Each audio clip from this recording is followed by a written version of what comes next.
You guys ready to object? Objection! Objection, chat. Objection, Your Honor. I have an objection with chat. My objection, and the facts contradict the evidence. Chat is cringe. And I have the evidence right here. Here's the chat log from 2 streams ago where you guys were fucking cringe-ass nays.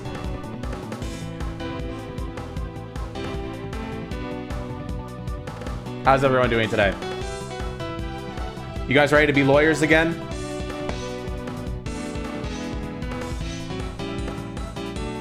We have the present command active now, so you are now able to present without me having to be like confirm. So you now can confirm and lock in your answers.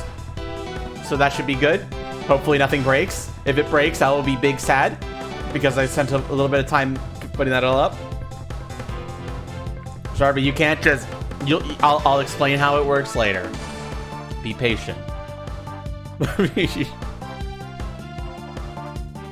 Let's put on a different song while we're waiting.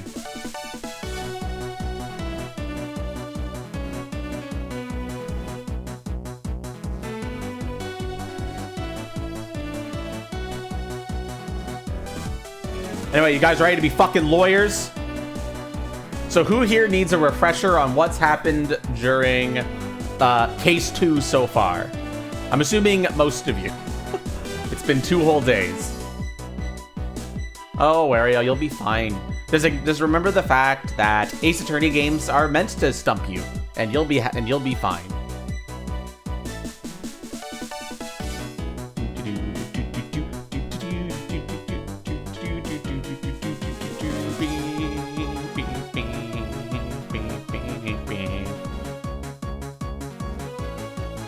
All right, gamers.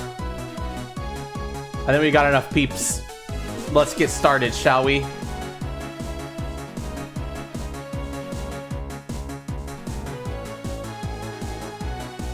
I need to... No, they're fine. What are you talking about?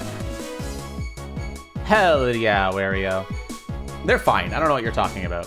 They're absolutely perfectly fine. All right, let's give a little bit of a refresher on what's happened so far. So, Turnabout Airlines. We're on an airline, which, to be quite honest, should be a cruise ship. It is an excessively lavish airplane with an elevator and multiple floors, because that just makes sense, right? Why not? Why not? Why the hell not? Somebody was murdered in an elevator, and Edgeworth was the prime suspect. Edgeworth was unconscious in the lobby during the murder because of the turbulence looking like an earthquake, and Edgy doesn't like earthquakes. Afternoon, Phoenix. So we have investigated and we've determined a few things. One, we've determined that the murder weapon may not have been the piggy bank. Is it our current future 15 years ago? I suppose. You've been on an airplane with 2 floors? Crazy. I can't believe they exist. Anyway, back to the thing. We found a suitcase with blood in it on a cloth, which means the murder could have happened somewhere else and carried over to the elevator. Whoa. We also know that the piggy bank must have fallen out of the window in the shop during the turbulence, meaning the murder might have happened after the turbulence. Although we don't know for sure, those are the facts that seem to be happening so far. Anyway, the evidence list should all be updated still. Hello, Stevish. Here's the evidence list. This should all be updated, and we'll go through all the evidence before we get started as well, so that everybody's on the same page. So when we ended the last stream, the captain has said we are not going to be investigating anymore. It was the butler. So we had to monitor the crime scene, and now the airplane has landed. And now that it has landed, we can continue our investigation. So, let's continue it.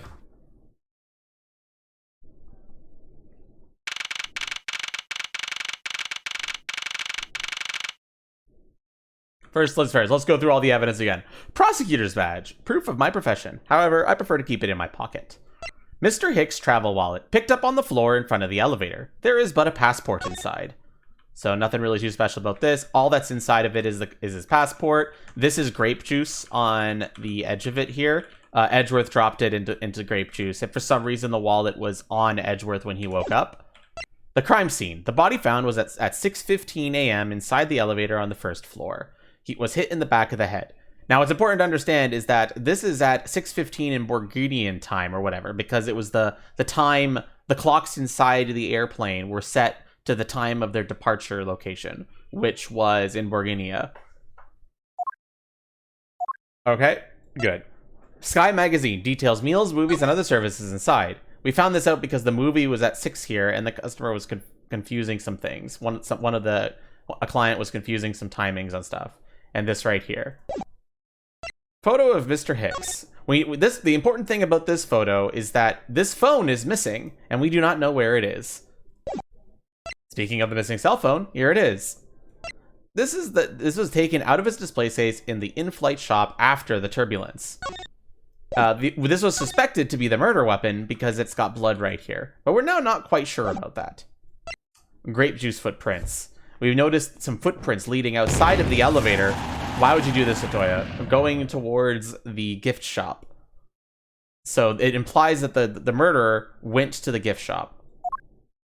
Refueling in Zhangfa. The airplane at one point during the trip took a stop in the Republic of Zhangfa between 4 and 5 a.m. and during this time they refueled and restocked. This might be important later, but there's currently no we currently do not know the relevance of this yet, just that it might be important. Miss Mealy's testimony. Miss Ackaby Hicks was there in his seat when we took off again at 5 a.m. So Miss Mealy is saying that he saw the victim sitting in his seat after the Zhangfa refuel. A go-use suitcase. It was used to transport the body, and it was designed by Rhoda Tenario. So we found inside the suitcase, which I think it'll let me open it up again. I'll show you what it looked like inside. Yeah, it looked like this inside. So there was blood in the corner here, and there was a bloody cloth inside. Yeah, that's what we were thinking, Sharpie. So it's possible that the murder happened somewhere else, and the body was moved to the elevator. Why would there be blood inside a suitcase like this? This cloth was most likely in here with the body. Just what was this suitcase used for? And the last piece was the bloody cloth found inside the suitcase. For there to be this much blood on this piece of cloth, was the victim wrapped in it at some point? Why am I getting abused right now? There's something very familiar about this fabric pattern. Now, what could be familiar about that fabric pattern, chat? I'm just helping you out a little bit because it's been 2 streams. A little bit of a connection there. Could it be important? Well, we're gonna have to wait and find out.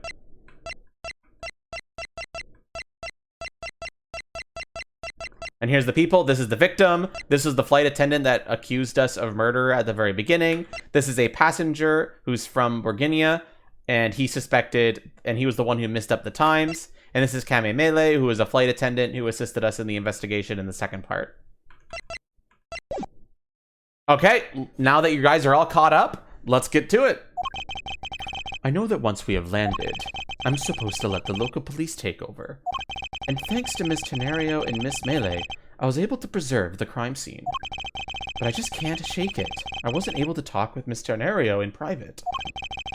So I'm left wondering just what she was up to. Why did she do what she did? Because you're based, Mike. There must be a way for me to continue my investigation. I've been expecting you, Miles Edgeworth. Uh-oh.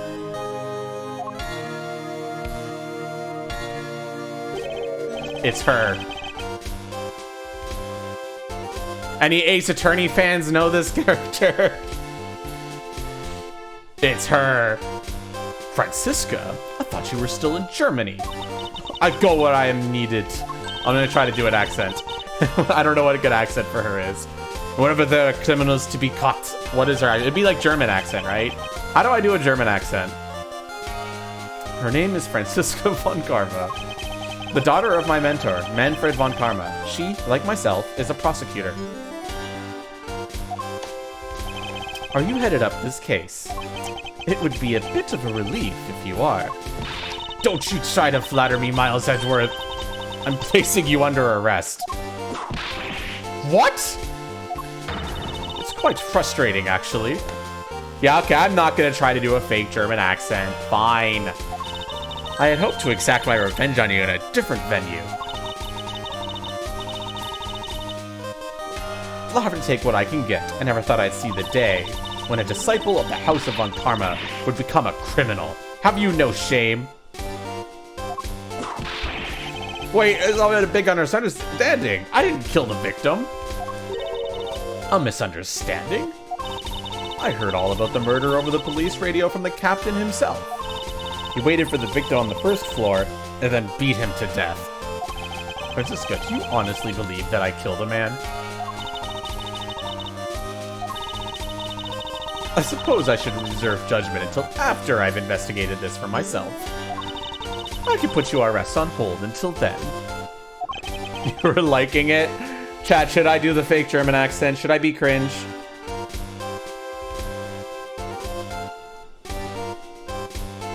Should I be cringe? Yeah, okay, one person says yes. That's not enough. I need more than one person to be this cringe.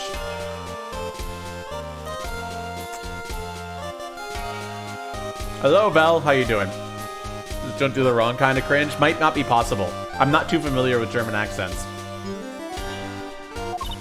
I don't need a lecture on how to perform my duties from you of all... That just sounds Jamaican. Oh my fucking gosh. It's just... I can't do it.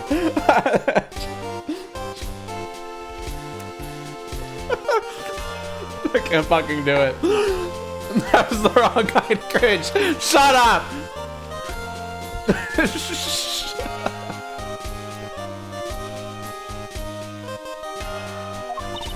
To be perfect in every way, the fulfillment of that creed alone is all I strive for. I don't remember the way I was doing it before. Well, I have my own creed which I must fulfill, so why don't we solve this together? I have to get going. The crime scene awaits. Don't you dare leave town. Trust me, I had no intention to. Detective Gumshoe! Yes, sir! Too slow. Ow! Damn, he's getting abused already. Listen up, I'm leaving you in charge of watching this man. Don't mess up, understand? Mr. Edgeworth? I'm supposed to guard him? Sorry, I'm finishing up eating some chicken wings I had earlier. Ah, yes, sir. Understood, sir. You just leave it to me. Miles Edgeworth. If you interfere with my investigation, I'll arrest you on the spot. Are we clear? Now then, if you'll excuse me. Good to see you again, Mr. Edgeworth, sir. Boy, am I glad to see you're okay. Thank you, Detective. I believe in you, sir. You can lean on me. I'll get you through this. To admit, I'm a bit curious as to what Franziska is up to. Maybe I should ask the good detective. Very well. In that case, I have a few questions for you.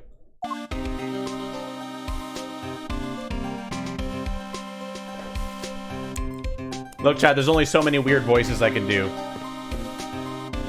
I apologize. So how is the initial investigation going? We just shipped the body off the coroner's office. And we're taking statements now, sir. That sounds like Franziska. She was always good at quick responses to a case. I'd say she was a little too quick, sir. Oh, how so? I rushed on over as soon as I got word of the affair, sir. But somehow when I got here, Miss Karma was already here barking out orders at everyone. It was kind of creepy, as if she knew that there had been a murder or something. And I'd come in advance to await your flight's arrival. That is sort of odd. She did show up rather quickly, and out of the blue. Plus, I still don't know why she's still here in America. There must be some backstory to all of this. This fun karma just kind of popped up at the prosecutor's office about a week ago, sir. Something about chasing down leads related to a certain incident. No details? It's kinda top secret, so she can't talk about it, even with me, sir. Knowing her, the only type of talking she likes to do is with her whip. Yeah, that's Francisca. Plus, I doubt top secret part was what stopped her from talking to you, Detective. Although, I wonder if her case has anything to do with mine. Anyway, that's all the info I have, sir. We should find out more as we investigate. Yes, it's high time to resume my investigation. Starting with talking to the people involved in this case afresh. Lunchland. Not bad. I guess it's gotten big enough to warrant its own branch shops. Ooh, I've always wanted to give their steak lunch a try. Planning to get Edgeworth arrested? Who knows? We're gonna have to wait and find out. I recommend our airport special, World Flags lunchboxes, only available for a limited time. We have a variety of lunchboxes made up to look like different countries' flags. You really want one that badly, Detective. Why don't you go ahead and buy one? Is that okay, sir? Thanks. All right, then. I'm really gonna get one. Here I go. Excuse me, miss. I'll take a Star-Spangled Banner lunchbox, please. I hope he's aware that that's the most expensive one on the menu.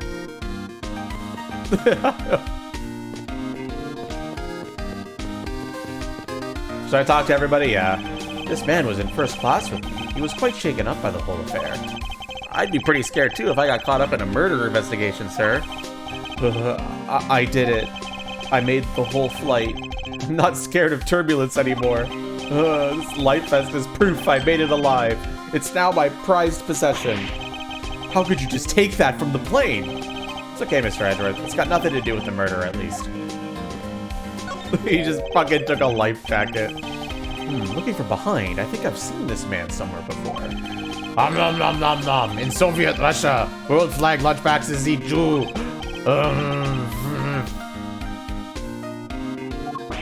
Mr. Edgeworth, we gotta get him some water. Found it, lol. Oh, I feel a wave of creative powers coming on. It's over 9,000 lols. For my next elite move, it's gonna be the Steel Samurai, warrior of Neo Tokyo, versus the World Samurai, champion of Earth. It's gonna rockster so many boxers. Dude, good thing it was a false alarm, right, Mr. Edgeworth? So the Steel Samurai is finally getting a movie. Completely ignoring me as usual. That guy is Salmonella from the first game, if anybody remembers. And yes, he was just as cringe there.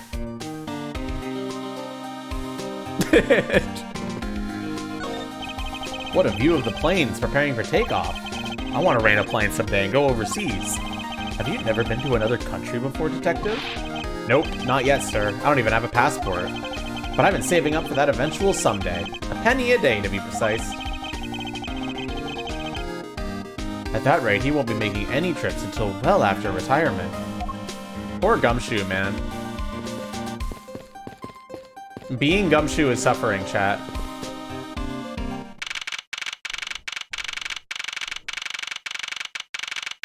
Flight G390, second floor, first class.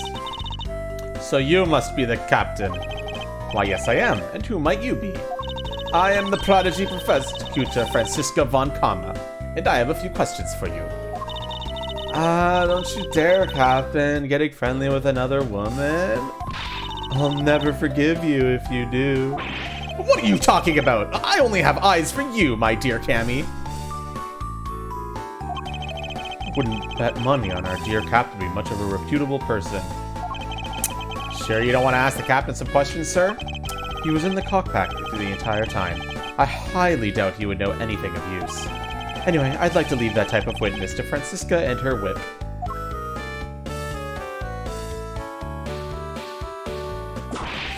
Ah!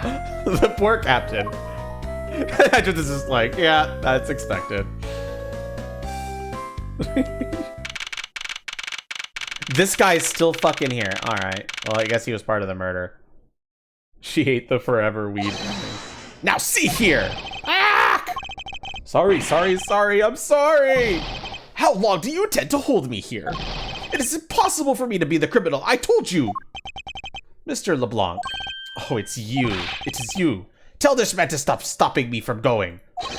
Time is money. I don't have even 1 second of wasteful time to spend.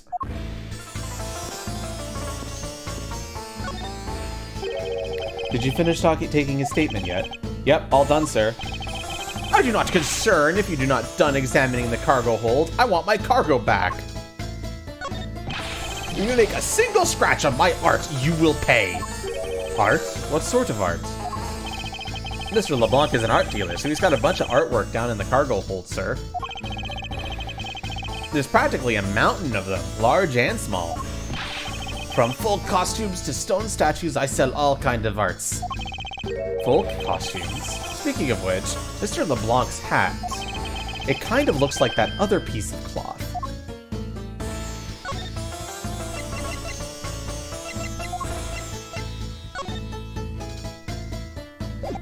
Yeah, unfortunately, I don't think that's what they're talking about. Mr. LeBlanc, can you please take a look at this for me? Oh, it's a Burgundian cloth. As I suspected. Your hat is made out of the same material, I suppose. Yes, of course. This fabric is so famous. Orders come from over the seas for more. Burgundian cloth, world famous export of Burgundia. Its beautiful pattern has been soiled by blood. Let's see if I can update the evidence to say that. 1 second.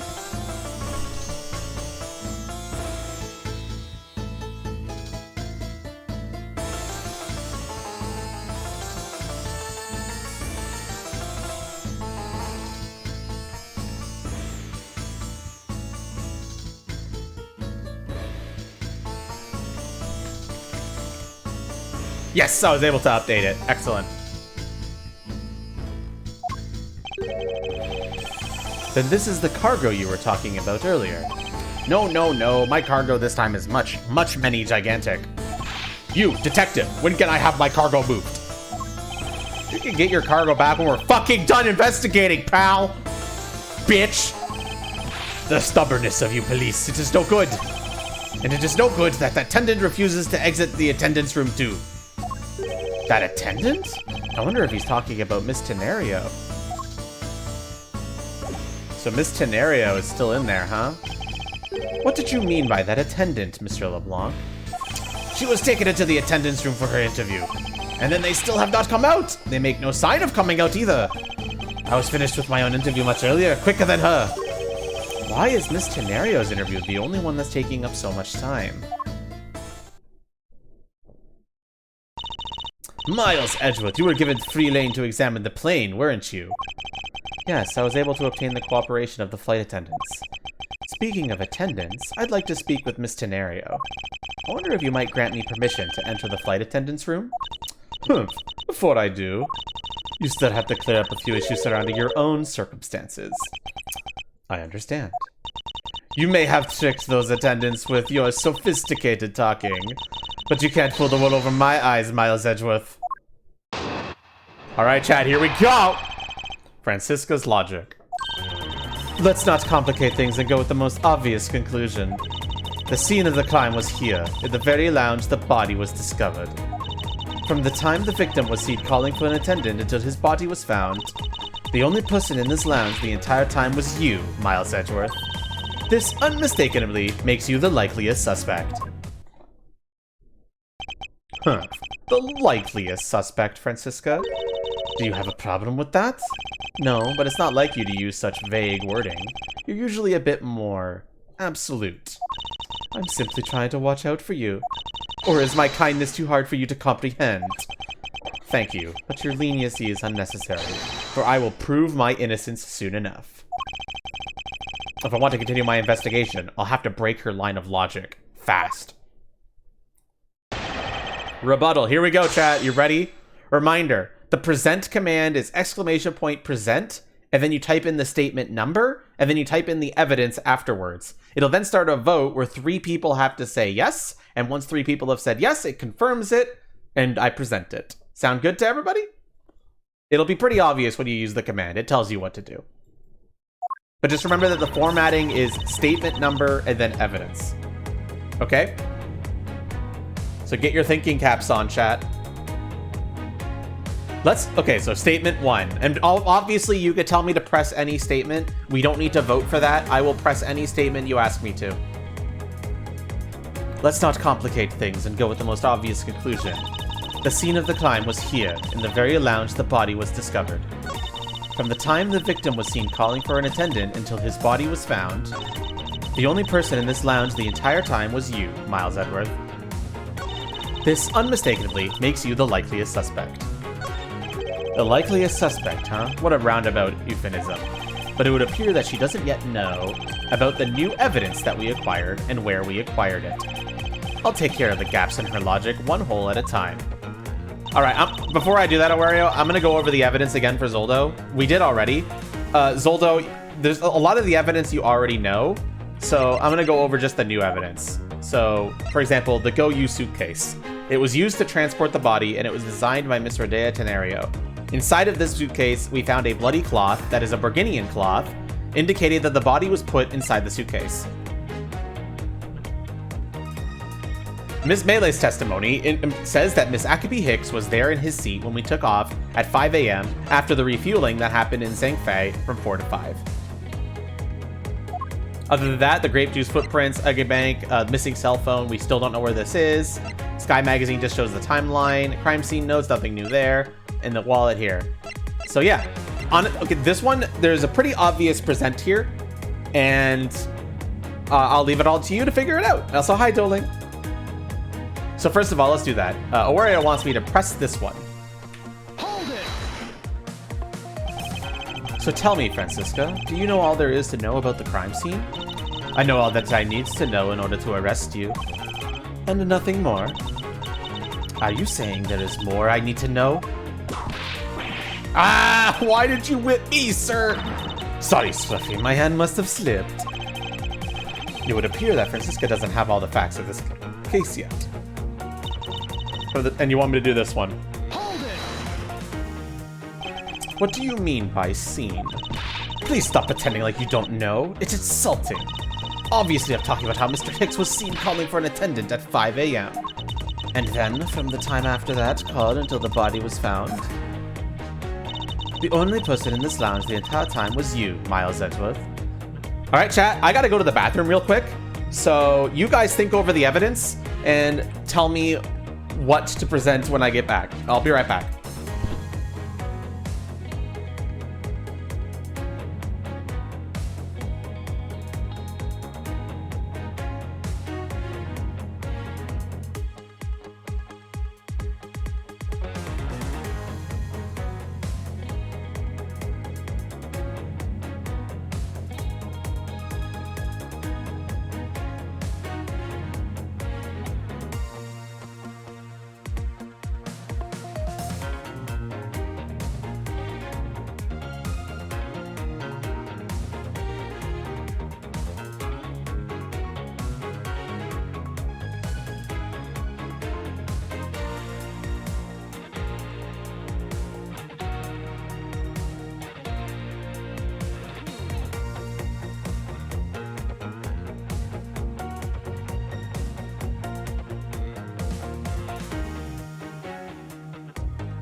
All right, I'm back.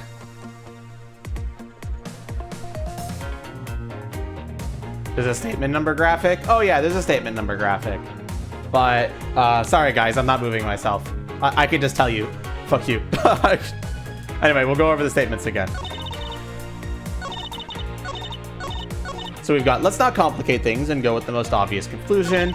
The scene of the crime was here in the very lounge the body was discovered. From the time the victim was seen calling for an attendant until his body was found, the only person in this lounge the entire time was you, Miles. This unmistakably makes you the likeliest suspect. So what am I doing, chat? You're gonna open up and present?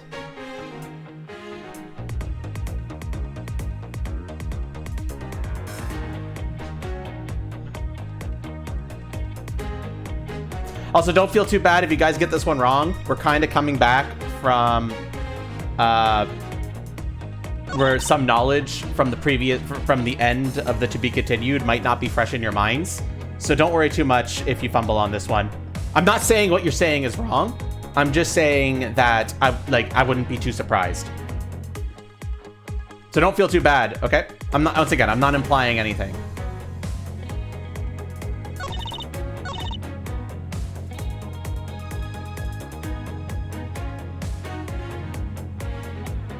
All right, so somebody open up and present, if you guys are confident.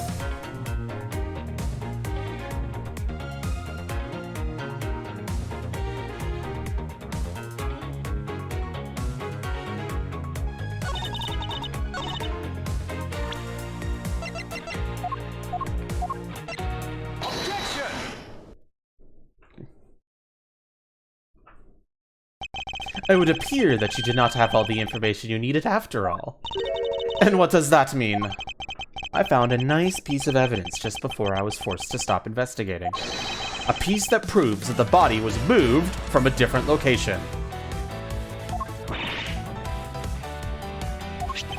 The killer used this suitcase to move the victim's body, meaning that the real scene of the crime is not this lounge at all. Now, where's the one that's vastly jumping to conclusions? Excuse me?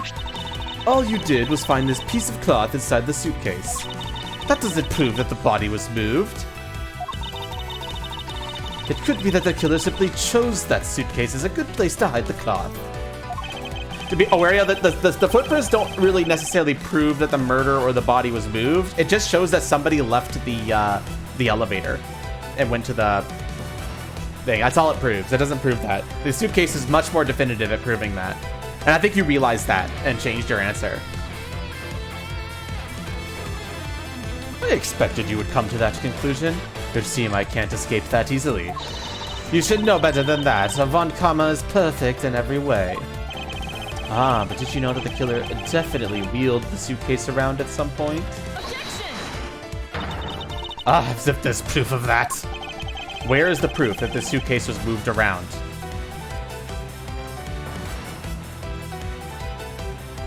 Okay, chat, what here proves that the suitcase was moved? You could do another present for this. Just have the statement be 0, and you could do another present for this one.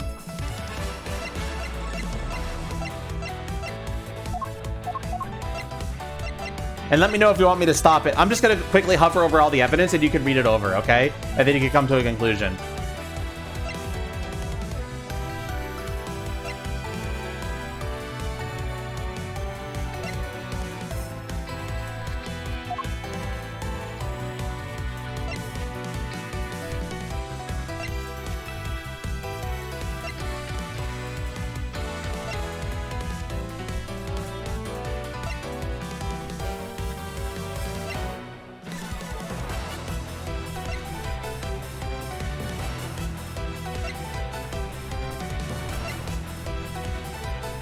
So let me know when you're ready to think.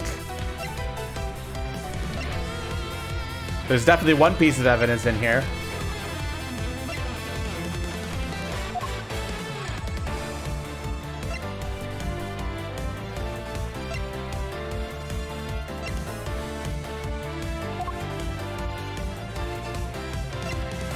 None of you are ready to think? I understand. You will later, I bet. And the more you think here, the more we get to hear this awesome cornered music, so it's fine.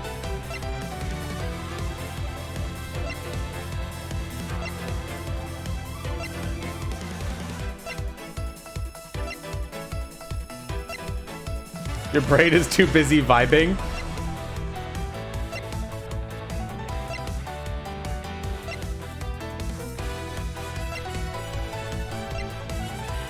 Remember, we're trying to prove that the suitcase was moved around.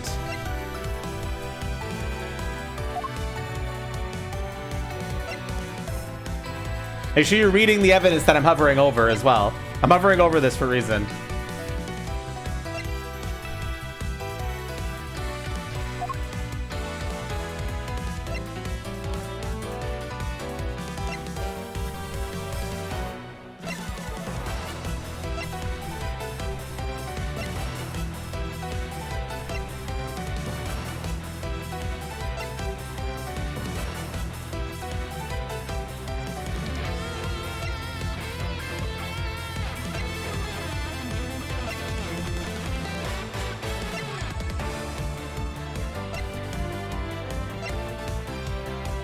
Remember, anyone can start a presents. We just need 3 people to confirm. If you think you know the answer, go for it.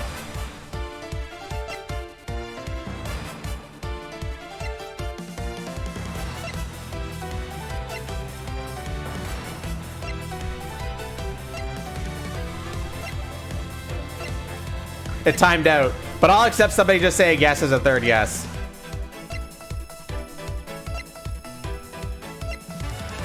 So right now they're wanting to present this to right here.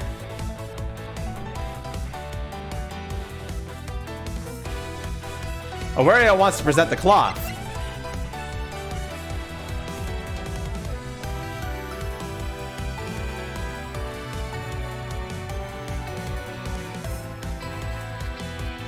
Okay, nobody confirmed that one.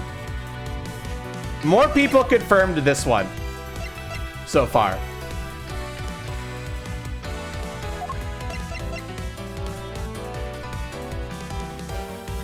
Remember, the question is the proof that the suitcase was moved around.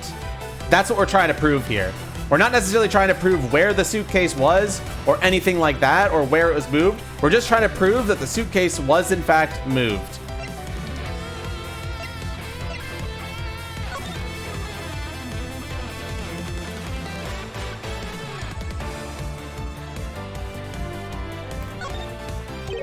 What's this? The wheel is completely covered in something. This color and this scent. It appears the substance in question is grape juice. But why would there be juice on the wheel of a suitcase?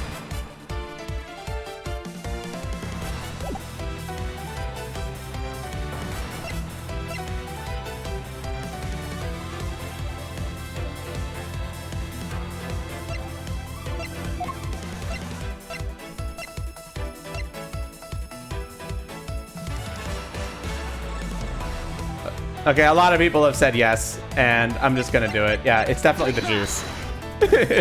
The spilled grape juice in front of the elevator. Yes, and I'd like to draw your attention to this area here. Where is the evidence that proves the killer dragged the suitcase through here? All right, chat, where are we clicking on here? A lot more people said yes to that, Awario, and I wasn't gonna, and I don't think we have enough people to have 3 votes. That's the reason why I did it. The drag marks? Zoldo's saying the drag marks. And yeah. This mark here, wouldn't you say that it looks suspiciously like tracks from the 2 wheels? Yeah, that's why I said don't be upset, Awario, because this happened at the end. Yeah. And yeah, the key here and the reason why I was aiming for a lot of the thing is that it says here it looks like something has been dragged, and honestly I only examined the grape juice on the suitcase wheel now to give you guys that in, but yeah, it's very clear.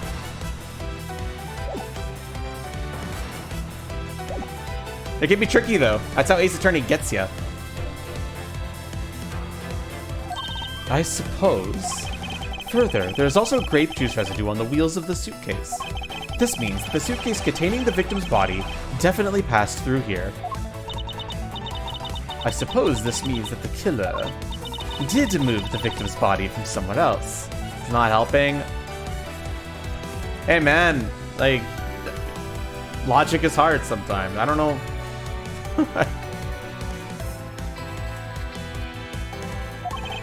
I'm glad you've come to your senses.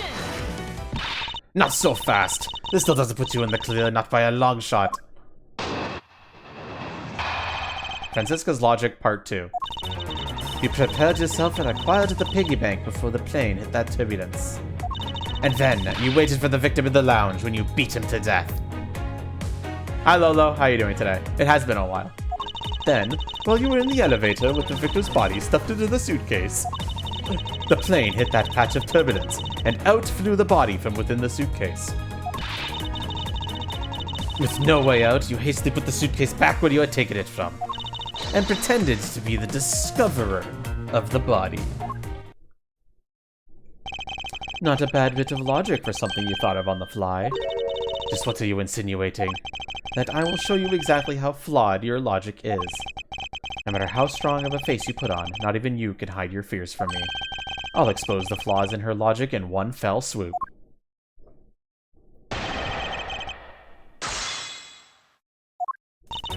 You prepared yourself and acquired the piggy bank before the plane hit that turbulence. And then, you waited for the victim in the lounge, where you beat him to death. Then, while you were in the elevator with the victim's body stuffed into the suitcase, the plane hit that patch of turbulence, and out flew the body from within the suitcase. With no way out, you hastily put the suitcase back where you had taken it from, and pretended to be the discoverer of the body. Her logic is reasonably sound, and the large majority of it reflects the truth. But there is one point about it that is not quite right.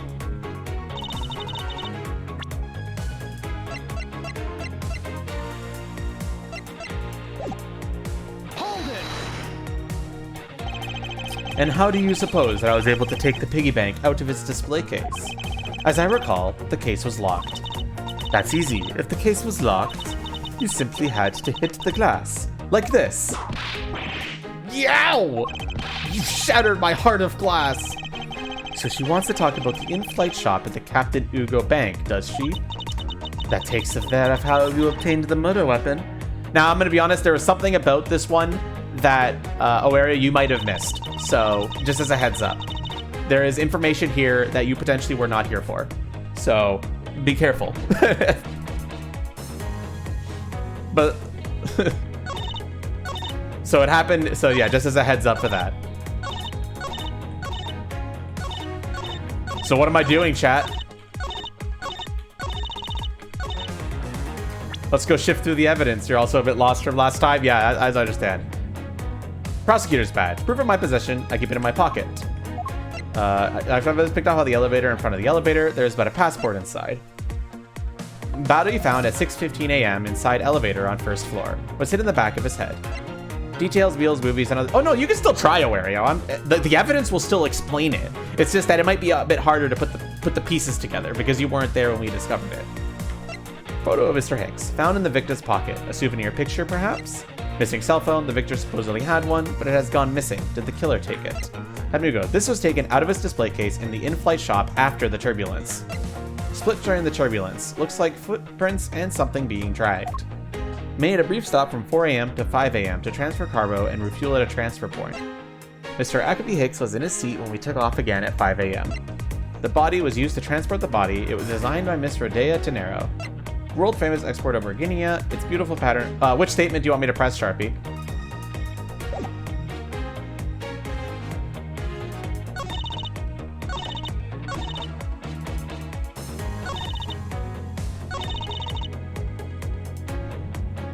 There's something here that contradicts the facts. One, we've already pressed that statement.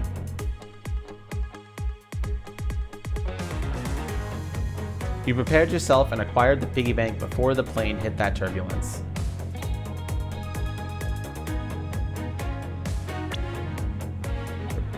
I'm just gonna shift through the evidence.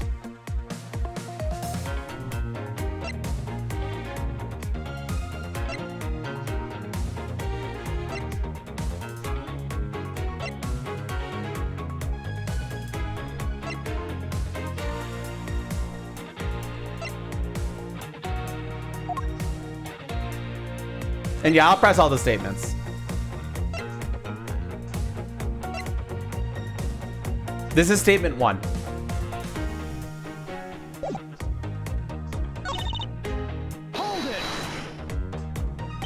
I thought there wasn't any of the victim's blood found in the lounge. I thought you'd say that. What, did you think I wouldn't have noticed? I think you just found a way to cleverly hide the blood splattered in the lounge by accidentally spilling grape juice on top of it. Are you accusing me of tampering with the crime scene now? We'll see, won't we? The forensic scientists are hard at work on that as we speak. And what do you propose I did after that? Then, while we were in the elevator with the victim's body stuffed inside the suitcase... Hold it! Nobody is agreeing with you right now, Zoldo, or they're not paying attention to what you just said. I might need a better voting system for this. If not enough people are willing to say yes, then we could be stuck on something for a long time. I might need to figure out a better way to do this. My viewership's not high enough yet! That's the problem. That's pretty obvious. You were bringing it to first class where you could safely keep an eye on it. We're talking about this thing, you know. I hardly call it discreet or ordinary. Yeah, Zoldo, feel free to explain your point. Then you might be able to get people on your side. Wing brat. Well then, if you're intending to leave it inside of the elevator, but unfortunately for you, a wrench was thrown into your plans. Because... Hold it! You've experienced turbulence on a flight before. Of course, many times. You get used to it after a while. The patch we hit was especially rough, and I passed out briefly, but only for a second. A good thing it was only for a sec, sir. It'd be bad if you had really blanked out. Yes, indeed. Unfortunately, blanking out is exactly what got me into this mess in the first place. That's enough of your idle chatter. I'm not through with you yet, Miles Edgeworth. With no way out, you hastily put the suitcase back where you had taken it from. Hold it! Huh. If I really were a criminal, do you really think I would be so easily caught? Objection! You are certainly in the middle of being caught right now. Nyarg! I have to find a contradiction fast, or I won't have much of my own hide left to save. I have to say, you are looking rather caught right now. And I'll tell you exactly what you did after that. You loitered around in the lounge. Alright, sounds like you got some people on your side, Zoldo. Maybe try voting again. I'll accept it even with 2 yes votes, because the viewership's not too high right now.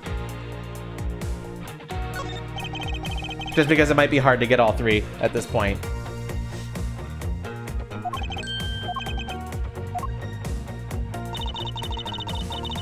So right now, Zoldo is... Why is a whip allowed in court anyway? Because Ace Attorney's fucked.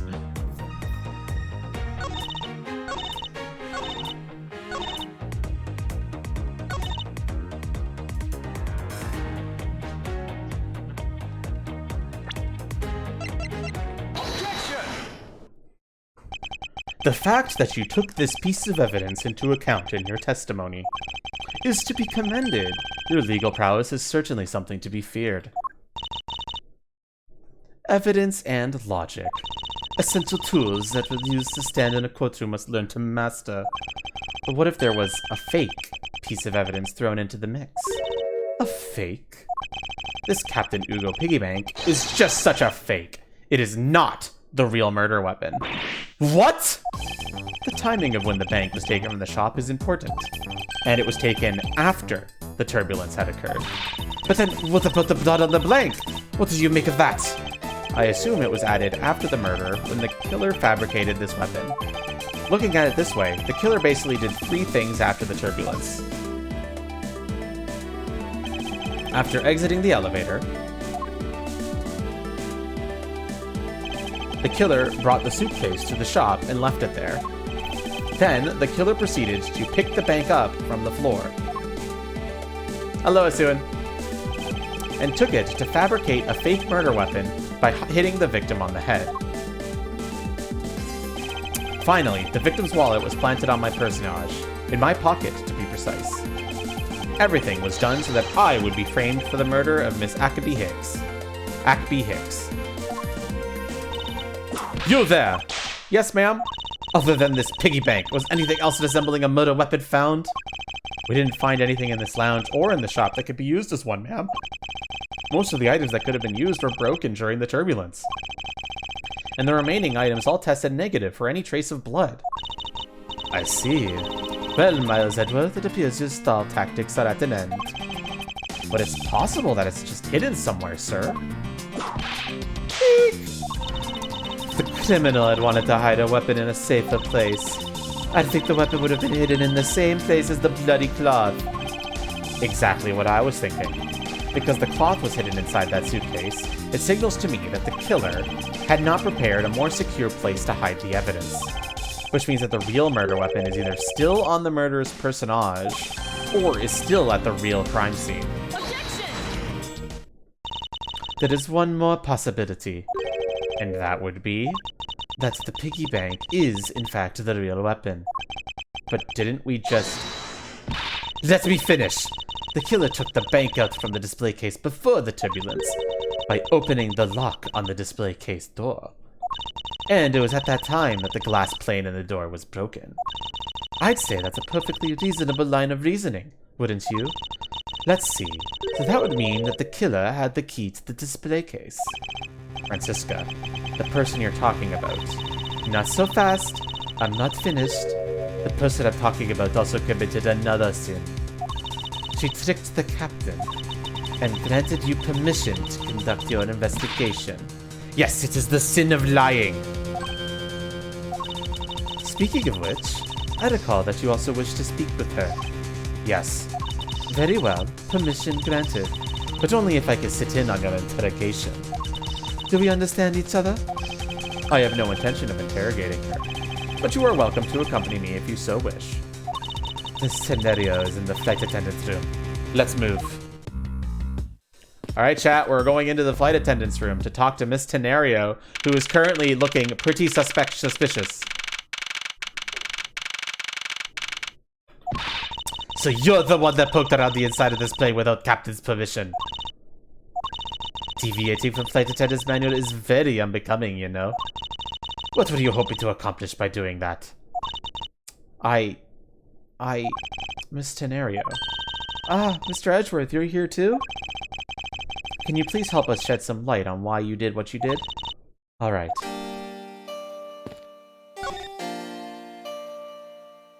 She lied about the captain's permission. Why did you lie about receiving the captain's permission like that? Because I didn't think I'd be able to get his permission. What do you mean? The captain, he only has ears for Cammy. I spoke with the captain of the Terraria myself. He definitely seems to be rather taken with Miss Mel. Yes, and on top of that, I had mistakenly accused Mr. Edgeworth of being the killer. I wanted to make amends. In that case, please allow me to thank you for what you did. Thanks to you, I was able to clear myself of all charges. Really? You were able to prove your innocence? Oh, thank goodness. Miss Tenerio, is it? There is one more thing I'd like to ask you. You were in the in-flight shop just before the turbulence, weren't you? Please answer honestly. Yes, I was. And why were you there? Well, why the sudden hesitation? Francisca seems to have struck a nerve. Why was she in the in-flight shop? All I did was go check up on the shop like I always do. You're saying it was for work then? Yes, I'm in charge of the shop, so I have to keep an eye on it. I don't have any reason to go there otherwise. After your visit to the shop, you paid a visit to this room, correct? Yes, I came back to freshen up and adjust my makeup. I'm sorry, but there isn't much else to tell. Marwin! Thank you for the raid! How are you doing today? My bot is still saying undefined for the game that people are playing. I need to fix that at some point. Hi, Yuya! Karma is German. I'm trying to do a German accent. I'm probably failing. It's okay. But is that all there is to it? Maybe I should ask her about that thing.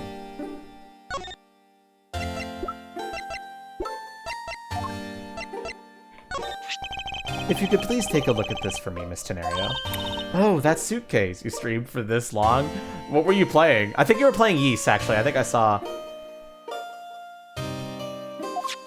Yes, about this suitcase. You were the one who designed it, correct? And I think I figured something else out about it. This suitcase is the reason you went to the shop, isn't it? There's nothing you won't find out eventually, is there? You streamed for 6 hours? Damn, that's a lot. Won't you please tell me more about this suitcase? Anyway, we're playing Interactive Ace Attorney, so you guys can solve the cases. Type !evidence to see the evidence list. You can ask me to pull up any evidence you want, and then you can tell me what I'm presenting on what statement. I was interested in seeing how the suitcases I had designed were selling. I know that's a service professional, I'm not supposed to care. But I really wanted to know. And I was glad to see that it was the last one there. It was the last one there, you say? Huh. Interesting. The last one there. I'm sorry, Mr. Edward. I don't know how to answer you. Good luck solving the case. Good luck having us going to sleep or doing whatever it is you do after your stream, Marwin. Have a good one. She must be worn out from the long questioning session she just went through.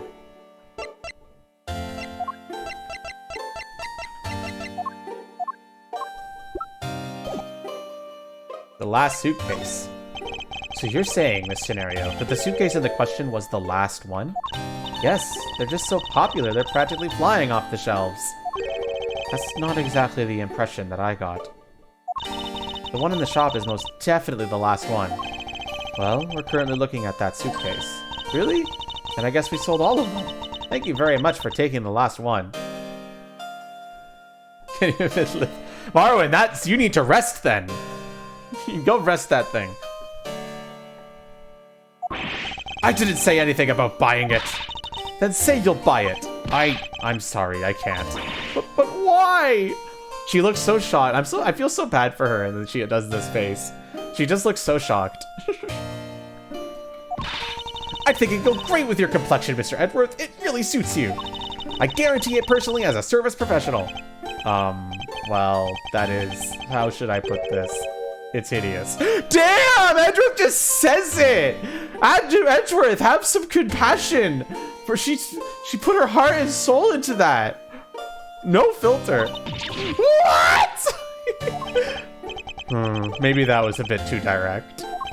Moving on. My issue with the suitcases isn't the design. It's the number of them remaining. Remaining? There were 2 suitcases in the in-flight shop when I investigated it. 2? But that's impossible. I'm sure there was only 1. Looks like her story has generated quite the contradiction. When I left the shop, I'm positive there was only 1 suitcase left. Something is amiss here. What could be the meaning of this inconsistency? By the way, Miss Tenario, what is one of those suitcases doing here? That's... There's one right there, chat. Do you see it? I thought you said there was only 1 left. That one is, it's mine. I've used it for a very long time now. She's used it for a long time? I think not. Miss Tenario, I'd appreciate it if you wouldn't lie to me. Excuse me? I don't believe for even 1 second that you've used this for a very long time. What proves that this hasn't been used for nearly as long as Miss Tenario says? Alright, chat. It's time to use your eyeballs. What on this suitcase proves she hasn't used it for a while? Yeah, it's the price tag. Welcome here, Fire Ninja. Tell me, Miss Tenario, it is also your habit to keep the price tag pristine on your suitcase. Yeah, that's an expensive fucking suitcase, dude. And it's also ugly as shit. I'm sorry, Edward is right. This suitcase fucking sucks. This suitcase fucking bad. Ah. What is the meaning of this? Why would you lie about a suitcase? Despite having faith in her design sense, the sales number made her cry bitter tears. The truth is becoming increasingly clear to me. Miss Tenario, I think I understand. I know what you were trying to hide. Now then, this suitcase was originally in Where was this suitcase originally, chat?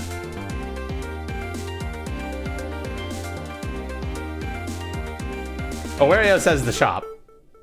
Agree? 2 people say the shop, 1 more person says the shop. I'm selecting that.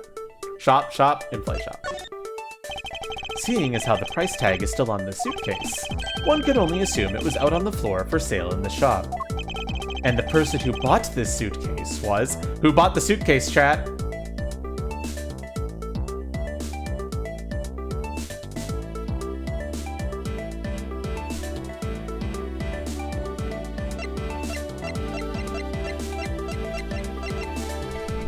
Two people are saying Tenario. 3 people have confirmed it. That's enough for me to present. It was you, wasn't it, Miss Tenario? I hate to say this, but this suitcase that you designed, it hasn't sold very well, has it? You saw how poorly the design that you poured your heart into was selling, and were deeply hurt. That's why you wanted to make it look like it was selling by buying it yourself. Isn't that right? The reason you went to the shop and came back here was... I'm sorry! All I really have is my job. I was overjoyed when my design was chosen. I thought that maybe I had finally accomplished something. But the suitcases didn't sell. I don't think that's fraud, Stevish. She bought it herself with her own money. So, I mean, it's probably fine. It's because of the design, isn't it? All because it's as you put it, hideous. I can't say they chose a great place in which to sell them either. We weren't selling a single one, and they were just sitting there collecting dust. I feel so bad seeing them there, day in and day out. We haven't seen anything in the suitcase, the one that had the blood in it, other than the fact that the suitcase itself had blood on the corner. So I decided to buy one for every flight I worked. You buy one every single time you work a flight? They're like $1,000! I see. So in order to keep your resolution, you went and bought one today as well. Yes, and here is my receipt for that purchase. This receipt is clearly timestamped 5:40 a.m. So she was in the shop and bought it at 5:40 a.m. That could be important, chat. Keep that in mind. Bought at the in-flight and left in the attendance room. The timestamp says 5:40 a.m.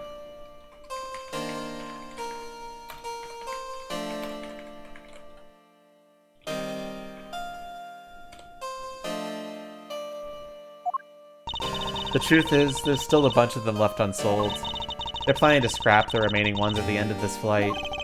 Miss Tenario, where are these other suitcases? They should all be down in the cargo hold. Then the suitcase the killer used could very well have come from the cargo hold. Mr. Edward, you don't think that the killer used one of my suitcases to... Yes, I do. The killer used one of your beloved suitcases to move the victim's body. Ah, how could they? Those suitcases were meant to be faithful partners to our passengers on their trips. That's all I ever wished for them to be. In this scenario, is there any other way to get the cargo hold other than the elevator? We should probably take a look at that as well. Can we talk about how expensive this is? Just as Miss Tenario said, the timestamp says she bought the suitcase at 5:40 a.m.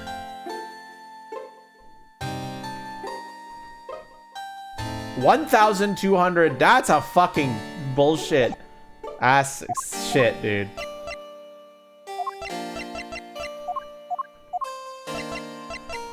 That's an expensive fucking suitcase. Inspect the price. It didn't let me, unfortunately. I was hoping it would do like a funny thing, but it didn't. Game's bad.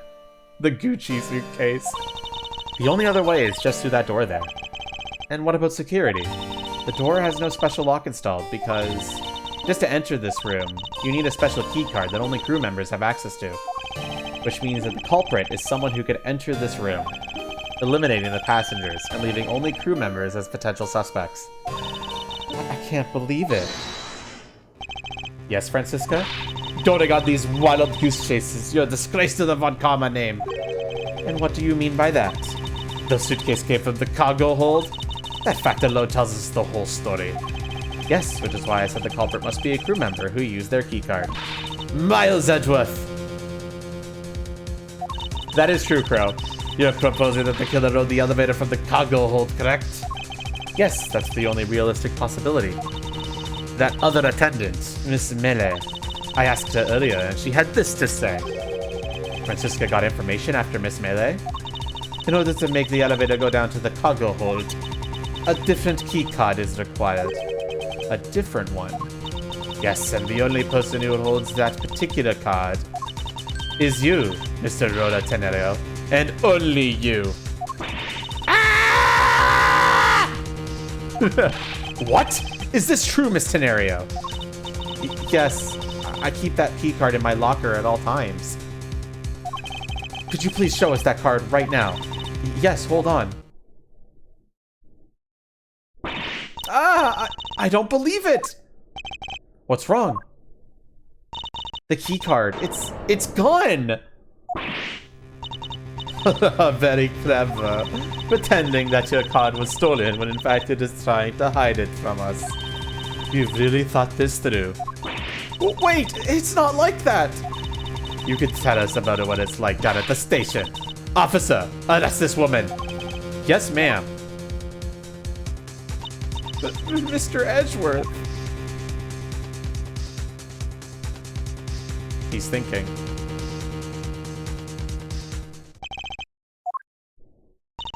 What's wrong? There's disbelief written all over your face. Francisca, I know that you are the lead investigator on this case. However... Hold it!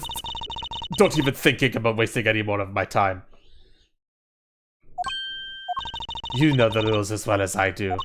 Evidence speak louder than words. Even if this isn't a courtroom, that basic tenet still applies. I intend to investigate the cargo hold now. What will you do, Miles Edgeworth? I intend to do likewise. You know the rules, and so do I.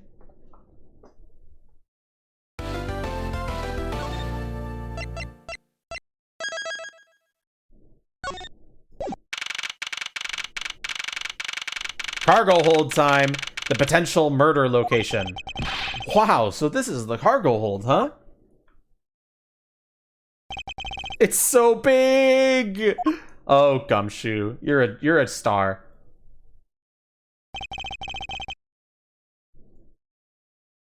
Front-facing Gumshoe. The plane is a special model. It has both a super large cargo hold and the ultra-luxurious first-class seating. So this is the real scene of the murder? There is certainly a high probability of that, which is why we're here, correct? Okay, let's get investigating, sir.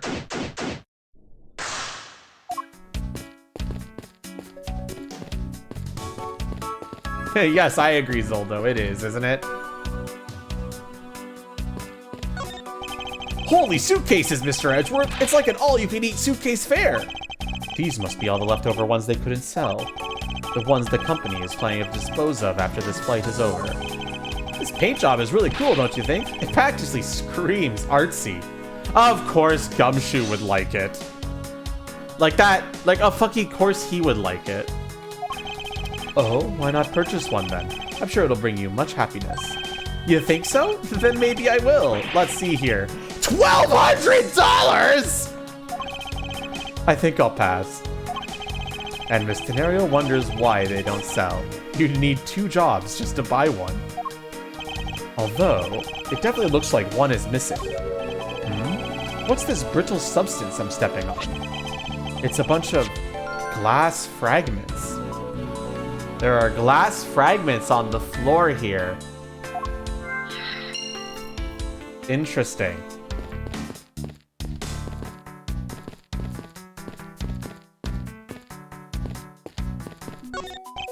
Hey, what's in the suitcase, pal?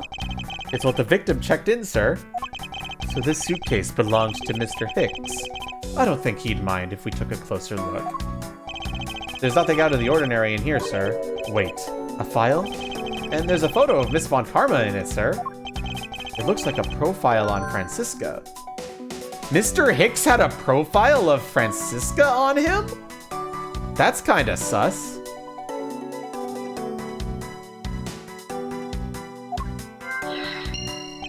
Why would Mr. Hicks have a file on her? By the way, we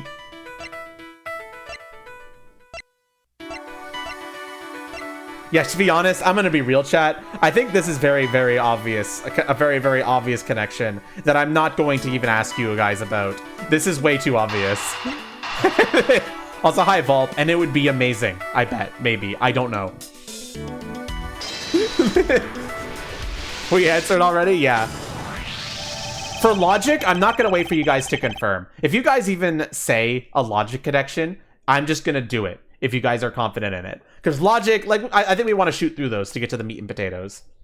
I think we could safely conclude that these fragments are from a pair of glasses. And the victim was wearing a pair of broken glasses. Exactly what I'm thinking. I'm sure that the shards would match up perfectly with the remnants of his glasses lenses. Ergo, the victim was here, just as I suspected. So you're saying that the real scene of the crime was here, sir. Isn't that what I've been saying for a while now? Oh, is it? I didn't know that. Perhaps it's a bit early to draw that conclusion. However, I believe that the probability has just skyrocketed considerably. All that's left is to find the murder weapon.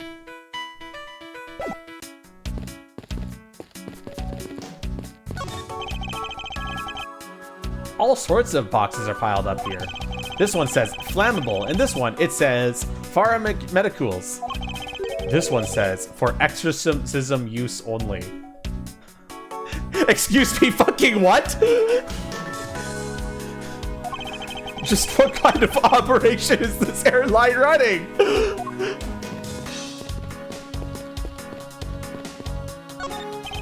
Keeping track of this many pieces of cargo must be very taxing on the cargo crew. Pharmaceuticals. So the fake land has involvement, maybe. This sure brings back memories of when I worked as a part-time mover, sir. By the look in his eyes, he's waiting for me to ask about the rest of the story. But no matter how he pours on the puppy eyes, I have no intention of doing so. I don't know. That's a good question. Chat, discuss it now. No, Fire Ninja, like, if he was, like, cool. Ooh, that'd be cool. I didn't know that this plane was capable of carrying such large pieces of cargo. This thing is as tall as 2 of you on top of each other, sir. It would probably take 20 of you to cover the entire surface of this monstrosity. What, really? I guess that sounds about right. There's really no need to take that throwaway estimate seriously, Detective. I can see that as well, chat. I like this thought process. This discussion is fun. Keep going. You arrived at the scene of the crime before Detective Gumshoe, correct? And you then immediately began to direct the investigation. It seems to me that you were already here at this airport for something besides this murder. Yes, I was. Why were you at this airport, Francisca? I've been following a very large and involved governmental-level international crime. But it is much too large for one person to take on alone. So it was decided that I should form my joint investigation with Interpol. So she came to this airport as an Interpol liaison. Oh yeah, like, okay, let's be real. Phoenix is obvious. Like, obvious. Like, Hisuin is obvious. Like, duh.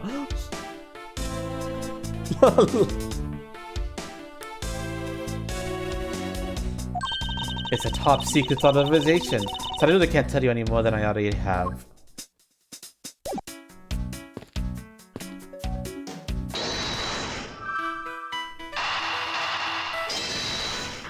There's really no other choices here, so I'm not even gonna ask.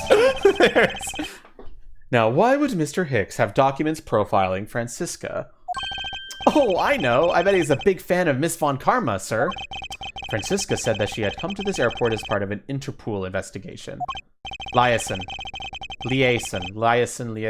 I can't say words! He's coming here and followed her. Detective, I think it's more likely that Mr. Hicks was, actually, Interpol Agent Hicks. I think Francisca has some explaining to do.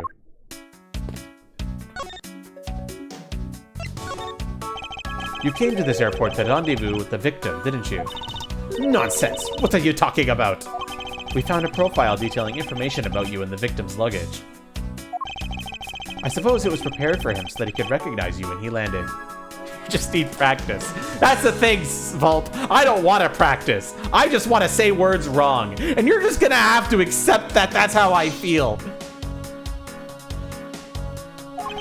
Which makes him not Mr. Hicks, but rather Interpol Agent Hicks. Isn't that correct? No, Ariel, he's an Interpol agent and Francisco was going to meet up with them to tackle the crime syndicate. They're just explaining that now. I should have known you'd figure that out, Miles. But it looks like they got to him first.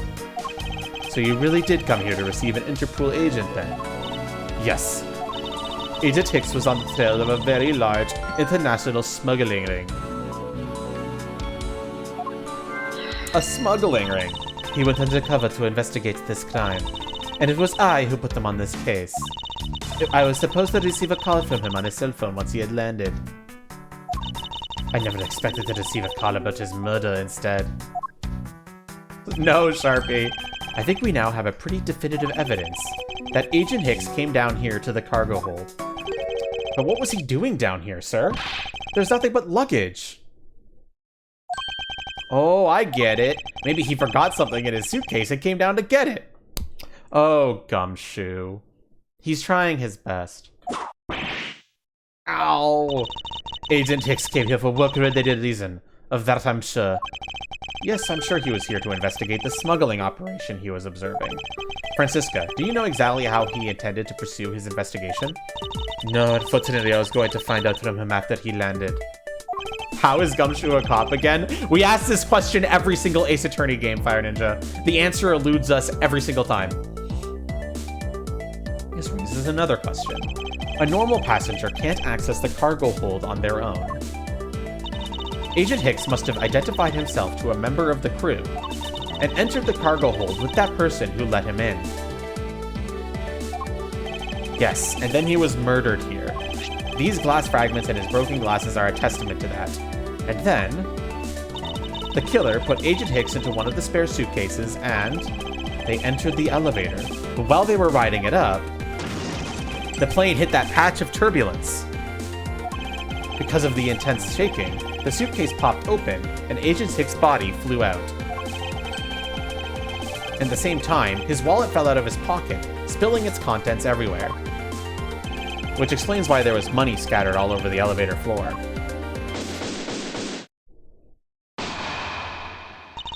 I think it's pretty easy to say who the culprit is at this stage. What? Really, sir? I know what you're thinking, Miles Edgeworth. But the killer can be none other than Mr. Rodea Tenario. Definitive evidence. If it was a crew member, any one of them could have shown Agent Hicks to the cargo hold. But the point to keep in mind is the keycard that allows the elevator to come down here. The only person with such high-level access is Mr. Rodea Tenario. I'd say that's a pretty decisive piece of information, wouldn't you? I don't know, that's a pretty solid argument, Awario. I know what she's trying to say, but I'm not certain it's as simple as that. Rebuttal. So here are the facts. 1. To get into the cargo hold, an employee would have been needed. So Mr. Hicks came down to this room with an employee, maybe, presumably. Or somebody who had employee keys, but somebody with employee access potentially. 2. The only person who technically should have the ID to take the elevator from the cargo hold is Miss Tenario. 3, Miss Tenario claims that ID card was stolen. However, Francisca's not buying it and is claiming this to be a lie.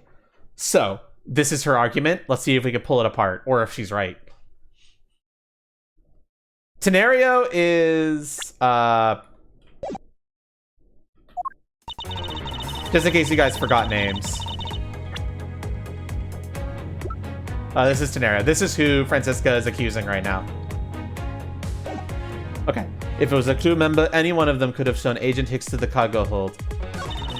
But the point to keep in mind is the keycard that allows the elevator to come down here. The only person with such high-level access is Miss Rota Tenario. I say that's a pretty decisive piece of information, wouldn't you? See, when there's no profiles, because you never present profiles in this game, except when explicitly told to.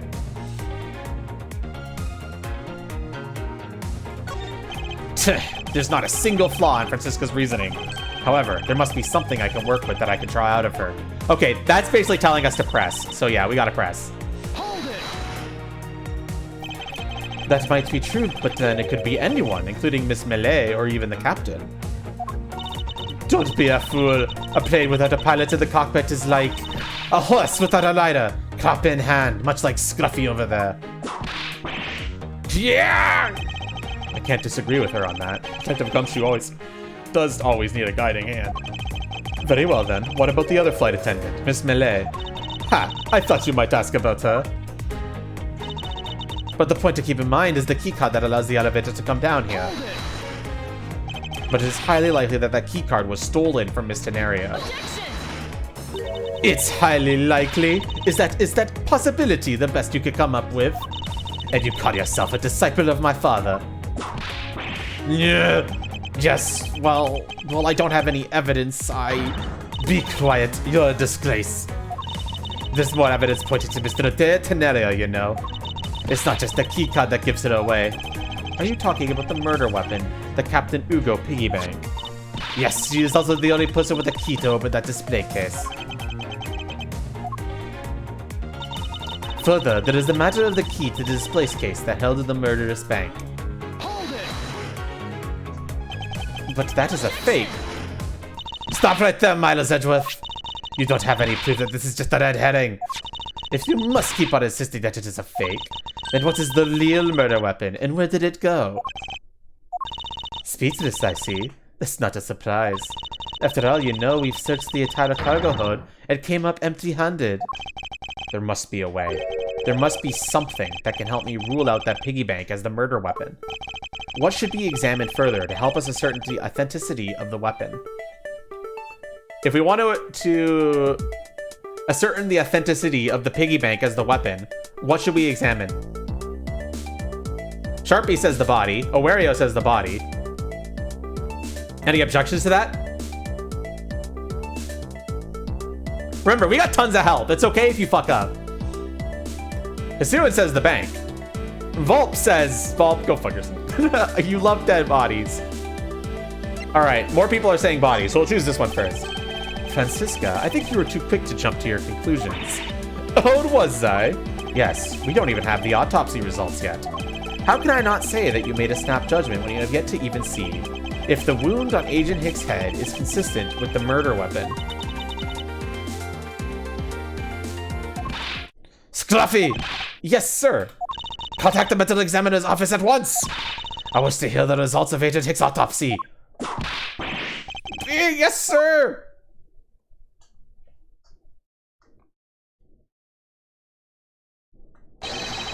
We got a big problem, Mr. Edgeworth, sir. A problem? What is it, detective?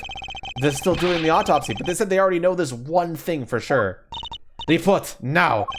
The doc said that it's one giant bruise from a beating from his shoulder down to his mid-back. One giant bruise from a beating from his shoulder down to his mid-back? From the victim's shoulder to his mid-back? He was beaten over such a wide area? Well, I'd say maybe it's a sign the killer had a grudge against Mr. Hicks. It wasn't just his head. The killer went all out and hit him multiple times, sir. Autopsy report. Instantaneous death resulting from a blow to the back of the head. There's bruising from head to mid-back.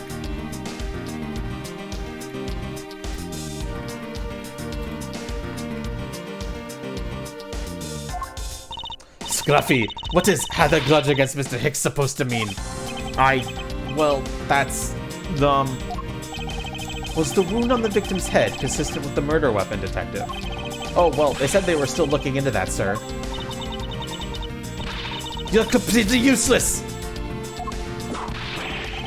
Yeah! Updated autopsy report!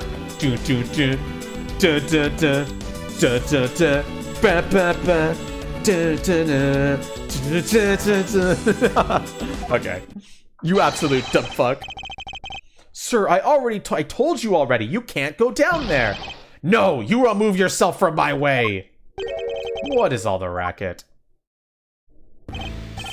My luggage, my cargo, they're mine and I demand you return them to me. We're still investigating the cargo hold. Please understand and have a little patience. I suppose there is no choice. Finally. I think he gave, hey, wait, what are you? You have left me no choice but to use strong force. Ah! You won't get past me. This is... Wait, that's it? So that's what this whole thing has been about. Further, there is a magic of the key to the display case at the motorist bank. After all, you know that we've searched the entire cargo hold and came up empty-handed. The doc said that it's one giant bruise from a beating from his shoulder down to his mid-back.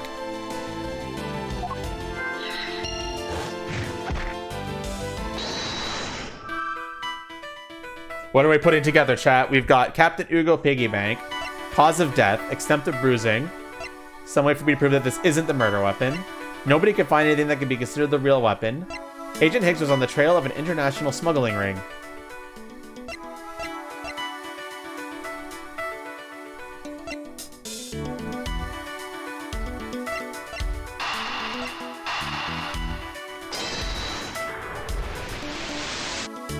Nope!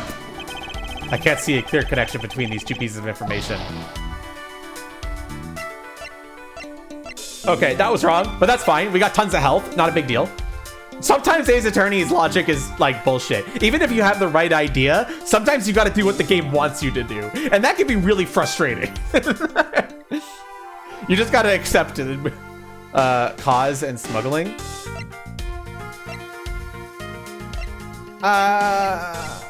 I'm gonna be real, I don't think so. Bank and cause? I agree with what Isuin is saying.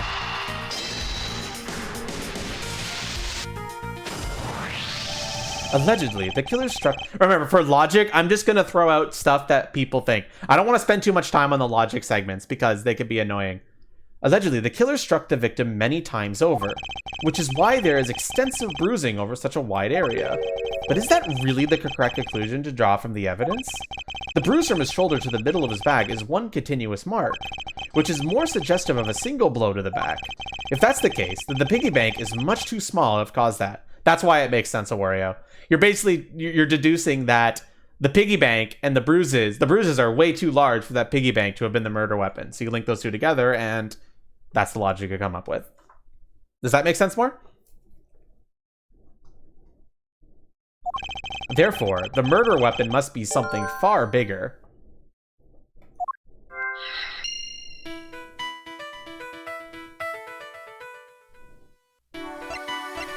Oh no, Ariel.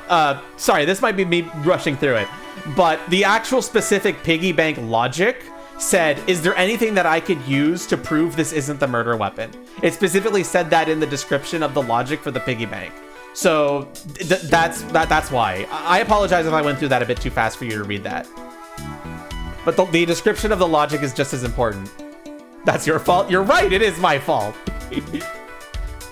We got weapon couldn't be found. Nobody could find anything that could be considered the real weapon in the hold. The unusually large area really suggests that a very large weapon was used. Agent Higgs was on the trail of an international smuggling weapon. Yeah, this is the only one that makes sense here. If we're looking for a rather large weapon, you'd think it would stick out. But so far, we haven't found anything that resembles a weapon of any sort. Perhaps, just perhaps, it's something we've all overlooked from the very beginning. Because normally, it's too impossibly big to be taken into consideration. What was that all about? Was he trying to jump his way down here? Francisca, what do you want? I found it, Francisca. I found the real murder weapon. You did? He really jumped. We didn't realize it until now, but... The answer has been right in front of us this whole time. He might be hurt. We should go check up on him, sirs. There's that pompous attitude of yours again. You should learn to drop that habit. This coming from a prosecutor with a habit of whipping everybody she comes across. Anyway, if you did he as a prosecutor, then you'll back yourself up with evidence. You two aren't listening at all, are you? Come on, then, show me this illegal murder weapon you speak me. Okay, chat, do I show evidence, or do I not have any evidence to show? Hi, Lux, how you doing?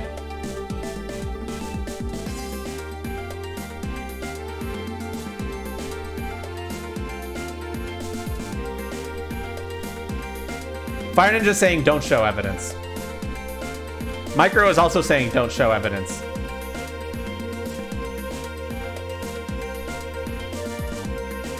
One more person saying don't show evidence. I'm clicking it.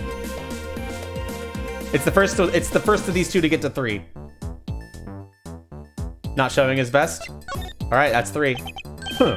I don't have any evidence to show you. Foolish reasoning for a foolish fool from a foolishly foolish fool meant to fool me. What do you mean by I don't have any evidence to show? Perhaps I should have phrased it at that which caused Ancient Hick's death is incorporeal.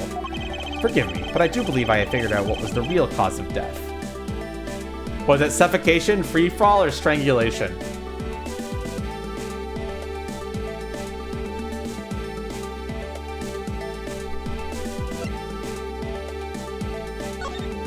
The badge, of course. The victim fell from a great height and subsequently died as a result. In other words, the real cause of death is free falling to the ground. He fell to his death? Yes, this is the only plausible possibility. By the way, I love this song. This is like one of my favorite, like, Reach the Truth songs in the series. I'm free falling. The victim has extensive bruising on the back of his head and his back, and the only rational explanation for these injuries is that he fell to his death. But the murder happened inside this plane. I know. Are you claiming that there is some place in this plane from which he could have fallen from? Francisca, you're literally you're looking right at it. You're literally looking. Bitch, please. As I said earlier, the answer has been right in front of us the entire time. You can't mean. Yes, I do. The victim fell from the top of the stairs in this very cargo hold. What? Then we're in trouble. We may have a second death on our hands, sirs. Nah, he's fine. He fell like 2 feet. Hey, you, tell me you aren't dead, pal. Quiet. Why are you screaming? He's alive! And there you have it, Miles Edgeworth. It's not possible that Agent Phelps felt overrating to his death. That man is living proof of that. I suppose it's true that it's not possible, given the current circumstances. The current circumstances? What is that supposed to mean? Suppose that large piece of cargo wasn't there at the time. What would have happened then? He would have been a Borginian pancake for sure, sir. I suppose that man over there wouldn't still be breathing. But the reality is that the cargo box is there. So there is no point in entertaining your wild hypothetical scenarios. It may be there now, but there is no proof that it was always there. Ha! As if there could have been a window of time when the giant box was not there. Ah, but there was. What? What can I use to show her that it's possible the box was not always where it's now? Chat. What can I use? Remember, you can use present for this as well and just say that it's 0.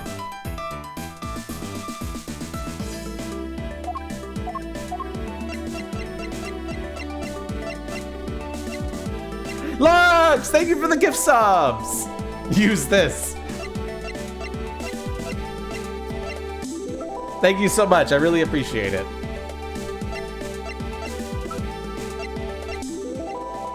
Congrats to everyone who got a sub. Hasuity beat you to it. I might,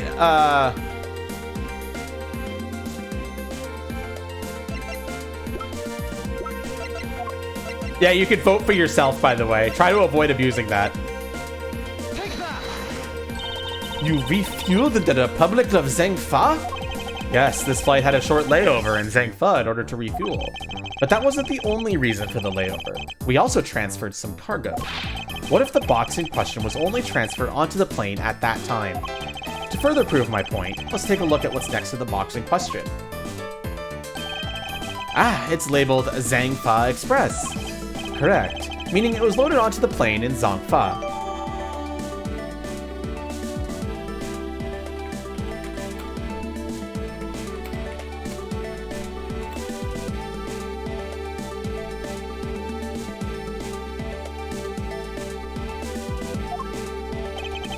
Now, what if the box in question was also loaded on at the same time?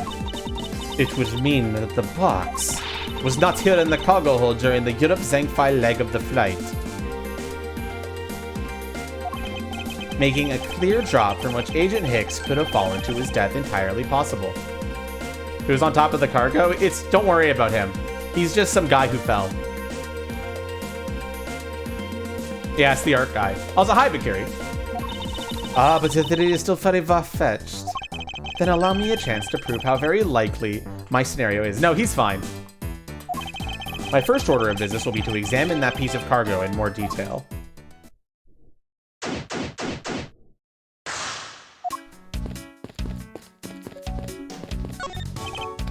This is rather a large piece of cargo. There's a tag on it, sir. Let's see. Alf Red Statue. Never heard of it. Nor I, but all I care about is if we can prove it wasn't here at the time of the crime. Then let's get investigating, sir. Braga! Curse of Ra!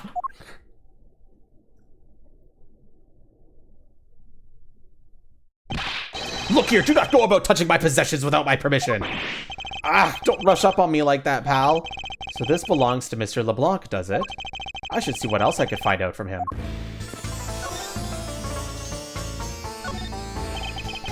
I take it that this large piece of cargo belongs to you, Mr. LeBlanc? Of course it is mine! I shipped a fine art piece from Europe. This Alfred statue is worth 10 million cents. No, maybe much, much more. Mr. LeBlanc's reason for choosing this plane must have been the large cargo hold.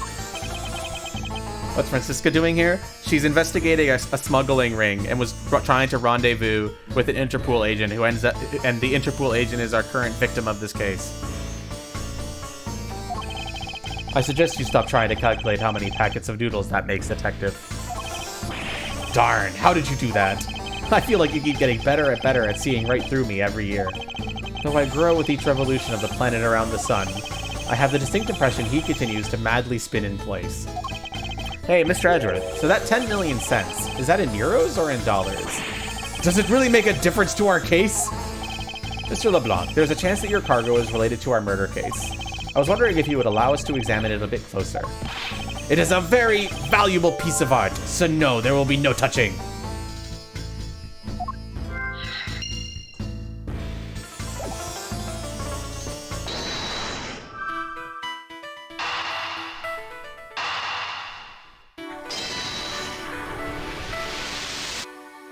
There's no other options here, so if Mr. LeBlanc has something to do with the smuggling ring, then it is possible that this fake tattoo was brought on board in Zhangfa.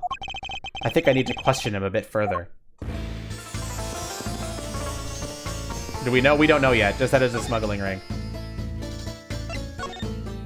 About your statue, Mr. LeBlanc. I wonder if it might be fake. What? How dare you say my art is fake? I suspect that your statue might be the target of an international smuggling ring. Don't say such fantastical things. Those thieves would not dare. I have the certification of my cargo right here. Do you mean the cargo certification document? Mr. Zinc LeBlanc, why didn't you say so earlier? Please show it to us at once. I can't read this. What does it say? It says as plain as day, the cargo was put onto the plane in Europe. And there you have it, Miles Edgeworth. Too bad for you. This statue was brought on board in Europe, just as it states in the certificate. No, that's... Which means that there never was a window of time in which the statue wasn't sitting there.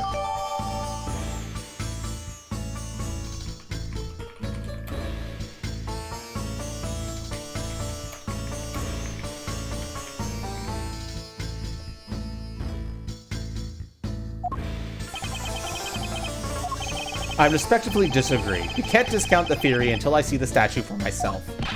Huh, then you can have your wish. Look at it yourself and see if I'm right. This, I know I've seen this somewhere before. This is the Alfred? It gives off such a feeling of art. I can practically smell it.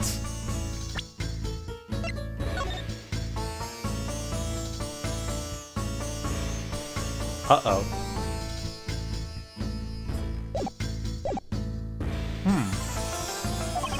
This statue has high amount of historic value. After it was unveiled at a museum in Europe, I brought it to this country to exhibit it.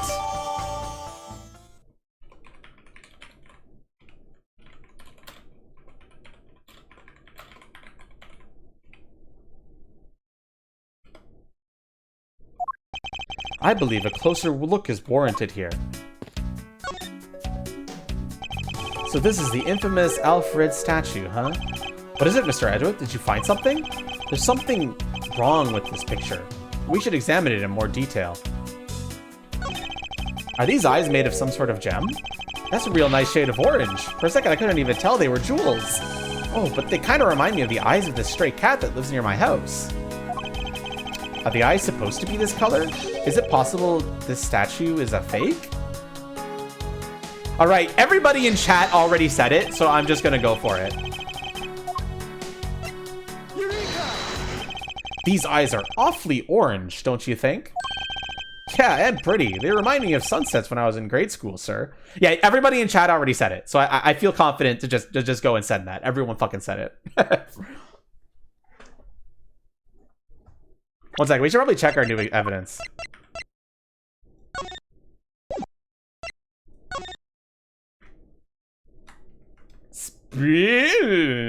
Hi, Angie. How you doing today? I don't think you see what I'm talking about. No, I do, but it's really like the color of the sun when it's setting, sir. Ah, the memories. I remember standing out in that field, spinning with my arms out until I felt ill. I don't care about sunsets. Focus, detective. What color are the eyes in this photo? Huh? Ah, sir, they're red. As I thought. This statue is a fake. Mr. LeBlanc. What do you want? Do you not know I am a busy man? I allow you 2 seconds for your answer. The Alfred. I suppose this is your pride and joy, is it not? It is the biggest trophy on this European trip. Do you know why I wanted to possess this statue? The trigger started 17 years ago. Better grab a chair, sir. Sounds like this is going to be a long story. Mr. LeBlanc, I regret to inform you, and you have my heartfelt sympathy, but... What is that? Sympathy? For what? You'll see. I'd like you to compare the eyes. That large fellow, they are bright and pretty eyes compared to you. I wasn't talking about the two of us. I meant the eyes of the statue in front of us, and the one in this photo. Why the selling yelling? Now then. Oh! It's a photo of the statue on display at the museum in Europe! Now do you see, Mr. LeBlanc? The statue before us is a fake. A fake?! I believe that even further examination will be required. Now that we have confirmed that this is indeed a fake. There must be some sort of proof that this was brought on board in Zhangfa.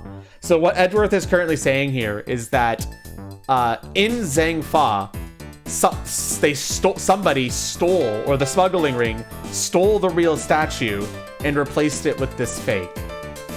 That's what Edgeworth, I think, is trying to get at here. And I will present to you the evidence that will resolve the remaining contradiction.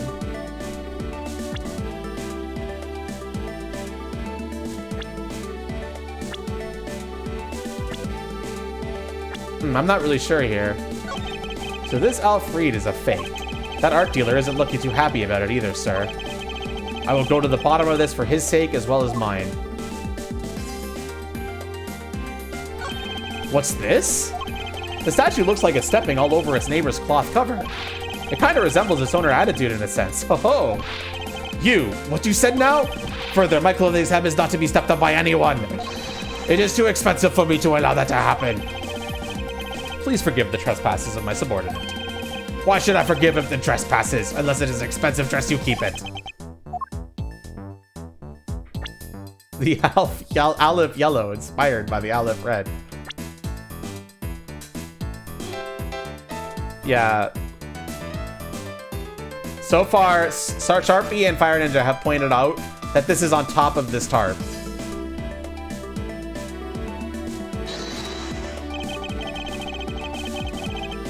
So what do I present here, though?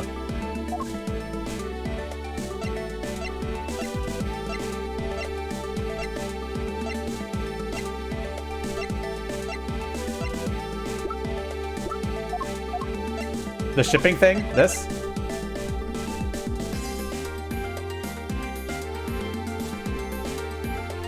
Two people have said this so far. You can also do exclamation point present if you want to confirm it.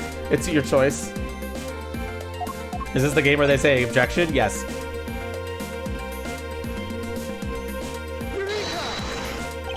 There is clearly a contradiction here. What are you going on about? It's just a simple case of a cargo cover getting stuck onto another piece of cargo. Ah, that's not possible. But it is. It shouldn't be this way, but the statue is on top of the cloth. Supposing that the neighboring piece of cargo was brought on board in Zhangfa, there's no way that any part of it should wind up under something from Europe, which means that this fake statue was smuggled on board in Zhangfa. But then what about the cargo certificate? Let me ask in return, what about Agent Hicks? Why did he come down here in the middle of the flight? There is only one reason why: to secure proof of smuggling activity aboard this flight. So you say, but I don't believe he had to do that mid-flight. We could have just as easily inspected all of the cargo after the plane landed. That may be true. However, you have it backwards, Francisca. Sure, Agent Hicks could have waited until after the plane had landed, but he had a reason for coming down to the cargo hold. Suppose he had found the fake at the airport. It would have been after the swap had occurred. At that time, the suspicion would naturally fall on the statue's owner, who would have no way to prove that the statue was switched without his knowledge. Which means there is someone involved who is forging or modifying cargo certificates. But the statue is a fake.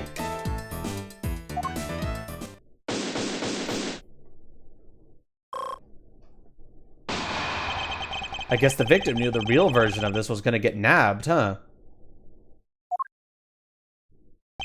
Yes, well, this photo could be seen as nothing more than a simple souvenir. It was, in fact, taken to be used as a reference document later on. Next, Agent Hicks had to secure proof that the smuggling had taken place.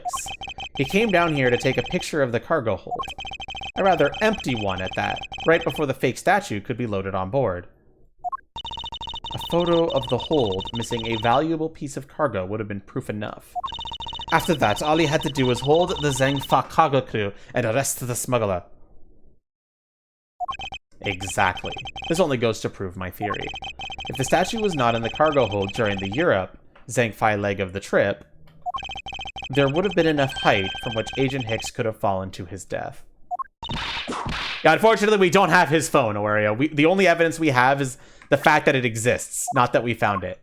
See, it says here, victim supposedly had one, but it has gone missing. Did the killer take it? We don't know, but yeah, there might be a picture on that phone. Move this statue immediately. I want a thorough examination of the floor underneath. Now! Miss Von Karma, I'm ready to report my findings. Go on. After moving the Alfred statue out of the way, we tested the area underneath with luminol, and there was a reaction. Blood. I see. There was a reaction to the luminol. An indication that there was blood in this spot. Can we stop looking at it now, sirs? It would seem that my deductions were correct after all. I suppose it would appear that way. The culprit cleaned the blood up well. And how do you think the killer did that? How did the killer clean up all the blood? How did the killer clean up all the blood, chat?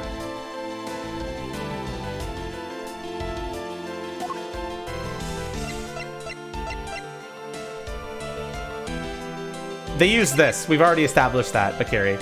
They put them in the suitcase and dragged them over.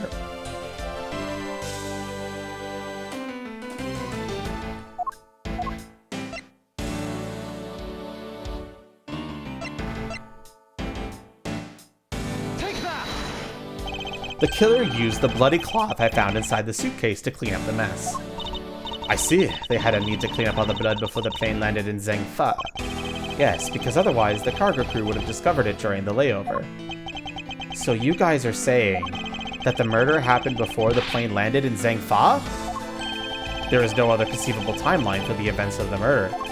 But if that's true, then that throws a certain person's testimony into doubt. If the murder occurred before we landed in Zhangfa, then this becomes highly suspect. Whose testimony becomes suspect, chat? Now that we know that the murder must have occurred before 5 a.m., whose testimony now becomes suspect?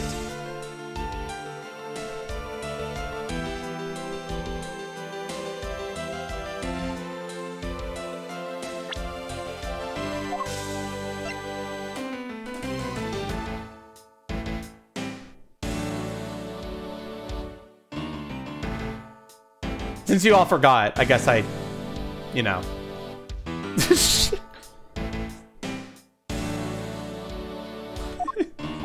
It's the only one we have in our evidence. So... yeah, you guys forgot. If you guys typed exclamation point evidence, you would have probably seen this and asked me to check it. But yes, her evidence has now become very sus. Recall Miss Melee's testimony about Agent Hicks in regards to when we departed Zhangfa. I saw Mr. Hicks getting in his seat at 5 a.m., you know. She claims Agent Hicks was alive at the time of the service calls. But that totally contradicts the facts, sir. But why would she lie about something like that? I think the only person who can answer that is Miss Melee herself. To be continued.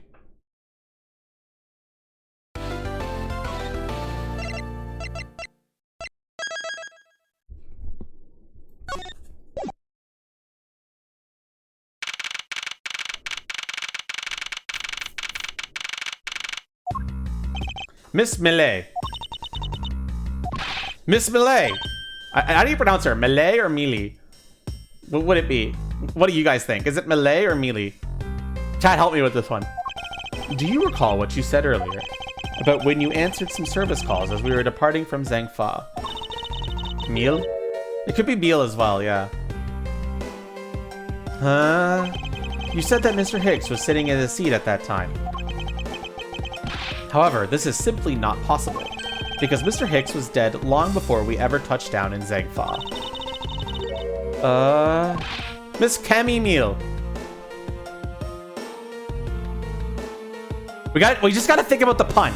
Cammy Melee, Cammy Meal. Which one of these makes an Ace Attorney pun? Which one of those makes an Ace Attorney pun, chat? And now we'll get our answer. Shamanil. Meal? It's probably Meal then. Cammy Meal. Cammy Meal, yeah. It's probably Meal.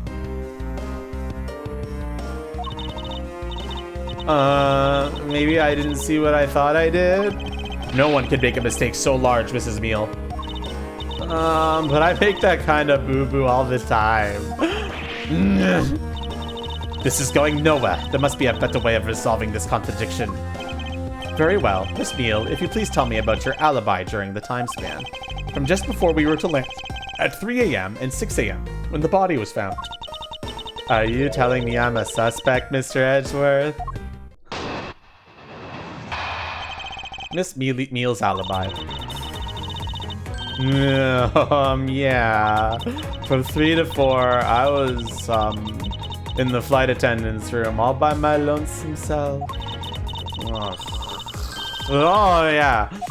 And then from 5 to 6, I was, in the flight attendant's room all by my lonesome self. How is a man supposed to react to a testimony like that? Miss Meal, wake up!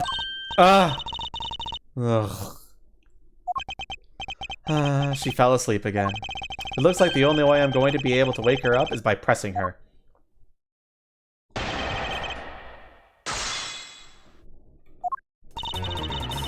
Yeah, yeah. From 3 to 4, I was, in the flight attendant's room all by my lonesome self. She was doing shit. If I remember correctly, food was being served in first class in the lounge, between the hours of 3 and 4 a.m. Yeah, that kind of stuff's run by Miss Rhoda. And what were you doing in the attendance room at that time? Eating, then having a most delicious dream. You mean you were neglecting your duties? No way. Sleeping's part of our job too, you know? Yeah. And from 5 to 6, I was in the flight attendant's room. Hold it! So you were alone the entire time, were you? Yeah, no one else even popped their head in to say hi. Oh? Well, I think a contradiction just popped in to say hi. What should I do? Should I raise an objection? Well, chat?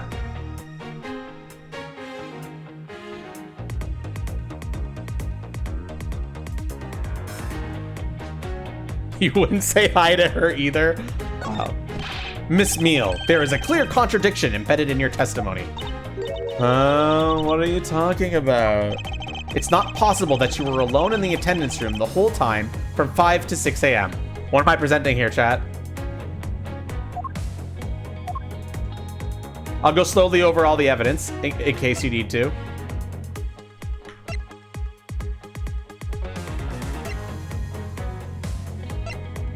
Actually, just tell me if there's a piece of evidence you want me to examine closer.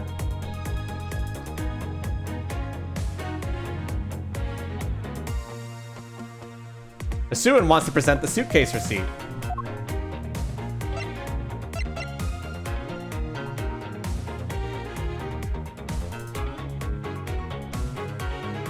All right. Take that. I wonder if you would be so kind as to take a look at this receipt, Miss Meal. A receipt? For what? Chat, this is why you keep your receipts. It could help prevent you from being accused for murder. It's for the suitcase Miss Tenario bought. Now, if I may direct your attention to the timestamp. As you can see, it clearly says 5:40 a.m. Miss Tenario. Yes. Why is the killer here? I thought you'd have her locked up by now. I requested that she be present as a witness so that we may straighten out your complex lie. Now then, Miss Tenario, between the hours of 5 and 6 a.m., you took a trip from first class down to the first floor in-flight shop, correct? Yes, I went to the shop to buy a suitcase. After which, I went straight to the attendance room to drop it off. And did you see Miss Meal in there at the time? No. So, Miss Meal, where were you really between the hours of 5 and 6 a.m.?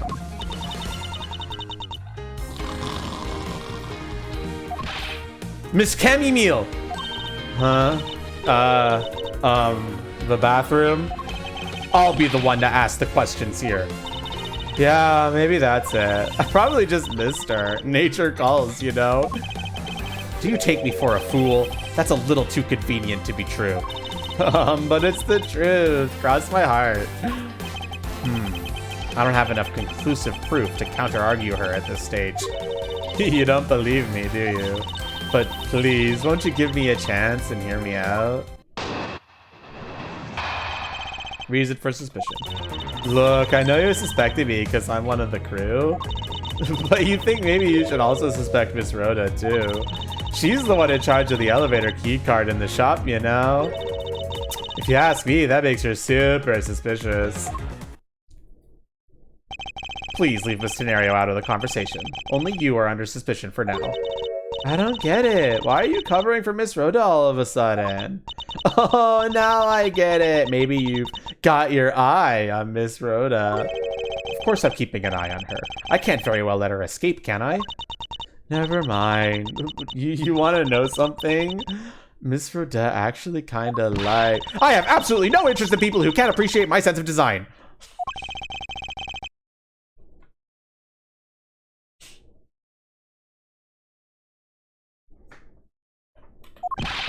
Now's not the time for this sort of talk. Cross my heart is a sound argument, not gonna lie. Yeah, I know, right?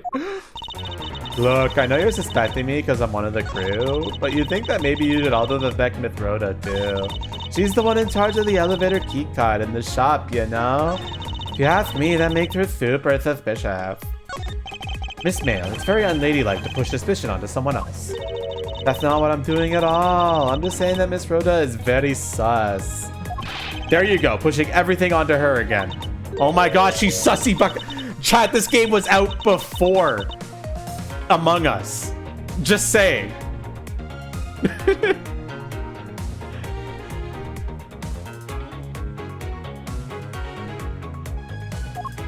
Huh.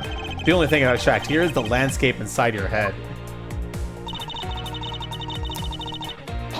I'm gonna press... Oh, you guys said press 2 and 3. I pressed 1. Oops. Whatever. No, it's not the only reason I have for suspecting you. Your statements regarding Mr. Higgs also turned out to be a bunch of lies. But say I wasn't an attendant. You wouldn't suspect me then, would you? Yes, I suppose that's true enough. Hold it! She is already being detained for further questioning. Or have you already forgotten? Oh, yeah, I guess I just forgot.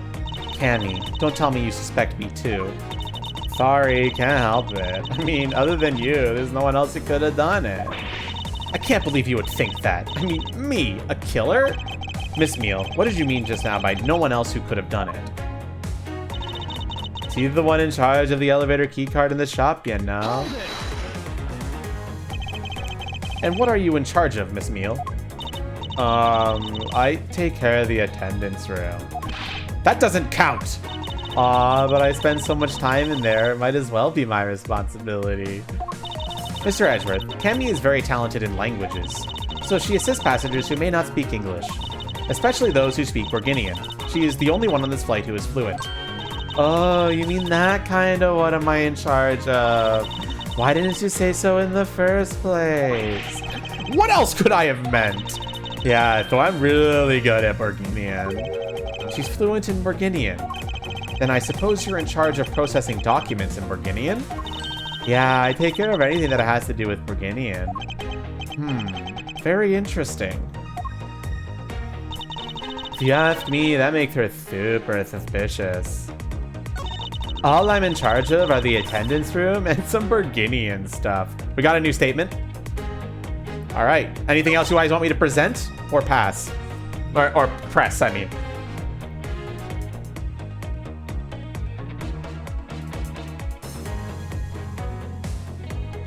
And if you want me to double check any evidence, just let me know.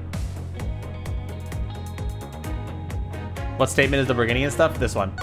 All I'm in charge of are the attendance room and some Borginian stuff. Press the new one. Hold it. So what exactly do you do as the one in charge of some Borginian stuff? I do stuff like translate things from and into Borginian. Cammy is the only member of the crew who understands Borginian, Mr. Edgeworth. Oh, it's statement 5. Miss Meal, I take it then that it's your job to process all the Borginian paperwork? Yeah, see, I totally pull my weight around here. So it would appear. Perhaps I should ask her for a few more details about her work.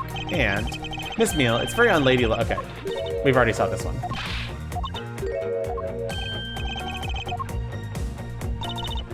Yeah, statement 5, though. This is statement 5.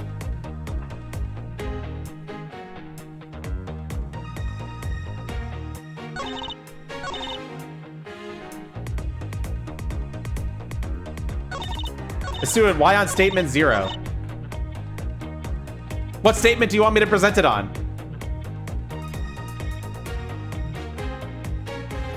She has a very big mouth.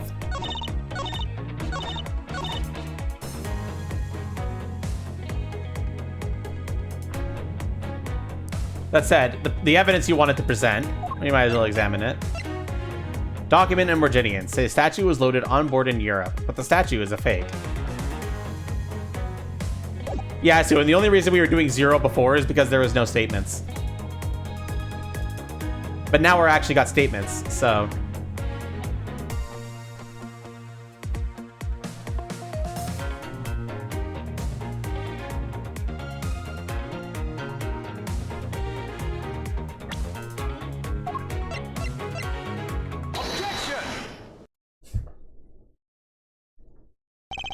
So, you are the only one in this flight crew that speaks Borginian. Is that correct? Yeah, I guess so. I studied abroad in Virginia for a while. To be fair, Wario, you actually know you're right if the music stops. If the music stops, that's when you know it's correct. Just as a heads up if you've never played an Ace Attorney game before. If the music stops, you're right.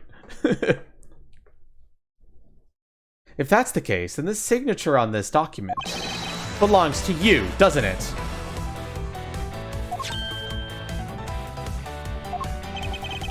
This is a falsified piece of documentation with only one purpose: to lead anyone who read it to believe that Mr. LeBlanc's statue was loaded in Europe. You were making a joke? Fair enough. I gotta mimic the Edgeworth pose, 1 second.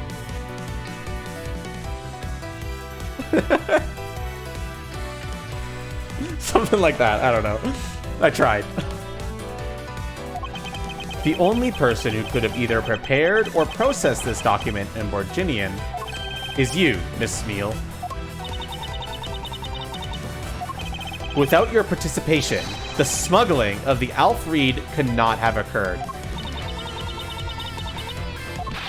Don't sleep while I'm pointing my finger at you. Oh, I wouldn't dream of falling asleep on you, Mr. Edgeworth. It's exactly as you say. Are you confessing to have participated in the smuggling? No, far from it. It's true that I was the one who signed off on that document. But you can't use that fact alone to make your allegation of a smuggling stick. There is no direct correlation after all. All you have is my signature on a piece of paper. Really, all you did was sign it. I neglected to check if the cargo had been loaded on the plane properly. So sorry about that. It seems that she's finally woken up. This is gonna be one tough fight. Suppose, and this is just a supposition, even if I was involved in the smuggling, you can't throw the charge of murder on me just like that. If you were involved in the smuggling, you would have had a strong motive to kill. Agent Hicks was in the middle of an investigation regarding a smuggling ring. And just when he was about to close in, he's killed by a member of that ring. Well, did you ever stop to think that maybe Rhoda is the smuggling ring member? After all, unlike me, Rhoda has access to many things on this plane for work purposes.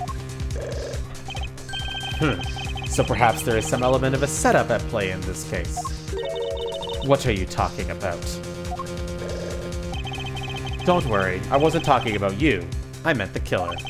First, it was myself, and now it's Miss Tenario who is under the microscope. Seems to me that our killer is going to great lengths to pin this crime on anyone they can. You have no proof that Rhoda is being set up, or that she isn't.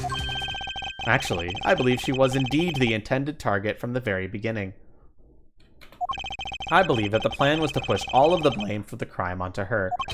And this evidence will prove my suspicions. This proves that the killer was out to frame Miss Tenero from the very beginning. I'm gonna go refill my water. You guys figure out what to present here.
All right, I'm back. What do you guys figure out? What are we presenting, chat? I've got hydration to do all my silly voices.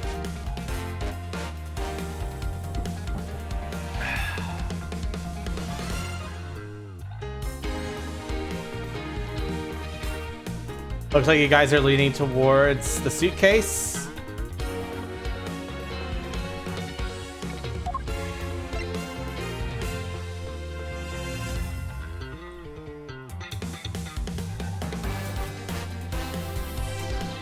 Okay, are we confirming that? Somebody hit present statement 0 and the evidence, and we'll to lock some stuff in.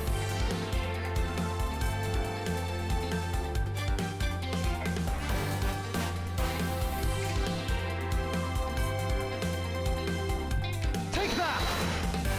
The killer could have hidden the body anywhere, and yet they chose the suitcase. Why is that? Perhaps it was to move the body up from the lower deck to the first floor. However, why go through the trouble to do so? The only way all of these actions make sense is if the killer had wanted to frame Miss Tenero for the murder. Miss Tenero buys a suitcase on every flight she works without fail. But should her suitcase be switched with the one containing the victim's body, that would put her in a very tight spot. Unfortunately for the killer, the turbulence put an end to that plan.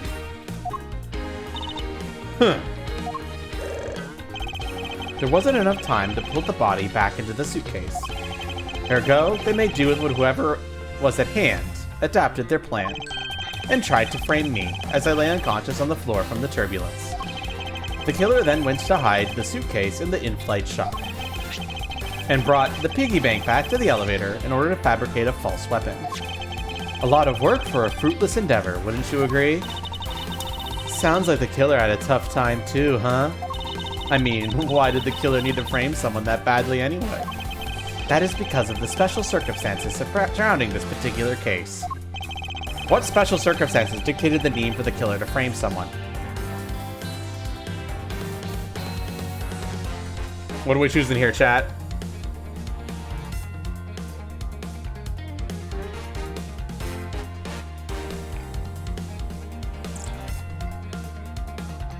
Oh, he's fine, Bakiri, don't worry. Maybe. I don't know. We got Sharpie saying where, and 2 people saying who. Bakiri has also said who, so we're locking that one in. The killer was at a loss of what to do with Agent Hicks's body. But as it so happens, there was a bunch of empty suitcases nearby. Being a skinny man, the killer thought to put his body in the handoff. You mean that the whole plan to frame someone was an elaborate coincidence? No, that's not what I said. You wrongly deduced my meaning, Miss Meal. The one with the wrong deductions is you. Think before you speak again. Ow. Patience, Francisco. I was about to reveal the truth. The special circumstances ended from the killer to frame someone. That was wrong.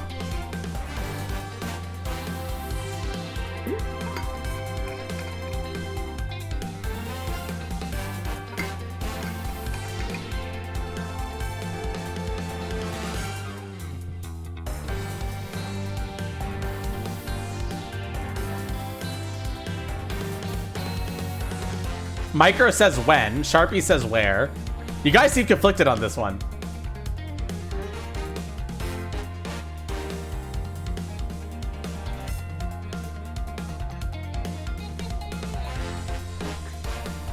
Okay, now everyone's saying when. Except Sharpie. Don't worry about Ace Attorney, logic can be confusing.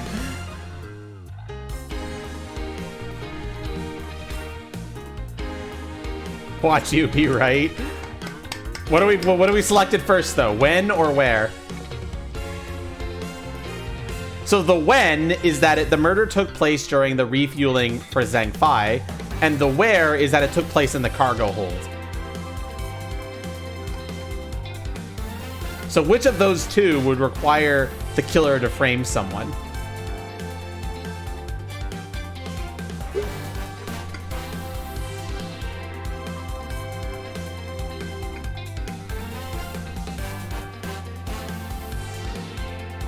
That's what it's asking. Which, the fact that it took place in the cargo hold, or the fact that it took place during the layover in Zhang Fei? Which of these two pieces of information is the most important thing that would require them to frame someone?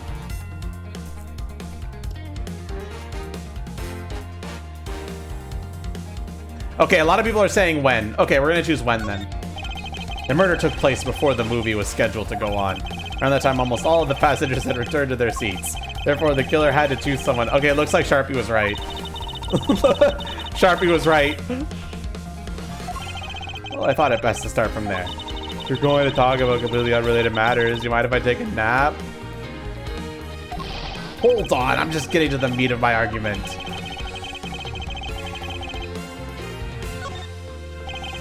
The special circumstance is simply that the murder took place on a plane mid-flight. No matter which country, customs is quite strict in this day and age. So no matter what you do, the chances that the body will be found is very high. Therefore, there was no choice but to frame either Miss Tenero or myself. Okay, you know what? Not even I was thinking that. Come on, Phoenix, right? That was a stupid question. It makes sense now that you've laid it out to me, but I wasn't thinking that either. Fuck you, game. I was... That makes perfect sense now that I'm thinking about it. Fuck you, game. That was not clear. Now I'm angry. But yeah, basically they had to frame someone because the body would have 100% been found. I guess that makes sense. Yeah, I agree, Wario. In other words, the only one who fits within the boundaries of the criminal's movements is not Miss Tenario or myself, but you, Miss Cammy Meal. Only you and you alone could be the killer. Yawn. And...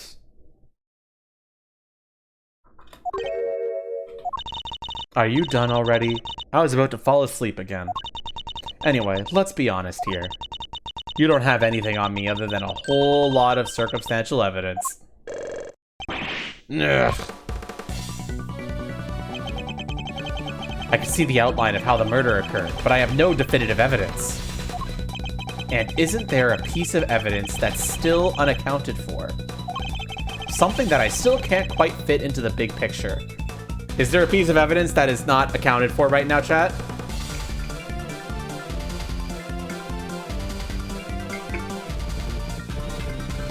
Three people have said phone. You want to lock that in?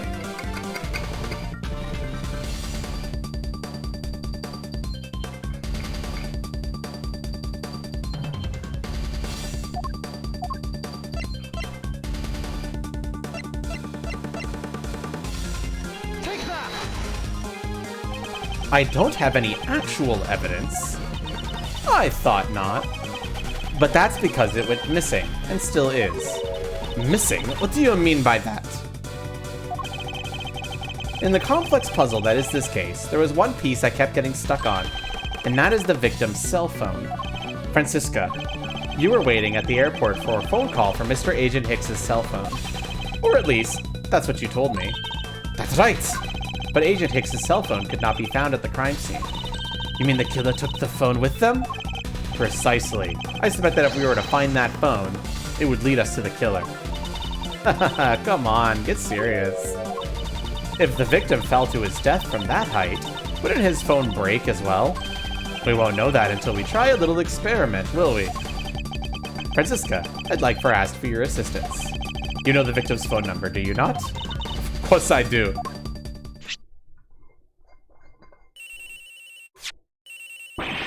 Agent Hicks's phone! It's ringing from somewhere, sir.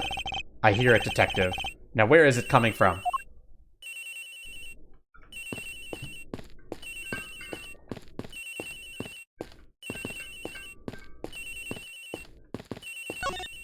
It sounds like the phone is up in the flight attendant's room. We better hurry to the flight attendant's room, sir. Damn, they can hear it from all the way down here?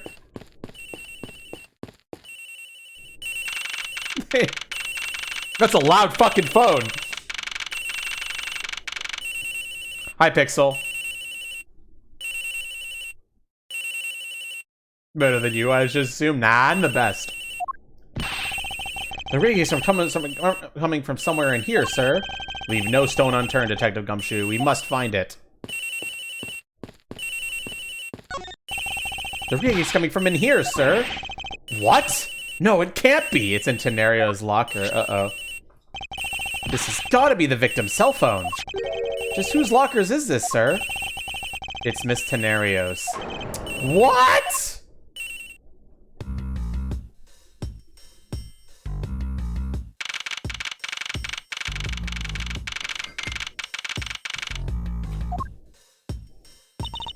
So, Miss Edgeworth, how did it go? Where did you find the phone? I found it in the flight attendant's room, in Miss Tenario's locker. What? But... Rotea Tenario! I don't know anything about the phone. It wasn't me. It wasn't me. Miss Von Karma, was it? I suggest you arrest Miss Rotea Tenario right away. Wait, I have a theory. This is related to the incidents with the keycard. When the killer went to steal the keycard, they conveniently stashed the cell phone in Miss Tenario's locker at the same time. Problem, Edgeworth. We don't have evidence. Objection! This is related to the keycard, alright. In the same way that we have zero proof that the killer did just that. Ugh. The only voice that sings the truth is evidence. That is the one bird we cannot ignore. What should I do? Francisca's right. I can't offer baseless conjectures at this point. Alright then, why did the culprit take the cell phone from Agent Hicks? It must have something very incriminating on or in it. Hold it! What now, Mr. Adsworth? It's not over yet. We have yet to figure out why the killer took the phone. What? Inside this phone lies the final piece of incriminating evidence that will point us to our killer. We need to examine this phone in more detail. The LCD is broken. Without a screen, you can't even place a call with this. Ah, it's a camera lens. Come to think of it, I wonder, how exactly was Agent Hicks planning to preserve the crime scene of a smuggling? Francisca, I need you to confirm something. This cell phone, can it take pictures? Mr. Edgeworth, I can't believe you don't know about this kind of basic stuff, sir. This looks like a very similar model to my own, and mine could take photos just fine. Do you think Agent Hicks could have taken some pictures with this? In particular, pictures as evidence for his smuggling case. If so, I say there might be some very inconvenient photos in there for our killer smuggler. But the phone's all busted up, sir. Even a super prosecutor can't repair a broken phone. Ugh, I'll find a way, don't you worry about that. Go back to sleep now. The LCD screens on the inside and outside are broken, that's for sure. But that's also reason enough to believe that the killer wasn't able to release the data. What? What do you mean by that, Francisca? It looks like our killer isn't really familiar with electronics. This phone still rang when I called it, meaning that only the LCD screens are broken. It's possible that the photos are still in there inside, waiting to be accessed. All we need to do is transfer the data to my phone. Oh, she doesn't like the sound of that. Francisca, your phone, if you please. Very well. It's transferring. Alright, displaying it now.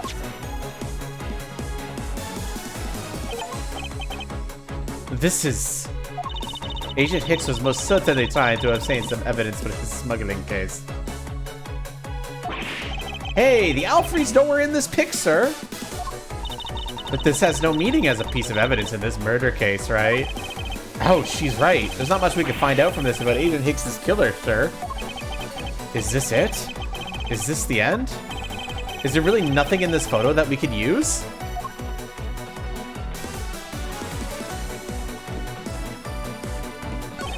The fact that all of the suitcases are here in this photo is odd. Agent Hicks was still alive at this time. So what exactly is so odd about the suitcase that haven't been used about being there? I was only pointing out things that are different between now and then. You're off topic, that means I put this attendant to sleep yet again, Miles Edgeworth. Okay, what's the contradiction here, chat? Is there any?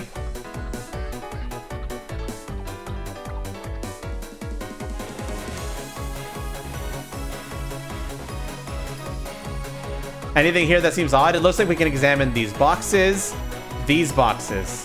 and this railing. Inspect all the boxes. These ones. Well, there's no penalty for this, so I can just trial and error this, to be quite honest. What's all this? Oh, they are cargo shipped from Borgina to Zemfai. So the reason they aren't here now is that they were dropped off in Zhangfa. Miss LeBlanc, can you tell me the contents of the boxes? Unfortunately, there is no English written on them anywhere. One cluster of boxes is written in Borginian. It says...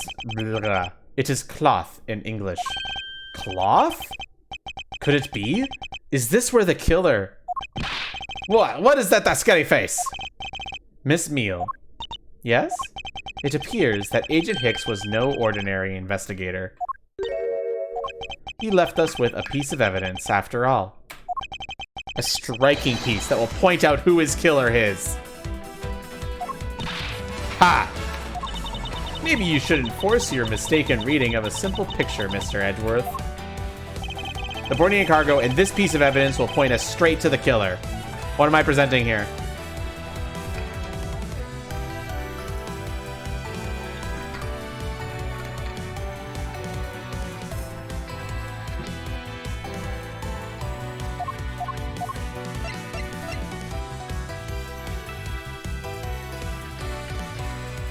It timed out, but if somebody else says yes, I'm going for it.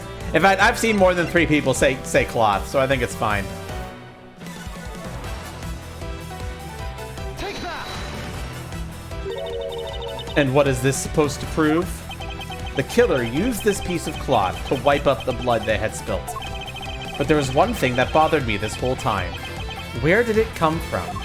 And now, I have finally found my answer in this very photo. The cargo that was unloaded in Zhengfa had cloth written on it. In Borginian, that is. And this is where the killer grabbed a piece from clean up the blood with. That's right. The killer was someone who could read and understand Borginian. And the only crew member that fits that description is you, Miss Cammy Meal. Ha! That's pretty flimsy. The killer probably searched through all the boxes looking for something to use. When you're frantic, you don't care if the box is in English or Borginian. Sorry, but I cannot agree with your assessment of the killer's indiscriminate nature. What? There was no need for the killer to tear through boxes at random at all. And if the killer supposedly could not comprehend Borginian, well then. Logically, the killer would have opened this box first. I think this is pretty obvious, right, chat?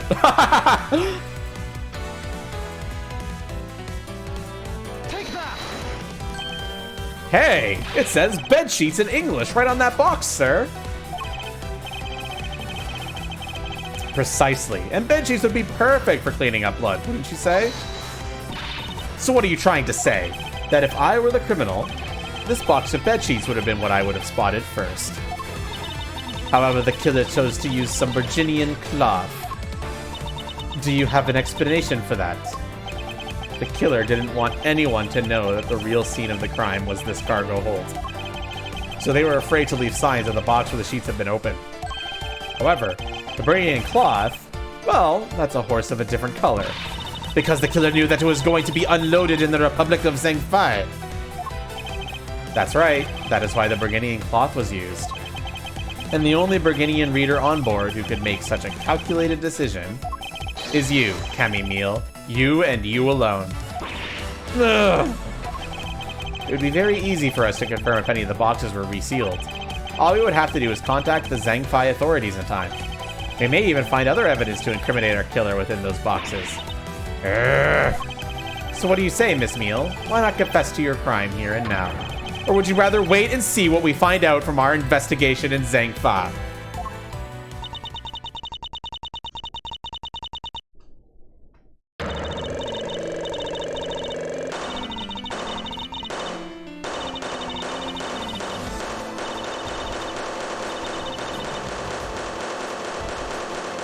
Damn, she just got shot by Bubbles. He was Interpol. I couldn't stop it. I brought him here. He started taking pictures. I couldn't be found out. I was scared. I was in trouble.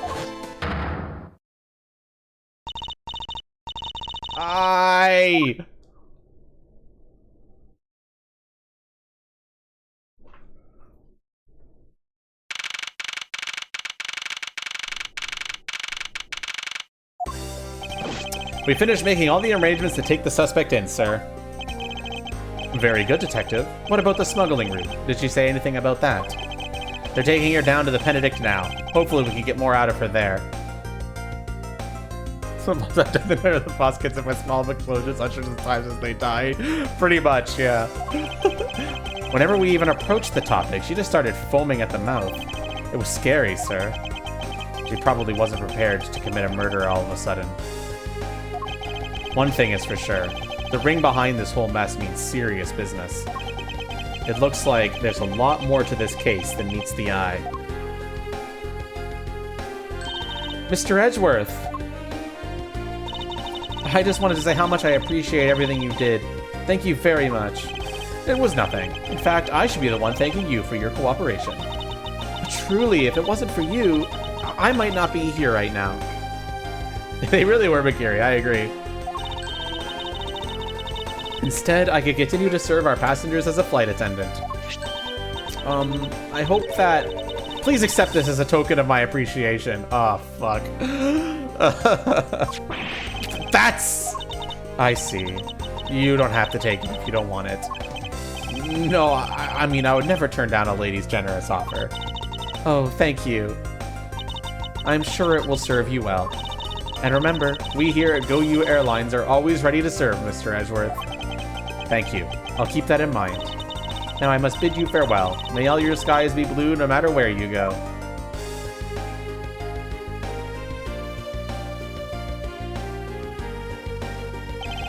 I can't believe we wound out investigating the whole day, sir, but boy was it fun. Speak for yourself. My day was filled with earthquakes, elevators, and false charges. By the way, where's Francisca?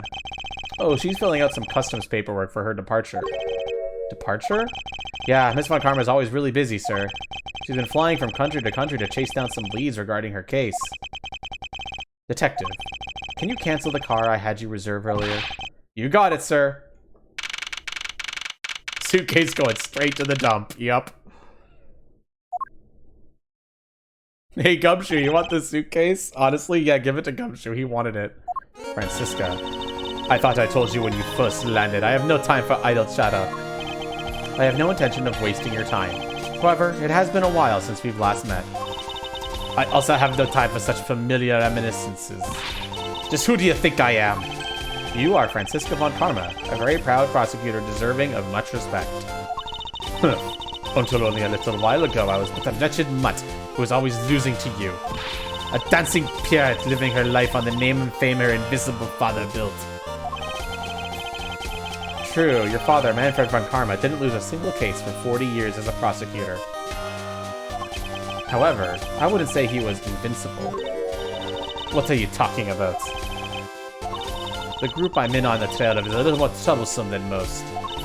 The smuggling route we found this time is only one sliver of the big picture. Sounds like a dangerous assignment. You really don't have to worry. I could take care of myself. Yes, I suppose you can. Plus, there's another agent on this case with me. Oh, another agent. He's a star among Interpol agents and has the highest successful arrest rate. Who knows, you may even run into him one day. I was simply caught up in this one case. I hardly see why we would cross paths. I suppose. But I doubt he would say the same. I'm not following you. You'll understand soon enough. The fight has only just begun, Miles Edgeworth. I'll be back in this country soon enough. And when I am, you can be sure I'll pay you back. In full.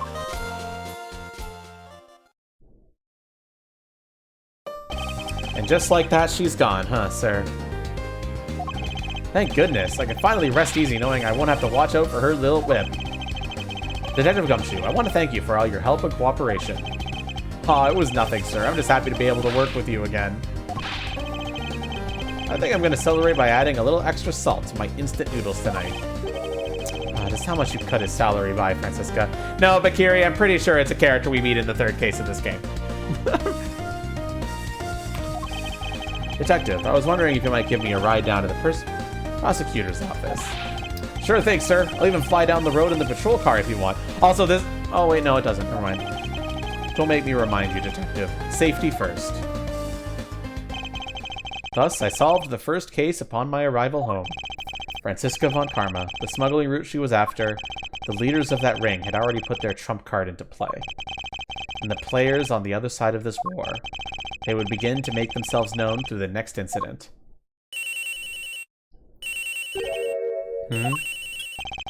Edgeworth speaking.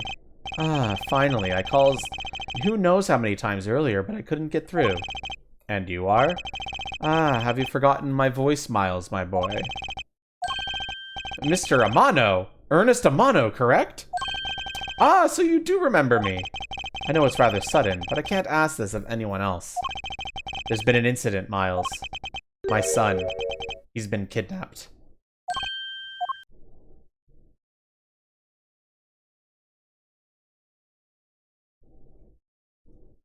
What?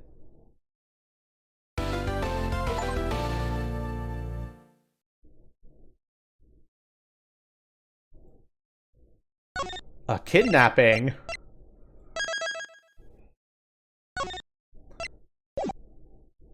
Episode 2, Turnabout Air. Episode 3, The Kidnapped Turnabout.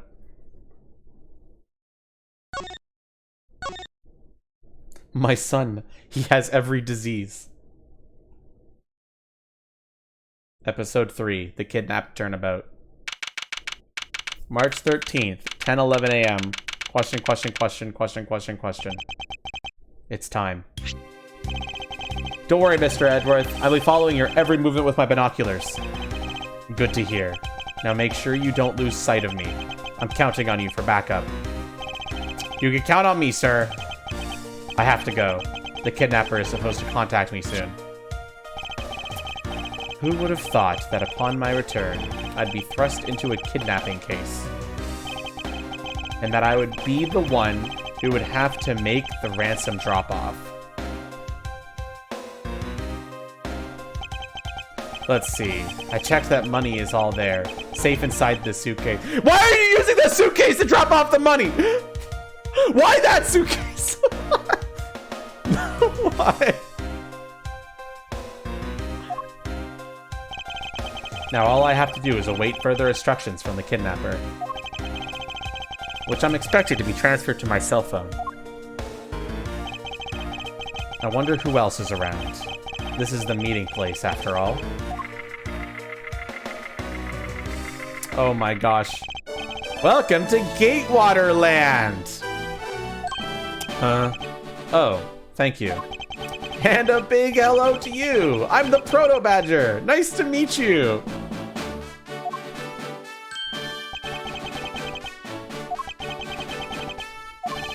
Excuse me, were you perhaps thinking about taking a picture of me?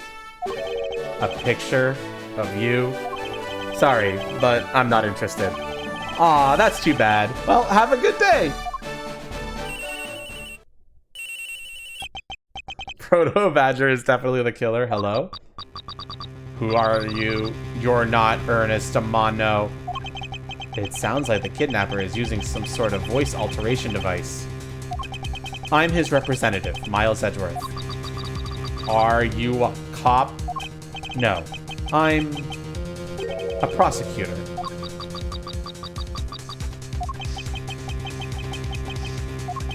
I know what you're wondering, and yes, I have brought the ransom money with me. I see. In that case, bring the money with you to the stadium. So this person intends to see if I'm being followed, huh? Please, Detective Gumshoe. I really need you to come through for me this one time.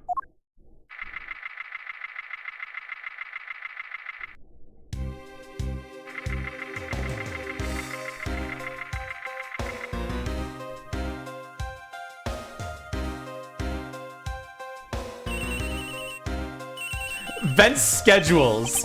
Battle of the Magicians. Max Galactica versus Troop Premiere. That's a fun little Easter egg.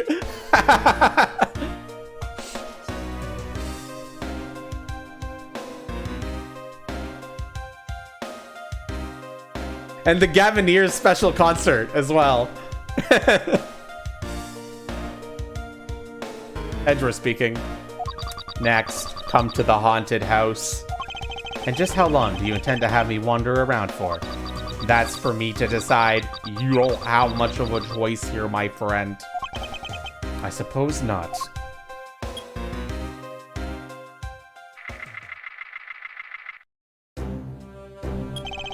I've arrived. Go inside.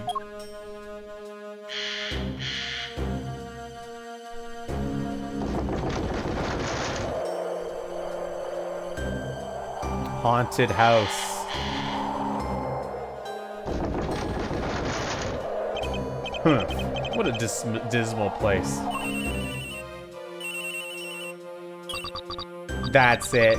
Go through those doors. Am I being watched from somewhere?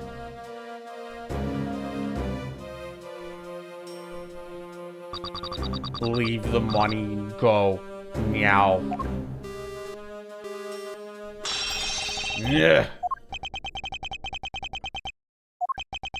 I was hoping for an exchange, but maybe I should do as they say for now and not push it.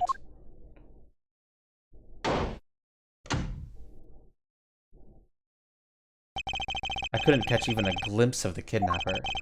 Perhaps I should keep an eye on this haunted house until police backup arrives.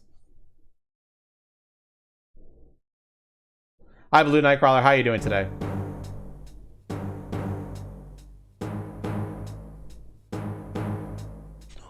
Fuck.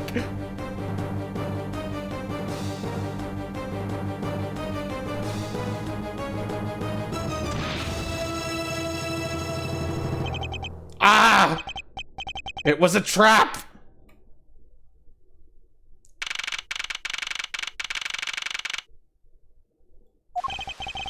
That guy betrayed... No, can't be. The deal... Who is that? And what are they talking about? Split police. Alright. In front of meetup. I can't move my body. I fear I may faint again.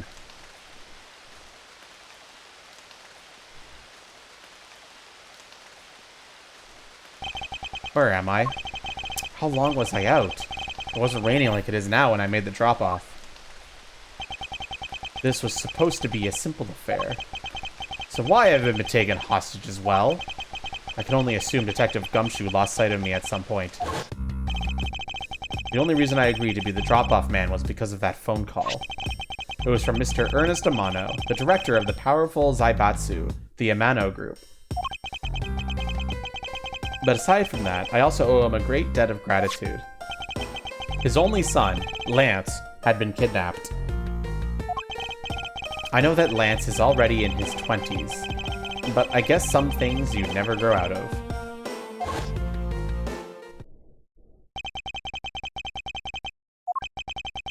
I can't sit around waiting for someone to come help me. I must escape somehow. No! Was that you making that funny sound? Who's there? And how dare you laugh at a gentleman's plight? Who dat? Who are you? Are you one of the kidnappers? A kidnapper? Me? No way! I'm not into such petty crimes. Nope, I'm after something much, much bigger. I must be worn out from today's ordeal. Focus, Miles. Oh, I forgot to introduce myself. Sorry about that.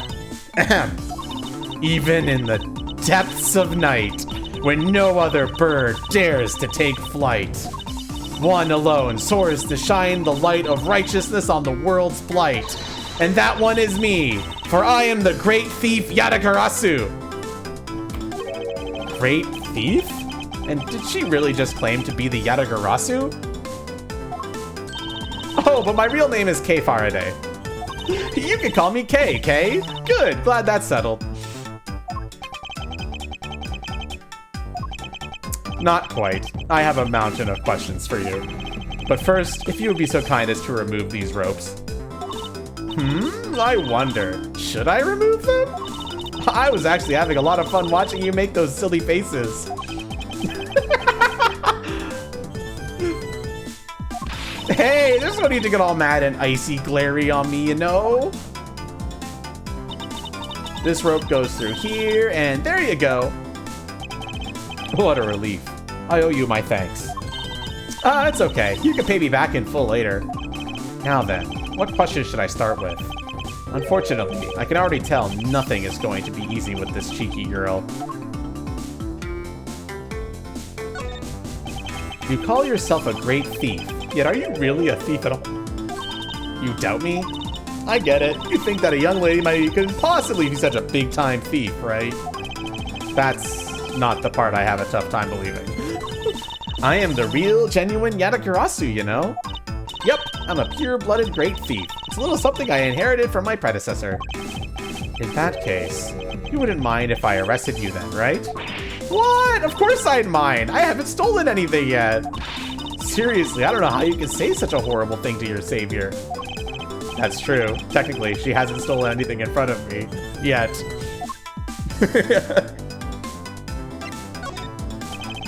When you say you're the Yatagarasu, do you mean you are the Yatagarasu? Yup. the most righteous of the righteous, the legendary Great Thief. But I inherited the title only recently, so I haven't had a chance to steal anything yet as the second Yatagarasu. I was not aware that thieves could pass down their titles like that. But don't worry, I've got some big plans in the works. Big plans, huh? They wouldn't happen to lead to a big arrest, would they? I knew it. There's just no reasoning with a prosecutor. I'm not the problem here.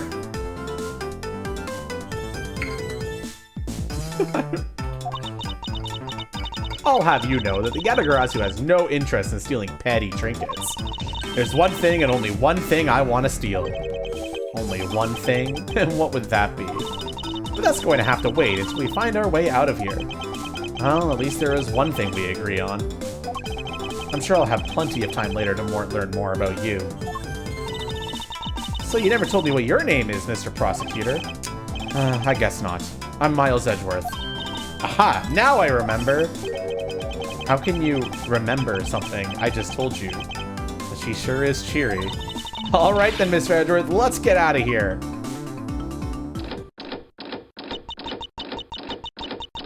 Hmm? It would seem that we are locked in from the other side. What? No way! I don't hear you! La la la la! Kay, you do remember where you came in from, right? It looks like that might be our only way out of this room. Oh, whoops! Slight miscalculation. That's a good height to make an entrance from, but I can't jump that high to make an exit. I suppose we have no choice but to look around and see if we can't find another way out.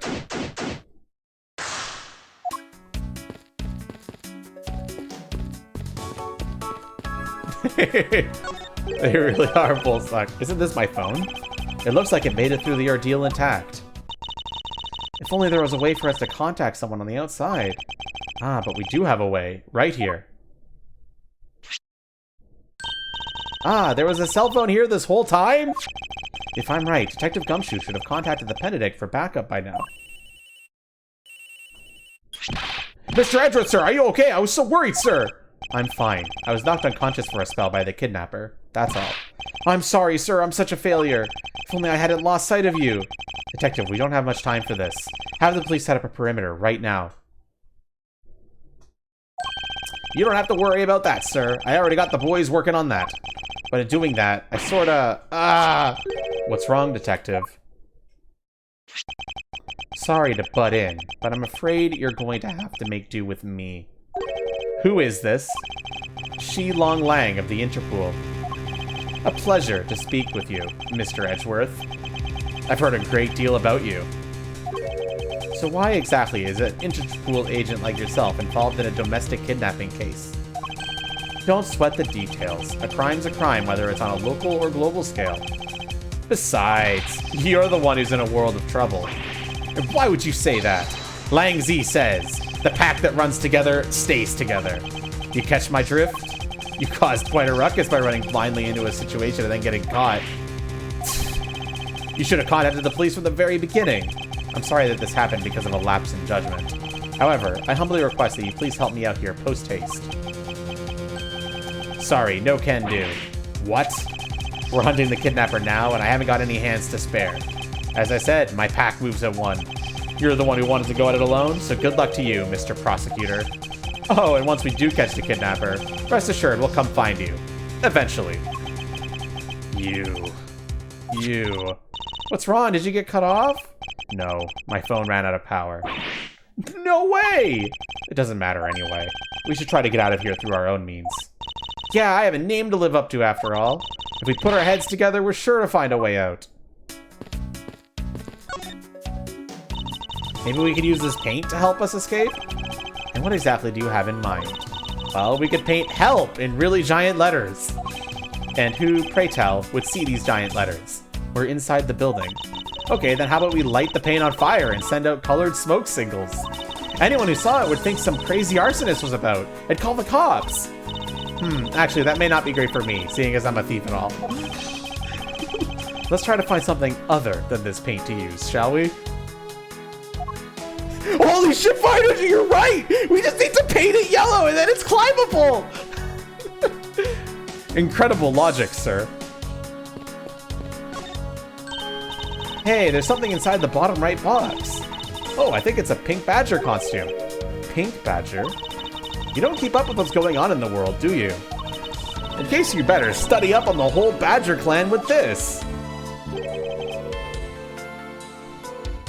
Proto-badger, the very first badger. Bad badger, a vile criminal with a gun. Blue badger, an ally of justice who keeps the peace. Pink badger, note her unique pink bow. We got the badger lore, chat.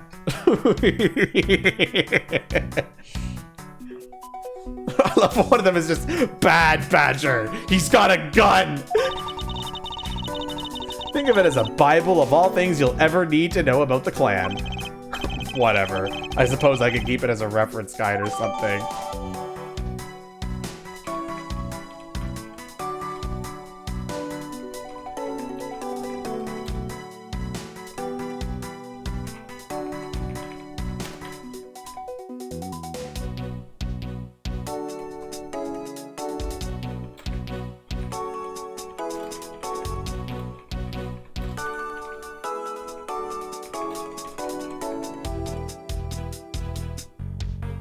Oops, I think I spelled that wrong.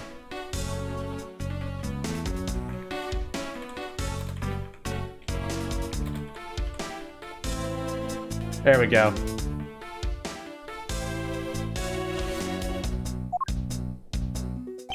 I suppose this means that this is where they keep all the costumes. Oh, we also have this. Why the fuck is it called a Bible? Why not?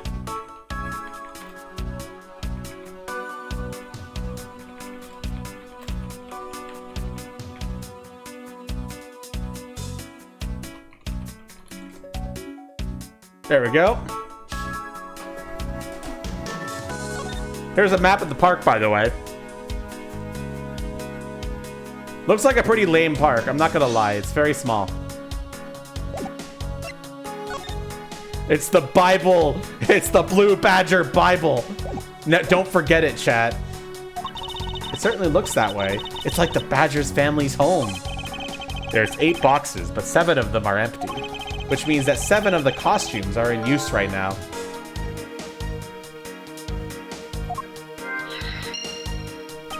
But aren't these badgers the mascots of the police force? Well, I heard that the police had a hand in sponsoring this theme park.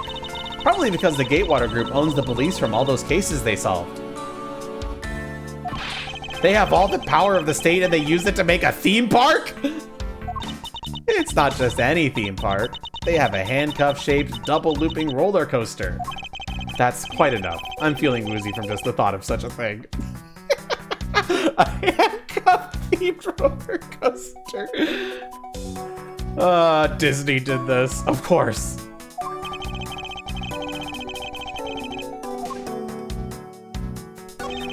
And what have we here? Ah. Why do I feel a laser-like stare aimed right at me? Did you want to take a look?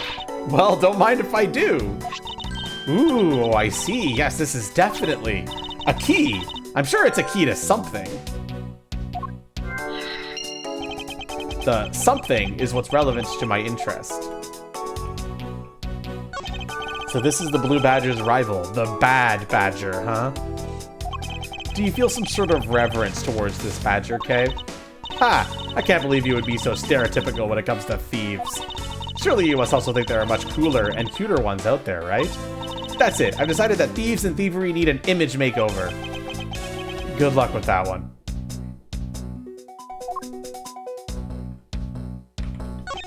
This is that Blue Badger I met at the main gate. Excuse me, but his name is Proto Badger, not Blue Badger. He's based off of the very first design created by the local police chief. You know, when you compare the two, the Blue Badger looks a bit cuter. I suppose as he continued to redesign him, the chief managed to make him cuter and cuter. Even humanity has come a long way when you think about how much we've evolved. Are we comparing the Blue Badger to humans now? Look, it's the Blue Badger! I suppose even this thing can be popular with women. My nemesis! What the? Why is she beating it up? He's got the word badge right in his name. There's nothing but bad news for someone like me. And to think he's out there wandering around in this park. I better be careful. He's gonna arrest me by the power of his name alone. I somehow doubt that the blue badger has the power to arrest anyone. If you guys don't end up liking Kay, then I hate you all. That's all I'm gonna say. Suppose this is the pink badger? But since it has the same design, doesn't it seem forced to call this one a female? You think so? I mean, just look at how long her eyelashes are. That's the only difference. And the fact that she's pink. Yes, and her lips are red. See? Lipstick. What? She has nothing to say about the giant pink ribbon? Or is that too obvious? She went on to make Persona 5 to change the image of thieves. Yeah, that sounds like something Kay would do. Man, why did they have to put the windows so high up anyway? How is a thief supposed to make her daring escape? I suppose we could make our way out if we were able to climb on top of these lockers. Aha, that's pretty clever. You make a good thief yet, Mr. Edgeworth. Please don't ever place my name and the word thief in the same sentence again. Let's see. I wonder if I could just jump and grab the top of this locker here. She's trying her best. Man, why did I have to make it such ginormous lockers anyway? Even if we wanted to use these lockers, we need some sort of foothold.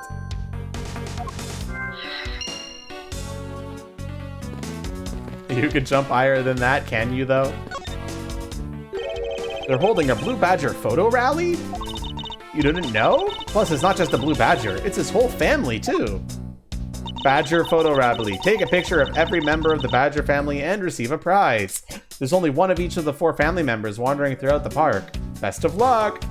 You get a really posh prize. What's the prize? Well, there's a costume head sitting over there. Why not start with a picture of that?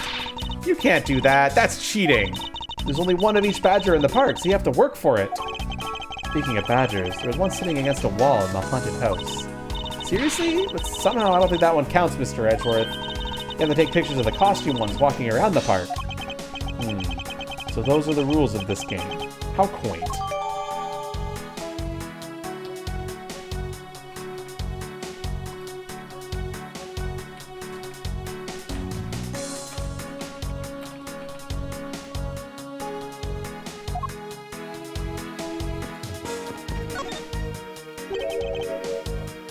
What's this? Looks like the bad badger, and he's looking as bad as ever. Looks like a costume head to me. I guess the bad badger's costume is, at the very least, a 2-piece, huh? The real question is, why is only the head sitting out here on the floor?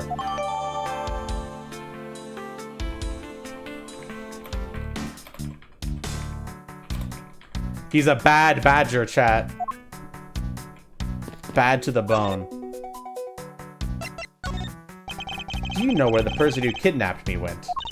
Well, after they locked you up in here, it sounded like they went into the next room and started talking to someone. I feel like I heard something as well, but it's all a haze in my mind. However, I do recall that the kidnapper was talking with someone. It was just a guess before, but I guess I really am dealing with 2 kidnappers here. After that, they left. It almost seemed as if they were done with you. I suppose that is the case, as my kidnapping seems like an afterthought to the 1 million. Well, they went into the next room. Let's see what we can find out through the slot.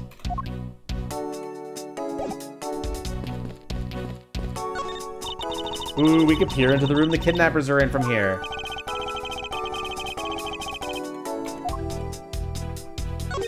Is that what I think it is?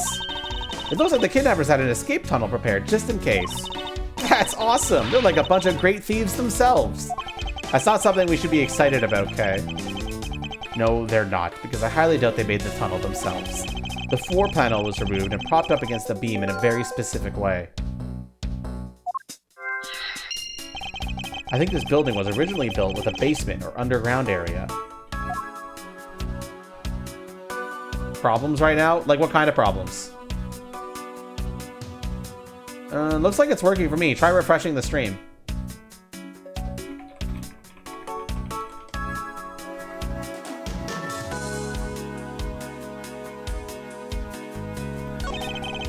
Also, yeah, Fire Ninja, you're right, they do.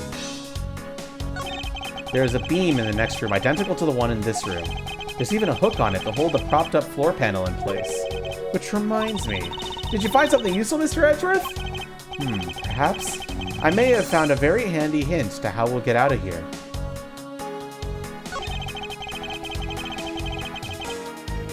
There's a door on the opposite side that appears to be the same as this one, which would mean that I could probably assume that these two rooms are very similar in structure. I believe I may have just found our ticket out.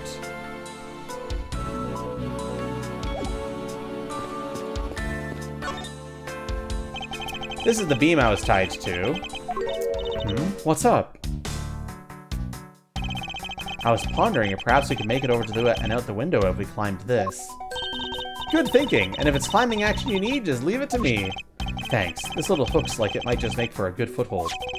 Up you go, Kay, and good luck. Count on it. The great thief Yadagrazu spreads her mighty wings and takes to the skies. Here I go, and she died. She doesn't want to talk about it. As I thought, this beam was definitely not made for climbing. What do you mean, as I thought? I'm not your guinea pig, you know.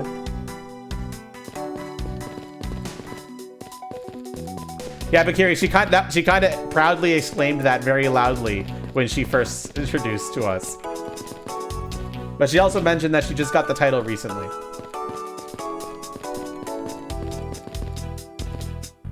Alright, chat. We've got lockers. If we can get to the top, then we can escape. If only there were some footholds.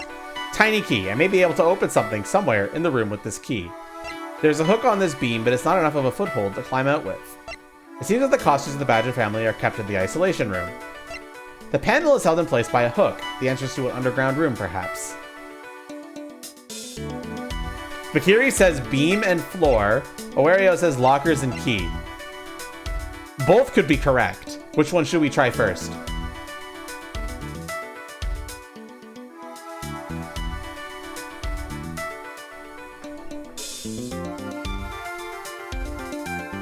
Yes it is, Luxie. This is the main game screen. If you're asking about redeems, this is the stream where all my redeems work. How could beam be right, if I may ask? Beam outside too. There is a hook on this beam, but it is not enough of a foothold to climb with. Ow. Open floor panel. The panel is held in place by a hook, the entrance to an underground room, perhaps.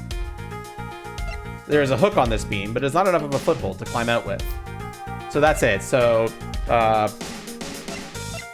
if you think that's right, then...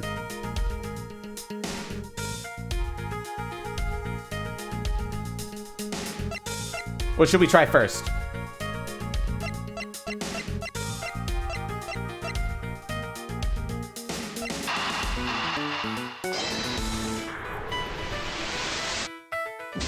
Unfortunate. The pieces don't fit together quite right. Unfortunately, it looks like that key is not for those lockers. Hello, Anuki. How are you doing today? And I am not small. Fuck you.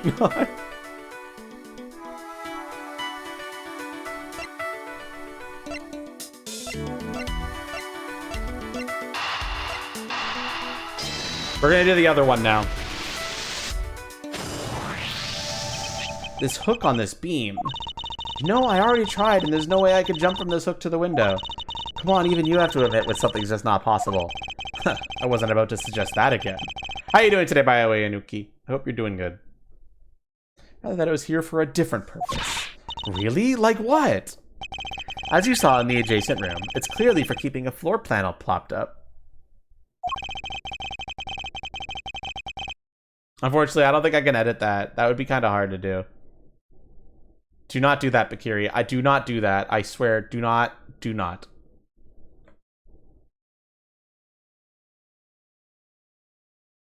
Working hard as always? Hell yeah. Or maybe not hell yeah. I don't know. I hope the work's going well. Oh, I get it. We didn't notice existence all this time because it was being hidden by this tarp. Alright then, let's fold this thing up and see what's underneath. Now this is what I call a treasure.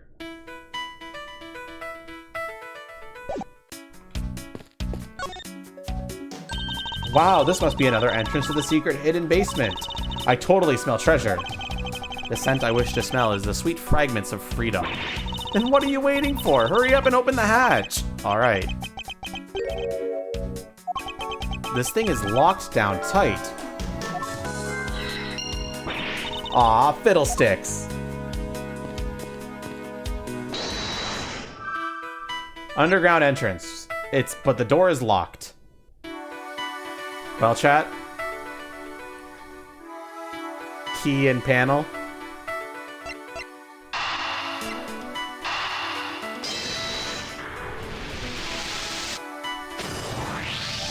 I believe you're up, Kay. Huh? Why me? Because we need to use the tiny key that you've taken quite a liking to. Oh, gotcha. Just leave it to me. I love the tense feeling of these moments when you're about to uncover something big. I believe the feeling of freedom would be much more satisfying right about now. All right, I got the secret door open, and now... Ah, wait! What? Ah! Are you all right, Kay? I'm fine. The ladder just slipped is all. Thank goodness she's all right. I would have had a coronary. There's a lot of really large machinery down here. The ladder's not there anymore, you bitch! What about an exit? Oh no, she put it back up. Okay. It's really dark and cramped down there, so I really doubt there's an exit. I can't believe that happened. You have only yourself to blame for leaping before you looked, you know? No way. I mean, how was I supposed to know that the ladder is removable?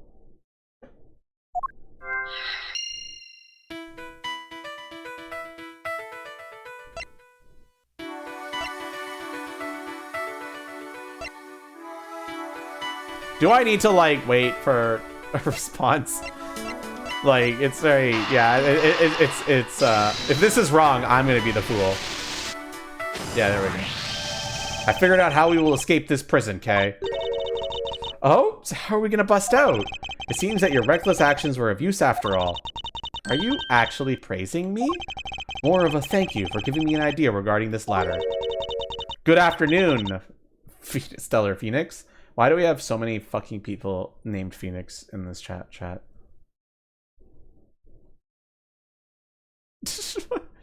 I'm kidding. That's not a bad thing. You're dumb, no problem. We have like 2. True. Actually, there's 3. Just one of them lurks more than they talk. Oh, I see. If we use this... Yes, I believe it's long enough to reach the top of those lockers. Well then, what are we waiting for?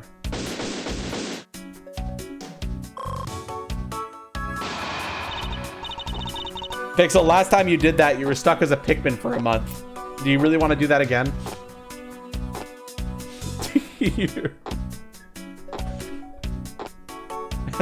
So don't do that. You can't change it back and you know that.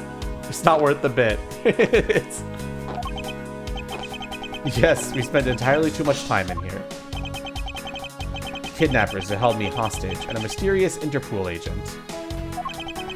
This case is only getting started, and I'll be the one to bring it to a resounding end. Seeing Ace Attorney that isn't a dot lol? Hell yeah.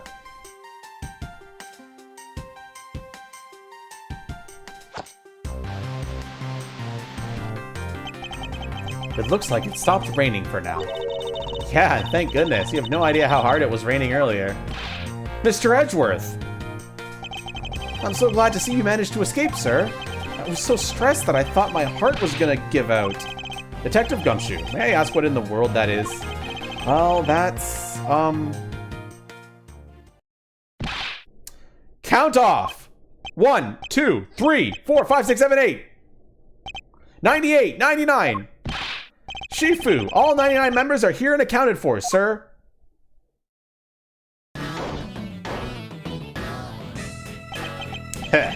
What the heck do you think you're doing counting my cubs off like that? Every person is a valuable human being, you get me? And everyone has a name that parents gave to them. No one is a 2 or a 3. Everyone, regardless of age or rank, is number 1. Got it? Shifu! Shifu! You are Agent Lang, I take it. You infidel! How dare you address our Shifu so rudely? Urgh. Lang Z says, a cub who disrespects others soon feels the disciplinary bite of an elder. So don't you ever forget to show the proper respect towards another person. Shina? This isn't much, but please accept my card. Good night, Ramsey. Have a good one. Oh, thank you. Please accept mine in return. You all see that just now? That is the proper way two people show their respect. Keep that in mind and you'll get far in life. Got it? Ah, that's right. Francisca did warn me. Something about an elite Interpol agent from the Republic of Zhengfa. Apparently, this man has the highest successful arrest rate in the organization. Agent Lang, why exactly is the Interpol agent involved with this clearly domestic case? That's none of your business, Mr. Prosecutor. How is it not? I've heard a rumor or two about you. You solved the murder that occurred during your flight home recently, right? Ha! He sure took a while just to arrest one little flight attendant. How pathetic. How dare you say that about Mr. Edgeworth? You say you could have solved it faster, pal? The comedic relief jumps to the aid of his master. How cliche. Look, what I'm getting at is that if I had been there, no one would have died. I would have solved the entire case and Agent Hicks would still be with us here today. You cocky piece of shit. Fuck you.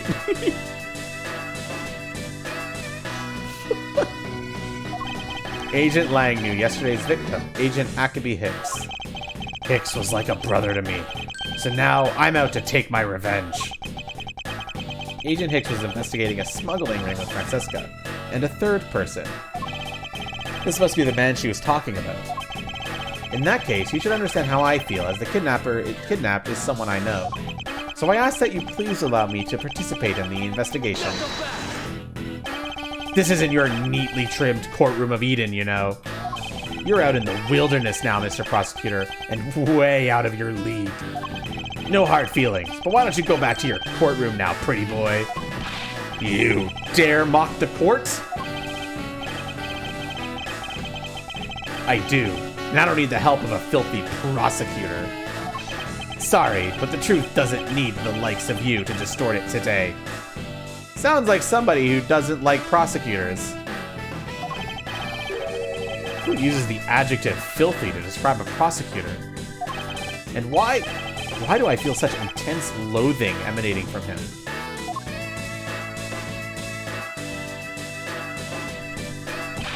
Alright, men, good job on the perimeter around Gatewater Land.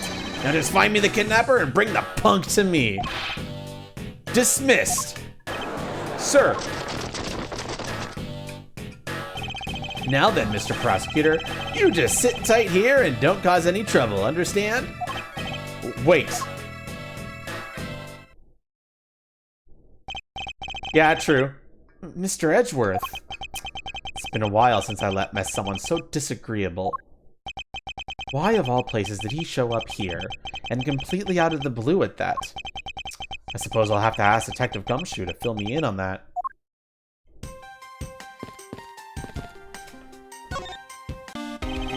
Great job, Detective. Sir, for losing sight of me and the kidnapper, and allowing my investigation to be hijacked. Sir, I look forward to your next month's salary assessment. But the case isn't lost yet, sir. I'm gonna show you just how much of a man Dick Gumshoe can be. Shall I prepare the 21-gun salute now or later? Detective, are you sure it was the Benedict you called for backed up? Of course, sir. I think I would know the number to my own Benedict like the back of my hand. Then why did an Interpol agent show up instead with an army of his own agents? That I have no idea. About 5 minutes after I made the call, that wolfman showed up out of nowhere, sir. Agent Lang definitely has an agenda. So the question is, what is he after? What's up, Bakari?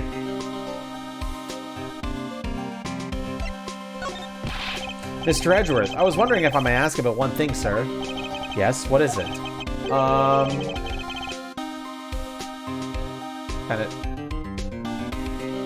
Because I can't read and pronounce things, Bakari.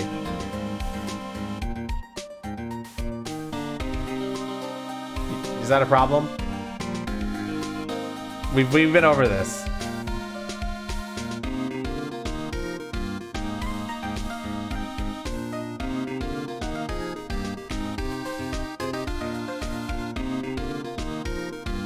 The precinct.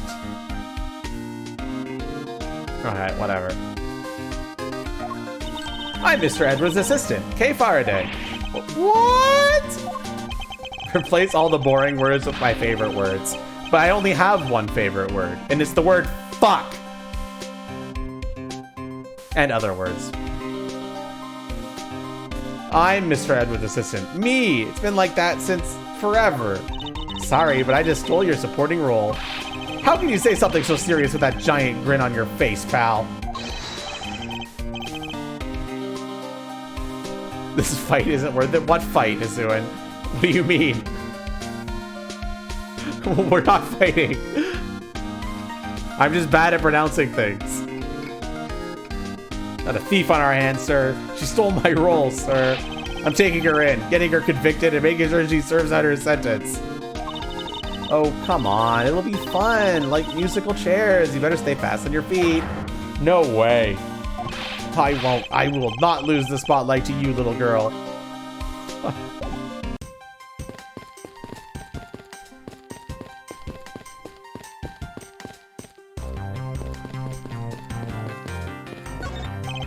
Horses are painted on this garage door to complete the Wild West theme. They almost look like they're ready to jump out into the real world and gallop away. Almost being the key word.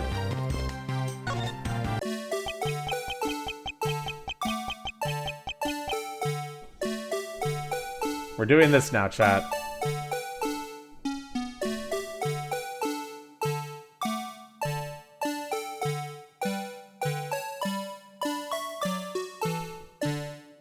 Fuck off, Akiri. You seem traumatized. Are you okay?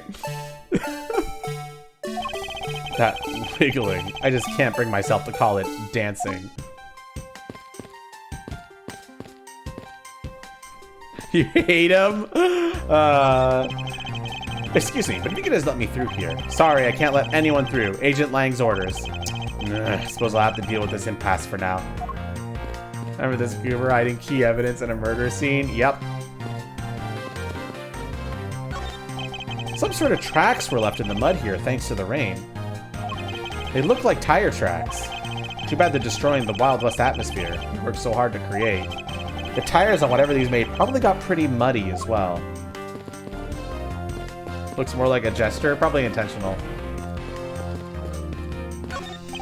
This horizontal bar is used for tying up horses.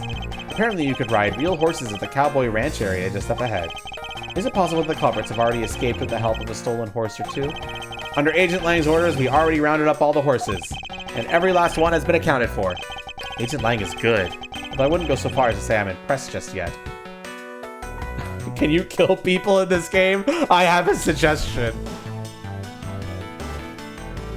Wasn't the badger designed by Gumshoe? I think so, yes. To some degree, at least. Along with the police chief. I highly doubt I'll find a clue in here, but I might as well check, just to be sure. This barrel sure is heavy. You there, do you know what's inside of this thing? It's the emergency water supply for pulling out fires. I see. Well, they certainly are well prepared.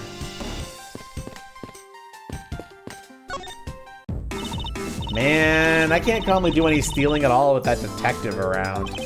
I suppose it's not easy when there's this many members of law enforcement in the vicinity.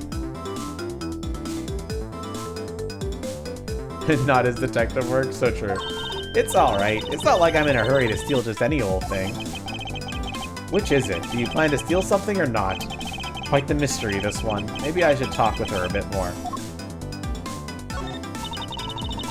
So what are you going to do about your investigation into the kidnapping?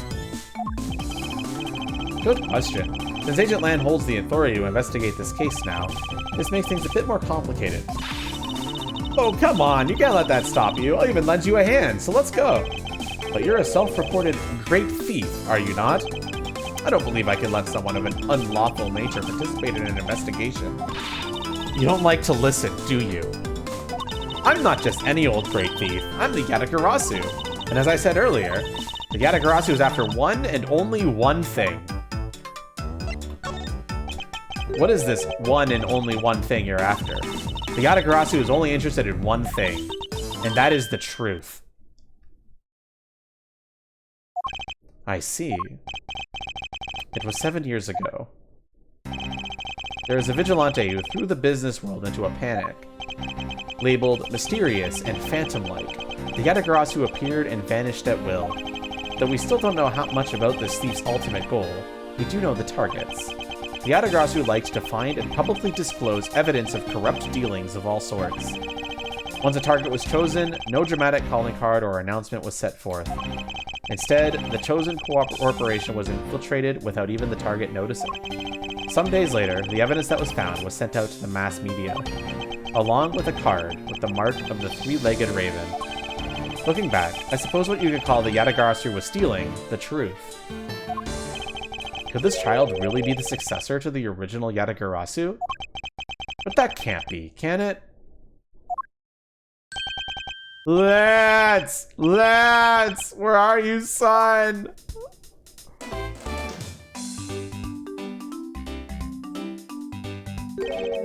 Mr. Amano. One second, I'm just gonna check something really quick, chat. Bear with me a moment.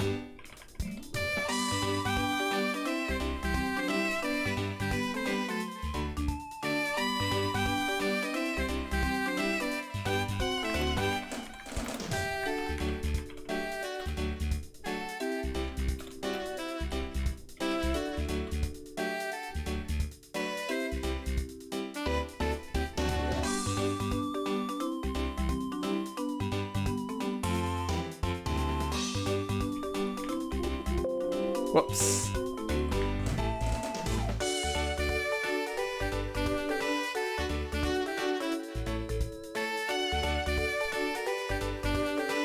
Jesus Christ, those earlobes. This takes place before or after the murder in Edge's office? After. This takes place after. Please do not do that, Pixel. Surgery to fix those abominations. Oh, Miles, me boy. I'm sorry to involve you in such an affair just after you were born. For you, Mr. Amano, I gladly offer my assistance. After all, I have you to thank for how well things turned out during my time abroad. If it wasn't for you, I might not have been introduced to that law office and had the chance to study the inner workings of another country's judicial system. No. Think nothing of it. As you know, Manfred and I go way back. I consider a beloved disciple of his to be like one of my own blood. If you ever want to go overseas again, you need only ask. I can use my company's vast network to send you anywhere at any time. So who's the old man? He is the father of the currently kidnapped Lance Amano, Ernest Amano. Now then, have you found Lance yet, Miles? Please, I miss my poor boy dearly. I'm terribly sorry, but your son's whereabouts remain unknown, Mr. Amano. Well, hold on there. What happened to all that money? I believe the 1 million has been stolen, and that the culprits are now on the run. What? Poor old man. Don't you have anything you could give him to cheer him up, Mr. Edgeworth? Forgive me, Mr. Amano. I was wondering if you could please tell me the details of the kidnapping one more time. Oh, it was yesterday. A call came into the house. From the receiver came the sound of my son. Help me, Daddy! I know this is tough, but please stay with me here, Mr. Amano. You don't understand. He hasn't called me Daddy in ages. It was incredibly moving. I wish I had recorded him saying that. He definitely should have recorded that conversation. But not for the foolish sentimentalities of an old man. Sentimentalities. Refresh my memory. What kind of person is Lance again? How will telling you about Lance help you get him back?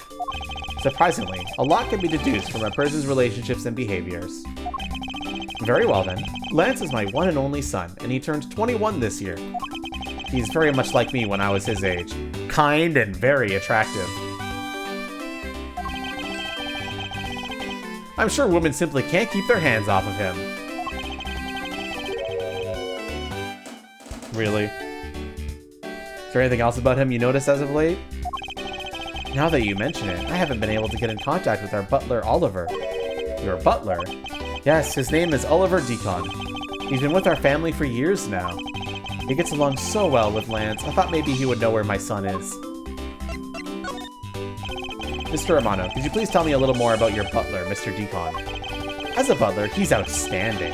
He even serves as Lance's personal private tutor. He took a brief leave recently, but even after it was over, I haven't been able to reach him. So you still haven't spoken with him since his leave. What about his family and friends? They said they hadn't seen him. I tried everything I could think of, Miles. Do you think this could have something to do with Lance's kidnapping? It's possible, but I can't say anything for sure quite yet. So even the person closest to the victim has gone missing. Oliver Deacon. Sounds like one name I had better keep in mind. Detective Gumshoe. Yes, sir. Let's begin our investigation. Even if that Interpol agent holds the authority to head this investigation, we can't allow ourselves to stand idly by, twiddling our thumbs. I'm with you 100%, Mr. Edgeworth, sir. I, Dick Gumshoe, pledge to stick by your side through thick and thin. Mr. Romano, it was my fault that the culprits escaped, which is why, with your blessing, I vow to return Lance to you myself. Oh, I've never seen you so passionate before, Miles. Good luck to you, my boy. All right, well, what are you waiting for? Let's do some investigating. You think I'm losing to you, pal? Forget it.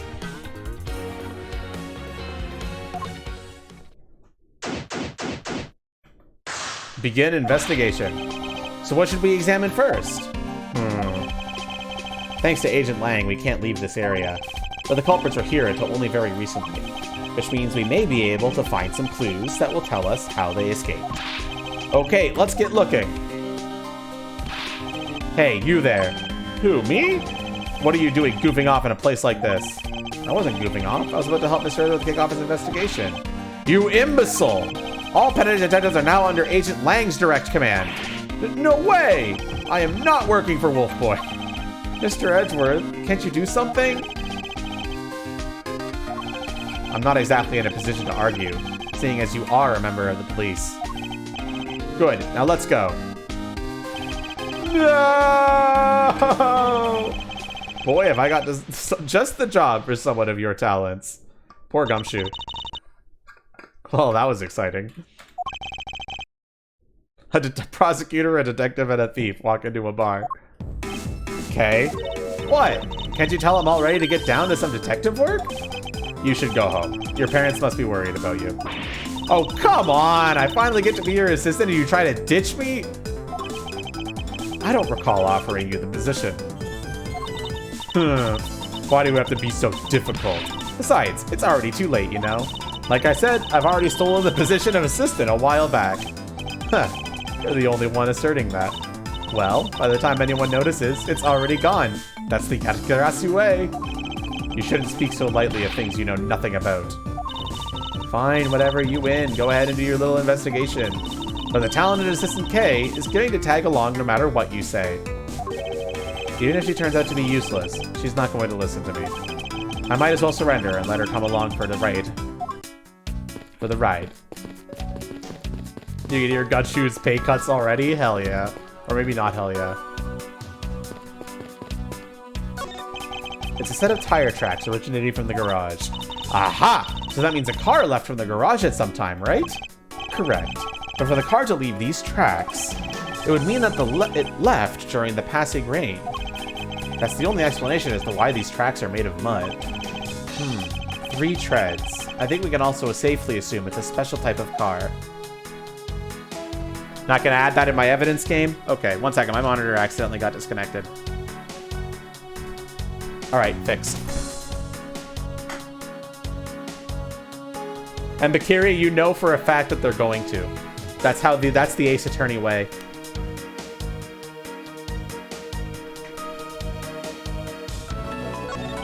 Excuse me, but if you could just let me through here. Sorry, I can't let anyone through. Agent Lang's orders.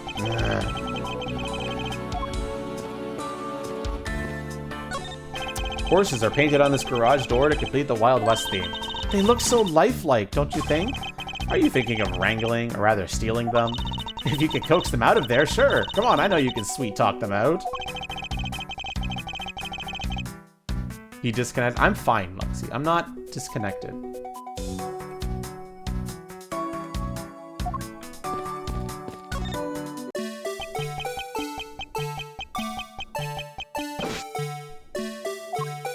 Hey, it's the Blue Badger. Badger, get. I really don't understand why she is so excited over this badger hunt. Oh my gosh, look at how happy she is. Speaking of badger, oh god, not this Steve. Hi, Steve-ish. I already said hi to you earlier, but whatever. There's a person inside of there. Mr. Badger, I wonder if you might share with me what you saw.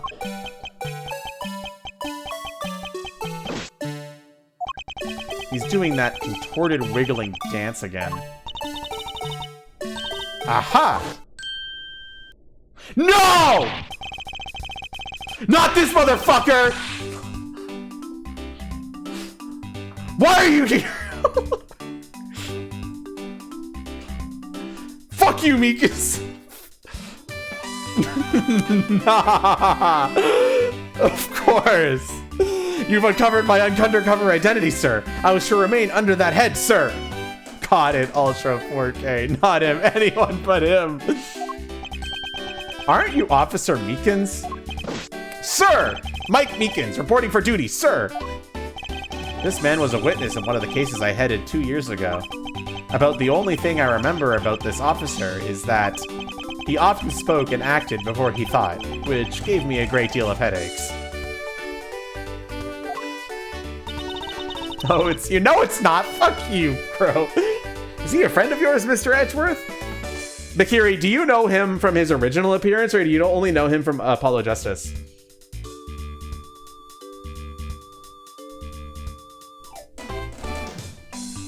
As a question.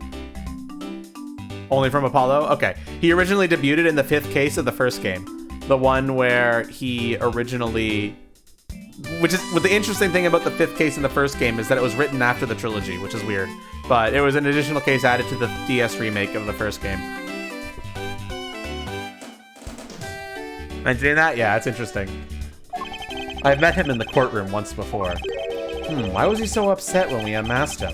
Does he have something to hide? Alright, Meekins, what do you have to hide? Officer Meekins, why are you standing here wasting time? Sir! Because I'm not a police officer right now, sir! I'm the Blue Badger. And I'm creating memories and dreams for the kids! That's never a waste of time, sir! I have a dream to become as big as Detective Gumshoe, sir! I was patrolling this scorchingly boring beat until a little while ago. When the dispatch radio on my shoulder cracked that the kidnapper had escaped, sir. I thought maybe this was my shot at making a detective, sir. I rushed on over to join in, but when I got here, there was a sea of people already, and I couldn't spread my trademark friendliness and joy onto anyone. It would seem that some people never change.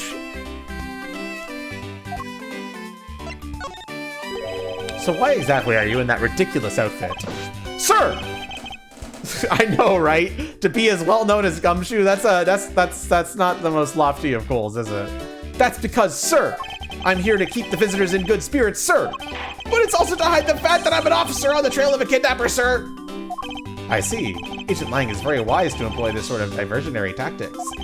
To be handed the role of the Blue Badger out of all the different disguises, sir, it's such an honor. Even Fulbright would be a better role model? Probably, yeah. How long have you been standing here, officer? Sir! For about 1 little hour, sir! That's around the time I woke up from being knocked unconscious. And I've been here ever since, sir!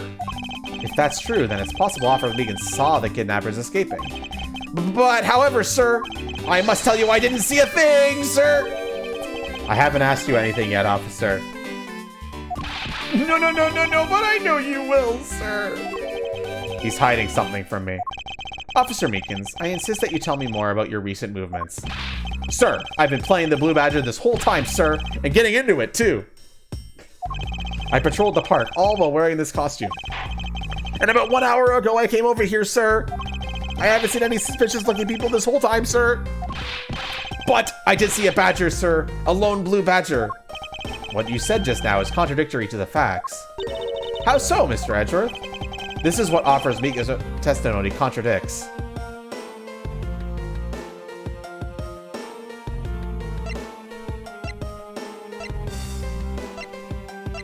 He said he saw a lone blue badger.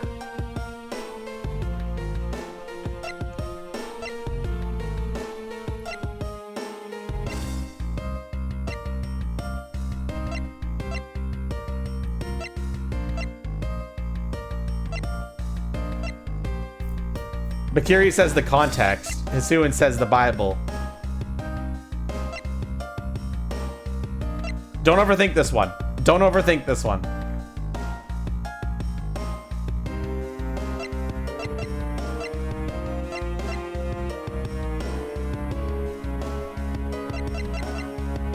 Bakiri wants to present the photo rally.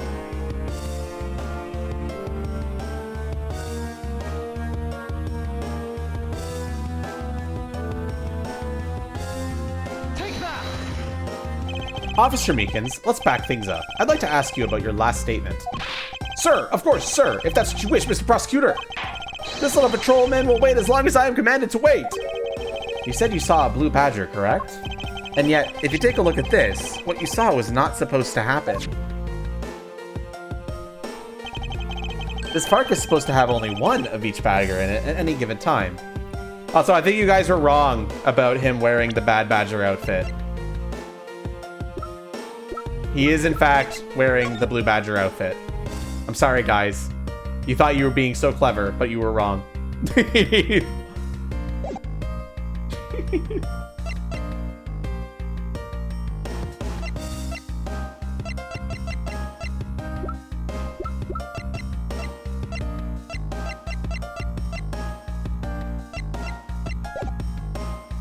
Yeah, what Steven said. Which means that as long as you are the blue badger, Officer Meekins, you should not have seen another blue badger wandering the premises. What, sir? That would mean that there are two blue badgers walking around? But why?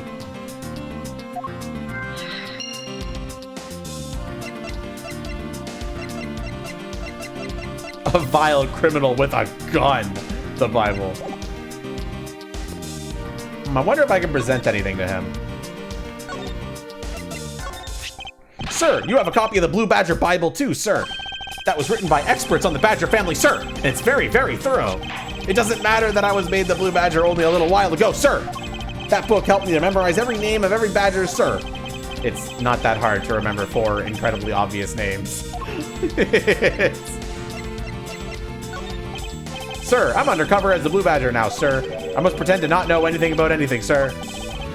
I mustn't respond to that. It would be like you shooting fish in a barrel. I'm supposed to pretend to not know anything. Yeah, pretend.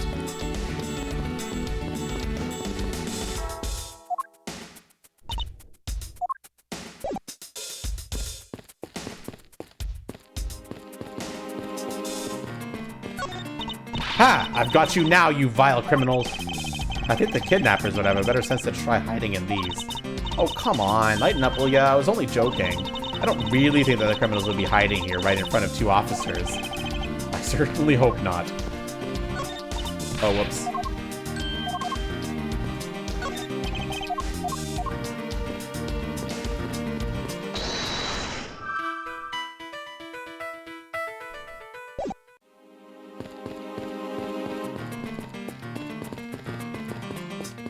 I guess I can put those logic statements together if I don't find any other evidence. Look, there's a blurb about the cactus here. This cactus is a very gracious gift to Gatewater Land from the local police, Benedict. I can't believe the police went so far as to even donate a cactus to this place. So is the police department running a cactus farm on the side? Haha, just kidding. They wouldn't do something so silly. Actually, I have the vague impression I've seen a cactus farm at the precinct before. If those are real, I wonder what you'd put in them. Water would be the obvious answer. But if you stored water in a barrel under the blazing hot sun, wouldn't it go bad? People of that period probably didn't care about how it tasted. Sorry, but I can't let you get away with making fun of old forefathers. I mean, maybe they really liked the strange taste. Look who's making fun of them now.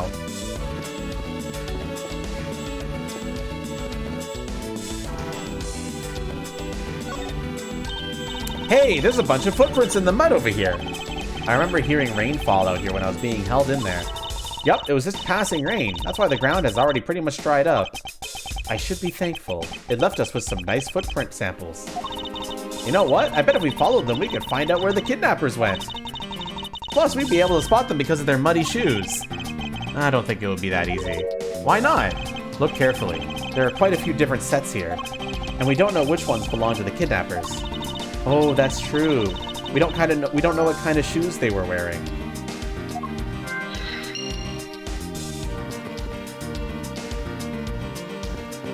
You need food? Honestly, I might need food too.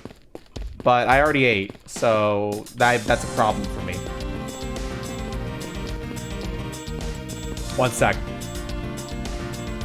I have an idea, chat. I'll be right back.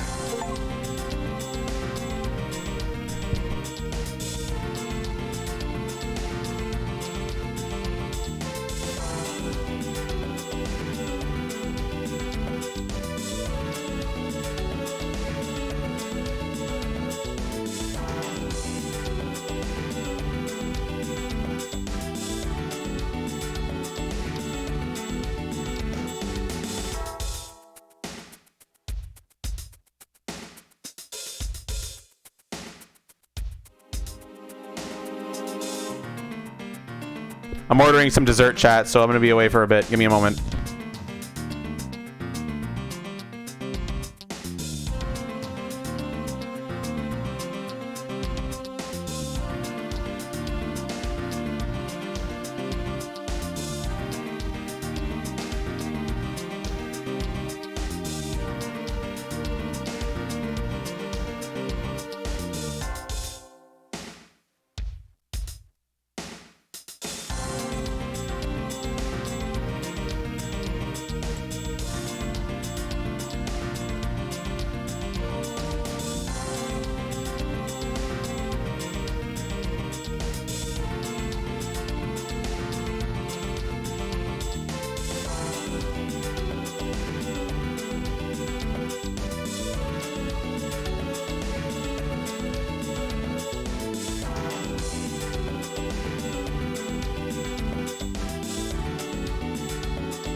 All right, sorry about that, guys, but I ordered food.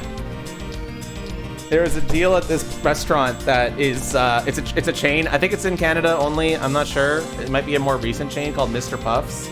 Does it sound familiar to anyone? They make like these really nice, like, you think they look like donut holes at first, but they're not donut holes. They're a little bit like, it's almost like they're deep fried with like a hollow center with like a drizzle on top. Very like light, airy, crispy, delicious. They had a deal where I can get 60 of them for the price of 30. So I did that. And now me and my brother are going to have too many of them. So, yeah.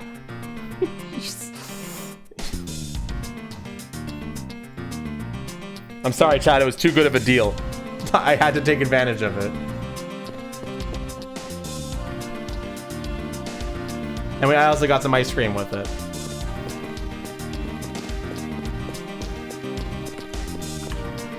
All right, I'm not sure if there's anything else to investigate, so I'm just gonna do the obvious logic thing. Sorry, guys. No thinking for you guys. A second blue badger that shouldn't exist. Clearly, the true identity of the person underneath is... Oh, I know. It's one of the kidnappers, right? The person wore a costume to get away.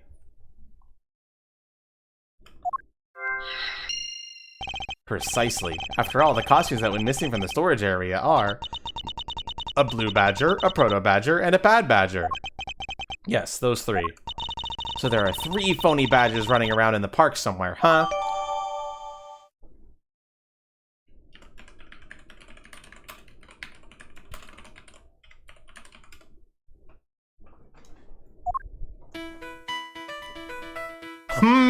I wonder what kind of logic connection we can put here, chat. Chat, can you figure it out?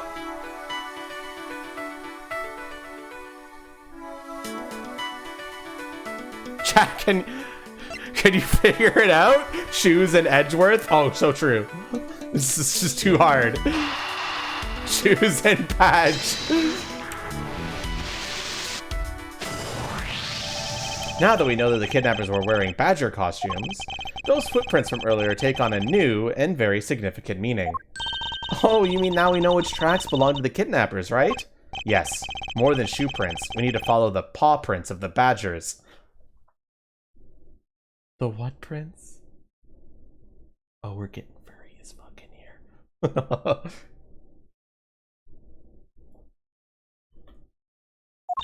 Okay, Mr. Edgeworth, it's time to use those footprints and go badger hunting.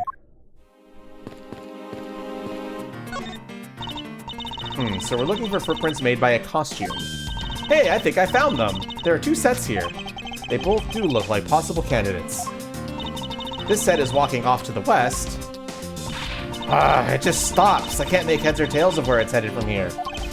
I think we could assume it's headed towards the stadium. I wonder where the other set leads. This one seems to be headed east.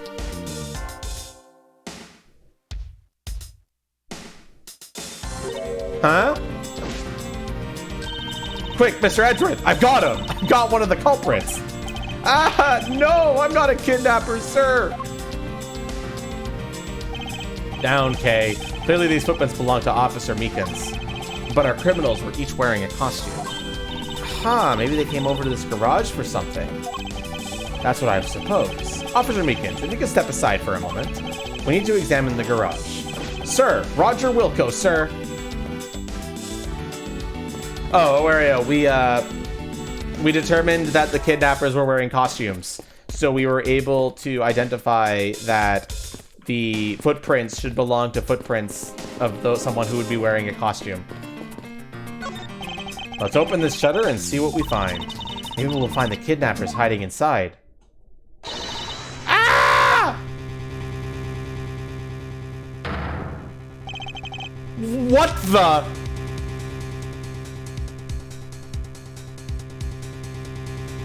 Well then, chat.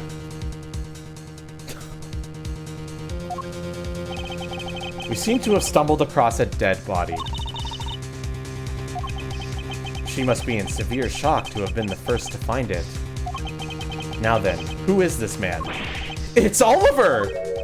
Mr. Romano, are you saying that this man is... Yes, he's my butler! How could something like this have happened? Indeed. And why was Mr. Deacon here to begin with? I better investigate this crime scene quickly, before Agent Lang or his men return. The kidnapper's footprints lead right to this garage. And right to a dead body. Is it possible one of the kidnappers is now a murder victim?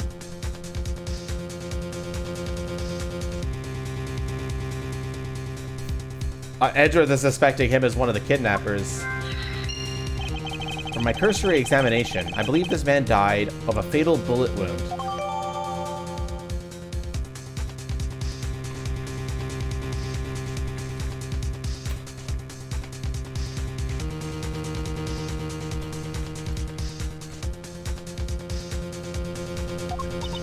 You sure are calm for someone who just found a body.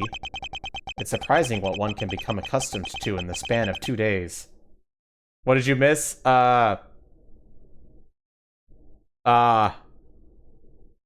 This.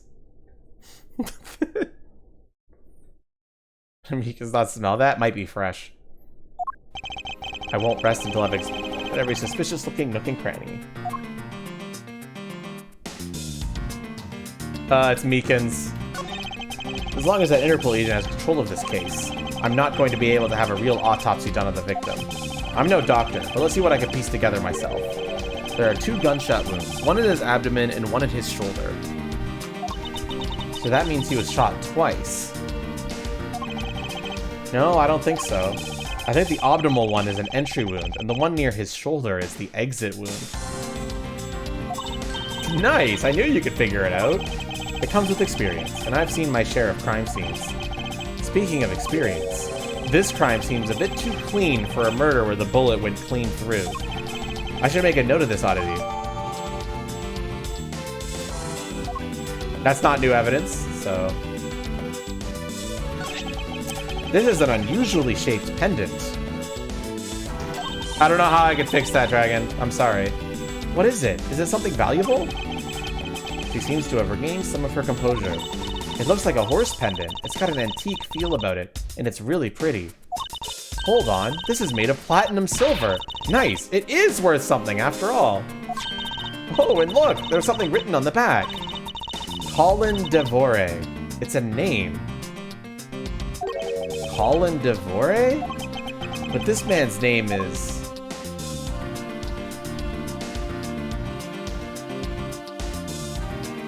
You really gonna make me do this? Oh my gosh. I guess it is. Alright, chat, what are we deducing? The game just kind of spelled it out for us, but...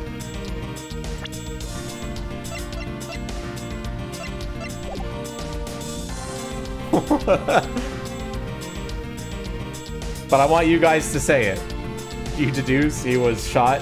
True.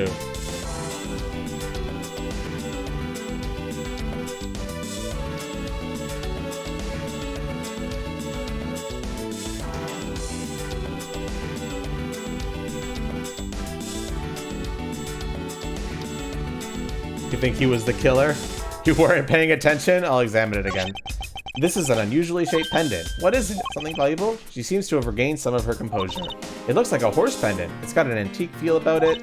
Hold on, this is made of platinum silver. Nice, it is worth something after all. And look, there's something written on the back. Colin Devore. It's a name. Colin Devore? But this man's name is...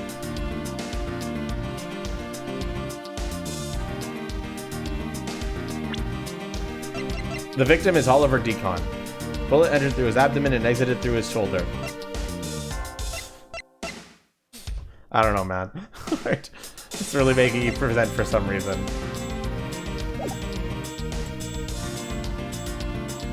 This was a gun with a horse on it in a previous investigation. It showed up in the first case, if you remember.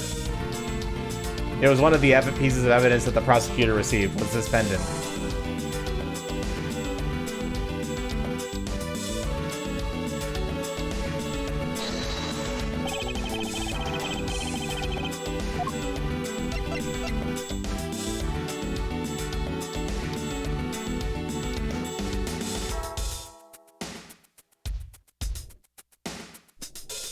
Guys, come on, it's fine. I'm just gonna do it. There's something not right about the name on the pendant. The victim is the Amano family's butler, and his name is Oliver Deacon. But the name on the pendant is Colin Devore. I wonder what's up with that. I don't know, but I think we've hit upon an important piece of information.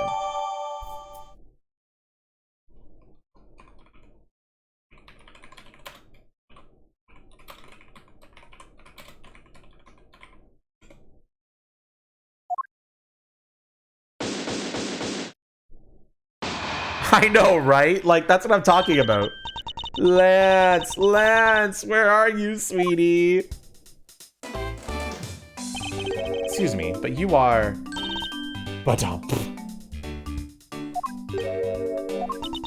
Oh, this is bad. He's really good looking.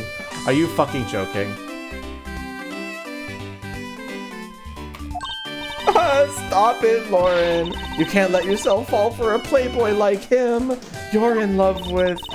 Sounds like someone doesn't know the meaning of the phrase inner monologue, huh? Sorry to interrupt your conversation, but might you be a friend of Lance? Yes, I'm Lance's girlfriend. My name is Lauren Pops.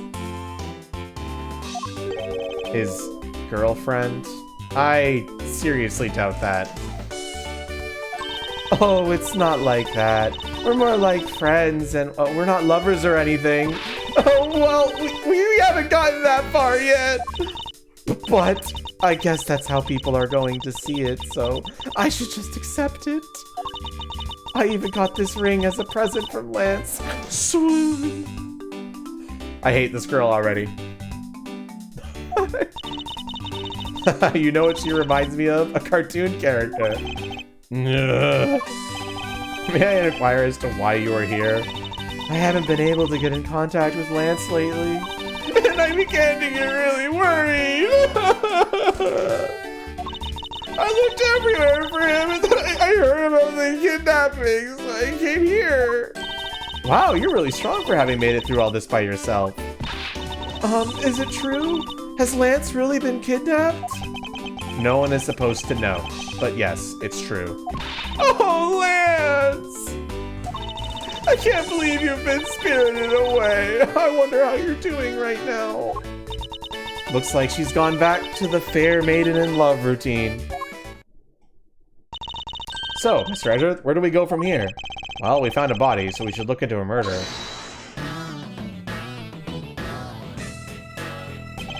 My men brought me up to speed over the radio, and I have to say, you really should have called. I heard you found something really intriguing. I have nothing to hide, Agent Lang. It's exactly what you see before you. I'll take it from here. Yeah, that guy's really dead. Hey, you waiting for an invitation? Hurry up and detain the suspect now. Suspect? Who? Officer Meekins, is it? You're coming with us. What? Sir? I had nothing to do with it, sir! Agent Lang, don't you think you're being a bit rash? Do you even have a good reason to suspect Officer Meekins? Ha! I leave that kind of stuff to you prosecutors. It's your job, after all. Fuck you, dude!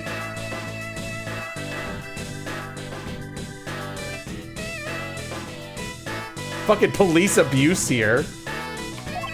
Like I said earlier, crime scene isn't as forgiving as your precious courtroom. That's your answer? I know you like your logic and reasoning.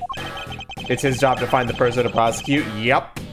But that sort of impractical fluff is not now needed out here in the field. Oh, you're a bitch.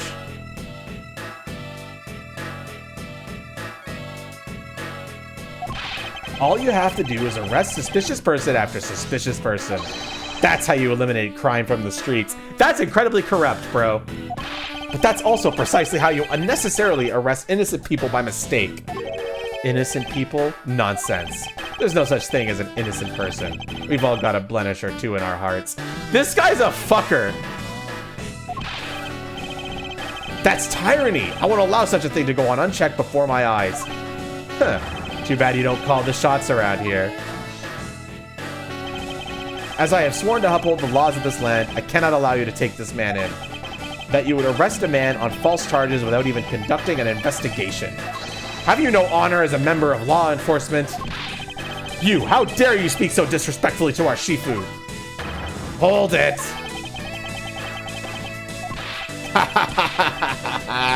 You amuse me, Mr. Prosecutor. Lang Zi says every pack has its own rules. If you can play by their rules and come out on top, that is a true victory. Alright, I'll give your beloved laws a fair shake.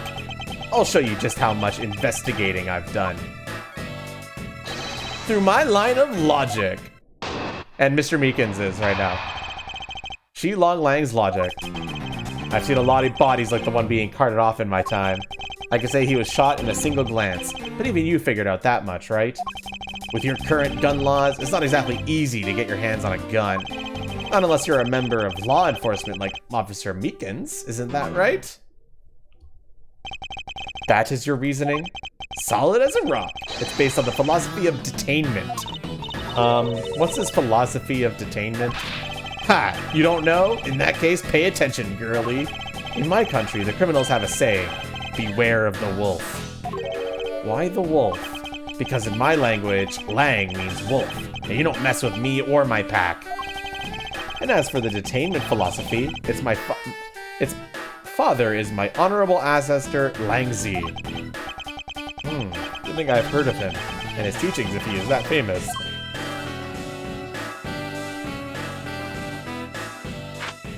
Bro, bringing out the scrolls. Lang Zi developed it as he worked to lock criminals away thousands of years ago.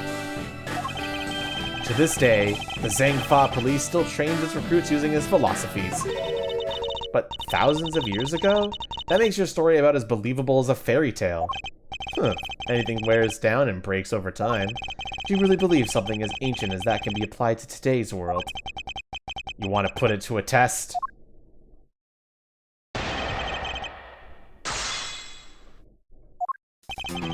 I've seen a lot of bodies like the one being carted off in my time. I can say that he was shot in a single glance, but even you figured out that much, right? With your current gun laws, it's not exactly easy to get your hands on a gun. Not unless you're a member of law enforcement like Officer Meekins. Isn't that right? Alright, chat, what am I doing? Pressing, presenting, anything sus here? We don't have a huge amount of evidence yet. Press all? I like that idea. We'll press all. Pursuant says to press 3, so we'll specifically press that one for now. It would appear you've studied a little bit of our laws.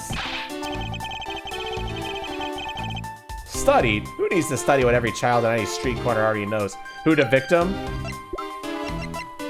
The Amando family's butler and was Lance's private tutor. He was found dead. And Lance, as Amando, is the one who has been kidnapped.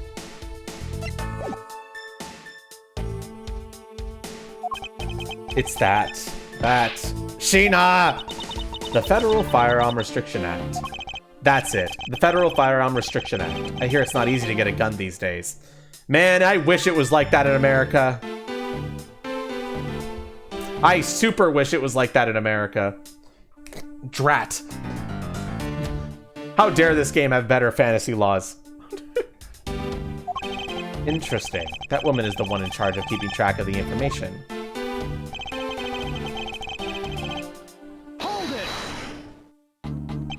If that's the case, there are plenty of other officers who might be potential suspects.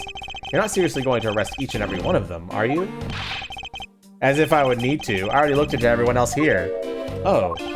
Other than Officer Meekins, I know no one else's weapon has been fired. How did you check every single person's weapon in such a short span of time? That's because each and every one of my subordinates is extremely capable. It didn't take more than a few minutes to conduct the entire investigation. The power of sheer numbers. But you have yet to check Officer Mika's weapon, correct? Thanks for reminding me. Hey, you, show me your gun. Oh! What's wrong? Why does he look so sickly pale all of a sudden? Gun! What did you say? I can't hear you. Stop mumbling and spit it out already. Yeah, it's Japan, for sure. Not America. Sir, I lost my gun, sir! Of course he did. The fucking course he... How could you be so irresponsible? In the end, it looks like you're still the only suspect we've got. You're the one who waited here outside this garage to ambush and kill the victim. So you think that Officer Meekins waited here to kill the victim, do you, Lang? I think this little accusation deserves a lot more scrutiny. Officer Meekins ambushed the victim in this garage and killed him here with his gun. We got a new statement, chat.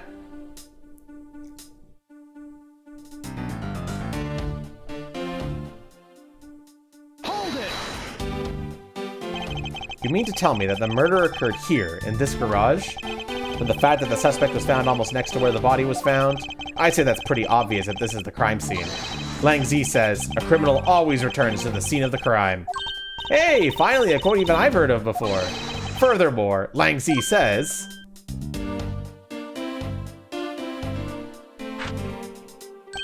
Successful investigations are the result of multiple returns to a crime scene.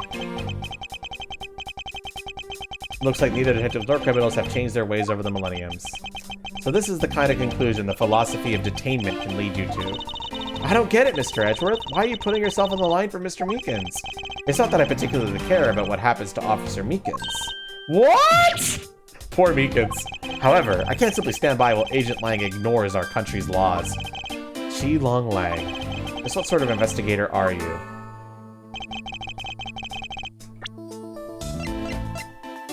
The victim is Oliver Deacon. Bullet entered through his abdomen and exited through his shoulder. Preliminary findings indicate loss of blood resulting from a gunshot wound. Entry point, lower right abdomen. Exit point, right shoulder. Despite the fact that the final bullet went clean through the body, there is very little blood at the site of where the body was found.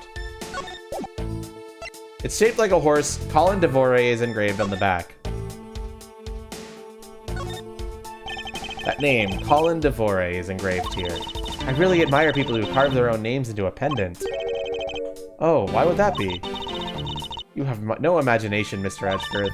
Do you ever think that maybe people want to have their loved ones always nearby? It's not as if I have a wedding band. I have no interest in accessorizing. More than wearing flashy accessories. I'd rather be engraving my name into every treasure I could find all around the world. A sign of affection is one thing, but blatant vandalizing is just a bit different. His argument is, Officer Meekins ambushed the victim in this garage and killed him here with this gun.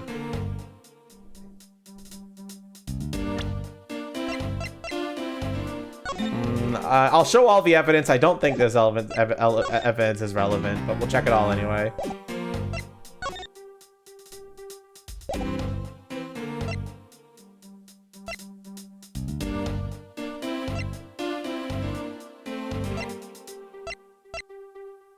The last statement is number 5. 1, 2, 3, 4, 5.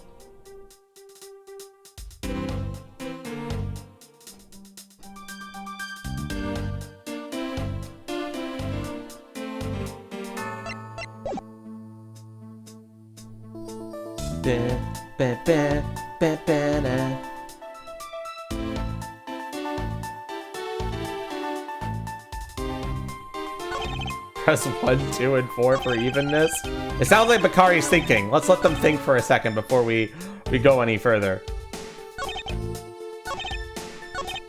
We can press statement. I think we've already pressed statement 1. Do you guys agree with what Bakari is putting forward?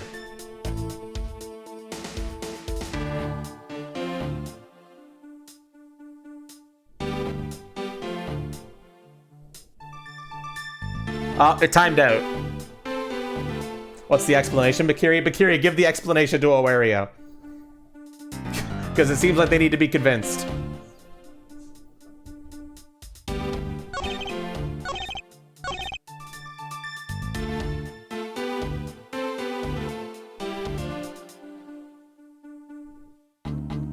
You gotta convince the chat.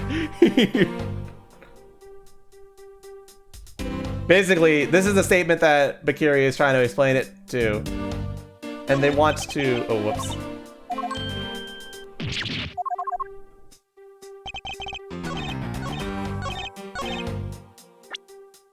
And they want to present this.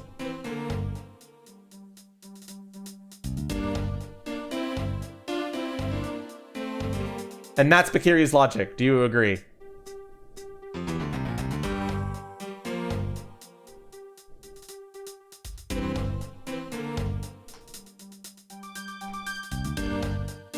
Sure. You know what? Okay, so we already had 2 yeses, and now that Awario's on board, I think we can present. Objection!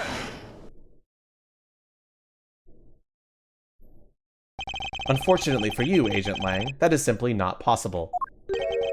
What do you mean? You've seen the crime scene for yourself, and while you were looking, did you not think to yourself that it was a little too clean? Yeah! So you did notice that there was a little too little blood. Do you still wish to claim that Officer Beacons committed the murder here? Because this isn't the crime scene, and if it was your men who led you to think it was, then I suggest you leave this case to the local police to set the record straight. Not bad. I see your logic could be just as sound as mine. In that case, let me ask you this. Don't you think it's weird that Officer was hanging out around here in the first place? Weird? How so? Hey, you! Your squad's not even supposed to be in this area, right? What were you doing neglecting your duties and loafing around here? Don't you dare give me some lame excuse like, I found myself taking a walk. But sir, I really did take a walk, sir. You're a disgrace. How dare you take your pack obligations so lightly? Officer Beacons is looking extra meek. Is he hiding something? Mr. Edgeworth, please, sir! Save me the way you did earlier, please, sir! Officer Beacons, please give us a detailed account of what happened.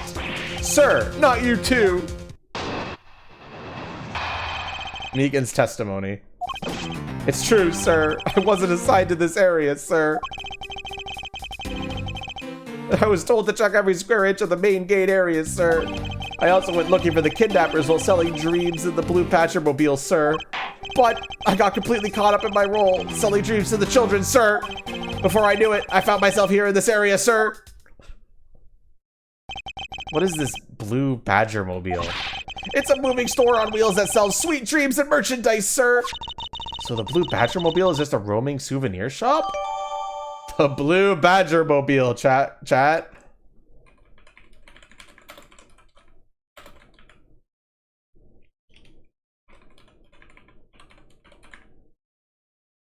What a name.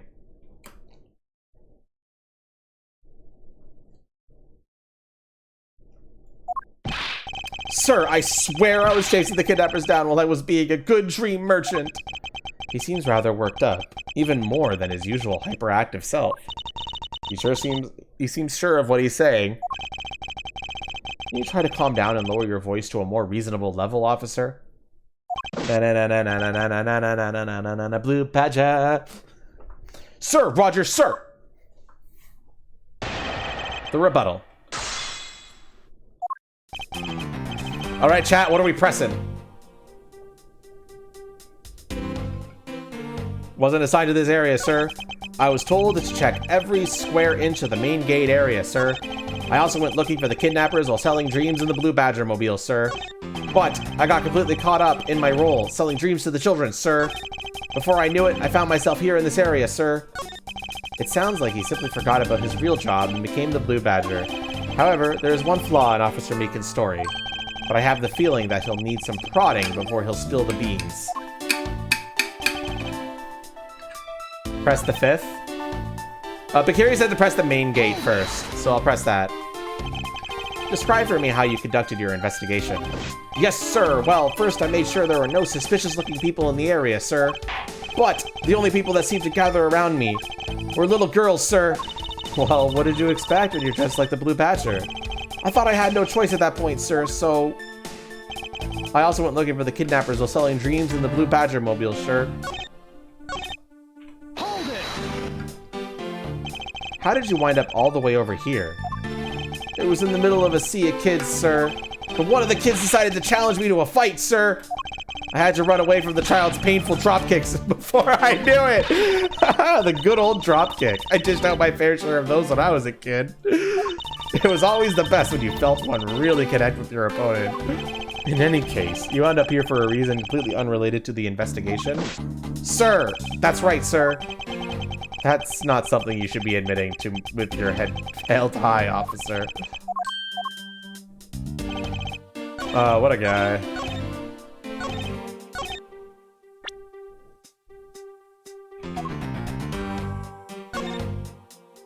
The blue Badger mobile, chat. Mobile shop with 3 wheels was parked inside the Wild West Area garage.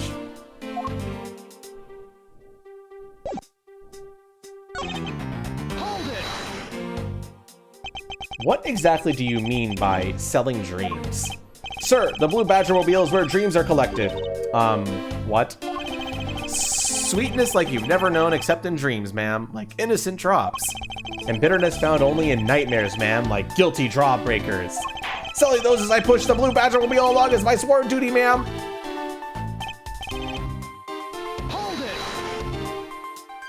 You completely forgot to look for the kidnappers. No, sir, of course not, sir. I would never do something like that, sir. You're absolutely right. Wow, you're good at this forcing people to confess thing, Mr. Edgeworth. To be frank, I'm just a little man, sir. I'm better at selling kids a few small dreams than looking for a big crook, sir. Hold it. Enough wallowing in your own self-pity. Let's return to your testimony. Yes, sir.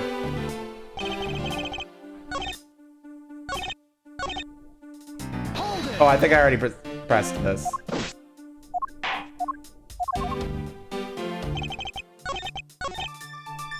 Hold it. All right, then. Where were you assigned to? I was assigned to the main gate, sir. You must be in the area with the bridge and the outrageous fountain. Okay, then why are you here in the Wild Wild West area? It's because of a very deep reason, ma'am.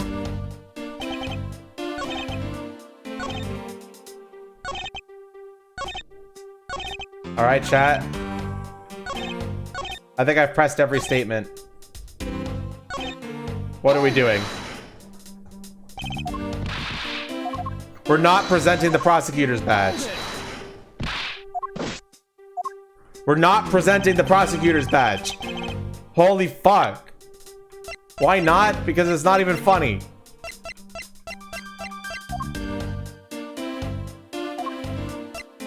I think I have my contradiction. I think I know what it is. Can you guys figure it out though?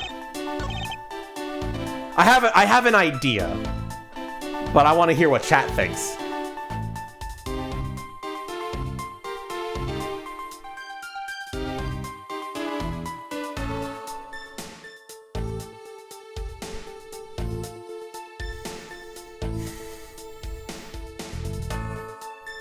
Oh, Bakuri wants us to present the Badger Mobile on statement 3.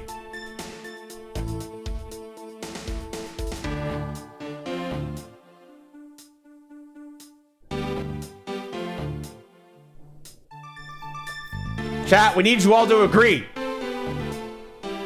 Should I increase? I should probably increase the time before a timeout for that. Yeah, for some reason the vote it's still accepting votes, and I don't know why. It shouldn't be accepting votes anymore.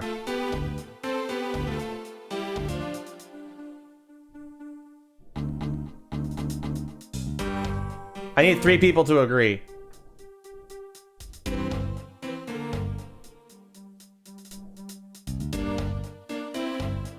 Issues on stream. Akiri, feel free to throw that out again if you want, but we need people to agree. Ship it. You know what? Fire Ninja saying ship it. That's enough for me.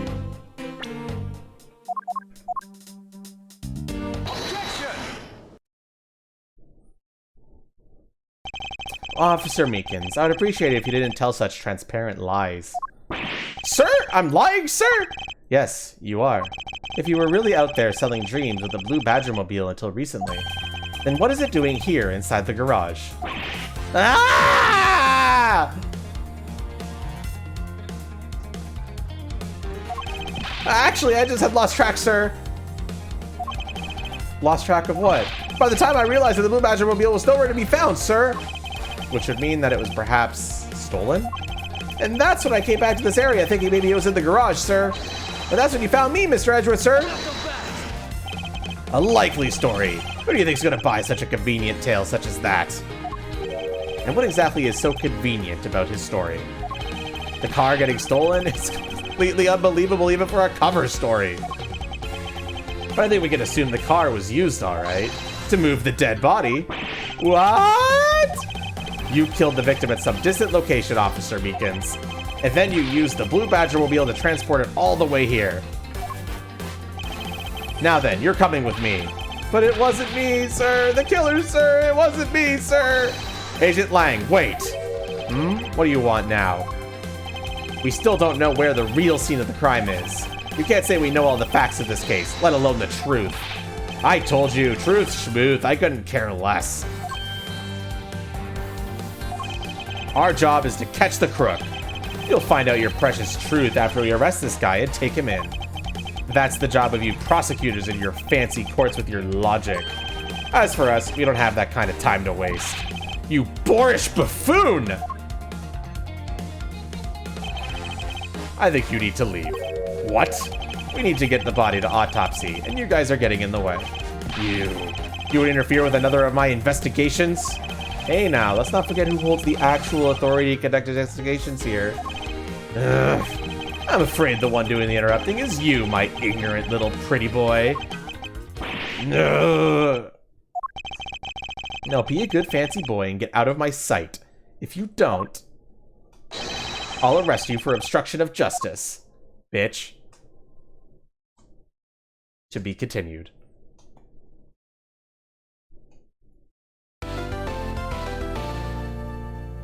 Boop.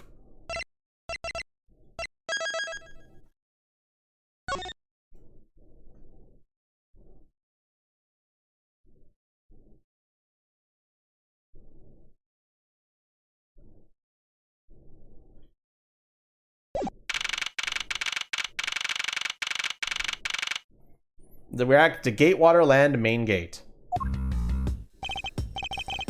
Chased out like a pair of peasants. Mr. Edgeworth. Yes, Kay? There's something even thieves should never steal. Do you know what that is?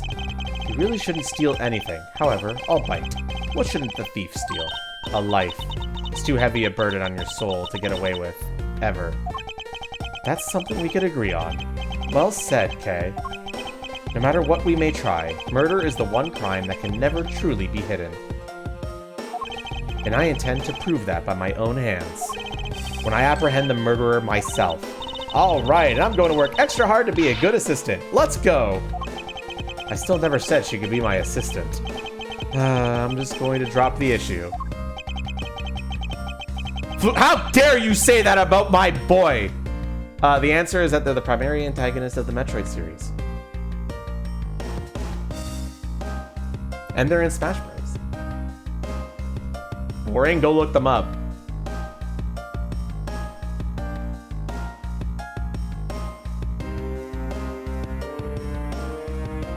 You might like it. Okay, primary antagonist is... It's weird. He shows up in like every game, but he's rarely the primary antagonist of that game. But he's definitely the most prominent antagonist of the series. Mr. Edgeworth! Gumshoe! Detective Gumshoe! Mr. Edgeworth, the stadium! Hurry, sir! This is supposed to be hush-hush, but they found a witness at the stadium! A witness? You! What do we tell you about leaving your assigned post?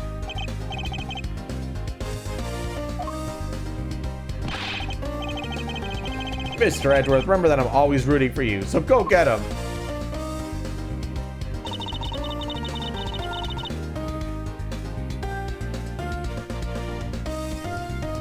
These detectives sure look like they're enjoying themselves.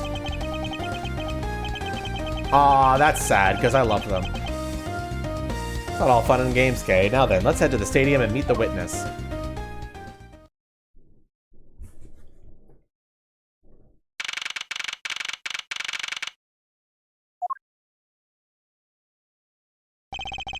I thought there was a witness here.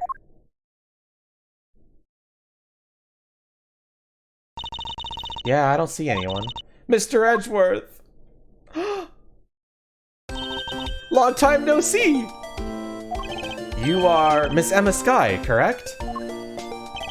This girl is the younger sister of my former superior, Lana Skye. 2 years ago, we stood in the same courtroom together as witnesses and prosecutor. But I thought she had gone to Europe to study forensics. I can't believe you remember me, Mr. Edgeworth. Of course I do. How have you been? You look to be in good spirits. Are you still studying abroad? You bet. More than anything, I want to investigate crime scenes. Scientifically. I've been studying non-stop every day to become a top-notch forensic scientist. But it's spring break now, so I thought I'd come back for a bit. I see.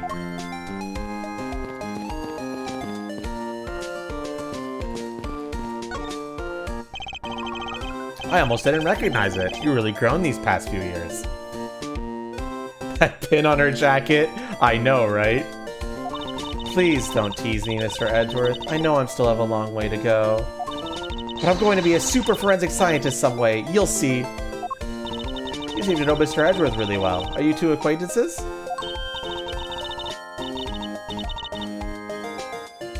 You know a hidden camera when you see one.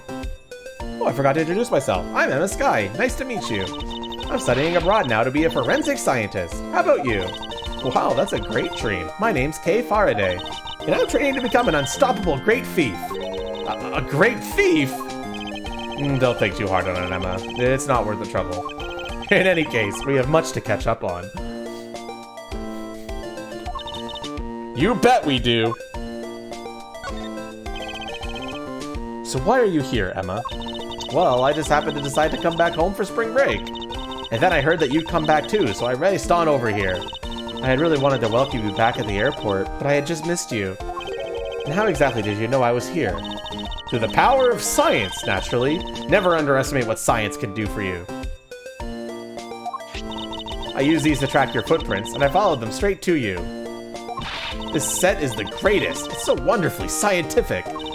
You spray this chemical on the ground, and when you shine the special light on it, zing, the footprints light up like an electrified mobile gas in a glass tube. It's almost like magic, scientifically speaking. I don't know, Bakiri. She never was in the original Case 5, so my assumption is no. Forensic science has never seemed more ominous to me than at this very moment.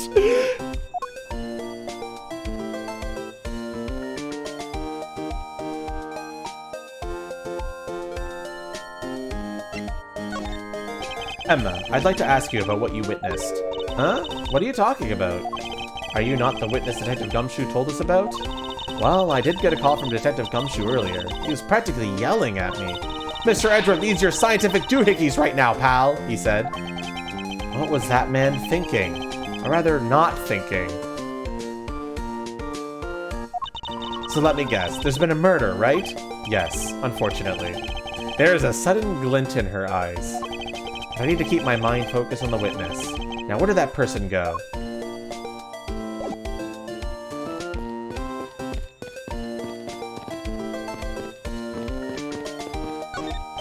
I assume this is another Badgermobile? Yeah, but it's a different color than the Blue Badger's car.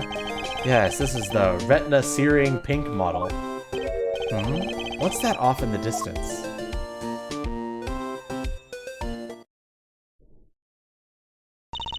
Oh hey, it's the pink badger. Get. Badger, badger, badger, badger. Just what does she see in these silly things?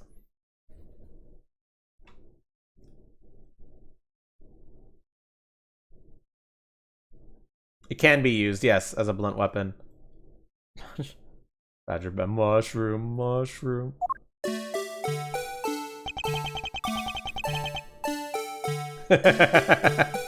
Everyone do the pose. I think this badger has something to say to you, Mr. Edgeworth. Are you, by chance, the witness I've been searching for? Sorry, but I don't speak badger dance. No? Wow.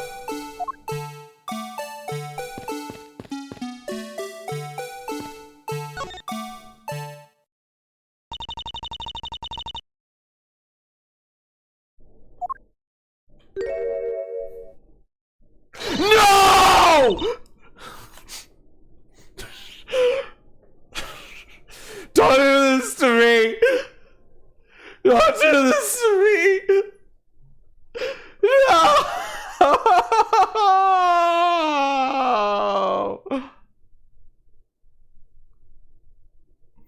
It's her! Close the game! Close the game! Stream's over! We're done!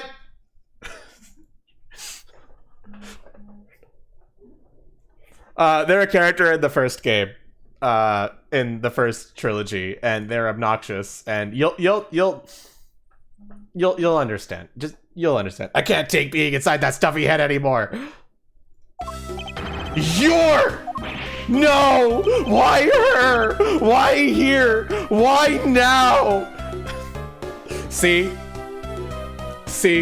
Even Edgeworth agrees with me. See, Chad, I told you. I first met this woman 3 years ago. She was a witness in one of my cases. She has since gone out of her way to pop up unexpectedly and cause me great grief. Edgy poo! Just switch to investigations 2 at this point, maybe.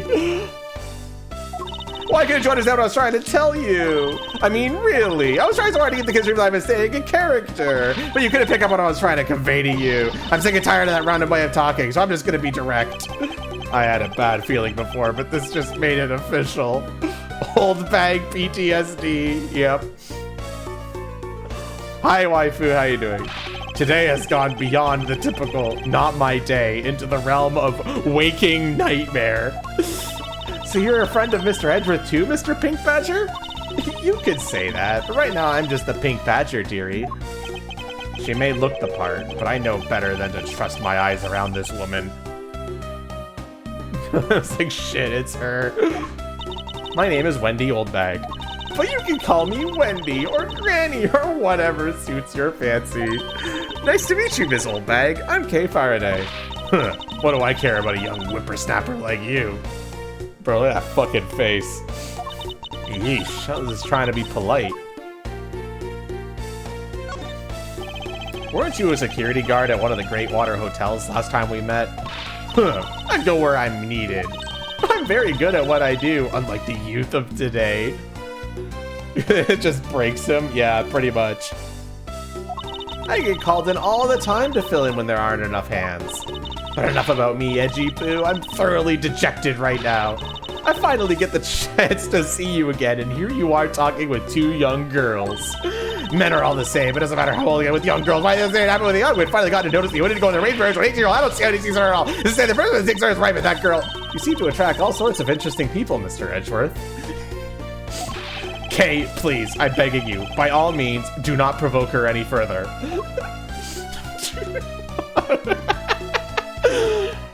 Oh no, rant time. I couldn't. I tried my best to say that, chat. It's hard, okay?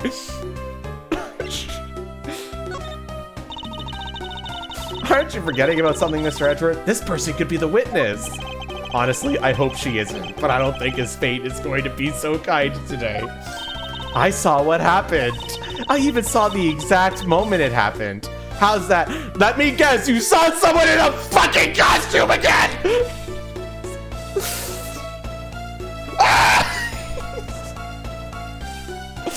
Every single time she has testified in the past games, she's confused someone in a costume for someone else. It is non-stop with this woman.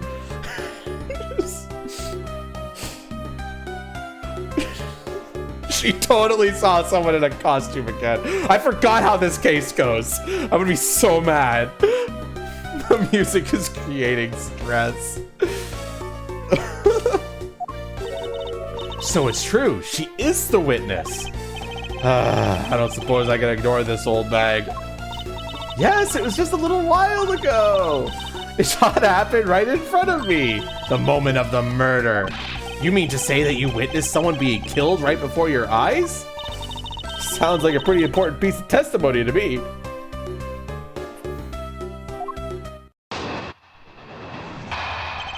What old bag witnessed? I came to this stadium to take a short break. But no, yeah, she's part of the original trilogy, Pixel. So if you never played the original trilogy, you wouldn't know what I'm talking about. As I was resting, I happened to glance over and I saw 2 men facing each other in that area. Suddenly, there was a loud gunshot, and the person who shot fell to the ground. It was a very terrifying experience, let me tell you. Looks like we hit the jackpot, huh, Mr. Edgeworth? Yes, I can't afford to ignore what she has to say. Ace Attorney, yeah. But yeah, she was in the original trilogy, Pixel, as mentioned.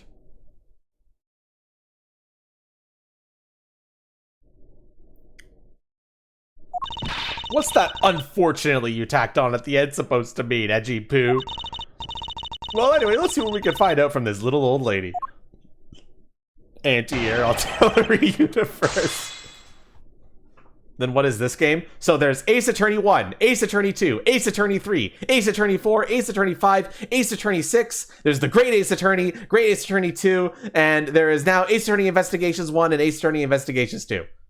They're playing the investigation games. They're technically classified as spin-offs, but they're basically mainline games. Don't forget versus Layton. True.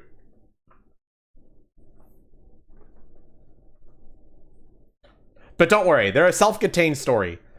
It's just references that you're going to be missing out on and characters that you miss out on. But for the most part, the storylines of each game are self-contained, and they tend to do a little blurb about who the characters are.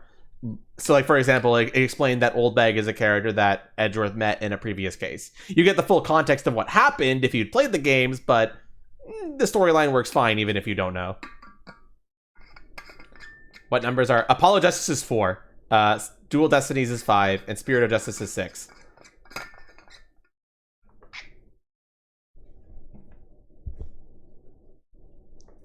The OG trilogy kind of has a connected story, but that's about it. It does, but for the most part, it's still pretty self-contained. I came to the stadium to take a short break. As I was resting, I happened to glance over and I saw two men facing each other in that area. Suddenly, there was a loud gunshot, and the person who was shot fell to the ground. It was a very terrifying experience, let me tell you. Time to press this bitch. Hold it!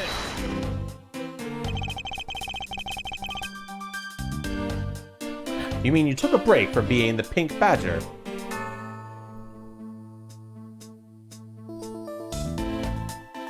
You seen 4 and 5? I think Koba did play through the original games. I don't know if he posts his VODs anywhere, but I think he did for Ace Attorney. Hi, Kosek. How you doing today? Only one? Cool. Which video?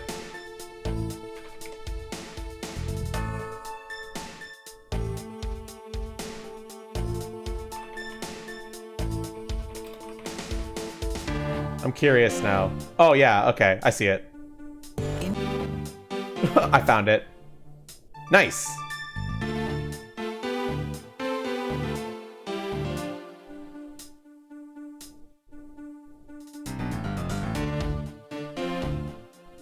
The first three, you love me some stars. I love stars. I found it anyway, Kosek.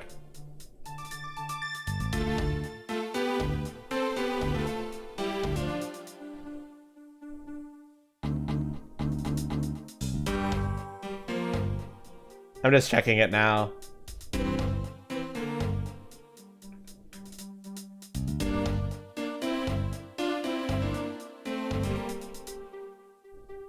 That's cool. I like that it's featured.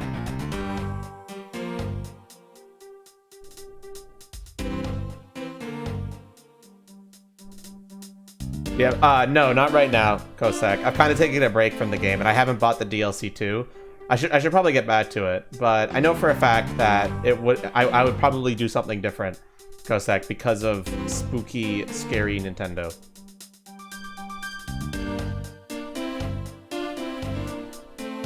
Okay, chat, I'm gonna take a short break. My dessert is here. So give me a moment, okay? Be right back.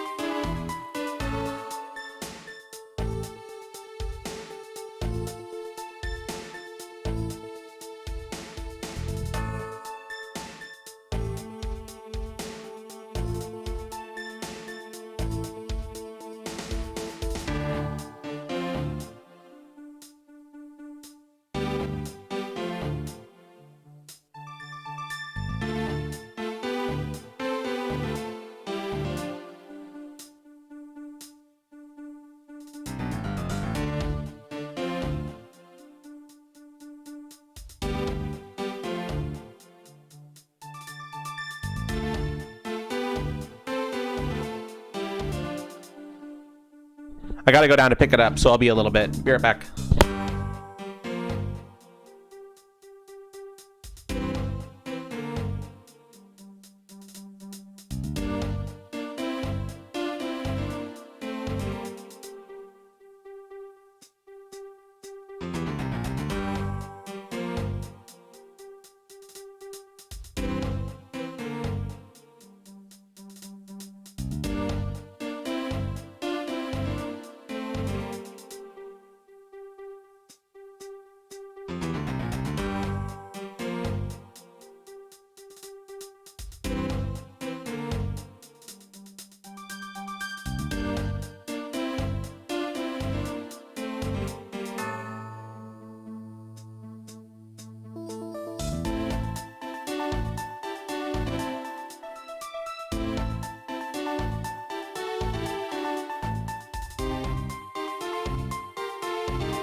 Chat, these look so fucking good. I took a picture of them. Give me a second and I'll upload it to the food channel in the Discord. And you can see how good these look.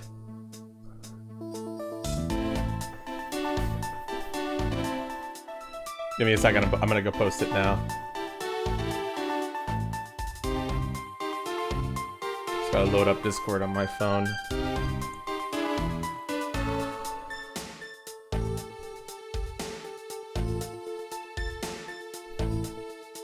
Okay, there you go. Go check them out.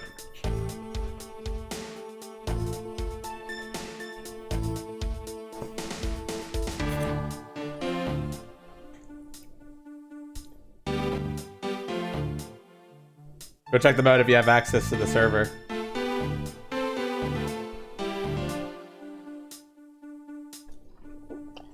Oh my gosh, this is so good.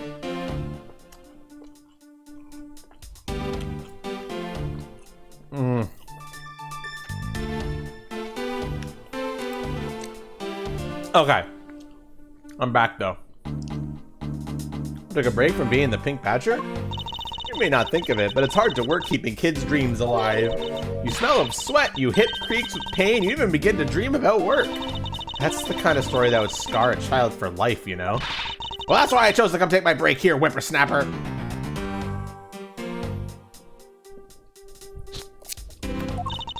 I don't plan on playing the part of dead badger in front of a bunch of kids. So what did you see while you, the pink badger, were resting? Oh, yes, that. Well. Hold it! You saw two men. Can you describe them for me? They looked like your average Joes, completely uninteresting and not worth fawning over. They were wearing the fucking costumes, weren't they, bitch? I know your fucking tricks. I'm not gonna fall for them again.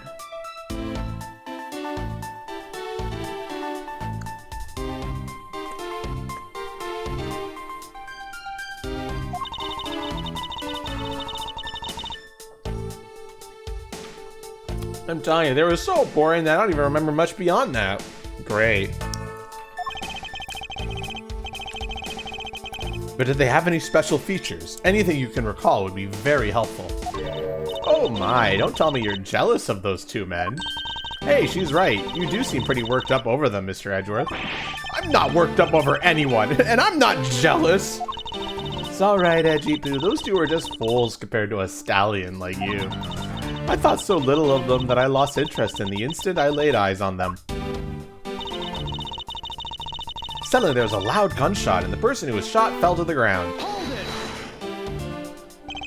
You're claiming to have seen the exact moment to which the murder took place? I'm willing to bet she didn't see shit.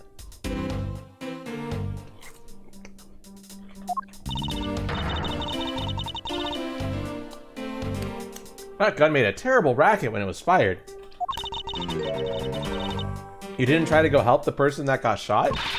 I'm only one person, you smart alecky brat. What could I have done? If I took off as soon as I could find someone who could help.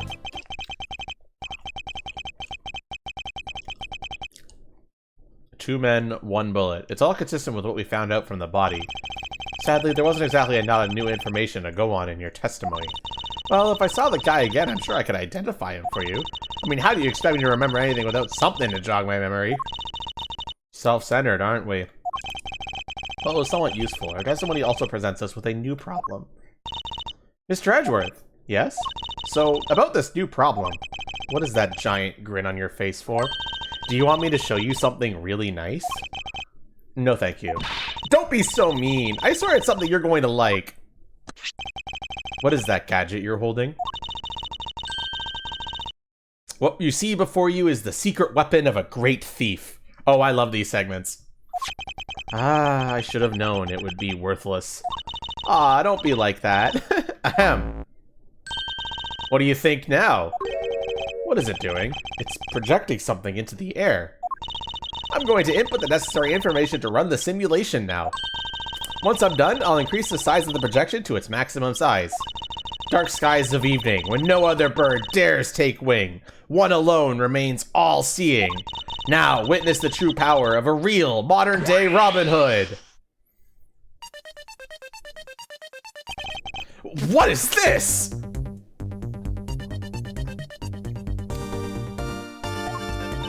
This is a recreation of the murder based on the info I've inputted into Little Thief. Little Thief? I dare say I think you're taking the Robin Hood thing a bit too far. Little Thief is actually meant to be a simulator for me to plan my thefts. But I suppose if I used it like this... Let's see. This old bag said the two men were facing each other, and then a gunshot rang out and the victim fell to the ground. Aha, so with this we can expect the crime scene as it was in the past. Well, not literally, but... No.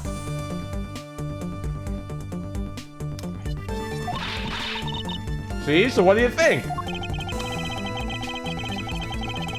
I have to say, I'm impressed by the technology thieves have access to these days.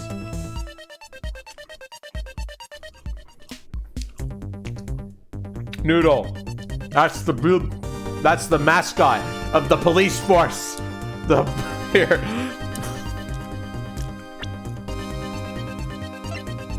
You need to read your Blue Badger Bible, Noodle. Get up to speed. You gotta get up to speed.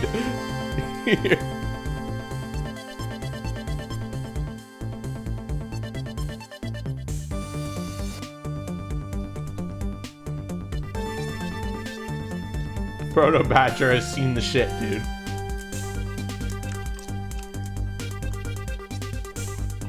All right, Noodle. I hope you studied. That's gonna be on the test.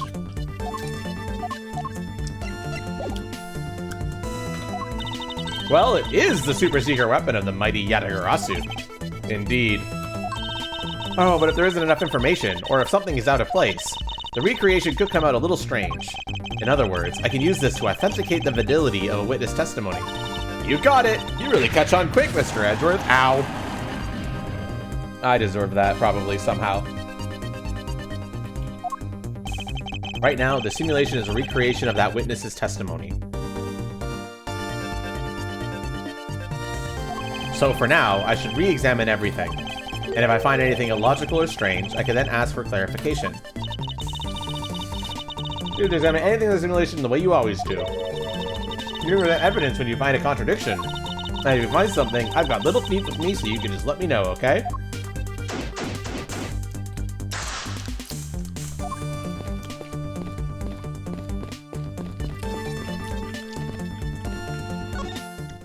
According to the testimony, the victim fell to the ground here.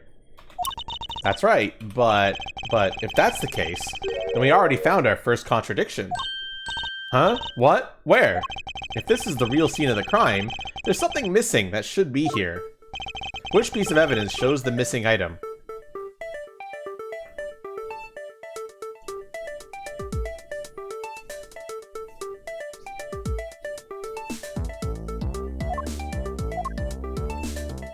Well, chat, what am I presenting? Clearly the Badger head. Bro, he's bad to the bone.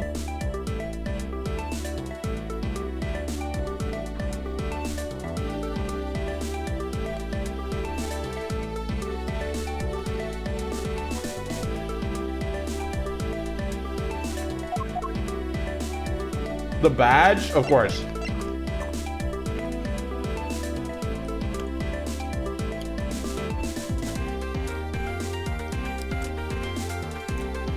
Okay.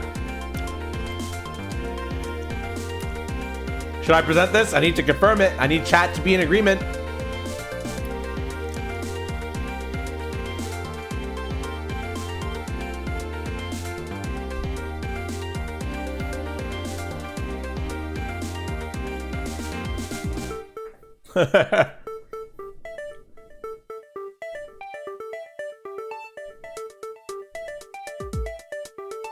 Take that!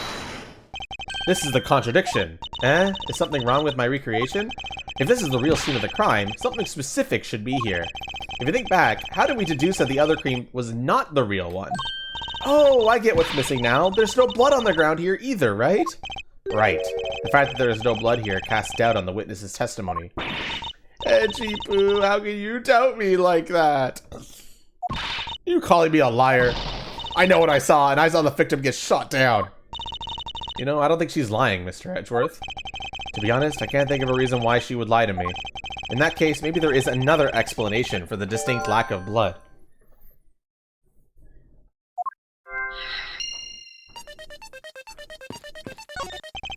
It's the silhouette of the killer with his gun at the ready. Okay, is it not possible to recreate the face of the killer? Well, I can't exactly input what we don't know into Little Thief. She has a point.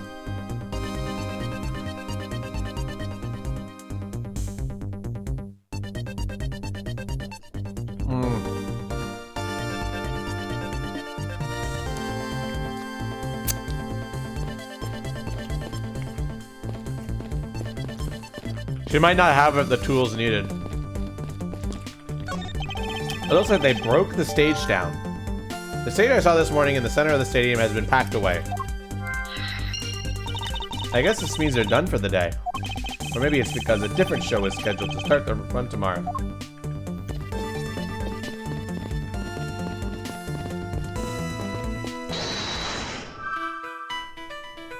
Following the Vtuber's prints led to a body. Was the victim in a costume? The stage I saw this morning in the center of the stadium has been packed away. Why is there no blood around the victim's prone body? Any logic here that we can put together, chat? Think about that, because I'm going to check to see if there's any investigation stuff that I missed. Well, you guys think. No, it looks like I examined everything, which means there must be something logic that we can do here.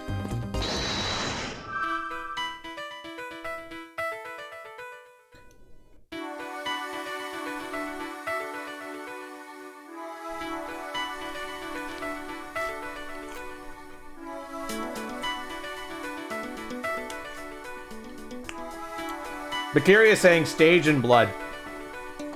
Anyone contradict that?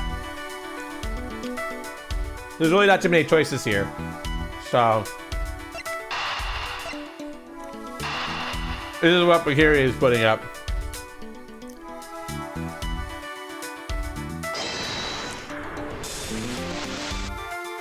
Nope. I can't see a clear connection between these two pieces of information.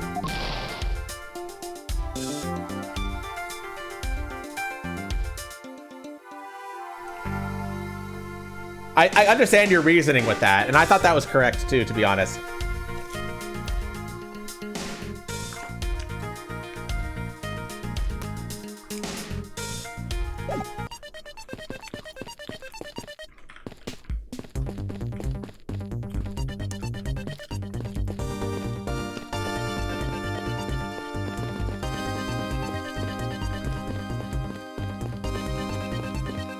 Yeah, that's what I thought, but that didn't work.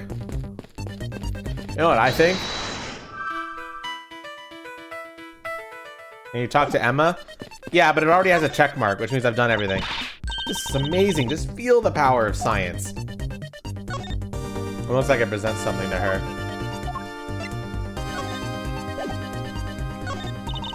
Scientifically calculating and thinking critically about this. And putting it in a way that transmits the feeling that I understand. Woo, done. She makes it sound like she knows what she's talking about, but she really has no idea. Admittedly, I'm slightly confused by what she just rattled off. Yes, I've examined both. What is this? Some sort of new attraction?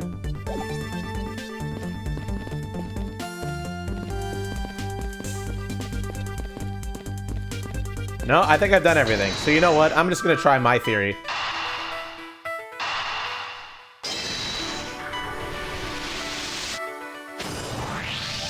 Is it not possible that the victim was wearing a costume? Boom, chat. I fucking told you it would come to this. I told you it would come to this! Fucking old back!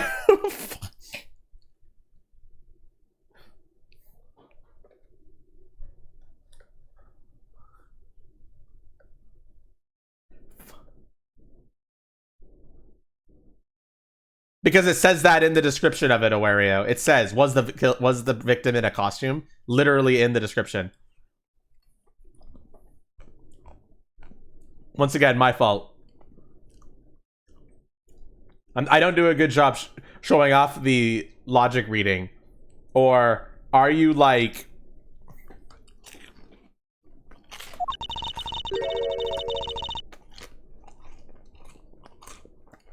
It did say that, Bakiri, but it said, was the victim a kidnapper? But we've already established that the kidnappers were wearing costumes earlier.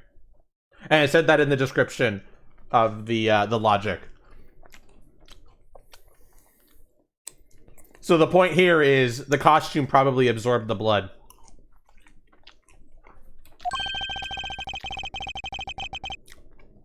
I think we can reasonably assume that there was a very good chance that he was. Now, if he was shot while he was inside one of those stolen costumes, then Mr. Deacon's blood would be inside the costumes instead of on the ground. Precisely. Now, if only we could prove that the victim was wearing a costume. I think it'd be pretty easy if we could find some footprints. The problem is finding them, since there doesn't seem to be any around. Footprints, huh? I wonder how we can go about finding some of those.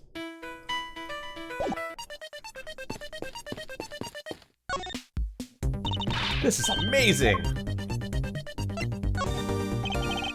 Emma, about the method you were talking about for finding footprints. Ah, finally my expert knowledge in forensics is needed. Yes, well, can you detect a trace even partial footprints? Leave it to me. My cutting-edge detection kit can find anything. Very well, if you could please analyze the footprints in this area. Okay, stand back now and witness the power of science at work.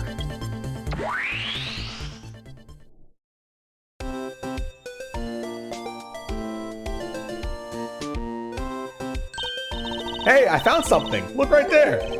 I don't see anything. Oh, that's right. Here, put these special glasses on, Mr. Edgeworth. These footprints here were definitely left by a badger costume.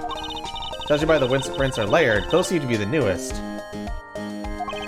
Then, we can conclude that the victim was definitely wearing a costume at the time.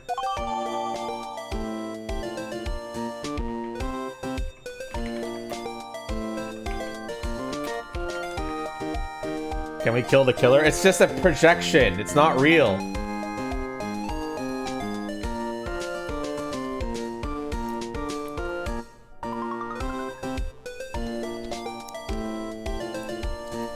No, because this was muddy before.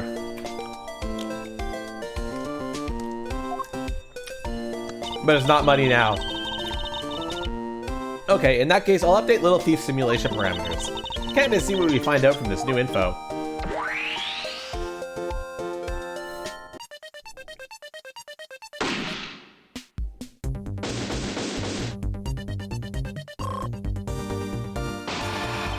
So the victim was wearing a costume when he died. And with that, we should be one step closer to the truth, right? I see the recreation has changed in accordance with the new information. We may be closer, but now something else has caught my attention.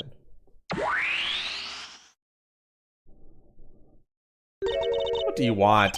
Your testimony, naturally. I'd like to hear it one more time, if you please. I came to the stadium to take a short break. As I was resting, I happened to glance over and I saw two men facing each other in that area.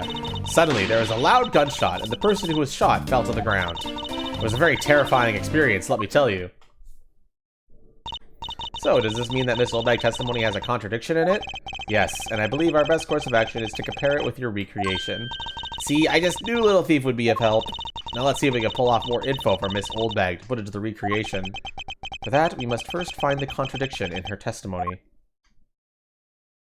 Man, fuck you, Oldbag. Why do you always have this running joke of people in costumes?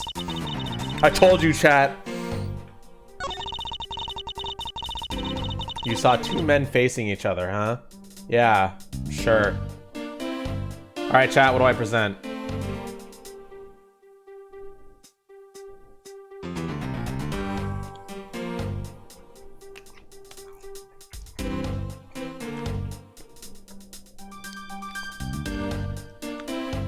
Noodle, what the fuck? She doesn't have the toy zapper gun this time? True.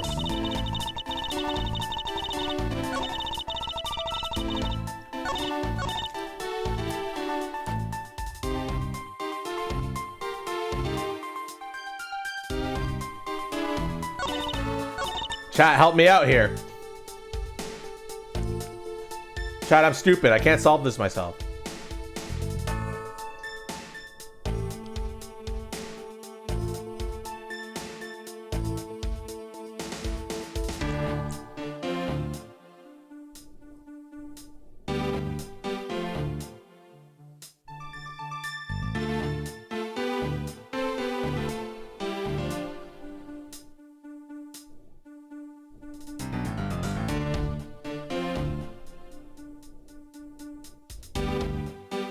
Which statement is this? This is the second statement.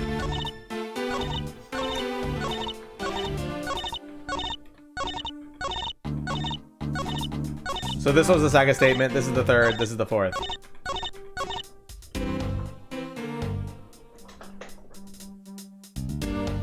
We confirming that, chat?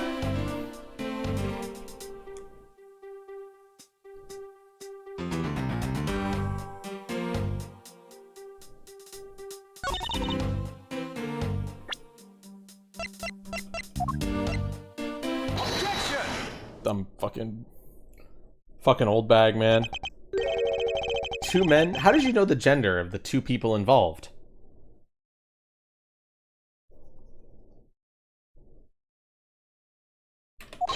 Seeing as how the victim was wearing a costume at the time? Furthermore, I have yet another to inquire about. I'd very much like to know why you failed to mention the costume in your testimony. She does this every single fucking game. She never mentions the costumes. Ever. Ever. Fucking ever. I'm beginning to doubt if you really witnessed the murder at all. But I'm telling you, I really did see it. I saw it with my very own eyes. From a seat in the 2nd tier. The 2nd tier? Hey, did you say you saw it right in front of you earlier? That was, you know, I was using the phrase in the metaphorical sense. I see our witness still has a screw loose in the metaphorical sense. The cushy seats in the 2nd tier are reserved for hotshot VIPs. You're not a hotshot VIP. Why were you there? Which is exactly why I go there now and again, to take a nap. Ugh. Fucking old bag. You can't see how you could have gotten a good look from there. It's so high up. Were you able to see even the victim's costume from way up there? Well, I know I saw 2 people, but I couldn't really see what they looked like because they were in the stage's shadow. My eyesight isn't what it used to be, you know? Not like I was young. Everybody walked down the street like, of course they all thought it was be a flash trying to make the move, but I'm not that easy. I never let them... let's return to our investigation, shall we, Kay? You got it.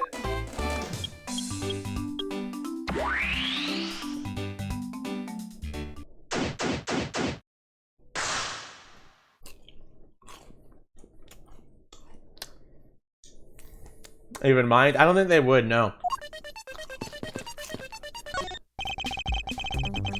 This new silhouette of the victim is in a costume. The silhouettes could change depending on the information I input. The little feet can recreate more than just people. So investigate away, we might even find more info to make more accurate sim. Alright, sounds like a plan.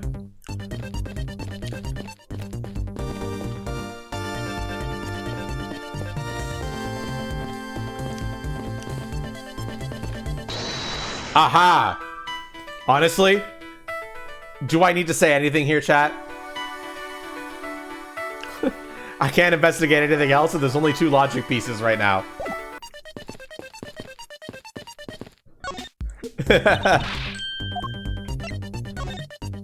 Thanks to you, I'm able to proceed with my investigation once again. Thank you. It was nothing. I'm just glad that science and I could be of service.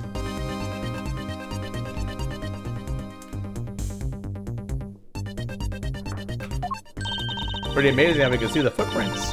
So what's the secret behind that thing? Oh, you want to know? Here, you can read the manual. Very interesting. So if I do this, I can avoid leaving footprints. You can't seriously be trying to use this information to our advantage as a thief. Wait.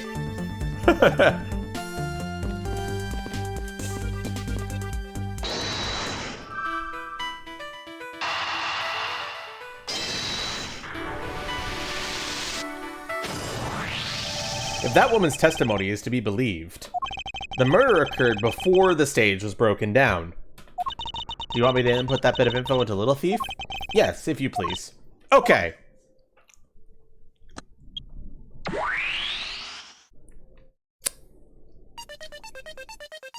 Huh. Chat, we got a problem here. Chat, we got a problem here.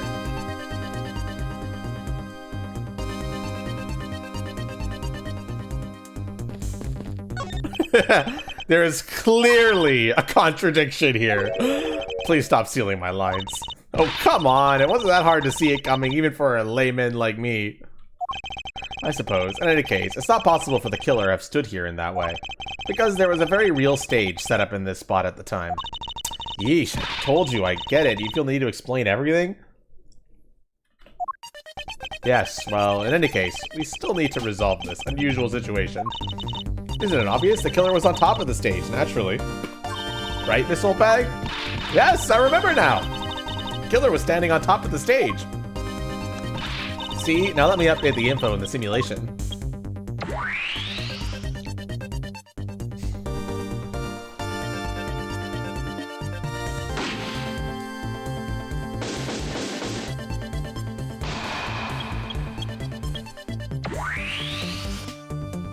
That lines up with some of the evidence we found as well. Oh, well, what do we have here? A bunch of hooligans running amok, I see. Hi, Lang.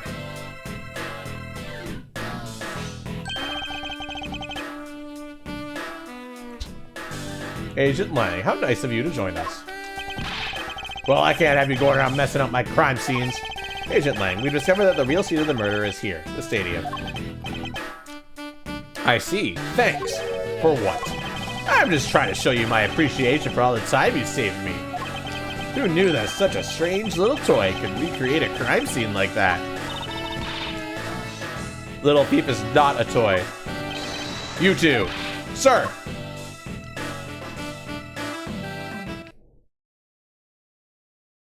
Wow, they put up that stage fast. And there you have it. You see, big boys like me don't need silly toys, little girl. Now this is a recreation. So what? Do you still intend to assert that Officer Meekins is the killer? Of course, even knowing the crime scene took place here doesn't let him off the hook.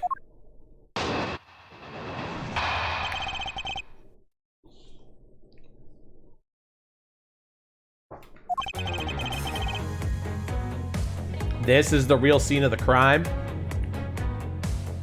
Give me a second, I'm eating puffs. Do they really need to put up the instruments too? Yes. Like, are you kidding? That's critical. Hi, Nikora. How are you doing today? Oh, the bark is much wider. Wow.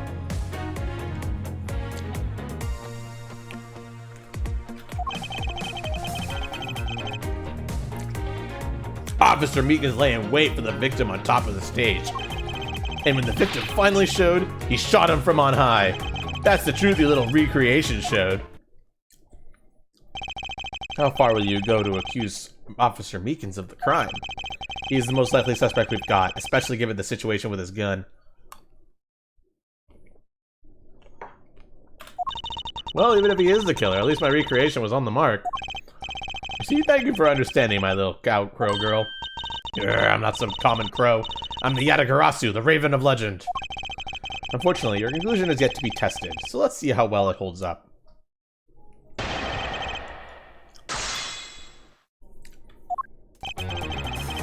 Alright, chat. I gotta go. Unfortunately, I'm a baby-ass bitch. I gotta go to the bathroom again. It'll be a quick bathroom break. I'm also done eating these, so I'll put them away. Put us on evidence.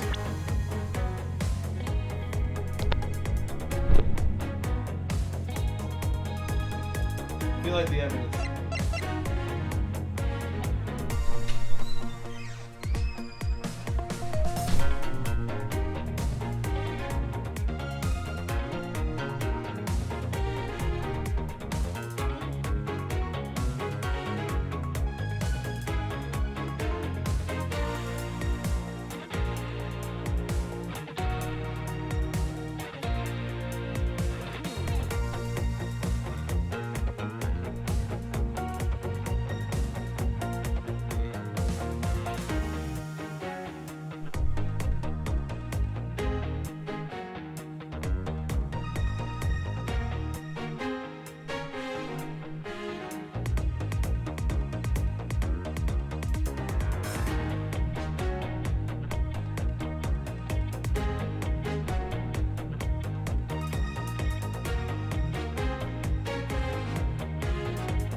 There you go.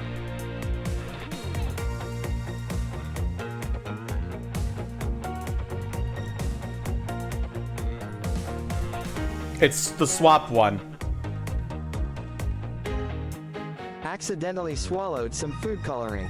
The doctor says I'm okay, but I feel like I've died a little inside. So you basically have two of the same one right now, Hilario. That's how it works. So then when you use one, it will replace the other one.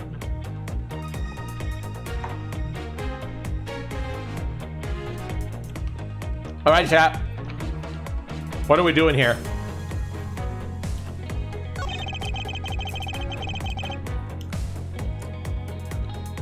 Officer Ming is laying in wait for the victim on top of the stage. And when the victim finally showed, he shot him from on high. That's the truth your little recreation showed.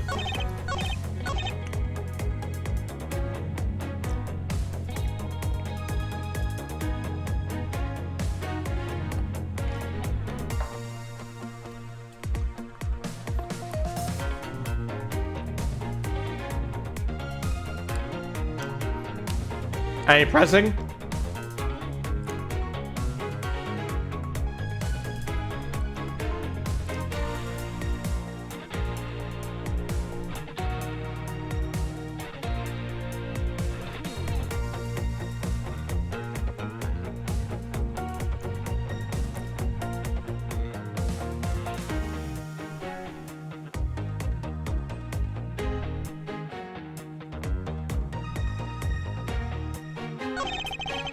There we go. This is the real scene of the crime. Officer Meekins lay in wait for the victim on top of the stage. And when the victim finally showed, he shot him from on high. That's the truth your little recreation showed. Any evidence you want me to check again as well?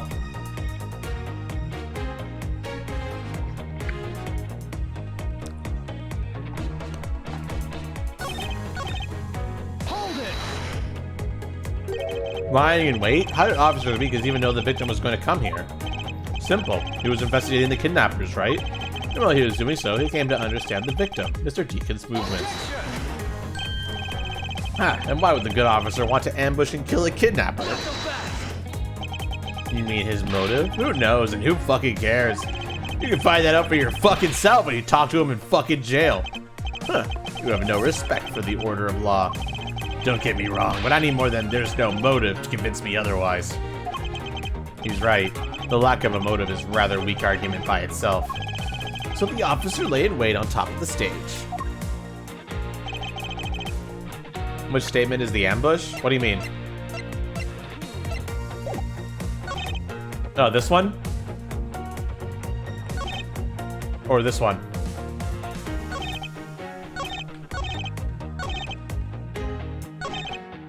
Is this 1, 2, 3, 4?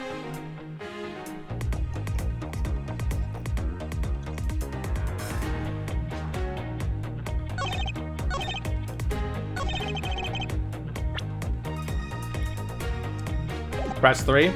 Hold it!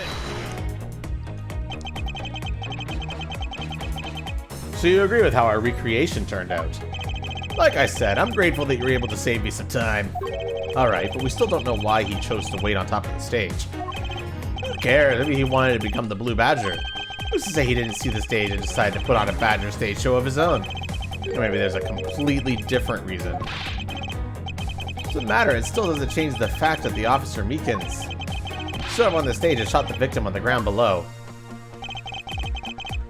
So it says, when the victim finally showed, he shot him from on high. The bullet entered through his abdomen and exited through his shoulder. Body was moved from somewhere. That's the argument that Bakiri is providing.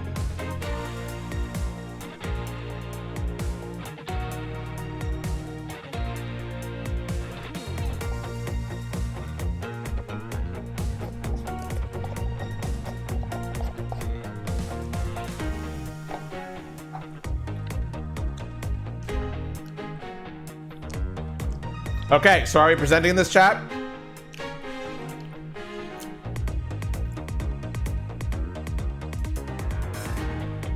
We need to make it official. Okay, that's 2 yas. Give me one more and we can make it official without the present.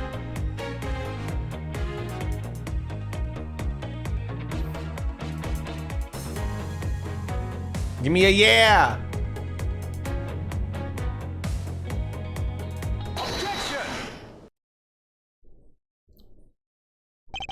I'm terribly sorry, Agent Lang.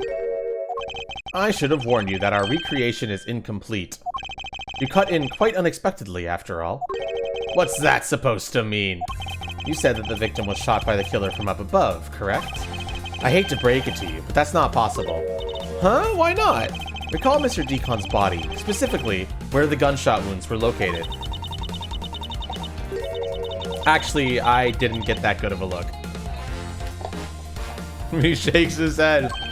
Oh, well then. The bullet entered Mr. Deacon in his abdominal region and exited his right shoulder. This is more consistent with an angled shot from beneath the victim. Ugh. Then, yes, our recreation had the victim being shot at an angle from above. A clear contradiction. You're discounting your own conclusions?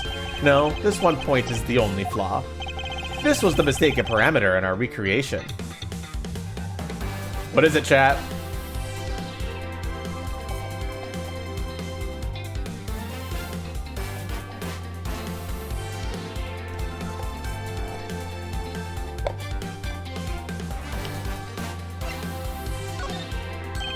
Yes, the locations of the killer and the victim were wrong. Ah, I get it. I see what you're trying to say. I believe the killer and the victim were standing opposite to what we initially thought. It was the victim who was on top of the stage as he was being shot by the killer.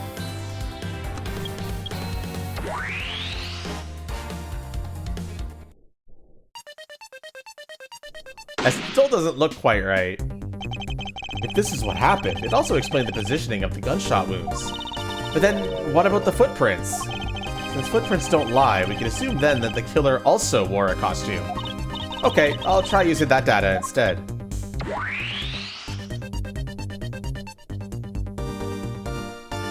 Yeah, I think so, but we'll see. Judging by the fact that both the killer and the victim were wearing costumes, I'd say it was a killing between the two kidnappers. That would be the most natural conclusion. Wouldn't you agree, Agent Lang? No, Lang's gonna argue because Beacons was also wearing a costume. Huh. Well done, Mr. Prosecutor.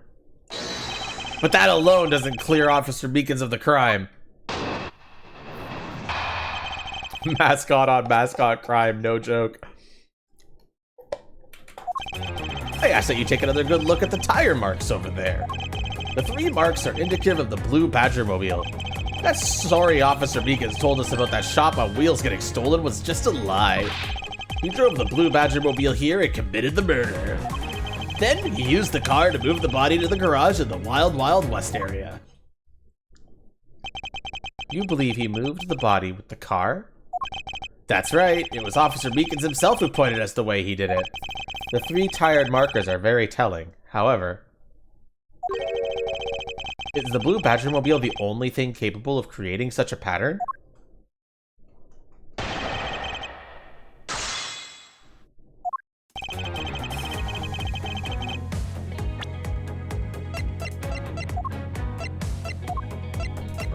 I don't know.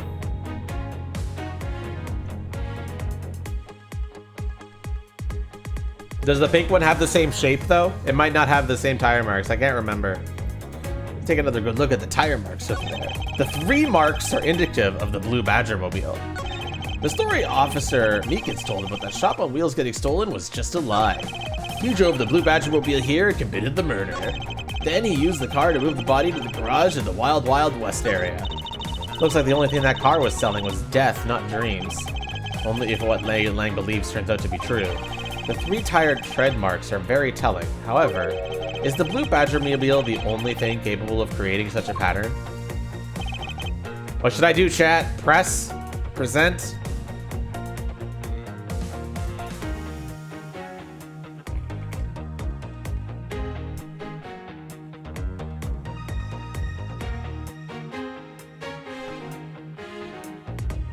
Press the tire marks? Hold it! The tire marks? Yes, the tire marks. The one there behind the stage. They were hidden up until now by the various pieces of stage equipment. As for when they were made, they must have been made after the rain had begun to fall, correct? Yes, and probably around the same time as when the killer's footprints were made. The tires of that Blue Badger mobile probably got pretty muddy because of that. I'd say it's the Blue Badger mobile because, well, that's pretty obvious too. Hold it! 3 tire marks. I have to agree that the Blue Badger mobile has 3 tires. Of course, the only thing in this park that can make those marks is that roving shop. Are you forgetting that there are, in fact, 3 of them? You can't simply ignore the pink and the Proto Badger machines, Agent Lang. Of course I didn't say it couldn't be either of the other 2, but I see no reason to drag them into this just to complicate things.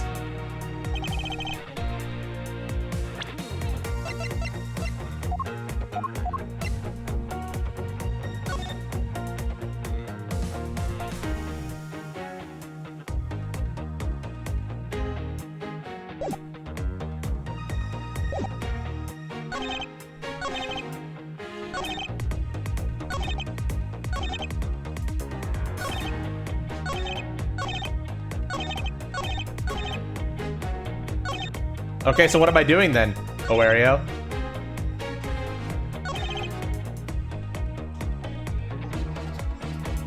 Yes, it does. Bakari, we just checked that.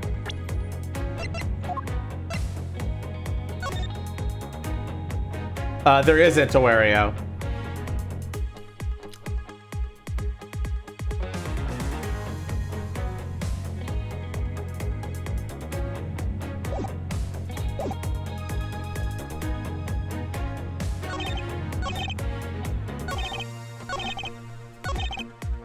But if I'm going by the logic that you're going down, this statement might make the most sense because you're contradicting the fact that it's the Blue Badger mobile, or at least you're trying to say it's not that. Obviously, I'm not like saying this is the correct one. I'm just saying that for your line of logic, this is probably the one that makes the most sense. All right, does everybody else agree with Owario's logic? Go ahead and lock it in. This is statement number 2 if you want to.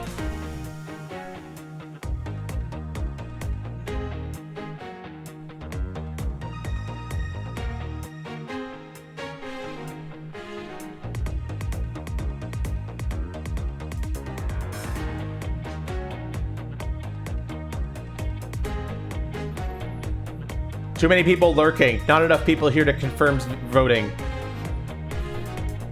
Guys! Guys, where are you? The lurkers. We need the lurkers to come out and confirm votes. You love lurking. You need to be... No more lurking. You're gonna be a lawyer. I'm kidding. Lurkers are fine.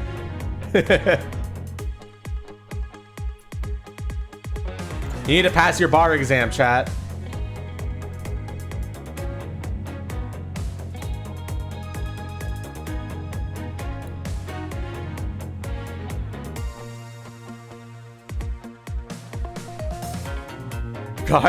Guys, since we got a lot of lurkers, I'm going to go ahead and confirm what you guys have done.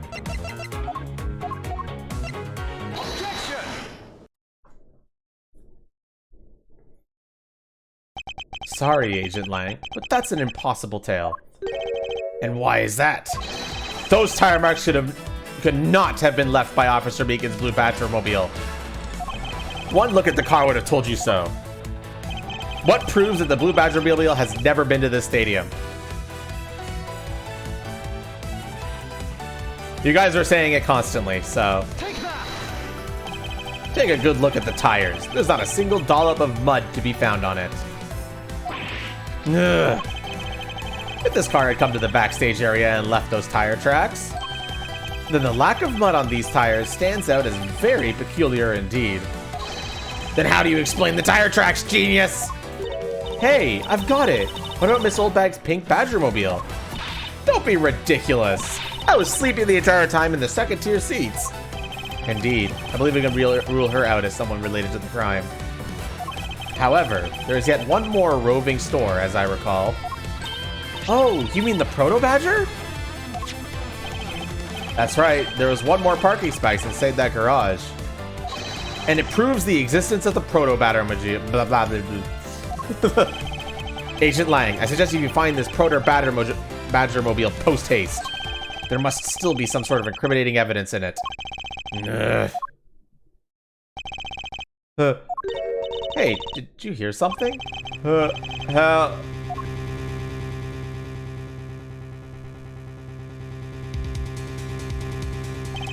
Help me. Are you alright? Well, this is something. Looks like we found our kidnapping victim. Where were you all this time? Wild West with kidnappers. He was in the room next to the one I was held in? Ran away using underground and got lost. The kidnappers. What is it? I can't understand what you're trying to say. The kidnappers escaped wearing costumes. Did you see the faces of your kidnappers? No, I didn't see their faces. But one was a woman. A woman? Quite an important piece of testimony. Hey, what are you guys doing? Stop standing there and get your cops on this already. I'll even let you guys have what the kid said just now. Consider it a gift. Now, are you going to get out of my crime scene, or am I going to have to get rough? Again. You're nothing but a big bully. Come on, Mr. Edgeworth, let's go. Oh, no, not you. You're a very important witness for my case. I'm not about to let you get away that easily. Don't count on me to testify, because I won't. Not for you. That's right, I won't either. You hear me, young whippersnappers? Hey, calm down. There's no need for all this hostility. Those classes are kind of insane. I just want to take a statement from each of you. I'm not going to rough either of you up. I give you my word. Come now, fair maidens, what you say? Will you cooperate? Fair maidens? My, you little rascal, you sure know the way into a woman's heart. Oh my gosh, my hiccups are bugging me.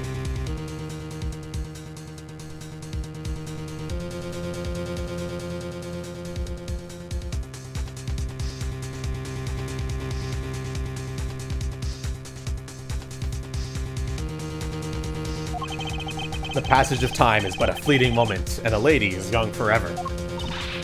Huh, trying to outdo my edgy poo with your fancy schmancy sayings? Let's get this over with, so we're clear. I'm only interested in giving you my statement. Sure, as soon as Mr. Prosecutor leaves us be. Mr. Edgeworth.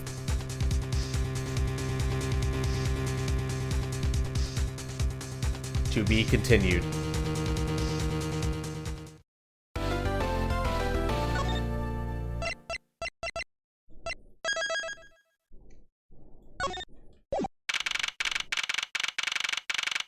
Wild, Wild West area.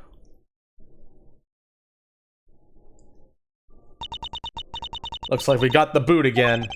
With Lance safe, the focus of the investigation will shift solely onto the murder.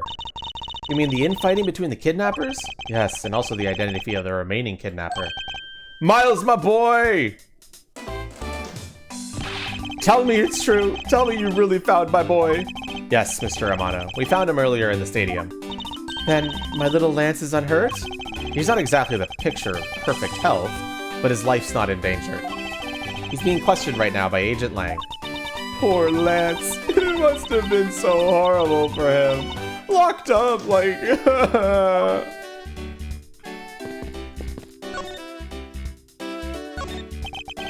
Miles, my boy, I can't thank you enough. It was nothing. I'm still in shock over what happened to Oliver. But I have to say, I'm relieved that Lance is all right. Oh, that's right. I mustn't forget to pass this on to Lance as soon as the police are finished with him.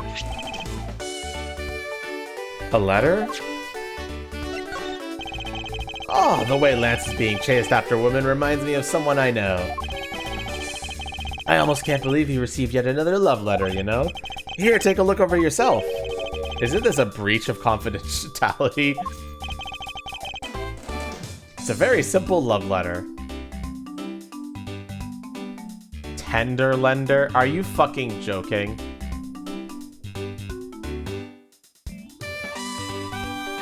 That's not a fucking love letter!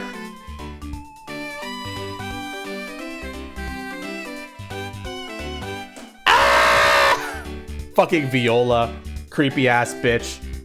from the third game of Ace Attorney. Love letter. Oh, hey, let me say. That's really weird. It's from a loan company, Tender Lender. Looks more like a collection bill to me.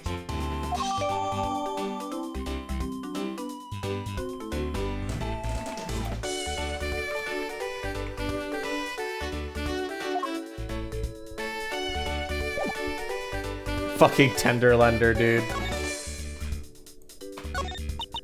He loves me not. He loves me not. Oh, that's the 12th one. Oh, you can't give up, Laura. It's just one more try. Excuse me, but I can't help but feel a bit sorry for all the flowers you've gone through.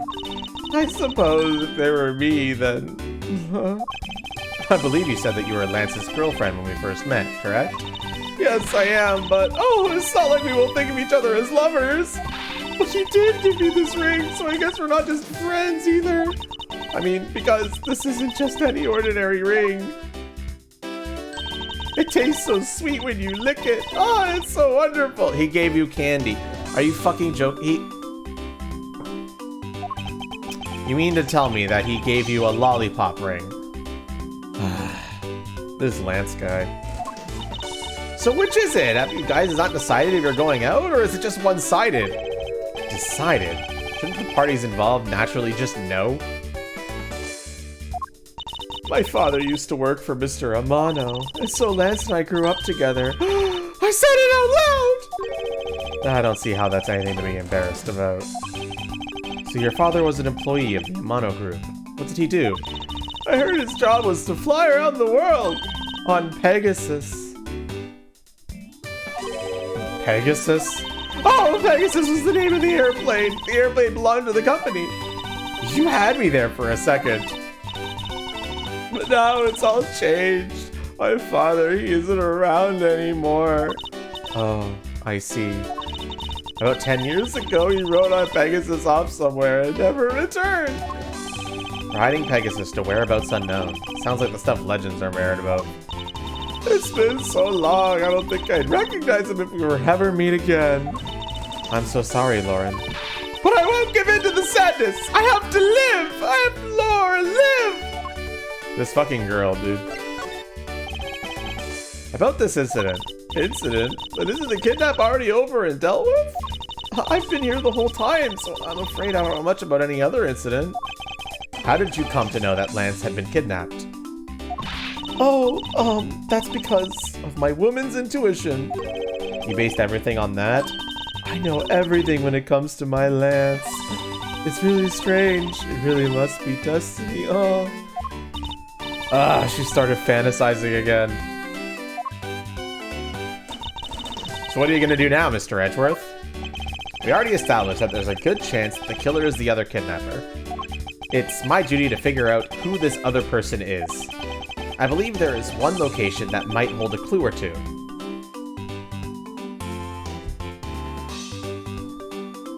What location, chat?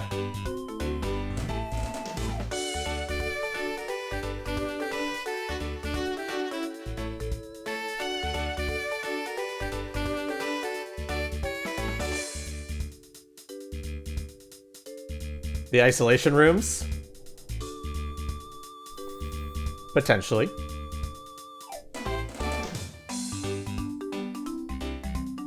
Any disagreements on that? It's not like I lose health for this. The place where we were held as prisoners. Hold it, don't let me in with you. I can't allow you to slander my good name as a Greek by saying I was captured. Not being able to escape from somewhere qualifies you as a caged bird, okay? Besides, we checked that place out pretty well while we were there, remember? Don't you think it'd be an even better idea to check somewhere else? Perhaps you were right, but I really right now our leads to the killer's identity. I believe there is one location that might hold a clue or two. Yeah, the hideout makes the most sense, Awaria. The obvious location is the kidnapper's hideout. But we're still not allowed in, remember? Agent Lang and his men should be done with this area. In that case, there's no harm in asking that officer over there to let us in.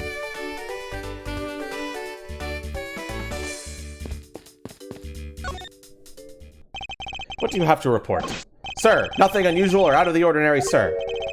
Where have I had search redundancy before? Is it possible for you to let us take us a look aloud inside? Sir! Roger, sir! That was surprisingly hassle-free.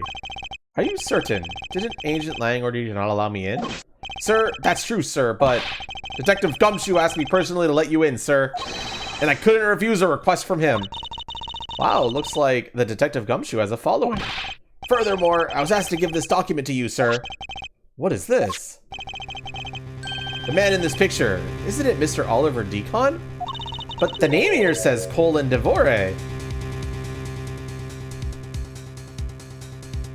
Whereabouts unknown after his escape from Pen E. Dent Prison. Stole a gun from a guard during his escape. We thought he might head for where his wife and sole daughter are, but despite our surveillance, he has yet to show up. That's the same name as the one on the back of the pendant. It appears that Colin Devore was his real name. What's this?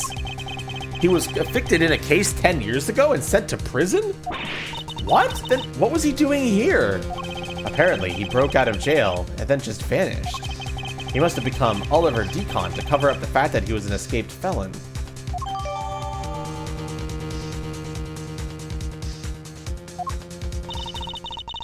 Now, I'm not sure what's going on anymore.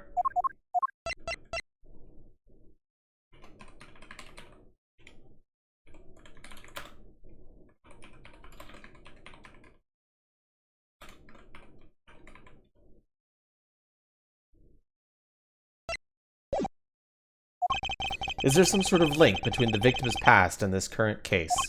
These police documents are rather detailed. I should take the time to give them a thorough read eventually.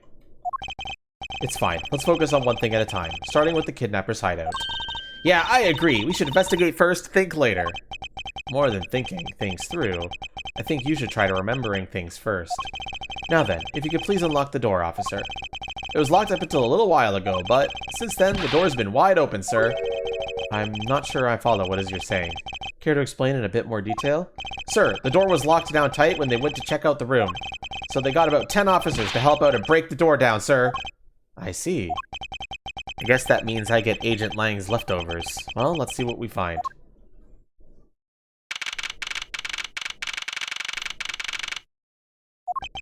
So this is where the kidnappers planned their foul deed. Well, you were tied up for a while in the room next door. Okay, please, must you bring that up again? Now then, down to business. There might still be some clues left in this room. Let's try to find out what we can, the other kidnapper's identity.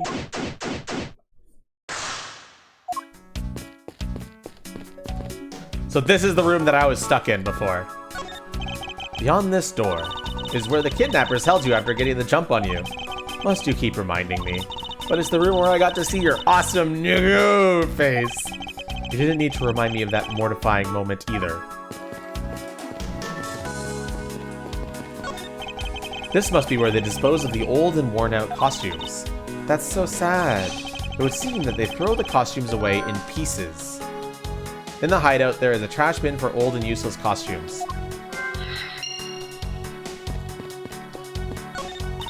Ooh, they have barrels like these just outside. Yes, and? Well, I know I already asked you when we were out there, but if these were real, what would you put in them? There's an exceptional gleam in her ideas that I'm about to dash. Unused folding chairs lean against the wall in their folded state. Wow, whoever lined these up did it perfectly. They're not even a single hair off. I feel bad using these because it'd be like stealing the perfection away. I suspect it's more like you wouldn't want to be the one to put them away. Hey, there's a trapdoor in this room, too. It's not a trapdoor, it's an entrance to an underground passage, Kay. I know that. The door leading to the outside world was locked, so Lance must have escaped his prison through here. Watch out, Mr. Edgeworth! It's a broken mirror. It probably came from the haunted house. Why is this here? Are they planning to repair it? A sign advertising the photo rally, something I have absolutely no interest in. Yeah, but I do, and I'm gonna get my hands on the rest of the Badger family. You'll see. She definitely brings a decidedly different atmosphere to a criminal investigation.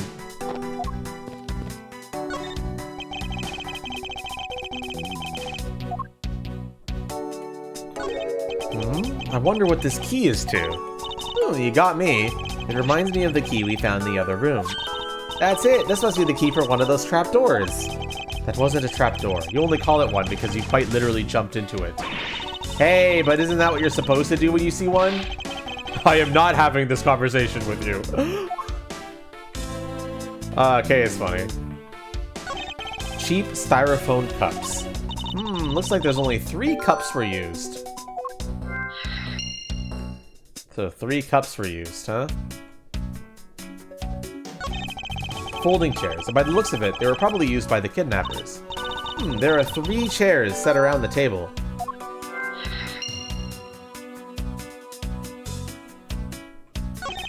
A poster of the Gatewater Land is stuck on this wall. Intrigue, fun, prestige. Gatewater Land has it all, and it's waiting for you. It's not especially catchy, is it? Yeah, these chairs are very friendly for us.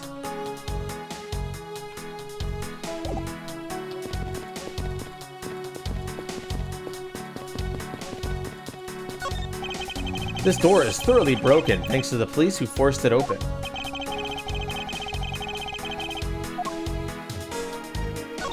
Looks like a sword, a broken sword. Strange. Why would it be broken like that? Swords don't usually break on their own. That's true. Alright then, let's think about it in this way. Maybe it broke when someone was trying to use it for or on something. Hypotheticals aren't going to get us anywhere. Perhaps we should think more on this later. That doorknob handle thingy is looking pretty beat up. I suppose that's what happens when 10 officers break their way in with brute force. Hey, that's odd. The lock on this is completely fine. Look, not a single dent. But how is that possible after what the officer told us? Yeah, if the lock had been in use when the door was busted down, then the lock itself should be completely wrecked. So the lock on the door leading to outside is undamaged. How could that be?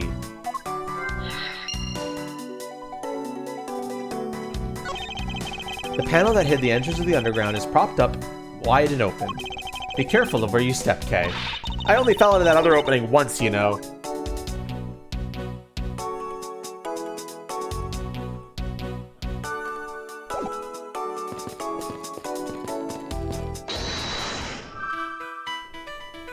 What's the connection, Awario?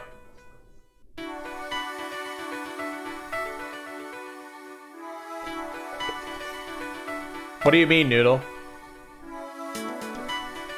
I haven't really been keeping an eye on those.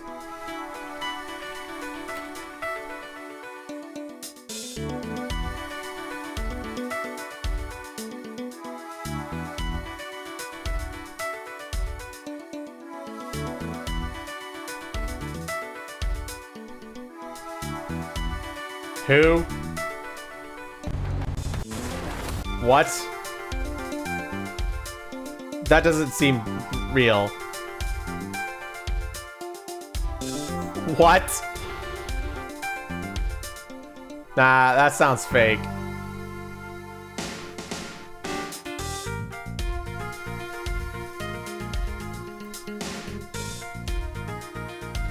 All right, so what you're saying sword and door?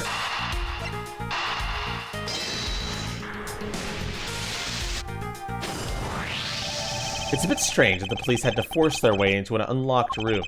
One look at the pristine door lock, and anyone could see that it was not at use at the time. But the policeman outside said it took 10 men to get it open. A door that was locked tight, despite it being not locked at all. It can only be because of this. Oh, you mean... Yes, it was used to jam the door. Here, take a look at the door handle. Do you see how the handle is completely destroyed? So that's how the sword broke.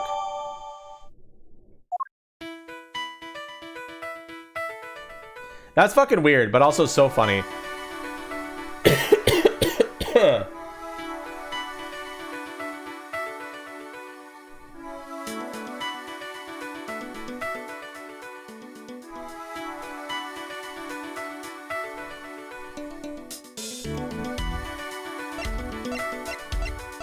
See y'all in VODs? Okay, JP, have a good one.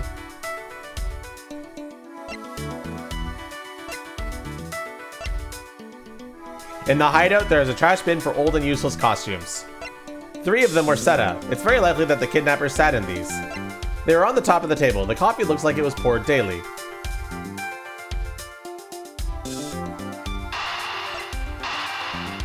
This is what Bakiri is currently setting up.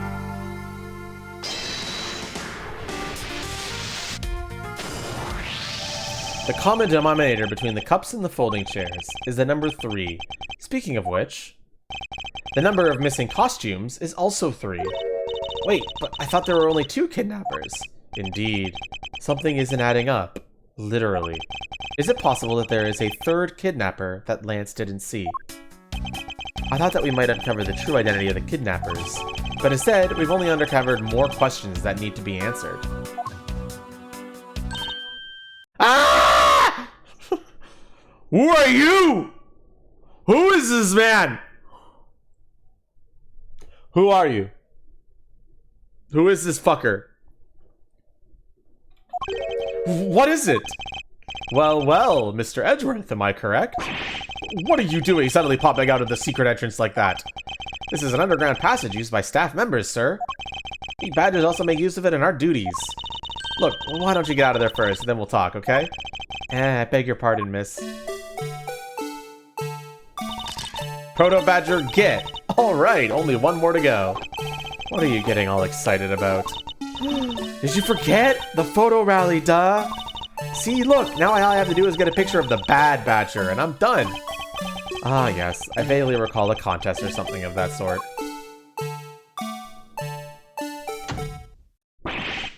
What? It's gone! But where did it go? What's wrong? A bad badger costume is missing, sir. Oh, is that all? Well, it's missing because the kidnappers stole it. I heard about how they were stolen, but they said that only 3 of the costumes had been taken. What? Is he saying that more than 3 of them are gone? Mr. Proto-Badger, please tell me a little more about these costumes you use. What did you mean by a bad badger costume is missing? Why, just what I said, sir. We are 1 bad badger short. Counting the spares, we have 2 of each costume on hand at all times. Okay, so because one of them is walking around in the park, the other should be in that room. Ah, actually, both of them should be in that room. Huh? What do you mean? Normally, we don't use the bad badger costumes.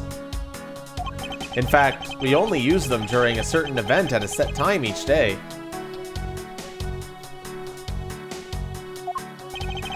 It's the stage show where the bad badger wreaks havoc around the park. And the other badgers must work together to apprehend him, sir. Yeah, it probably is Bakiri. I'm speechless that such a show exists. Well, sir, I was just trying to explain to you the only time we use that costume. And doesn't that make it near impossible to take a picture of the bad badger? Personally, I can't believe that it's this close to showtime and there's no costume. Oh dear, what am I to do, sir? Oh, this basically means that the kidnappers stole 4 costumes in total. Then, are you saying that there are 4 kidnappers? No, I don't think that's very likely. Oh? Recall the costumes for a minute. The stolen ones, you mean? What proves that a 4th kidnapper does not exist?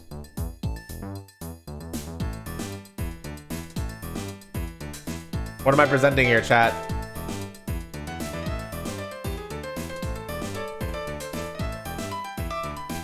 That's not in the frame. The only things that I can present are what's shown here. And there's nothing behind me, if you're wondering. Oh, unless you mean this.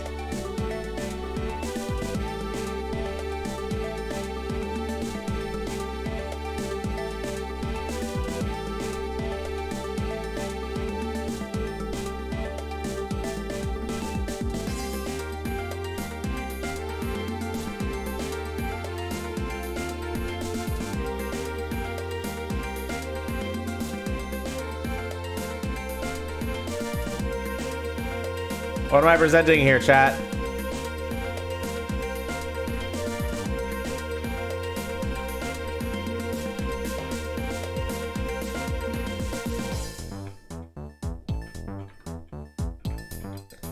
If you want my personal professional opinion, there's only one thing in this screen that stands out.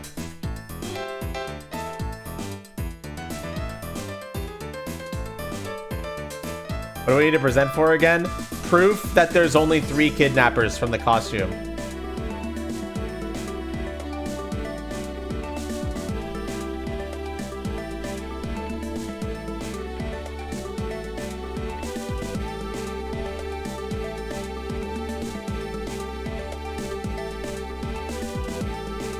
Despite the fact that there was 2 Bad Badger costumes stolen.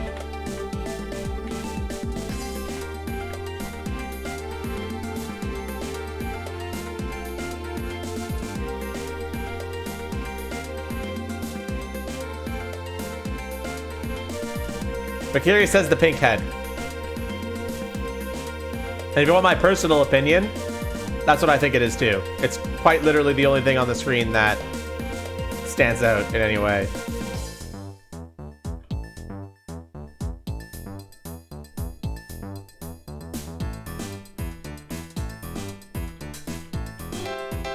We have 3 staffers that went right, 3 cappers and the victim.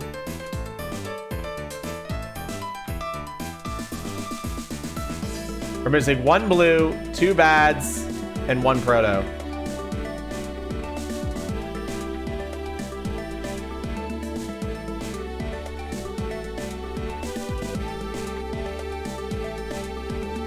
These are the ones that were kidnapped.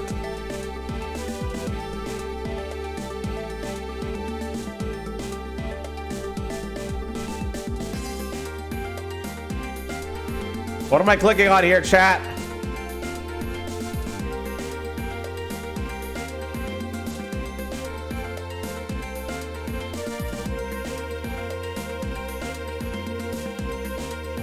What's that paper on the wall? I don't think it's important. I don't think it's ever mentioned what it was. Probably has something for it.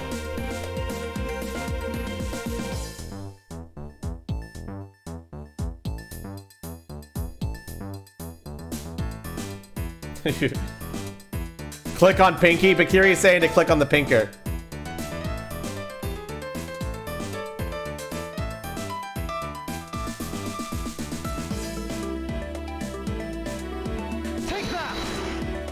If you had 4 people and you wanted to steal a 4th costume, wouldn't you naturally go for the full set and steal a pink badger costume instead? Yeah, that makes sense. And yet, the kidnappers decided to steal another bad badger. I believe the culprit needed 2 bad badger costumes. But the question is, why? A 4th stolen costume by the 3-person kidnapping group. Where's the other costume?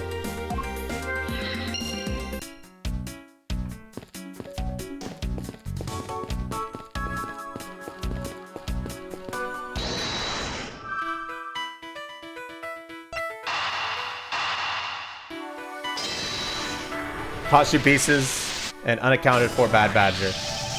The second bad badger costume. I believe it may be closer at hand than we think. What do you mean? The costume in the trash. Wouldn't you say that it is wearing some very telltale pants? Hey, you're right. Let's get it out of there and take a look. As I suspected, it's a bad badger costume. Well, minus the head.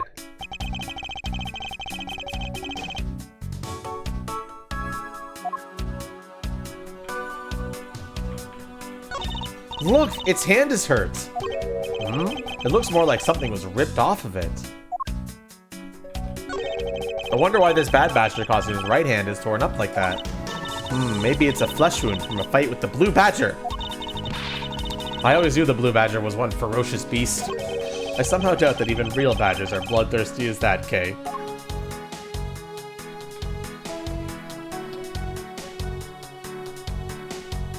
Are the guns supposed to be attached? I don't know. That's an excellent question. But we have to deduce here, chat. So what are we deducing? If you want my professional opinion, there's only one part here that is worth deducing on. So I ask you all, what are we presenting here?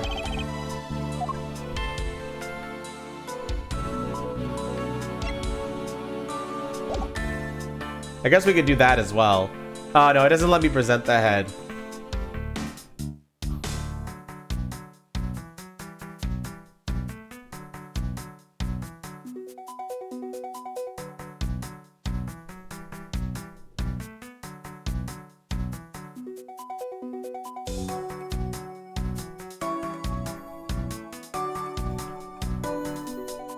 Yeah, I think it has to be something that I can examine, and the head doesn't let me examine it, so.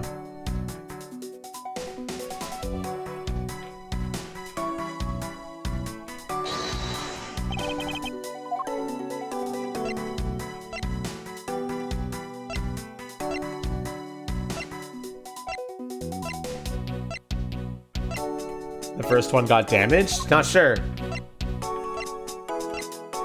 What are we presenting here? I'll go through all the evidence one by one for you all. Prosecutor's badge. Gate Waterland map, Essex Park attractions.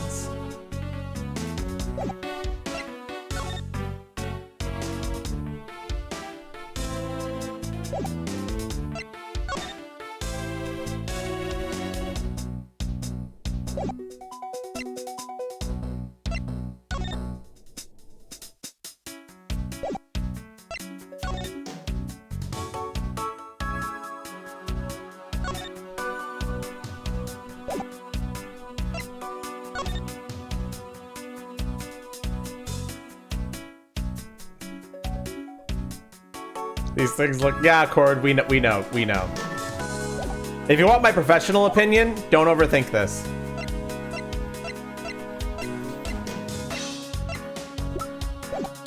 There's a rip on the right hand of the Bad Badger costume.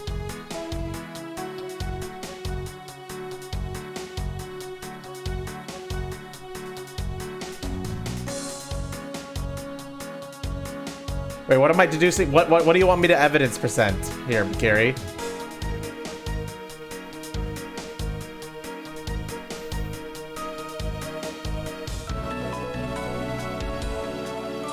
Deduce that? Oh, true, you're right. What is this thing?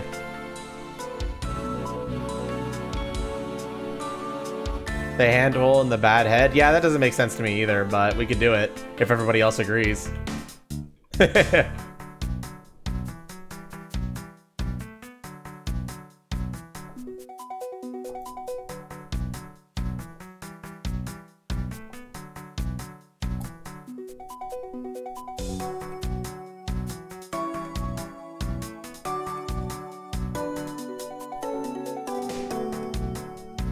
Makiri is just guessing. That's why they're not explaining.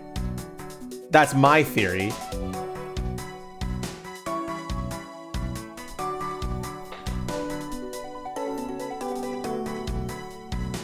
I think you guys are overthinking it a little bit.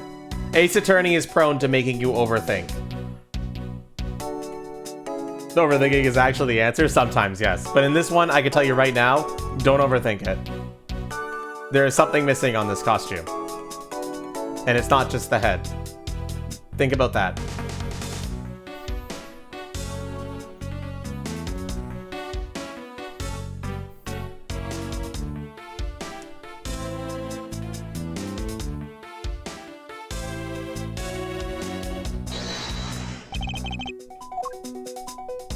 The fun! But what evidence says gun?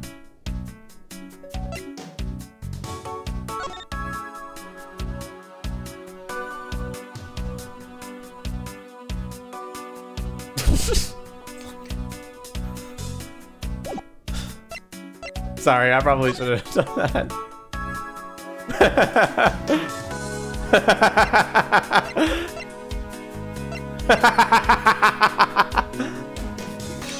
Sorry. I'm sorry. I'm an asshole. I'm a fucking asshole. Fucking prick. I'm sorry, dude.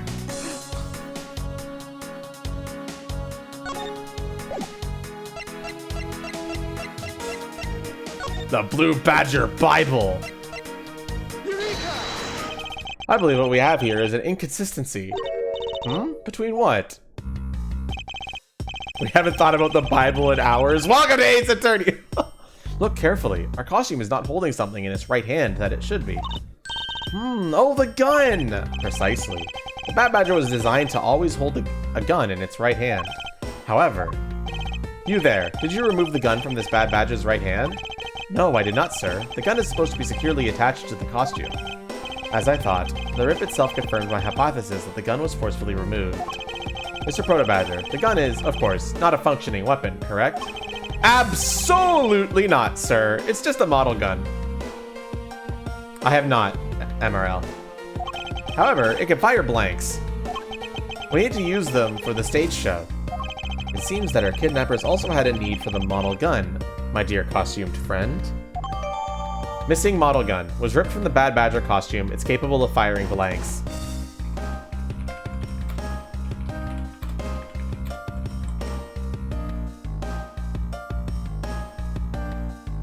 Well, that's why Wario, that's why I go through the evidence the way I do. Like, I go one by one through the evidence, clicking on them, right? So that you can see. And the idea is that when I get here, you would see it very, saying, like, a vile criminal with a gun. So when you do see me doing that, definitely read and pay attention. And if I'm going too fast for you, let me know and I can slow it down. Because I go one by one through the evidence so that you can see it all.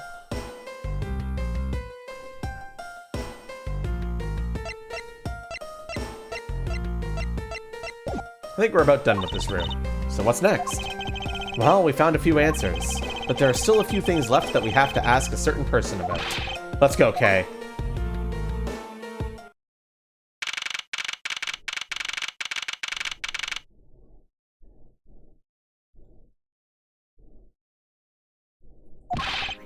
Mr. Edgeworth, sir! You gotta hurry, sir, come on! What is it, detective? They found a blue badger costume down in front of the main gate, sir. What? Isn't that what one of the kidnappers was wearing? Bingo. That's why we gotta come and get to the main gate with me right now. If we hurry, we still might be able to get there before Wolf Boy does, sir. All right, let's make haste to the main gate. To be continued.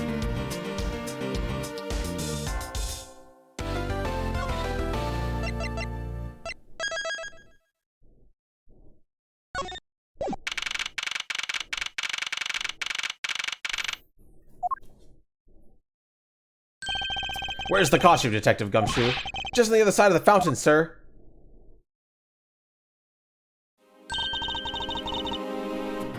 Yeah, we're at...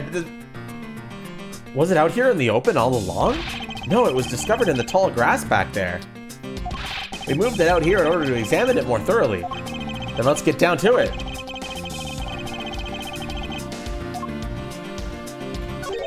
What do we have here?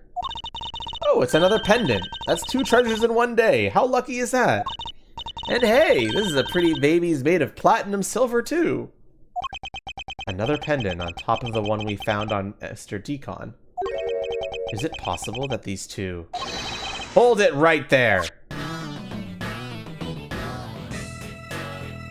Hands off, Mr. Prosecutor. You sure know how to cross the line, don't you? Ugh. A pendant, huh? This is a very decisive piece of evidence. Also, I'm sorry to think my timeline was messed up, and this might have happened before Edgeworth's office murder. I can't remember, though. How can you tell? Look here and read off what you see. Lauren. Hey, it's a name that's engraved on this. Mrs. Pop's pendant. It's shaped like a pair of wings. Lauren D is engraved on the back.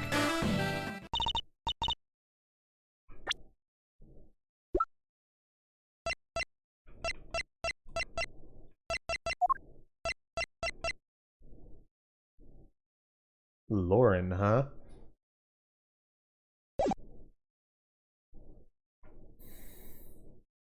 Interesting.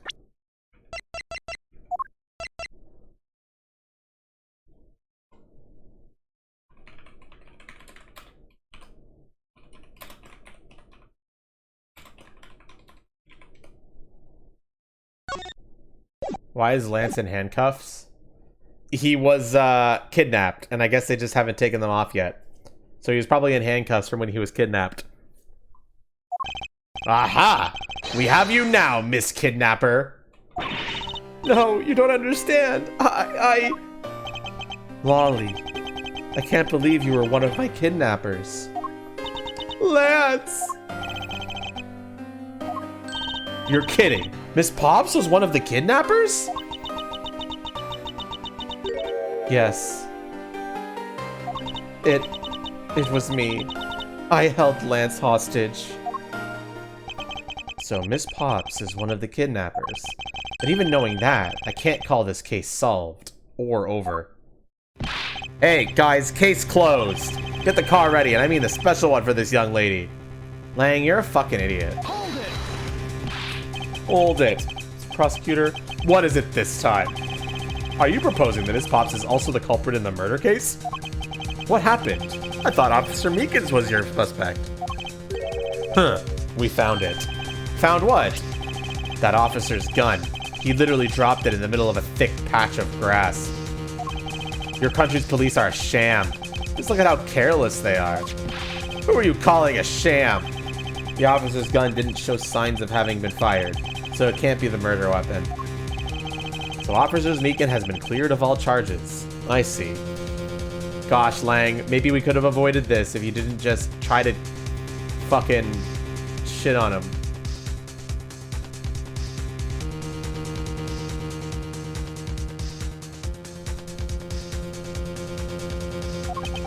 And that's when a brand new suspect comes walking onto the scene. The murder only happened because the kidnappers started fighting amongst themselves. As I recall, it was you who said that, right, Mr. Prosecutor? Mrs. Pops, did you really kill Mr. Deacon? Yes, I killed him. I can't believe it! Ha ha ha ha! Thanks for the confession. Agent Lang, it is much too early to declare this case closed. Look at you, so sure of yourself. We got the culprit's own confession and some very incriminating evidence. What more could you ask for? Miss Lauren Pops. Yes? I want to hear it from you. Tell me your side of all that has happened today, from the kidnapping to the murder. But why? I'm the kidnapper and the killer. Isn't that enough? Why is she threatening to cut her hair off? Alright, whatever. You do whatever you want. It's fine if you're the one behind everything, but only if that's the truth. Now then, will you tell us the truth? Or is there some reason why you can't?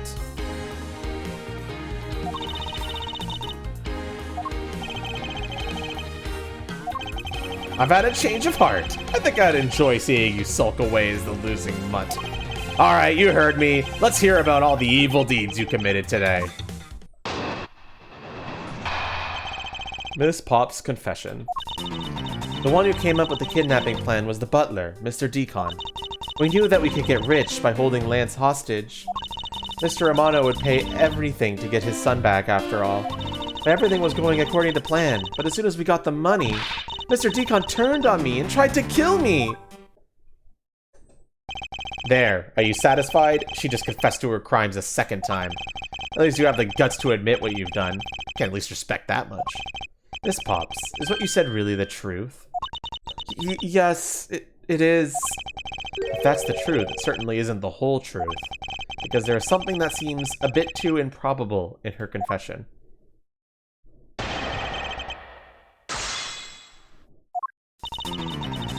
The one who came up with the kidnapping plan. Press the last line.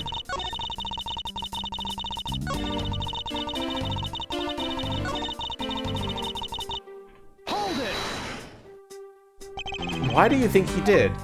I have no idea. Maybe he planned on doing so from the very beginning. Miss Pops. Wait, Mr. Deacon's planned to kill Miss Pops from the very beginning? Was that ever really likely to happen? What should I do? Should I raise an objection?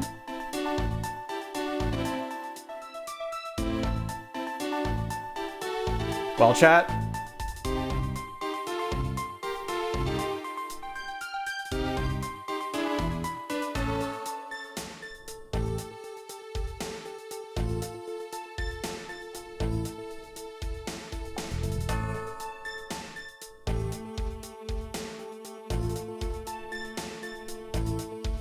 Chat, where is chat? Is Wario the only one playing the game right now, chat? Chat, where are you? Chat.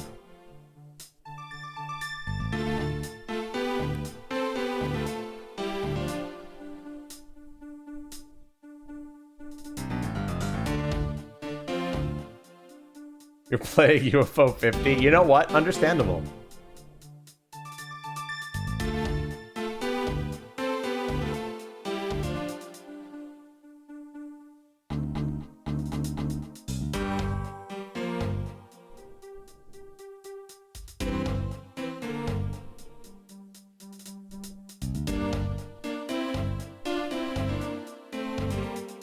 Raise it? Okay. I'm sorry, but I don't think what you just claimed is all that likely. Huh? I don't think Mr. Decon would have ever been capable of killing you. But why? We were total strangers! It's not uncommon for people to kill each other over money. Miss Pops, you really are clueless, aren't you? But what do you mean? You never knew what your role in the kidnapping was, nor did you know who you really are. But I do, and I can show you with this piece of evidence. This proves that Mr. Decon wouldn't have been able to bring himself to kill Mrs. Pops.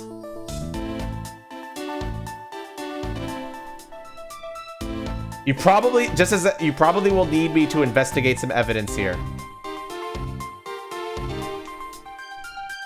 So feel free to let me know.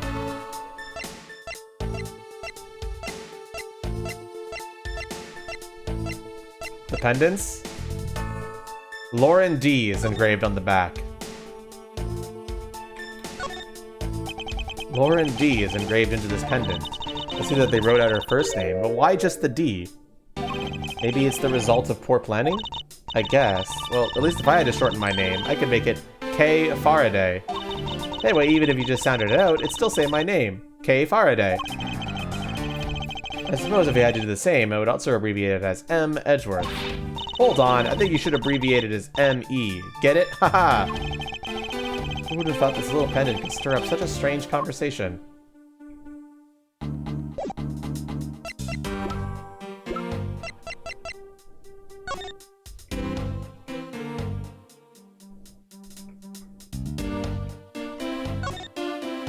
It's the victim's pendant, which is shaped like a horse.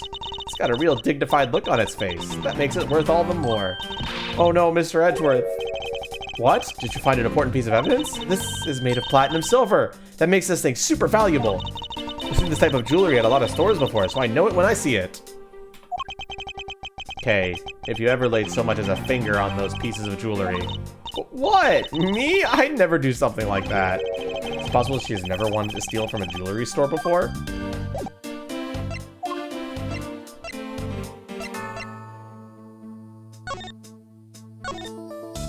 It's a pendant in the shape of a pair of wings. It has a rather nice aesthetic to it. Hey, nice to see that even you can appreciate its beauty. Things made of platinum silver tend to have a nice feeling about them, you know? I was only talking about its shape, Kay. Oh, is that what you're talking about? But you know, if we're talking about wing shapes, I think the brooch on my scarf is way cooler. But that's not made from platinum silver, is it? It's handmade, okay? Well, I'm sorry it's not made of the expensive stuff. She made that by herself? It's incredibly well crafted.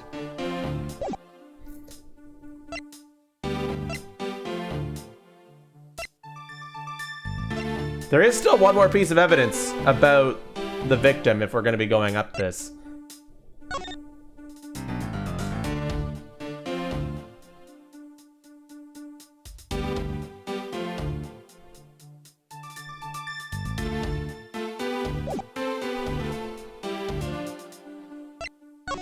Don't.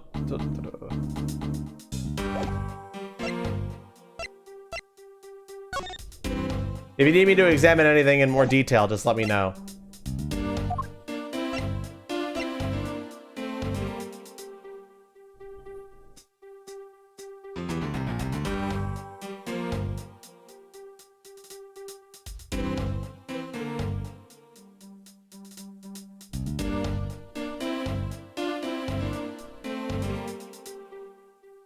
No, you cannot.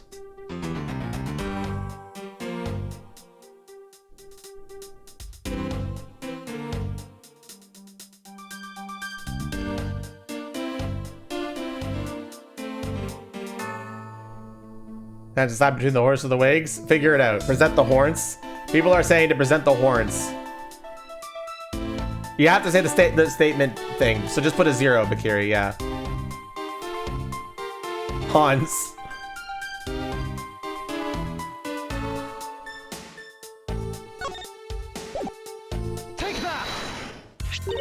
Why are you showing this to me?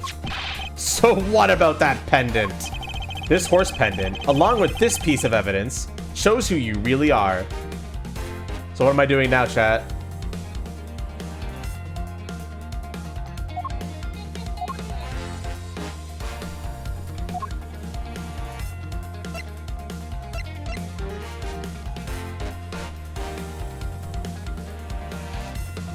But here, I'm only accepting you voting for yourself right now because we're low on people who are actively participating.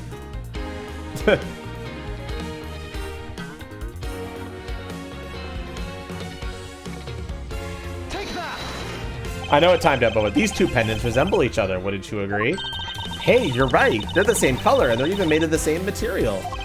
I believe that these two pendants are actually one. Eh? Shall we give it a try? Wow, it's totally Pegasus. But why? Why does my pendant max up with Mr. Decon's? You're a smart lady. I'm sure you can imagine why that might be. What? No, that can't be. So the two make a set. Huh, it's just another trinket. It's not as though this changes anything. Huh, you lack imagination, Agent Lang. Very well, I'll show you with this evidence. This is the piece of evidence that gives meaning to the Pegasus pendant. What am I presenting now, chat?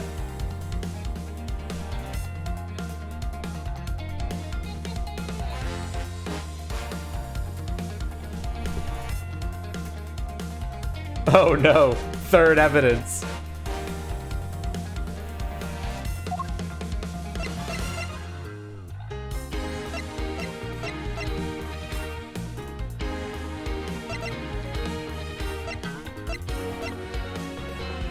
Are not presenting the prosecutor's badge.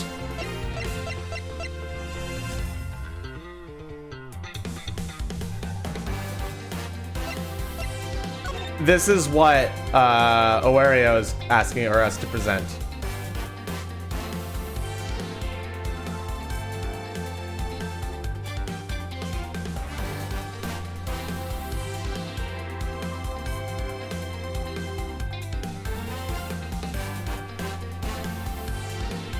Do you all agree?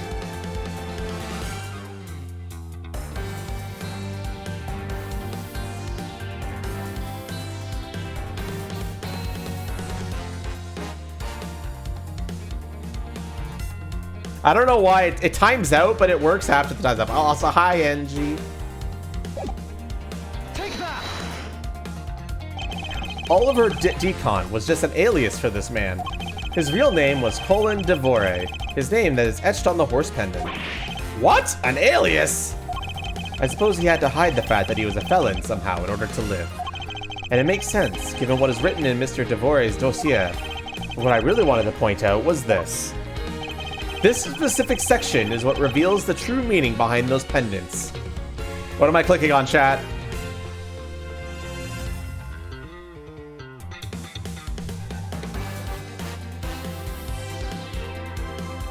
What section?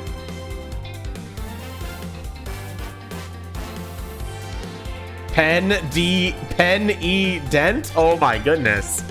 Oh my fucking! I fucking hate this game, bro. That went way over my head. Pen E Dent Prison. Are you fucking joking, Ace Attorney? Are you fucking joking with me right now?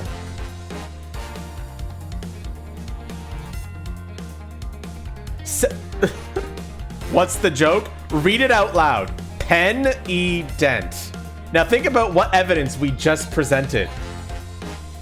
A pendant. Fucking hate Ace Attorney, man. Pen E Dent Prison. We presented a pendant. Fucking Ace Attorney is full of this shit. Anyway, people are saying to this section I should do it for. This game is so fucking goofy, it really is. You're leaving? No! Don't leave.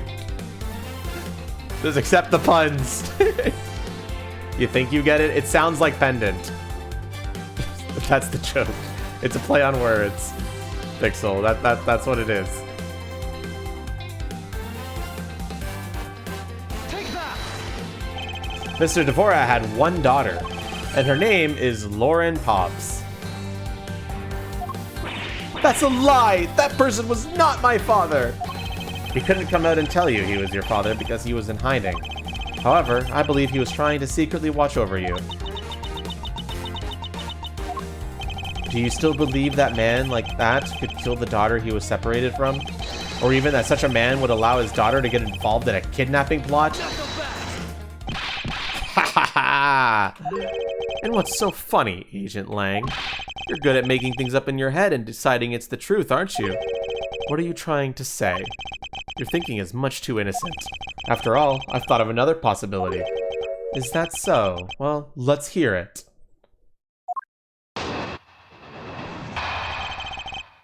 Another possibility. I'll grant you that the two of them are father and daughter.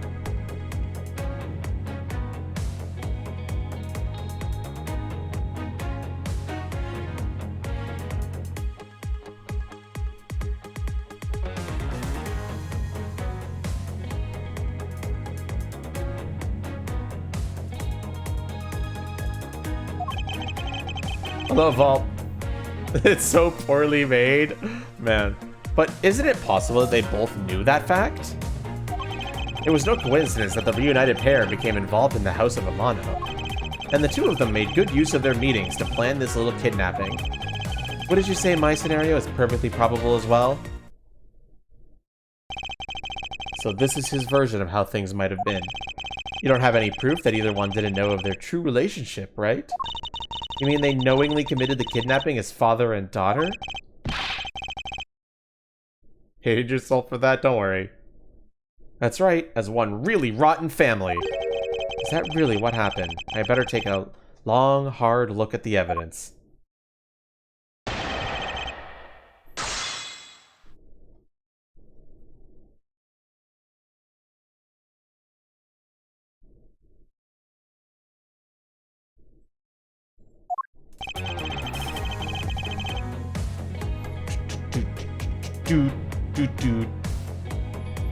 I'll grant you that the two of them are father and daughter. But isn't it possible that they both knew that fact? It was no coincidence that the reunited pair became involved in the House of Amano, and the two of them made good use of their meetings to plan this little kidnapping. What did you say my scenario is perfectly probable as well? Agent Lang isn't wrong. His scenario is certainly a probable one. You better hurry up and do something or Lauren's gonna wind up looking real bad. I know, but first things first. Is Agent Lang of logic factually correct? Did the two of them really knowingly commit the crime as father and daughter? What am I doing here, chat?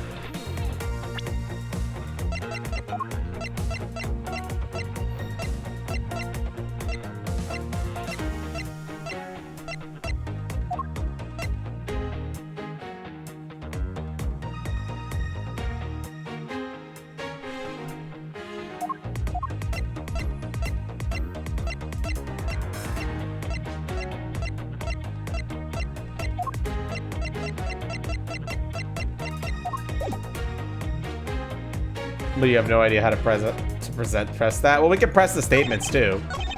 Don't forget that. You zoned out? Unfortunate.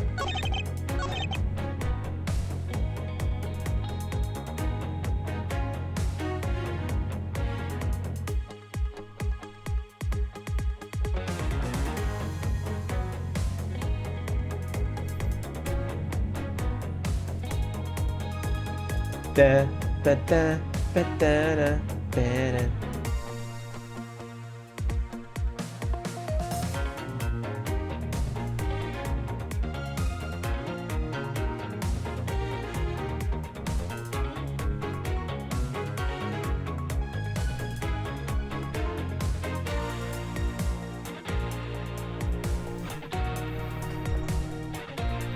What are we doing, chat?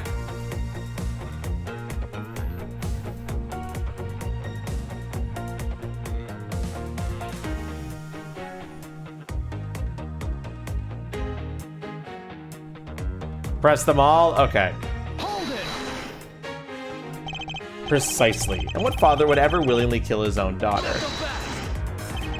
I've seen a lot of things in my travels, and I can tell you that being related by blood is sometimes proof of nothing. Hold it! You think that they knew?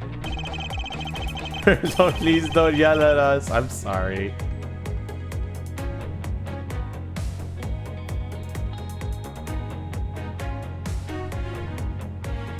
Yeah, I didn't think only the victim knew. I think the girl realized it as well. They both knew who the other person was, but they have to pretend that they didn't. Because he was on the lam. You got it. The victim couldn't exactly go around flaunting who he was. Furthermore...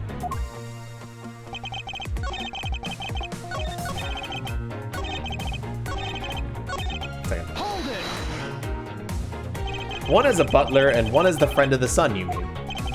They probably thought it was their best shot. Is that what you honestly believe? Of course.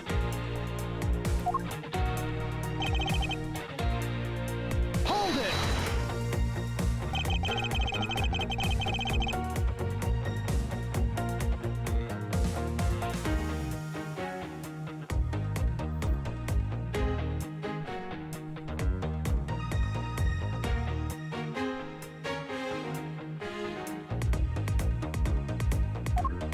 Sorry, 1 second. Can you think of a better partner? They're certainly a clever pair. The butler and the girlfriend. No one would ever suspect that they were, in fact, family. Yes, from the very beginning, they painstakingly practiced those roles well. What is... Shit.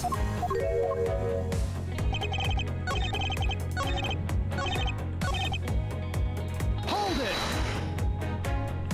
I believe you're being a bit too overconfident for someone with no evidence.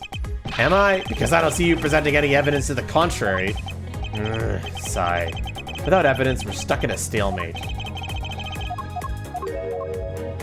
Alright, chat, what are we doing?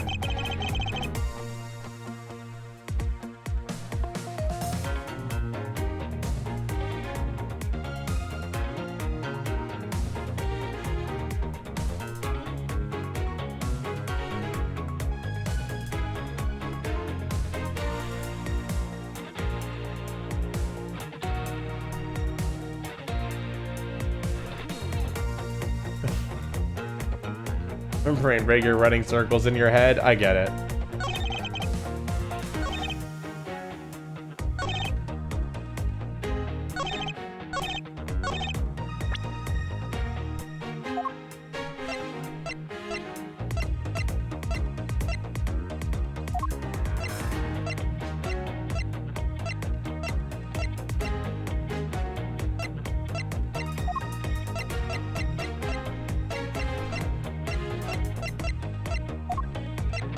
What are we doing, chat?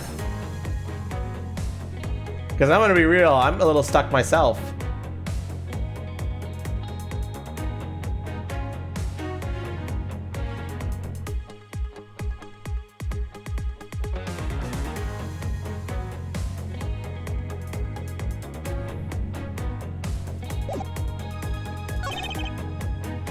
I did, and I hated it. I like got really frustrated with it.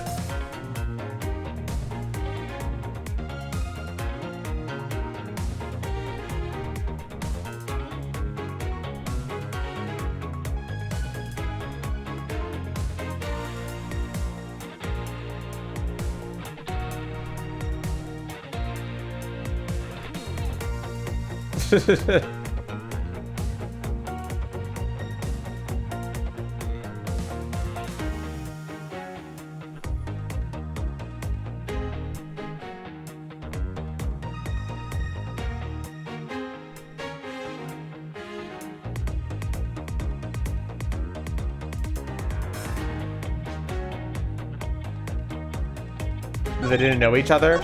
Any one of the statement that seems contradictory.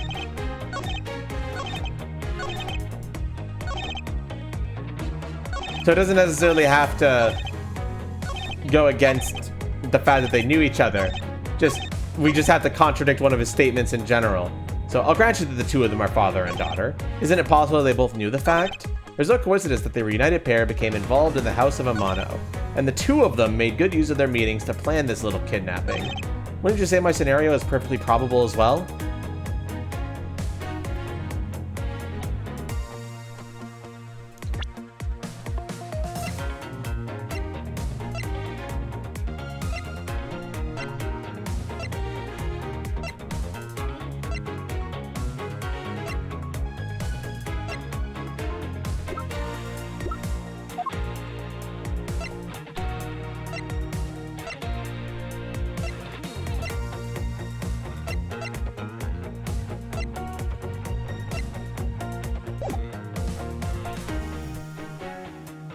You think you can get it, chat?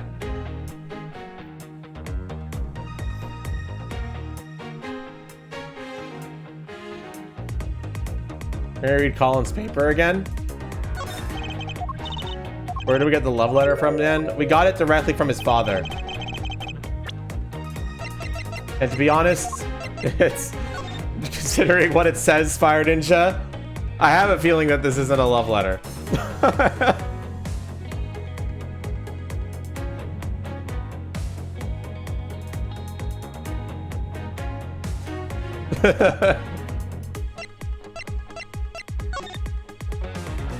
And you asked to see this, Oreo.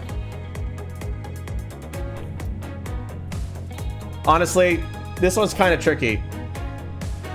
I don't blame you guys if you need a hint. We don't know Viola? We don't. But you might, Fire Ninja.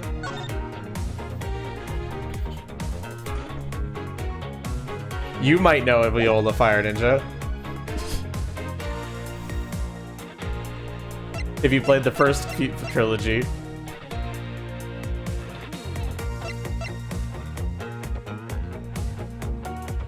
You don't? You're bad with names? Fair enough. Want to know it's him? Yeah, but we already argued that, Bakiri. That was the argument in the last testimony. It wouldn't make sense to provide that exact same argument. That's like literally the exact argument that we provided in the previous cross-examination. Do you guys need a hint? Because I'm going to be real. This is a little tricky. I looked it up, and even when I actually just looked it up just now, and like even the logic is pretty tricky, and so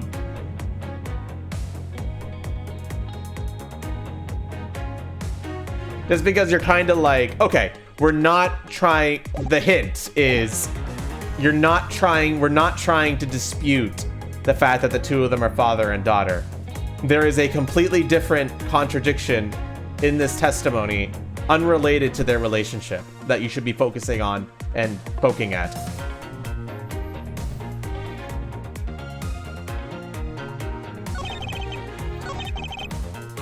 I'll grant you that the two of them are father and daughter, but isn't it possible they both knew that fact? It was no coincidence that the reunited pair became involved in the House of Amano, and the two of them made good use of their meetings to plan this little kidnapping. Wouldn't you say my scenario is perfectly probable as well?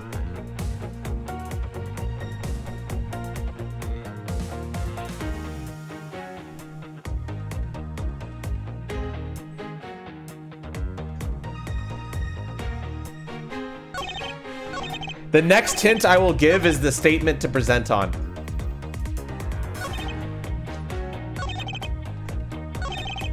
Do it slow? Okay. I'll grant you that the two of them are father and daughter.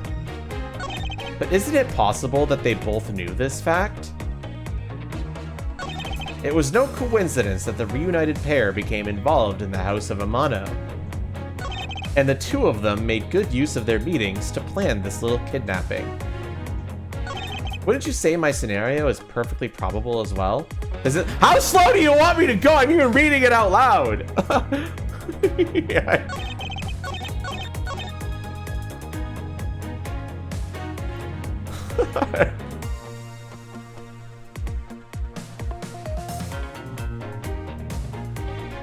Can you press on the second to last? We already pressed it, but... Hold it! You mean how they plotted to commit this crime as blood relatives? Can you think of a better partner? They're certainly a clever pair. The butler and the girlfriend. No one would ever suspect that they were, in fact, family. Yes, from the very beginning, they painstakingly practiced their roles well.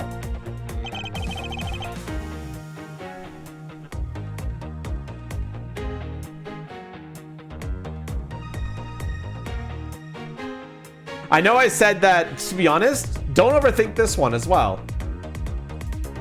There is something that we established recently that contradicts what he's saying in this testimony.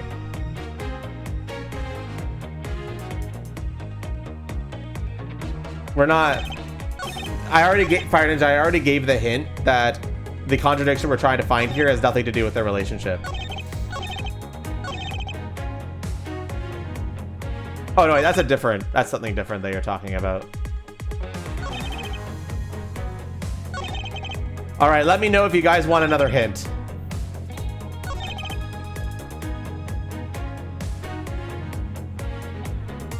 The next hint I will give is the statement that you need to present on.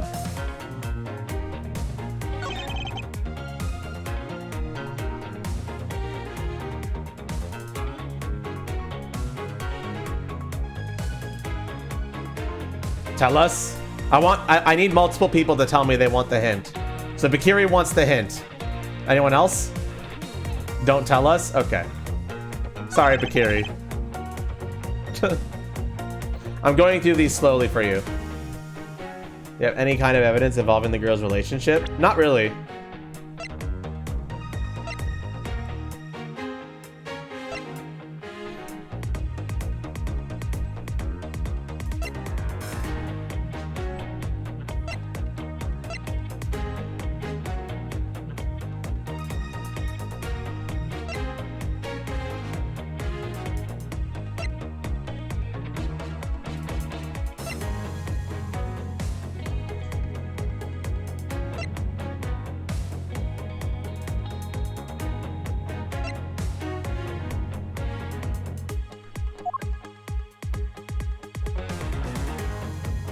Just scrolling through this evidence slowly, giving you all a chance to read it.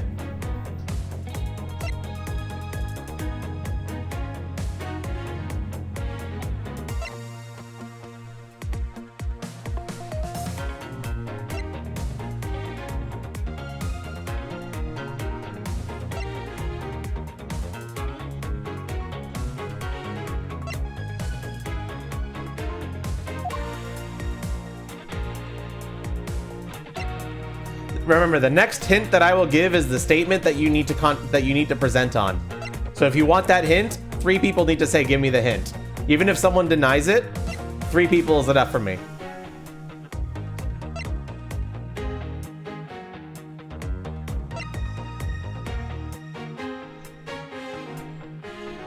You want it? Okay, so Bakiri wants it, NG wants it. Need one more person who wants the hint.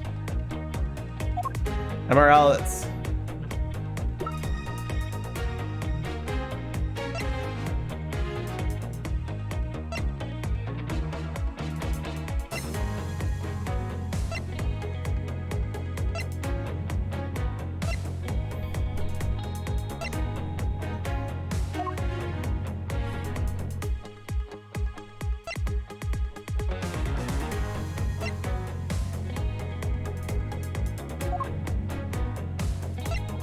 There's the profiles, Fire Ninja.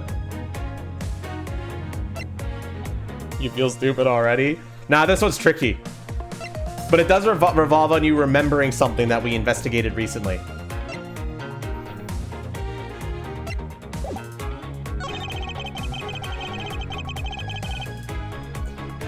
But at the same time, this is one of those moments where it's going to be like, damn, I have no idea. And then when you get it, you're going to be like, how the hell did I miss that?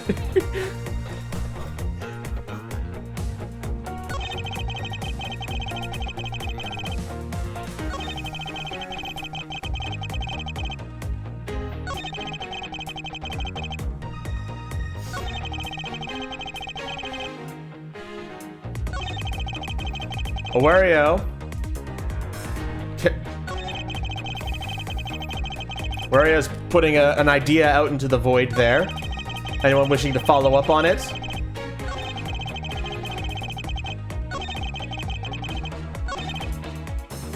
There's is no coincidence that the reunited pair became involved in the House of Amano, and the two of them made good use of their meetings to plan this little kidnapping.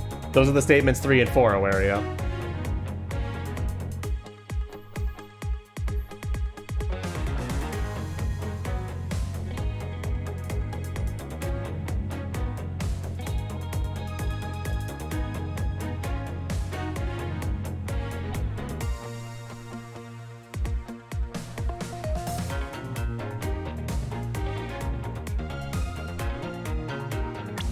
I don't know, Ariel. Maybe.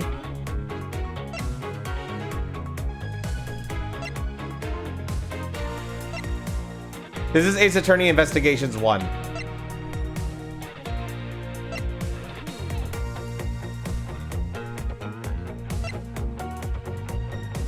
It's always the badge. Jackie's, it's not the badge. Also, hi, Jackie's. Look at the stolen costumes.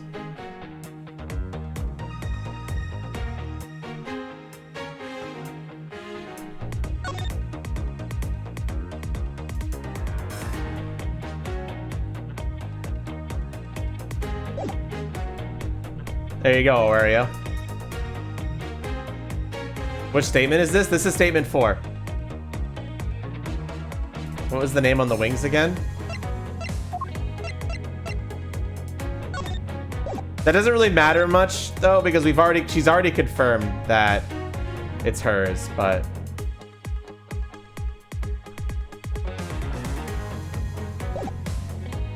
do you guys agree with trying what Awario's presenting? Wario wants to present the stolen costumes on the statement that's on right now. We got tons of health.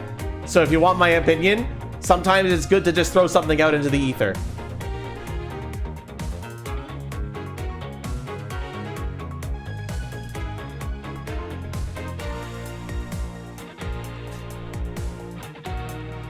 All right. I think that's enough people to present with this one. Because we're pretty light on people participating right now. So here we go.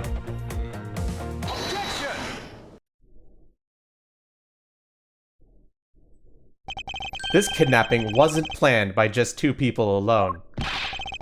And what kind of proof do you have of that? Quite simply, there were 3 kidnappers. 3?! 4 costumes were stolen from the Wild Wild West area backrooms. We found one of them in the kidnapper's hideout. But as for the other 3, we can assume that they are being worn by 3 different people. We also found a set of 3 cups and 3 folding chairs that were used in the hideout. It all clearly points to a 3-man group. And I believe this 3rd person is the real mastermind behind the kidnapping. Who? Who is this mastermind? I present to you the brains behind the kidnapping.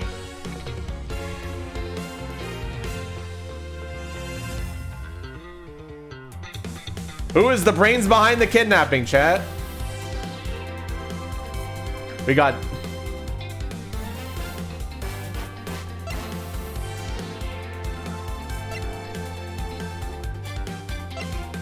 random white-haired lady who falls laying around.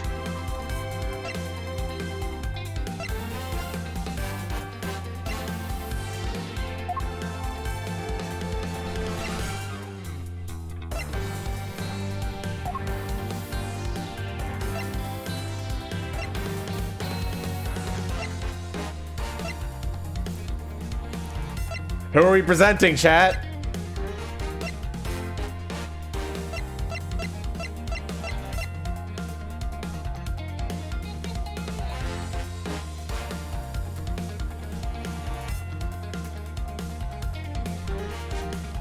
You don't fucking know. It was Dick Gumshoe.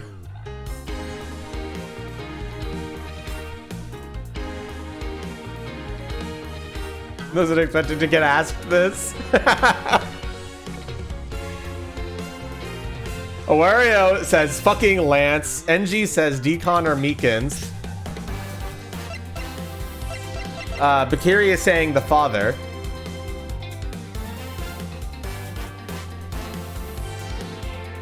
You might have spelt that wrong? Why didn't that work?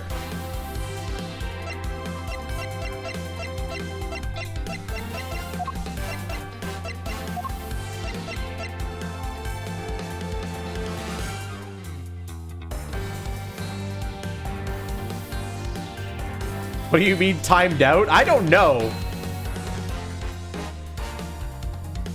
Ernest is a super sus name. Oh, Aurelio wants to present Lance.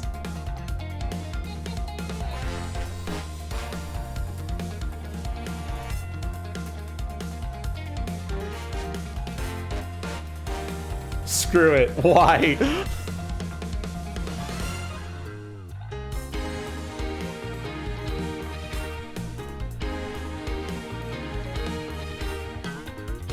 We got tons of health. We could just throw names out there. There's not that many profiles. You give up on doing that? Someone else go? What is this game about? Hey, Renal. This is a murder mystery game. And I'm having chat play. By presenting evidence and stuff. Do Lance, then Father? Okay, we can start with Lance. Anyone else have any objections with presenting Lance and then going to the Father if it's wrong? Go Lance.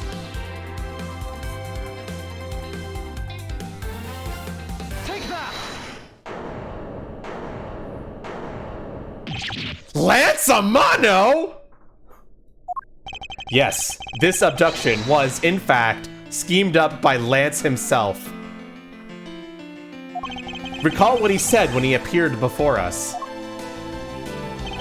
Did you see the faces of your kidnappers? No, I didn't see their faces, but two. One was a woman. However, there were 3 kidnappers, which is in direct contradiction to what he said. But I know I only saw 2 people. This guy was being held hostage. It's possible he couldn't see all 3 of them. Ah, yes, about when you were being held. I have my doubts about what happened then. Lance, would you mind telling us what happened while you were being held captive? I really don't remember much anymore, honest. But if I don't tell you at least something, you won't believe me at all, will you? Lance's testimony. I was kidnapped yesterday morning. They had me shut in that room, blindfolded the entire time. But the kidnappers suddenly disappeared around the time I heard rain falling outside. My hands were cuffed, but it was a stroke of luck that they left me alone. I made my escape and ran away from that room as fast as I could. Through the underground passageway, I presume. Are you okay? Sorry, I really didn't want to recall that horrible ordeal, but now you believe me, right? No, not quite yet. How could you not? Why do you look at me with icy daggers in your eyes? Because he's a prosecutor, and because they're all like that. I'll have you know, Agent Lang, a prosecutor's eyes are for discerning the truth. And should they be interpreted to be cruel at times, then so be it. Tch. There is a sticking point in Lance's testimony. Let's see what he offers up when I push a little.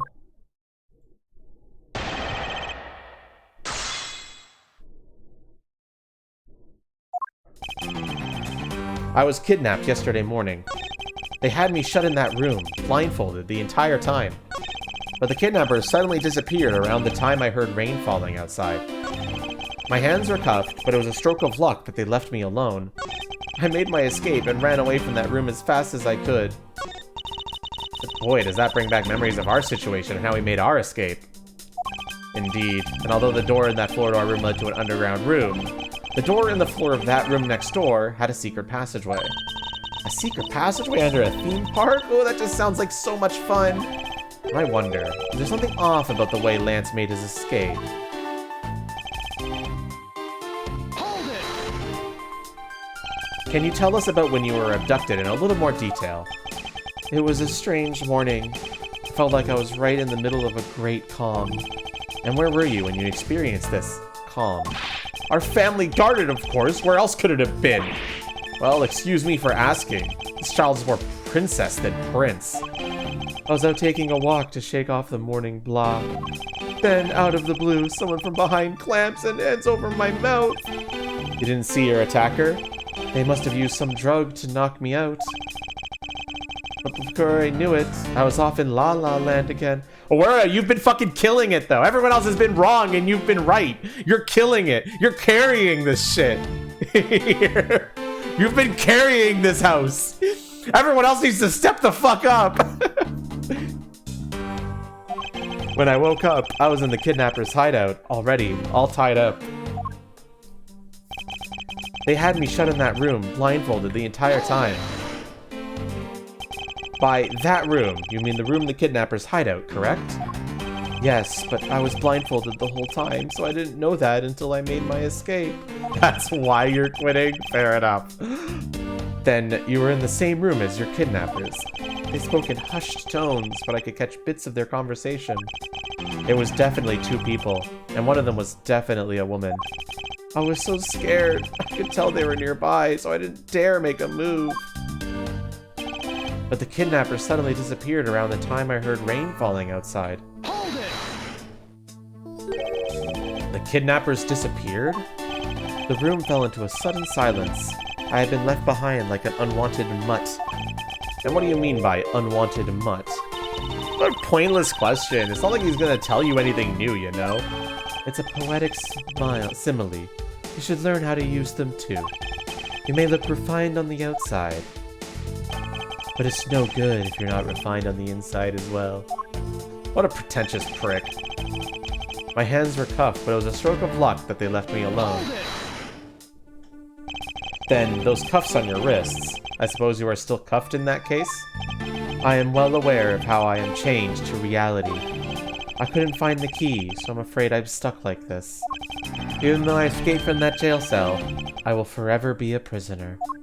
I made my escape and ran away from that room as fast as I could. How did you manage to escape? I wanted to just get out of there, but the door leading outside was locked, which is why I had to use the underground passageway to make my escape. I remember our escape to be equally as hard. This is an invaluable piece of testimony. I mustn't let it go unexamined. The door leading outside was locked tight, so I had to use the underground passageway. New testimony. Let's press it as well. By underground passageway, you mean the one the staff uses to travel unnoticed? I suppose that's what it's for, but I didn't run into any staff members on my way out. And once I was up top, I was busy trying to find a member of the police. And that is when you found us, congregated at the stadium, I suppose. Let me ask you then, how did you get a hold of the key to the underground door? That was easy. It was hanging right there in the room on the wall. I do recall a key hanging on the wall right beside the table. Boy, does that bring back memories of our situation and how we made our escape. Indeed. And although the door in the floor of our room led to an underground room, the door in the floor of the room next door had a secret passageway. Alright, so pressing did give us a new statement. It gave us this statement. The door leading outside was locked tight, so I had to use the underground passageway.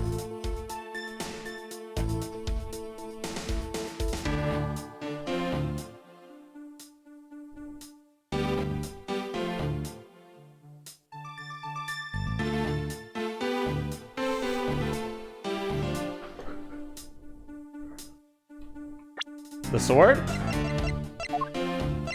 was used to jam the handle to the hideout's door.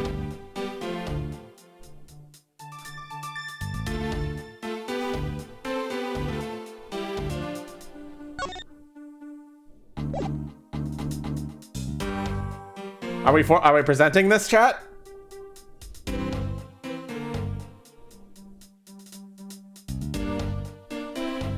Make it formal, Carrie. What number is it? 6. Victim's costume.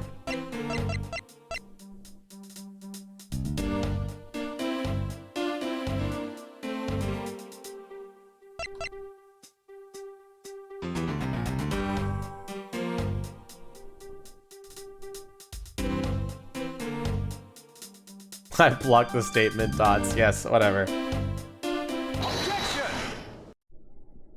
You say that the door leading out was locked, but was it really? We're talking about that room behind the saloon front, right? Look, I heard it took quite a few men to get that thing open, right, Shinra? Yes, that's correct. Then take a look at this!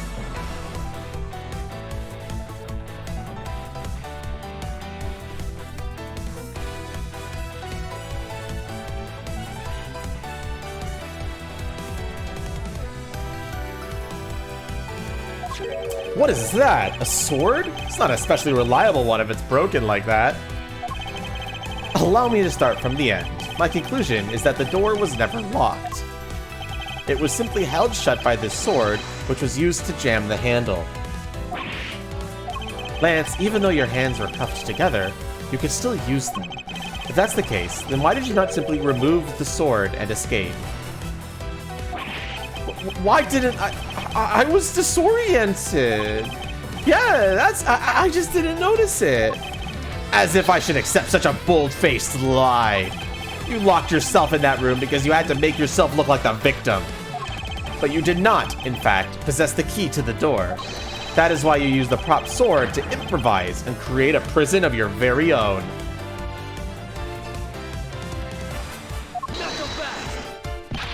This song is one of my favorite cornered themes, dude. You've been making this guy out to be one of the kidnappers for some time now. I wonder if you've forgotten something very important along the way. And what would that be? A motive! What else? Do you honestly think that an uptight, pure boy like him would hatch up a completely pointless scheme such as kidnapping himself?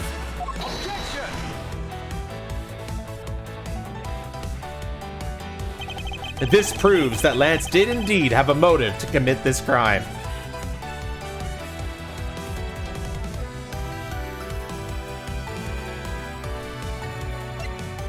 What are we presenting, chat?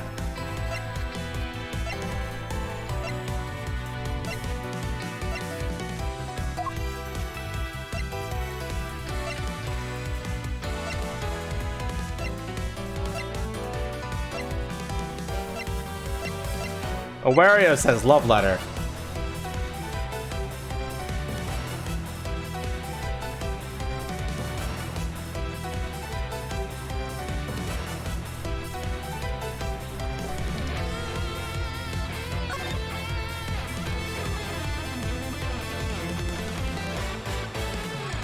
Love letter.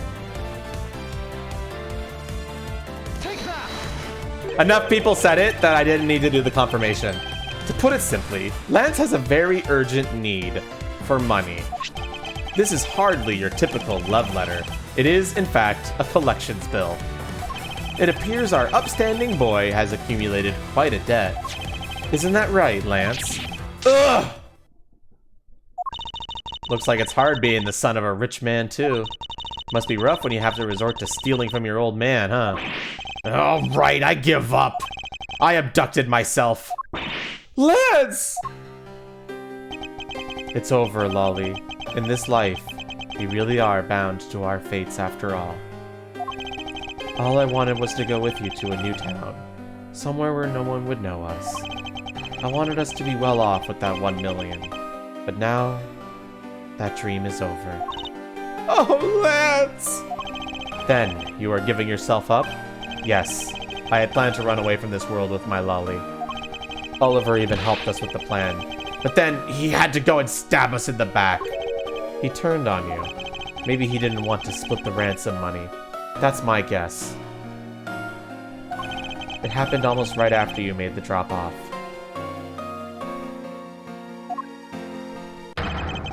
When we were alone, he attacked me all of a sudden. After a brief struggle, I was able to contain him and keep him under control. We left him inside that room as Lolly and I made our escape.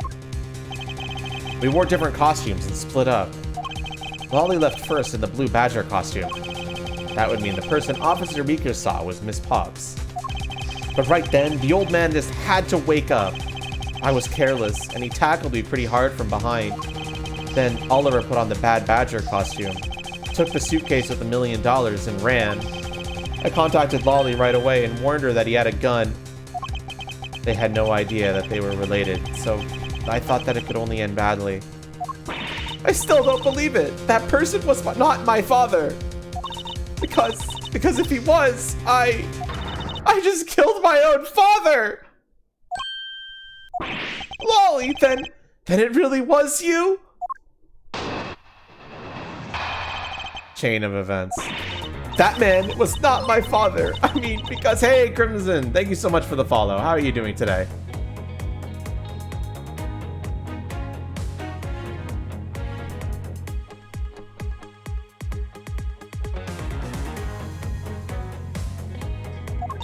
There was a bad badger pulling the suitcase with the 1 million in it. But that badger pointed his gun at me, aiming to shoot me dead. That's why I used the gun I got from Lance. There was a gunshot. The other person crumpled to the ground, and I ran, scared for my life. Well, if what she's saying is true, she would get charged with self-defense, which would be a lesser charge. I think the big picture is finally coming into focus, don't you? Lolly, forgive me. I didn't think it would turn into something so frightening. If only I could have protected you. So, Miss Pops, she shot her own dad without even knowing who he really was. If what she says is true, are you saying she's lying? Why would she lie about something like that? What purpose would it serve? You would be surprised how often people would lie without realizing it to themselves, Kay. Huh? What's that supposed to mean? What I mean is, listen very carefully to her confession once more, and you'll see. Fraud and kidnapping, but not murder, yeah. She would get hit with self-defense. That man was not my father. I mean, because at the stadium, there was a bad badger pulling the suitcase with the 1 million in it. But that badger pointed his gun at me, aiming to shoot me dead. That's why I used the gun I got from Lance. There was a gunshot. The other person crumpled to the ground, and I ran, scared for my life. Poor Miss Pops. What will become of her, Mr. Edgeworth? She seems to be telling the truth regarding what happened at the stadium. However, I don't believe it to be absolutely correct. Listen very carefully to confession once more, and you'll see. Let's press all the statements. Please calm down and let's slowly talk through this. But all you have to do is simply tell us what happened at the stadium. Leave it to us to search out the truth. Can you do that for me? Alright, so at the stadium, there's a I'm gonna press anyway until somebody tells me. That was the ransom money, wasn't it?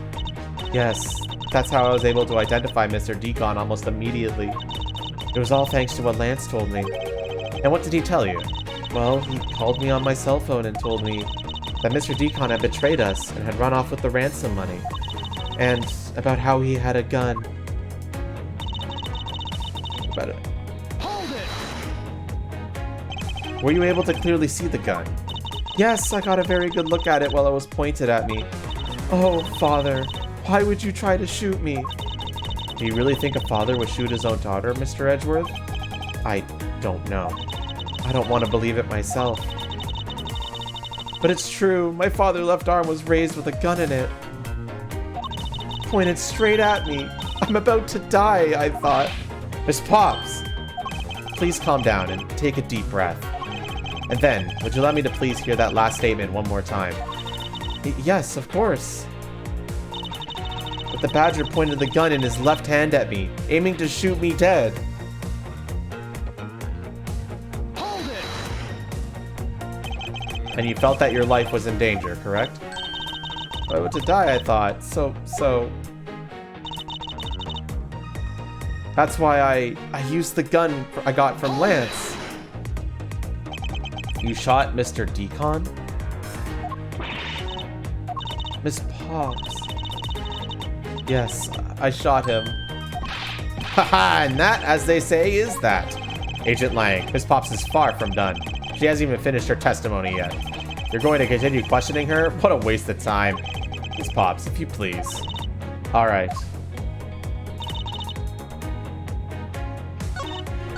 Bakiri is saying, present the Bible.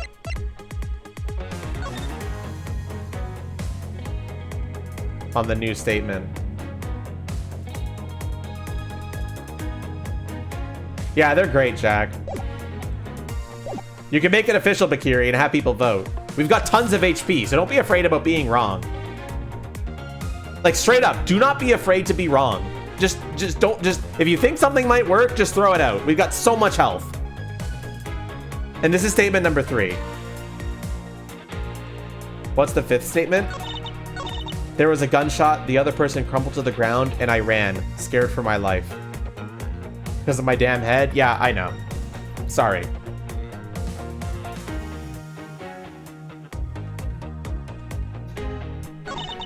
But Carrie wants to present the Bible on this statement.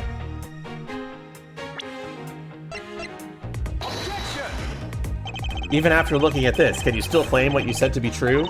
Actually, I can. Haha, she showed you. Duh. He's laughing pretty hard at you, Mr. Edgeworth. Yes, I know, but I refuse to allow him to ruffle my feathers. I'm going to remain calm and collected and find my contradiction.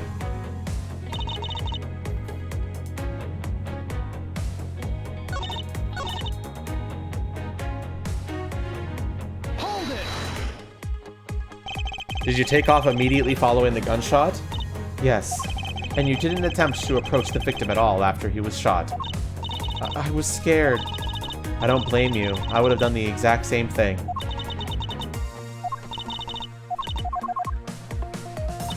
Okay. So this is the new statement.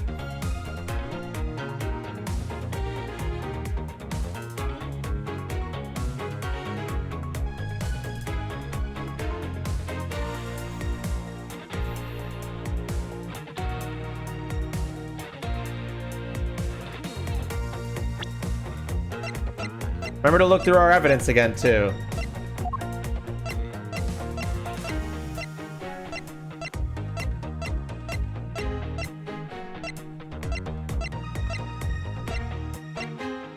Check missing model gun. Here you go.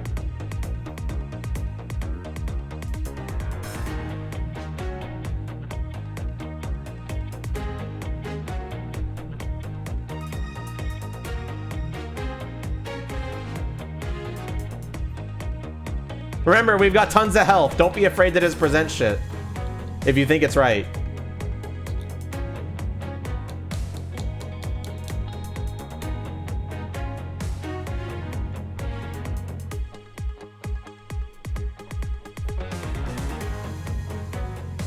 Or pendant, maybe? Maybe statement 3 with that instead.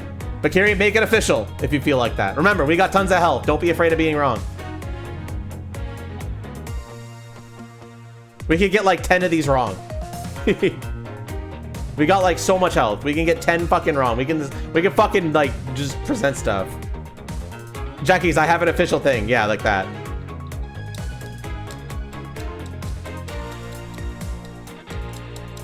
Yeah, we're planning to finish this case today, Yoda.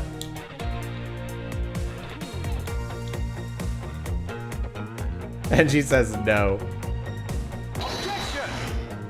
Miss Pops, this evidence stands in clear contradiction to your statement just now. Huh? Where? Huh. It's not polite to confuse poor, helpless girls, Mr. Prosecutor. Until you have something significant to add, stuff that jump out of yours in your mouth. It's a cravat, and it's a fascist statement, not a gag. I need to calmly listen and then present my evidence.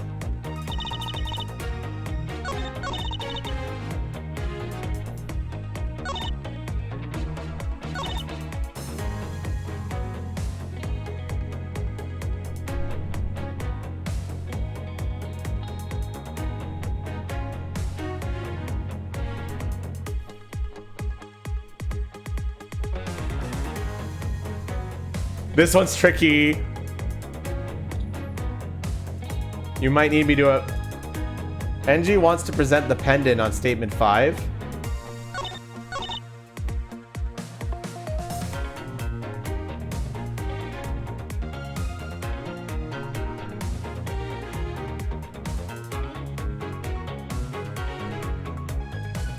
That's not what... Yoda, what the fuck?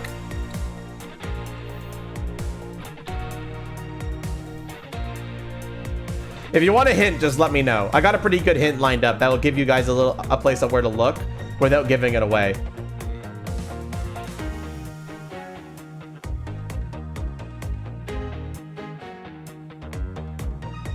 Just saying.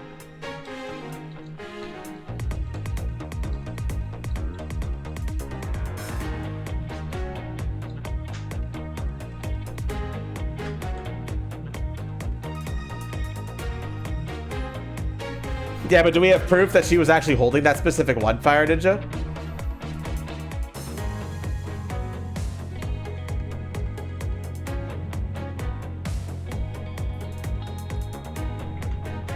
What number is the left-hand statement? It's number 3. And it changed when we presented, so if I'm going to be honest, with the rules of Ace Attorney, this is very likely the statement that we need to present on because it changed after we pressed. That's how Ace Attorney always 100% works. So that's not really much of a hint, that's just how Ace Attorney works. Usually. There's very rare situations where that's not the case. Awario, we have already done that.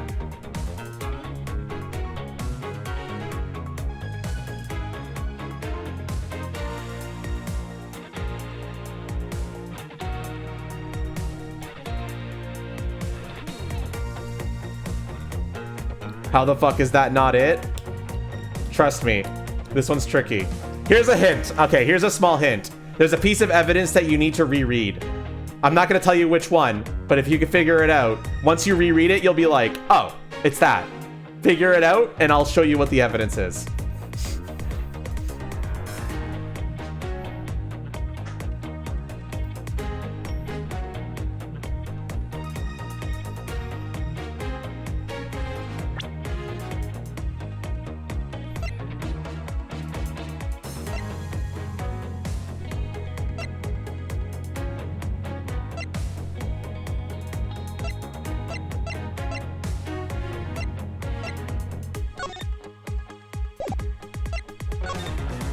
It's clearly the badge, of course.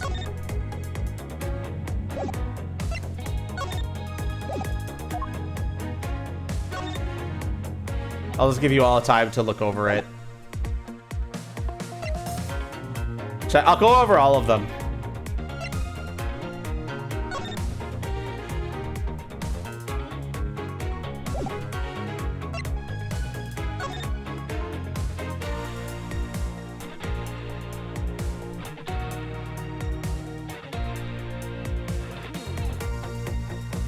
I'm just staying on this one because it requires a bit more reading.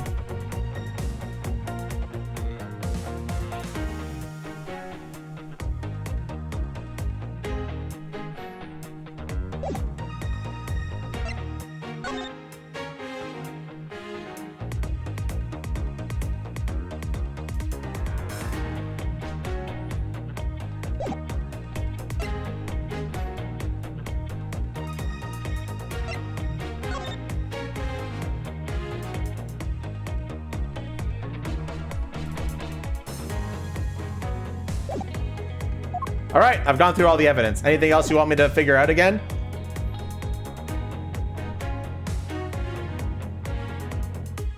You officially hate this game.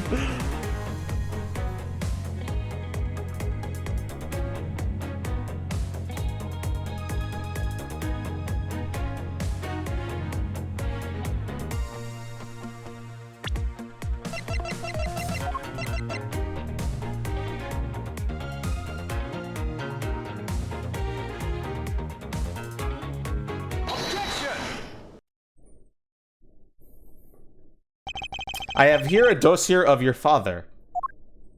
And according to this, your father was right-handed. Ah, then the person pointing a gun at you from atop the stage was not Mr. Decon. Hold on there, Mr. Prosecutor. I think you need to take a refresher course.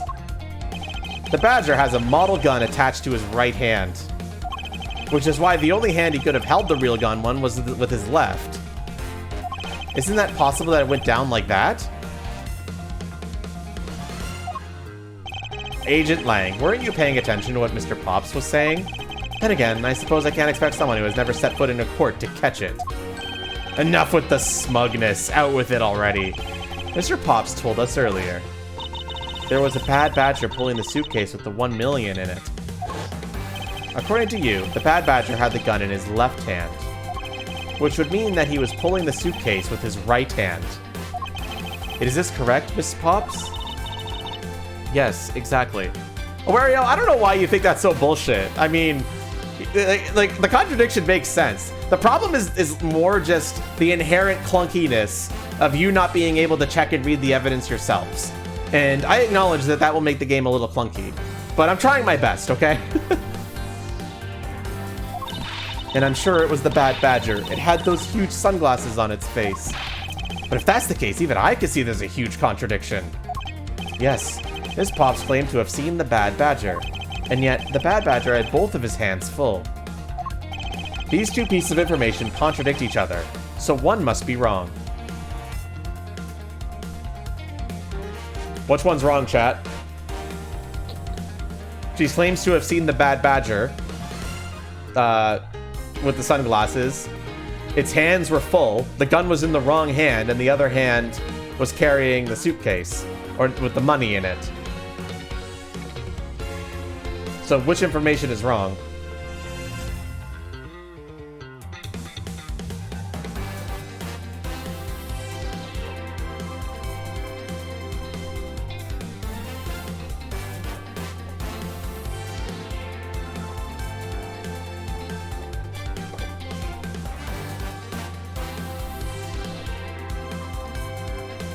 Everyone's saying both are correct. They are both correct. Impossible. That just leaves us with an irresolvable contradiction. Miss Pop's entire statement rests on the fact that she saw sunglasses and beard. But what if that Bad Badger wasn't wearing pants on his lower half? This proves that there was a way for the Bad Badger to freely use both of his hands.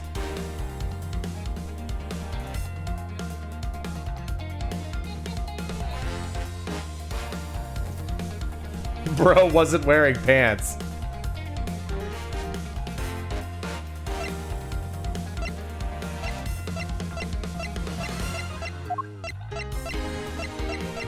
So if Edgeworth is hinting at the fact that the Badger wasn't wearing pants, what would be the answer here?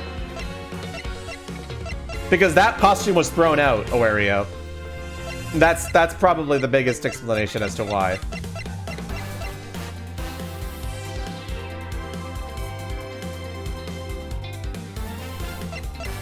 Awario saying the head, Zoldo saying the head, Bakiri is saying the victim costume. Fire Ninja's putting the head in lock.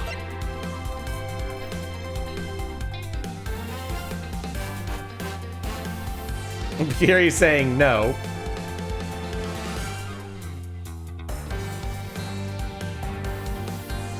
Do we have one more yes, potentially? Why, Bakiri? Why?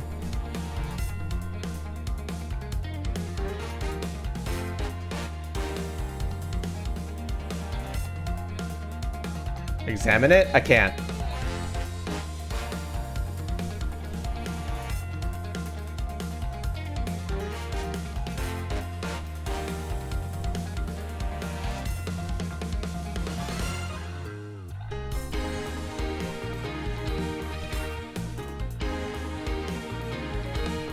Well, you know what? We've got plenty of health, and it seems like more people are leaning towards presenting it, so...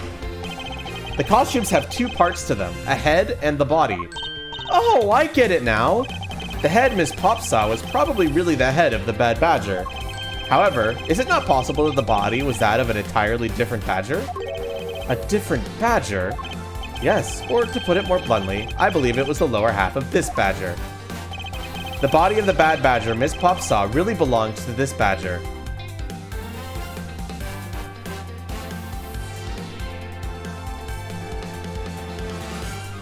Which one, chat?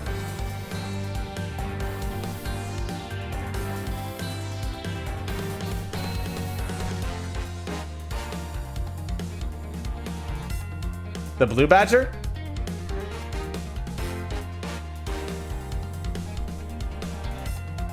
NG says it couldn't be blue or pink, so Proto. NG says Proto, Bakiri says blue, Awario says blue. NG, you probably would want to explain your logic. NG says pink is a different color, and she was wearing the blue one. According to NG.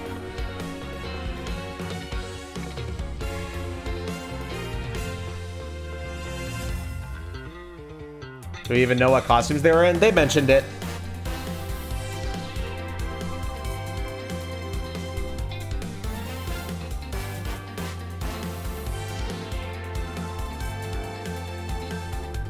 I can't check the, I can pull up the history. This is as far back as I go.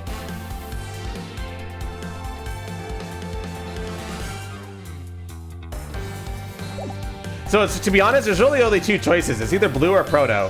It's 50-50.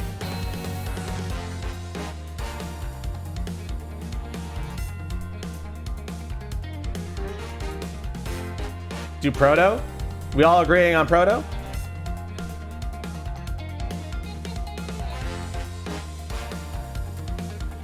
Yeah, and the other said proto before. What? The heck is it? It's the proto badger. Yes, and it's a simple matter of process of elimination. Miss Pops was wearing the blue badger costume, so we can eliminate that one. And the pink badger is one of the wrong colors, which would have been incredibly obvious. All that is left is the proto badger costume. Miss Pops, who was the one who wore the proto badger costume? That would be Lance.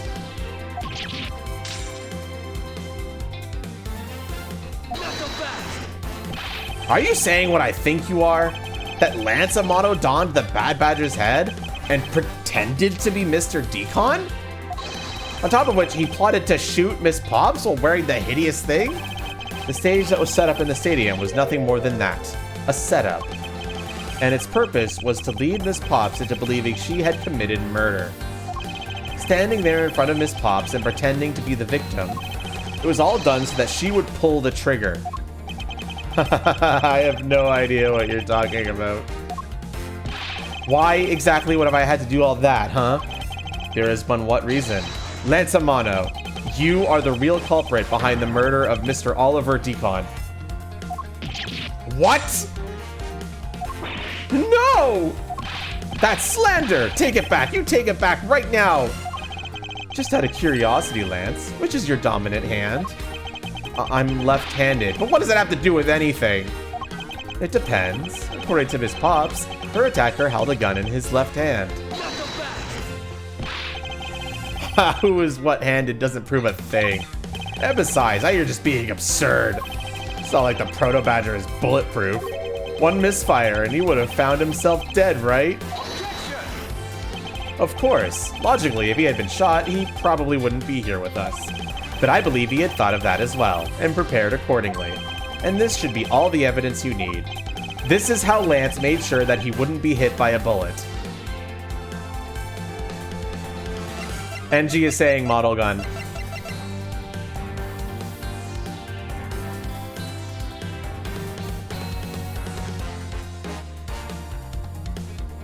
We gotta think about who gave the defendant their gun.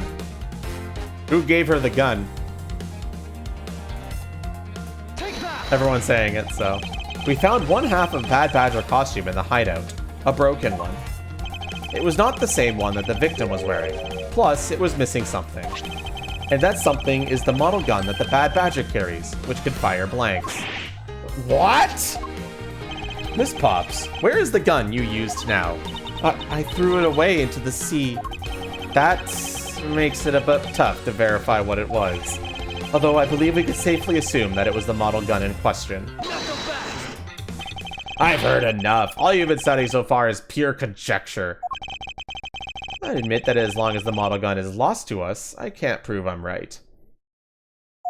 However, I can say that the probability that I am right is very high. Okay, let's pretend that you're right, and that the murder at the stadium was a fabrication. Welcome to Ace Attorney. How may I take your order? In that case, where do you think the murder really took place, Mr. Prosecutor? I don't know yet. Ha! I knew you were full of it.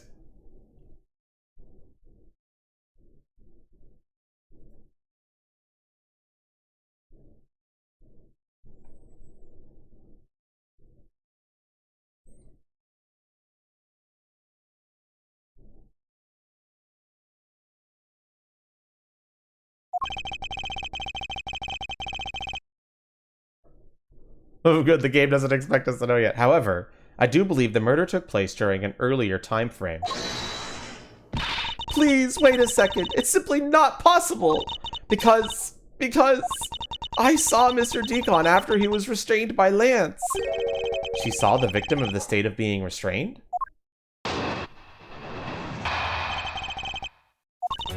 I came back to the hideout long after the other two. By that time, Lance had already subdued and restrained Mr. Deacon. He had tied Mr. Deacon securely to the beam in the room next door. After that, the two of us put on our costumes and made our escape. So, Mr. Deacon must have escaped after the two of you left, right? We thought that it'd attract too much attention if we left together, so I left first.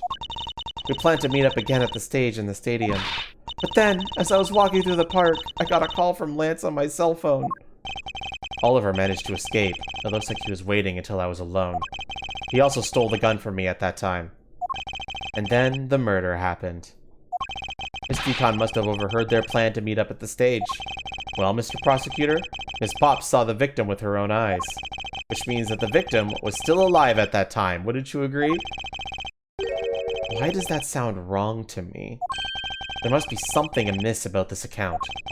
Let's see what happens when I examine it in more detail.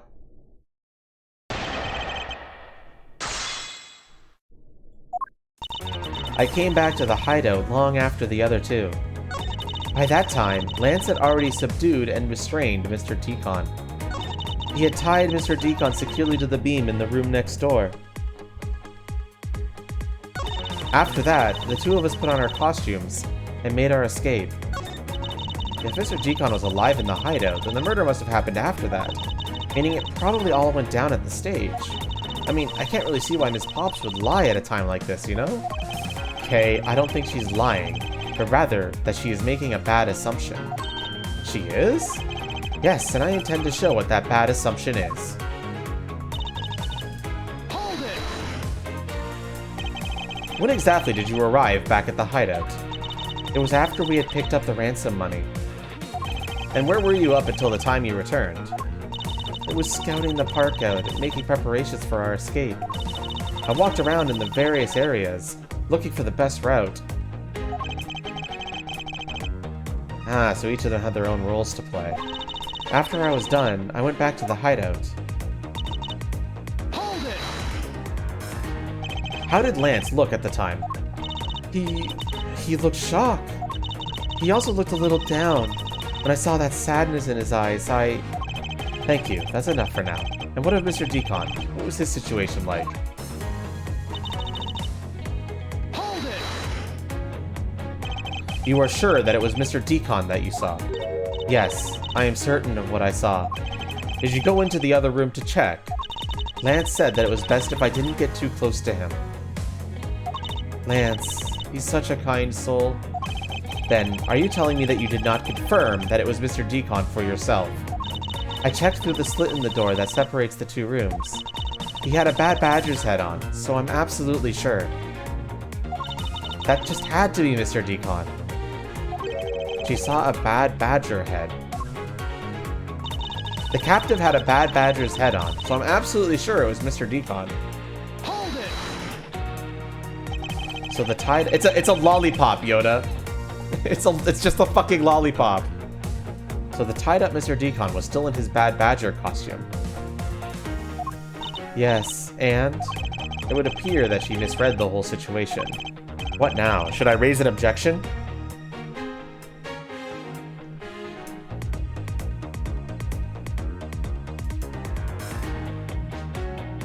Should I raise an objection, chat? Yes?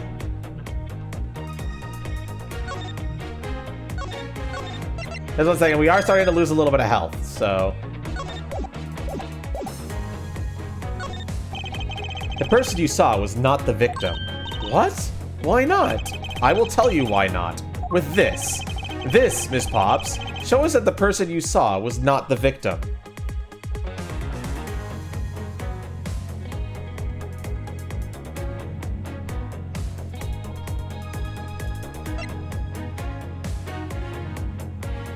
Are we presenting this?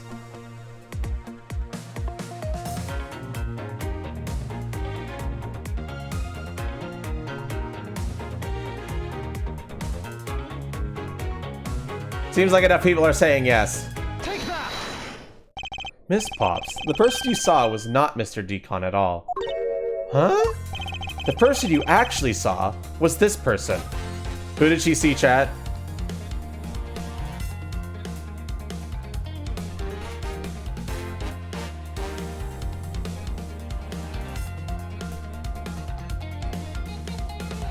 Miles motherfucking Edgeworth. It was me. Huh? The person I saw was you, Mr. Edgeworth? I always thought it was a bit odd. Why would the kidnappers abduct me, even after I handed over the ransom? It's not as though I saw the face of the kidnappers. If I were them, I would have just taken the $1 million and ran. But in the end, there was a point to it all. It was to make me look like Mr. Decon. And if that was the reason for which I was abducted, then I believe we could assume that the victim was already dead at that time. Well, Lance, am I right? That's... You showed Miss Pops a person, namely me, with a Bad Badger's head on, and then made your costumed escapes together. Or so you pretended. Huh? What do you mean he pretended? Exactly that. I believe Lance watched you escape, and then doubled back to the hideout. Probably to come and remove the Bad Badger head from my unconscious self.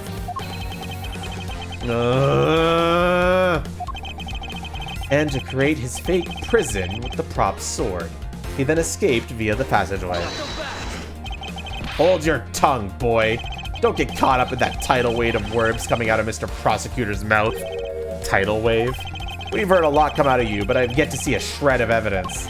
The victim's betrayal and his subsequent detainment, all of that could have happened while you were out cold. That's right, you were out for quite a while, Mr. Prosecutor. Even if that were the case, Miss Pops would have still seen me tied to that beam. I was scared of Mr. Decon, so I didn't go into the next room.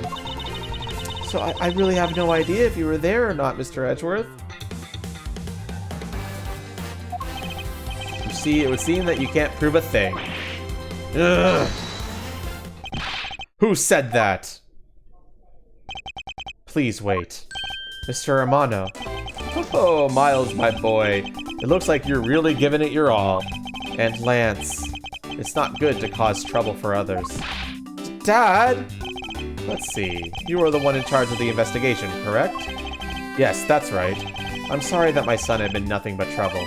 This probably won't make up for anything, but I have some evidence for you. Oh, do you now? Is that what I think it is? It's the Bad Badger costume the victim was wearing, and a gun. Why do you have this? Why do you have this? Why do you fucking have this? Why do you have this? I couldn't wait around for the police, and I went and found these myself. It appears that they were disposed of in the sea. He found it in the sea?!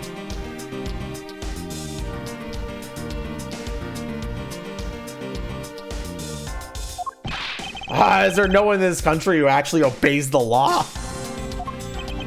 There, now.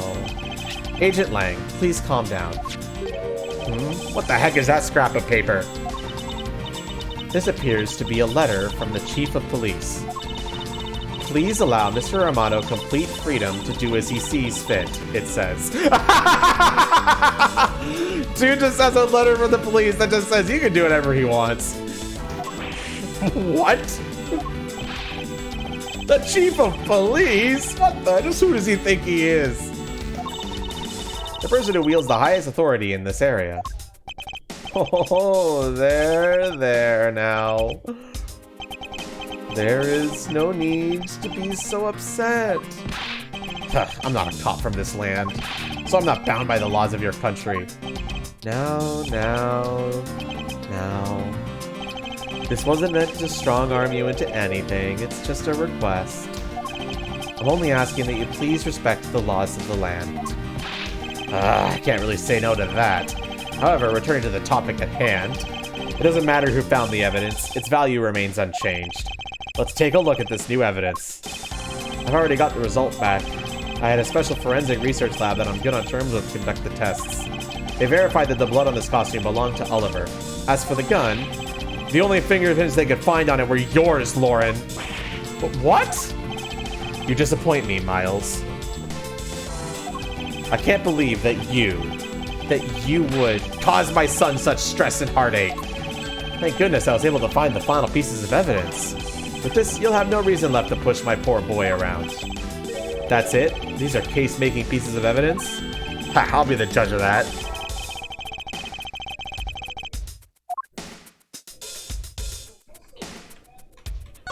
This bullet hole.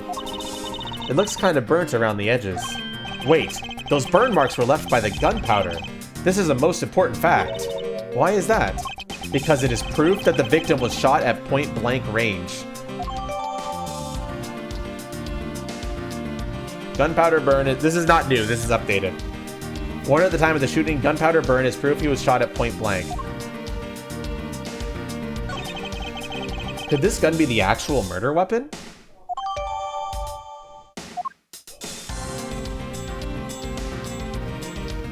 Wait, was that new evidence? Yeah, it was.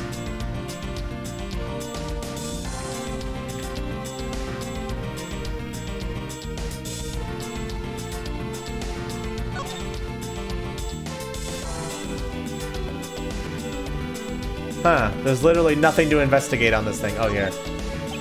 They found Miss Pop's fingerprints on this gun. Can you let me hold it for a sec? I shouldn't if you don't know how to handle it. Besides, Miss Pop's prints are on it. Look, I'm wearing gloves. It'll be okay. I just want to take a look, that's all. It's not like I'm going to run off with it. The only things I don't return are treasures.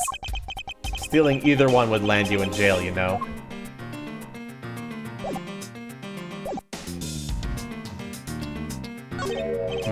What's this? It looks like there's something inside the costume head. Hey, they sparkle! I bet they're really valuable. Sorry, they're just pieces of a mirror. But why are they here?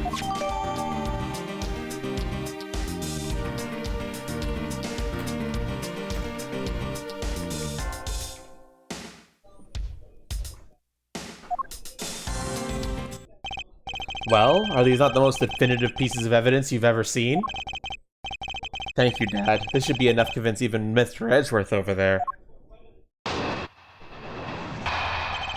Decisive evidence.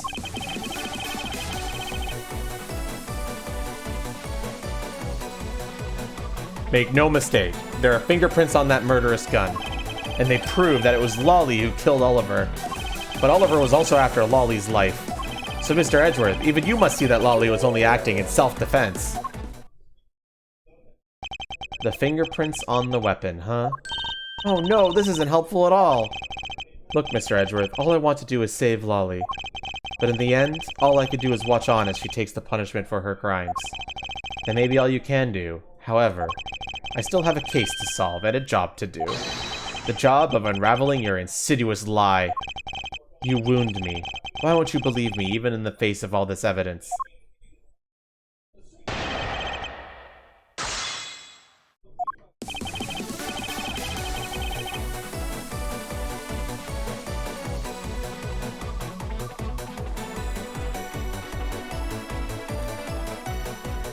I love this song.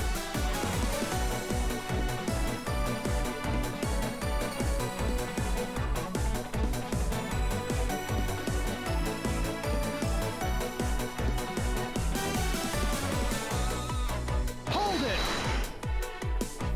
Those fingerprints, are you sure they belong to Miss Pops? There's no mistake about it. Though my connections, I had the best forensics techniques money can buy performed. I find that to be a bit peculiar. What? Are you trying to pick an argument with me? What should I do? Should I raise an objection?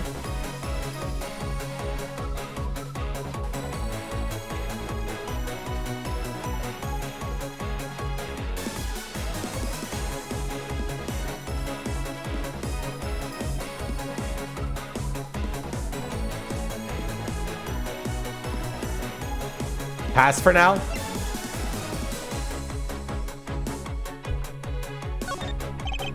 Perhaps I should wait and see how this pans out first. And they proved that it was Lolly who killed Oliver. Hold it! Angie wants to object. You sure are calm for someone who is accusing his own girlfriend of murder. You have it all wrong. Allowing her to pay the price is a form of love. She says she also wants to pay back her debt to society, but Oliver was also after Lolly's life. Hold it! And why do you believe that the victim was set on taking Miss Pop's life? I suppose it's because he wanted to silence her. To keep her quiet, because she knows the truth behind the kidnapping. In that case, why did he not target you as well? But that's because he knew that if he killed me, he wouldn't be able to control my father. Oh, right you are. Even if it cost me millions, I would have had the killer found. I believe he didn't kill you for an entirely different reason. However, I digress. Look, more than why he didn't kill me, I'm worried about what happened to Lolly. So, Mr. Edgeworth, even you must see that Lolly was only acting in self-defense. Hold it! Justified self-defense? I suppose that is a possibility given the circumstances. Really? Oh, thank goodness. However, self-defense was not necessary in this case. What do you mean? Miss Pops is innocent. She didn't do anything, so why would she need to defend herself from nothing? You still don't believe a word I say, do you? His entire argument hinges on the fact that her fingerprints are on the gun. However, the truth does not lie there. It lies in whatever he is hiding from me, but not for long.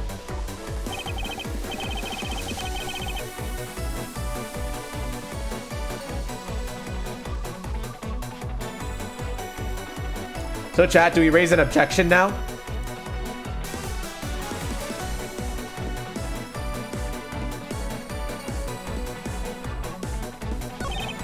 Remember, so this is what we got. We got 4 statements, and by pressing the first statement, we res this ending section. Well, Awario, you're gonna hate the 5th case of this game. I'm gonna tell you that right now.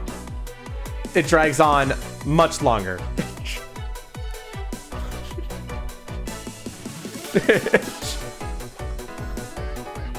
But it's fun. Ace Attorney is just like this. It's court drama. Hold it!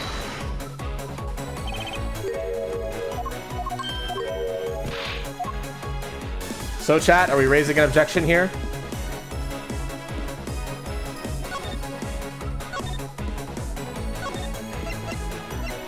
NG says yes. You're already considering dropping out?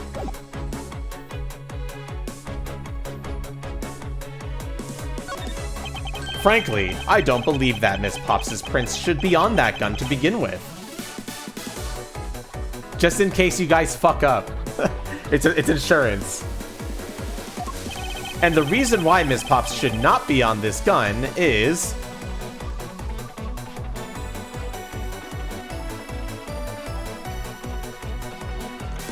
Is there evidence that shows why the prints should not be on the gun?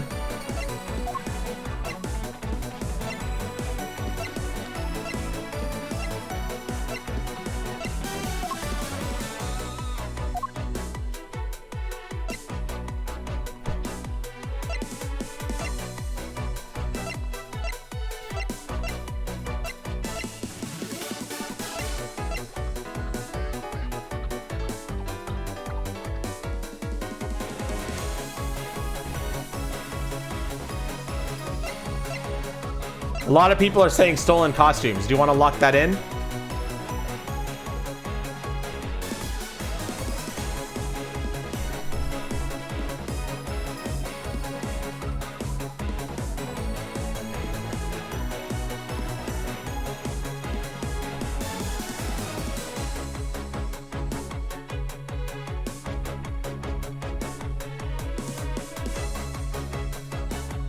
Do it.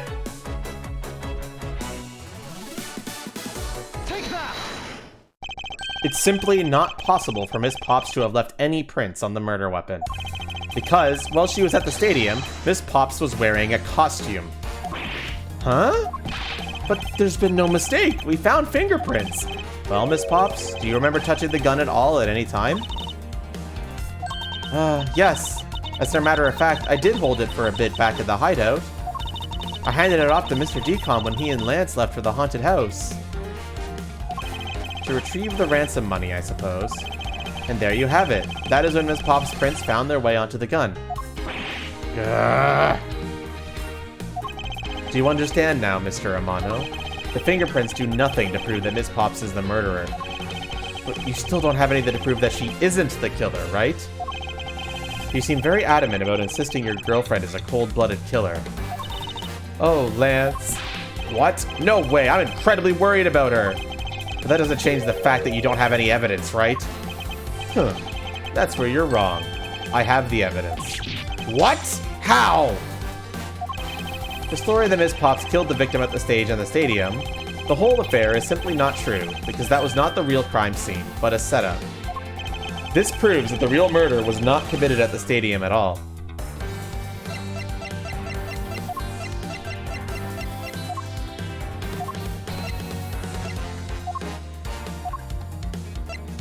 What are we presenting here, chat? Fucking Ace Attorney. That's what makes them fun.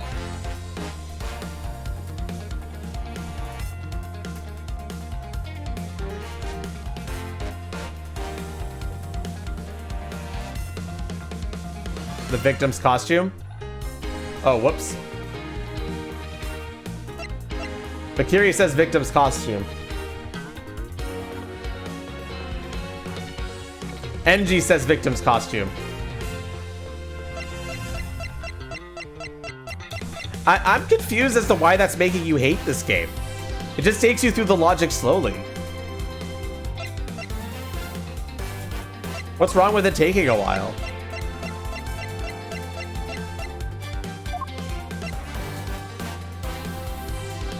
Okay, do one, and if it doesn't work, do the other. Someone use the exclamation point to confirm one of the two.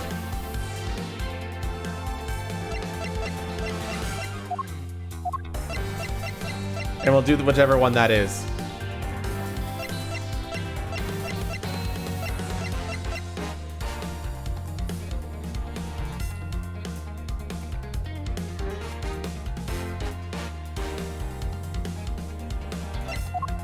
Right now, the mirror fragments are on there. Take that! This piece of evidence proves that the real crime scene is not, in fact, the stadium. Mr. Prosecutor, I have to rate that piece of logic a 0 out of 10. 0? It's at least a 6.8 out of 10. And, Awario, we have not solved this case. You gotta remember that a lot of what Edgeworth was talking about is, 1, circumstantial, meaning he doesn't have any definitive proof of it. And 2, we don't even know where the crime scene took place. We still don't know. We're saying that the one at the Coliseum was a setup, but do we know where the real crime took place? No, we don't. At least not right now.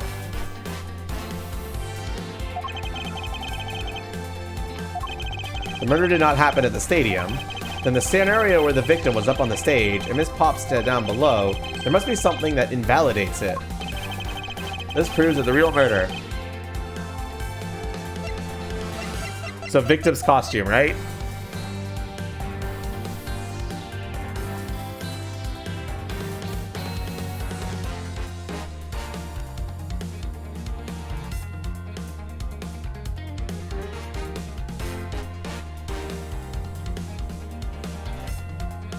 Nobody's saying yes? The real crime scene is Lance's face? I agree.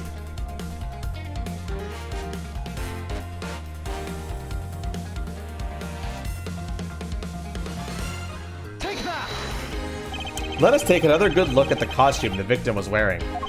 Then I believe you will see why I insist he was not shot at the stadium. This is the part of the costume that proves it. What are we doing, chat? What part of the costume proves it?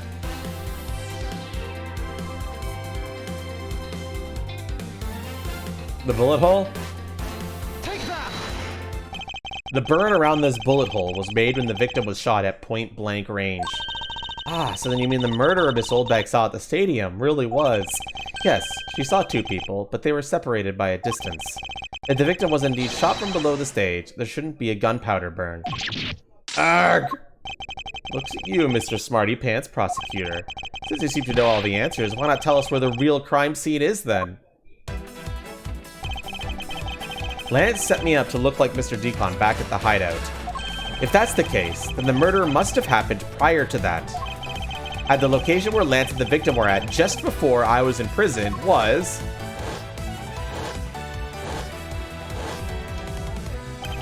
I've got it! I know the real scene of the murder! The real location in which Mr. Deacon was killed is here. Main gate, Wild Wild West, stadium, or haunted house?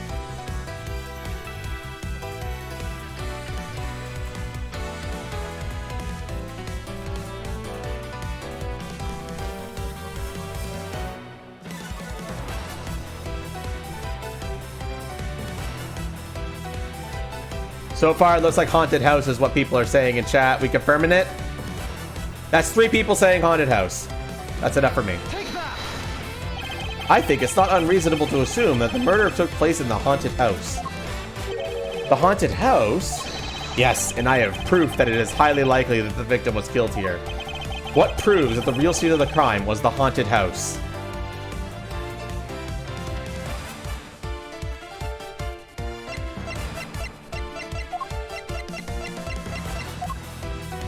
Aurelio saying the mirror shards. Les shards.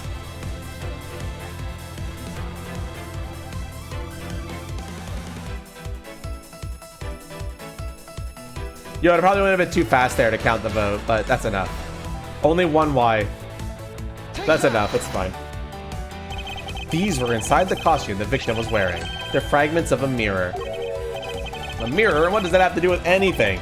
Indeed, you don't exactly expect to find pieces of a mirror inside a costume. Yeah, that's actually pretty dangerous.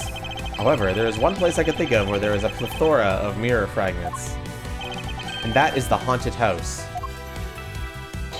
Lance Amondo, I propose that you killed Mr. Deacon with a revolver in the haunted house.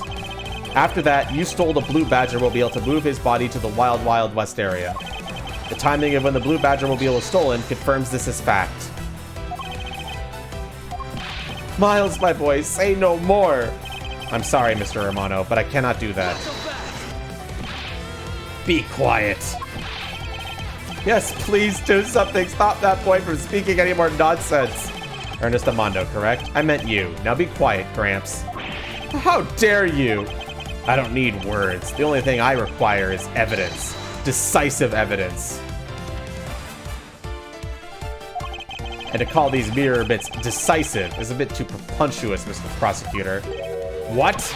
Sheena, wasn't there a mirror in the kidnapper's hideout? Yes, there was a mirror there. A mirror that's for the haunted house. You see, isn't it possible that the fragments got into the costume there? But, Agent Lang, there were no fragments on the floor, so the possibility is very low. Probability? Lang Z says, on the truth's path, the word probability does not exist. The only thing that does is definitive proof. The question, Mr. Prosecutor, is, do you have the definitive proof you need? Well, Mr. Edgeworth, do you? Do I have solid evidence that proves that the murder took place at the haunted house? The answer is no. See? Since you don't have any, shut up. I don't have the evidence yet, but I'm certain the murder occurred around the time I turned the ransom over. At that time, the only people at the haunted house besides myself were Lance and Mr. Deacon. But Wario, there's one thing that's very important about these games, and Ace Attorney in general, is that it doesn't necessarily matter that you've solved the case. What matters is that everybody, like, because it's a court drama, everybody around you needs to like we know Lance did it. Like, we're obviously like very much pushing towards Lance did it. But the problem is that we don't have the definitive evidence that's proving it to everyone around us. And that's part of like the court drama and why it goes on so long. Bye, Angie. Thanks for stopping by. If I could prove that the murder took place at the haunted house, then I could prove Lance's guilt in connection to the murder. What now, Mr. Edgeworth? Agent Lang, I have a special request. Yeah? I'd like to prove to you that the scene of the crime was indeed the haunted house. Why in the world are you asking the werewolf for permission? Because I don't really have a choice if I want to find the truth. Alright, permission granted, but you're not to touch a single thing, got it? That won't be a problem. All that's important to me is that the truth be brought to light. Doesn't matter by who or how it's done, as long as it is.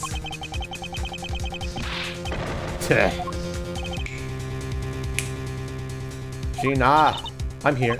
Put in the paperwork for the authorization immediately. Understood. I'll go get the Gatewater Group's approval. Who was that? Now. Let's hold on for a second. There is no need to obtain approval. Sir Amano? Agent Lang, if you would please take a look at this. What is this? Sheena, it's the deed to the haunted house. The deed? Read it out loud. Gatewater Land Inc. hereby bequeaths the property known as the Haunted House to Mr. Amano for the lump sum of $1 million, paid in full in cash. What? Oh, as you can see, I am now the legal owner of the haunted house. Are you kidding? When did you... I ran into the owner of the park earlier, and we made a deal almost immediately. How quickly things move when you can prepare $1 million in the blink of an eye. That $1 million you paid. Don't tell me it was... Oh, that's right. This disgusting suitcase belongs to you, doesn't it? I don't have any more use for it, so you may have it back now. You used the ransom money? My Lance is a good boy. He even apologized for the kidnapping a bit earlier. So I do believe that I will forgive him. After all, he did return the ransom money. That's the way things are, so if you would please discuss things with me from now on. Discuss? What is there to discuss? Why, permission to enter the haunted house, of course. While we were busy listening to Lance's story, Mr. Armando was out there preempting us. Permission to search the haunted house is denied. End of discussion. Agent Lang, I want you to arrest that girl. And Miles, you should hurry on home now, my boy, before I really lose my temper. Mr. Romano definitely has the deck stacked in his favor here. What should I do? If I leave it like this, the truth will be lost forever. To be continued.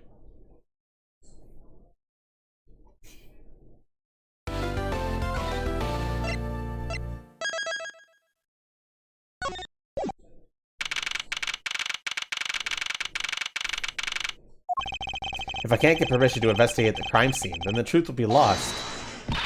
Hold it, hold it, hold it! Okay. Mr. Edgeworth, what are you doing spacing out? Have you forgotten? There's only one thing you should do at a time like this. And what is that? When the people are in a bind, the hero of justice appears to save the day. You just leave it to me. For I am Kei Faraday, the second of the greatest Yatagarasu. But I thought you were a thief, not a hero. The Yatagarasu is noble and is always a thief of justice. That's... Of course! If we have enough information, I could recreate the inside of the haunted house with this. Plus, if we then factor in everyone's testimony, you could recreate exactly what happened when I dropped off the ransom money. We may be able to figure out some new information through this. It's worth a try. Agent Lang? Ah, so you want to use your little toy. Be my guest.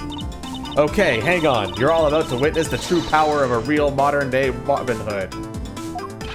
Detective Gumshoe, is there a copy of the haunted house blueprints among the police reference documents? Yes, sir. We got it just in case we needed it for the kidnapping case. How great. I'll input the haunted house data then.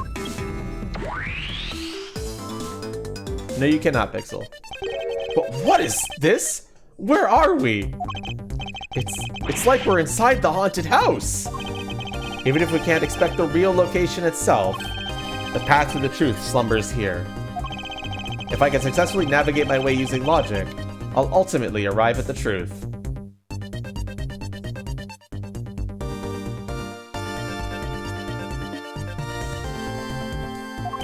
Now then, I believe I'm ready to investigate the crime scene. Little thief creates an entire building. Okay, what should I recreate first? You haven't figured it out yet? Maybe I have, maybe I haven't. I'm gonna make you do all the hard work. Very well.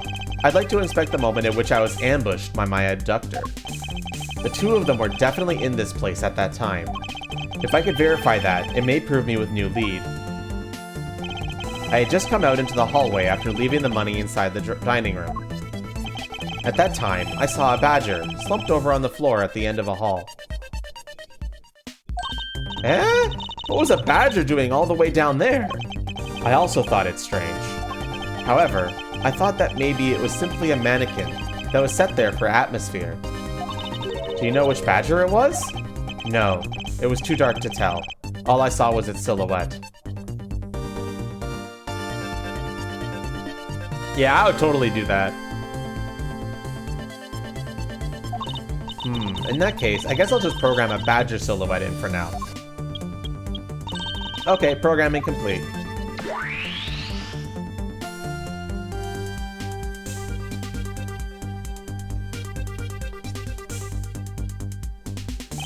Then, I started walking towards the exit.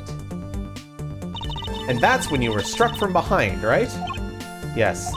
But that's odd. The hallway is a dead end. Where did your assailant come from? There's only one location I could think of. I believe my assailant was lying in wait here. Who was the assailant, chat? And where were they lying in wait?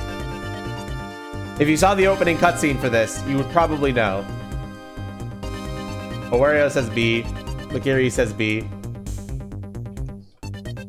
We saw it happen? Dramatic irony. Take that! That doll I saw wasn't really a doll. It was, in fact, a costumed kidnapper. Oh, so we used the costume as the perfect camouflage to blend in with the rest of the house. Precisely. He waited until I had made the drop-off and was about to leave. Then, just as he saw me take a step towards the exit, he stood and launched his attack. I could think of no better hiding place than this. Hey, not bad. I'm beginning to think I should steal this tactic for myself. Just don't use it to do anything criminal, Kay.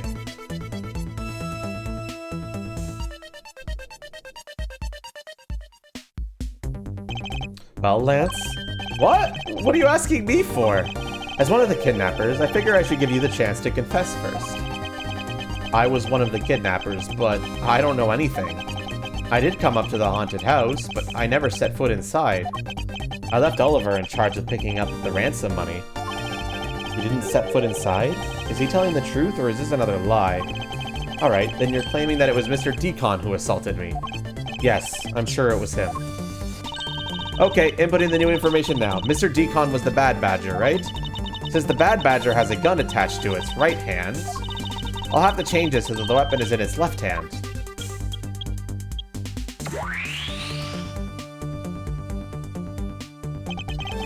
Now to verify the facts of this recreation.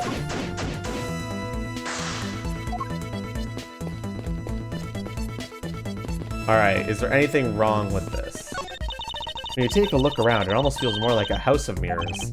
Indeed, who has ever heard of this many mirrors inside of a haunted house before? Just you know this is where the real crime scene was, thanks to these mirror shards. Hey, wait, these shards, there's something different about them. Oh? The ones we found earlier are thicker than the shards from these mirrors on this wall. And look, there's some sort of design on the back, too. The pieces from that costume are certainly different from the other mirrors. What does this mean? Could it be that our pieces are not pieces of these mirrors? Very thick and has a design on the back.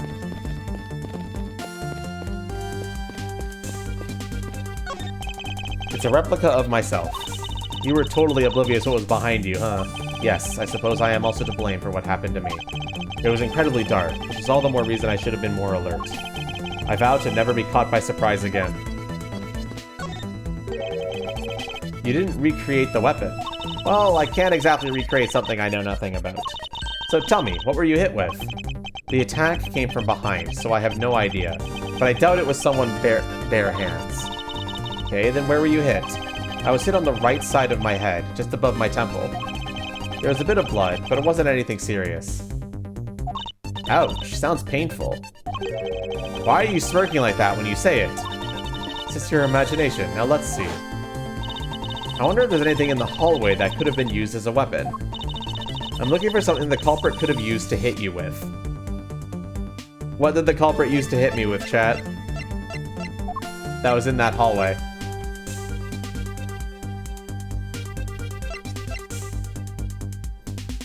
You guys are saying sword? 1 second.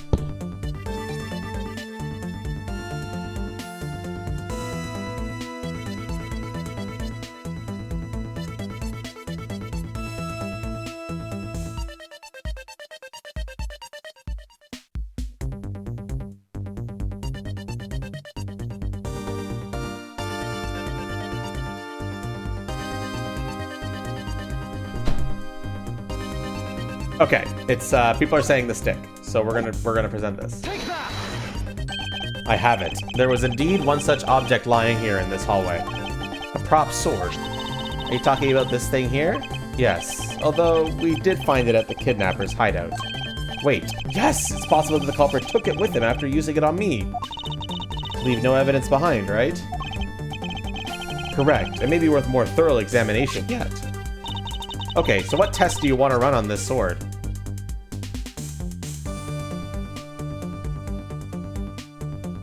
What are we testing on this sword, chat?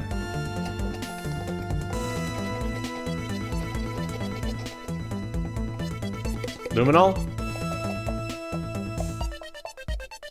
As you can see, we've got tons of health, so don't be afraid to make guesses.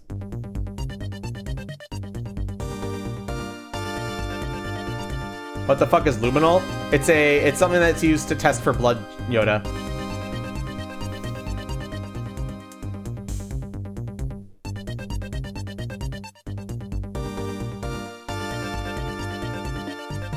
Hey man, you've got plenty of health until you have no health left. That's all I'm saying.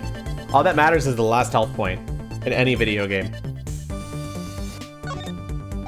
The culprit was wearing a costume at the time, so a fingerprint analysis is useless.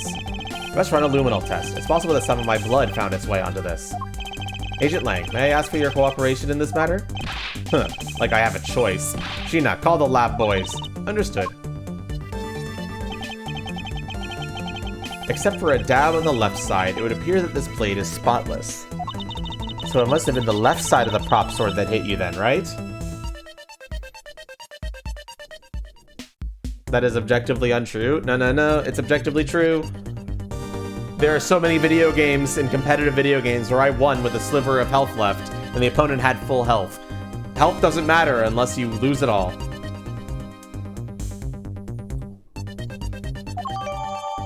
Culprit hit me in the right temple area with this. Okay, I'll update the recreation with this no piece of info.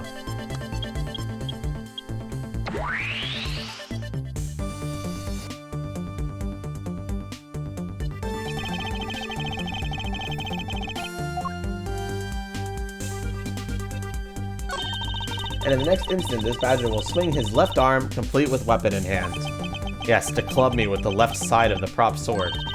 Shall I recreate the moment of impact? I want to see the pained expression on your face. It's just fine the way it is.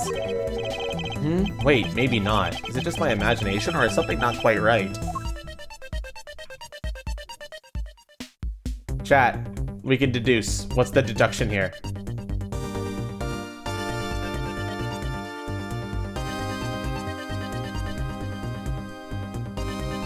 What's the issue here?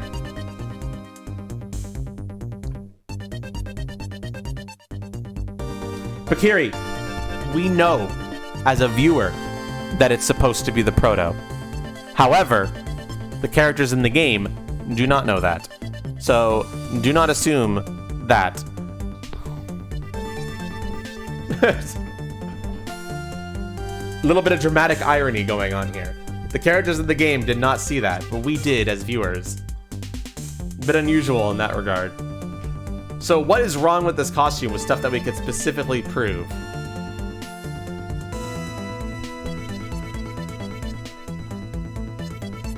Stop getting Baz boosted. 1 second, my hands are a little stiff. I'm shaking them out, stretching them out a bit.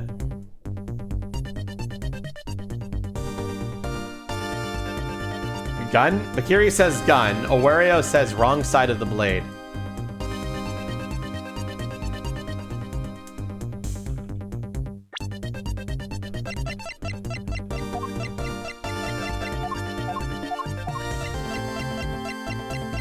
Culprit hit me in the right temple area with this.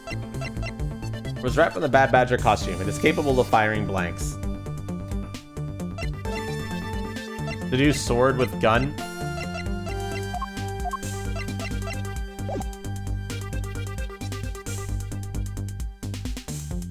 I'm doing dramatic irony again. You're stupid.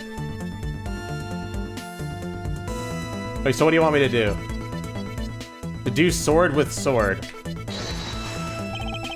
How did he hit the right area with the left hand? It would have been awkward as fuck.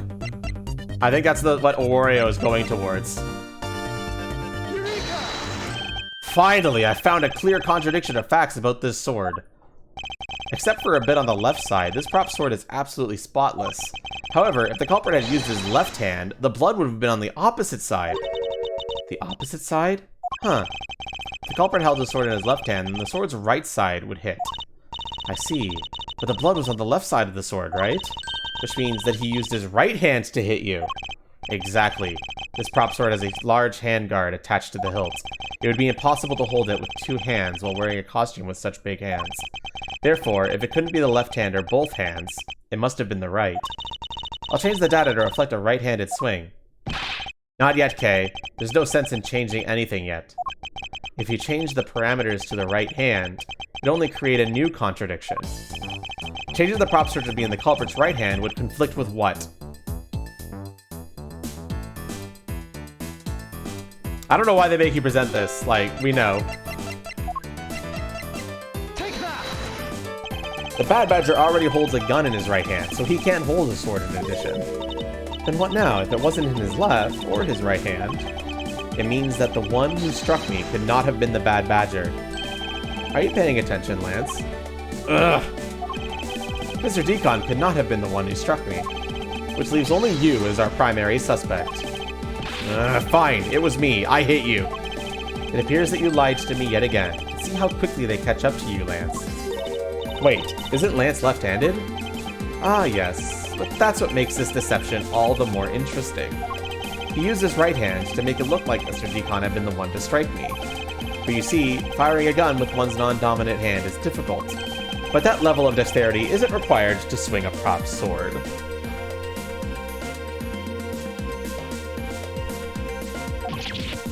Wow! Okay, please input the new data. The one who hit me from behind was Lance. Or should I say, the Proto-Badger. You got it. Here I go.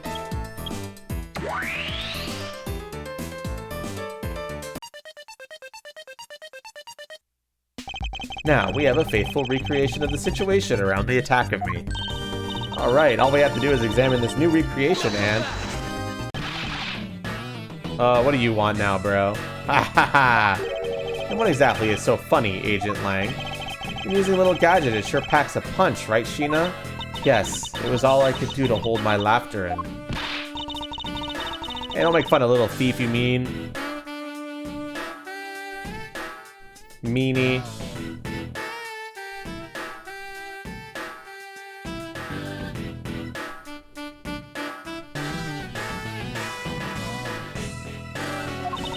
He and Mr. Edgeworth bring out the best in each other. You've had your little fun, but now it's my turn. I've sat quietly by, listening. But the crude conclusions you two keep spewing don't whet this wolf's appetite. There's no guarantee that your toy will always show you the real situation at any given time. All it displays is whatever information you put in there, right? Well, when you put it that way, your suppositions are wrong. It's not your fault, so I'm gonna let you in on this. There is a trick to this haunted house. And what might that be, exactly? A trick beyond what your tiny imaginations can produce. Sheena, here you are. Now then, what you missed, girlie, is written right here in this pamphlet. Oh, whatever. The Disappearing Badger. The 7 Wonders of the Haunted House. The Disappearing Badger. Seeing is believing. What is this? I say that someone around here is fond of theatrics. As you can see, they set a doll down at the end of this hallway for that purpose. Basically, the blue badger you saw was just a stupid doll. How could this be?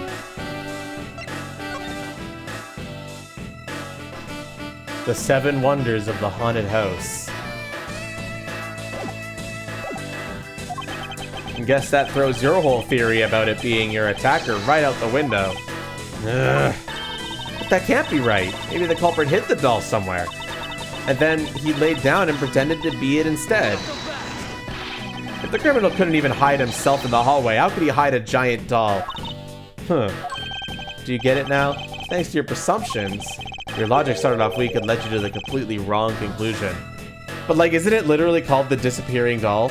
Like, that's like literally the attraction name, bro. Now get off your high horse. Mr. Edgeworth. Okay, I wonder if you could please input the new information for me. You don't know what to quit, do you? I can't quit, not until I declare that I found the truth. Agent Lang, for the additional information, you have my thanks. There you go again. See if I care. Okay, I'm updating the recreation now.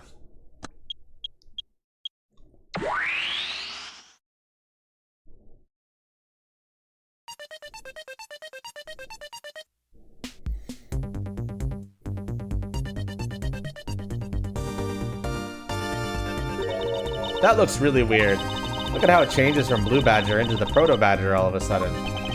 If the slumped over Badger was just a doll, where was my attacker hiding? Oh, that's what we're gonna find out, right? So come on, Mr. Edgeworth, let's go. Yes, let's. This recreation can't be right, which means there must be a contradiction somewhere.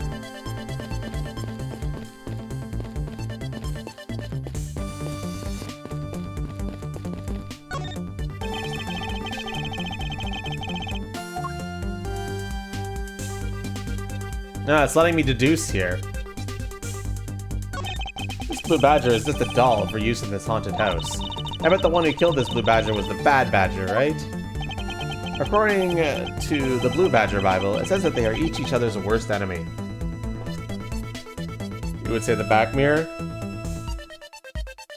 Card of bad looking ass motherfucker. Hi Isu, how are you doing today? All because one is an ally of justice and the other is a vile criminal with a gun. Perhaps they were just destined to battle each other, much like the Steel Samurai and the Evil Magistrate.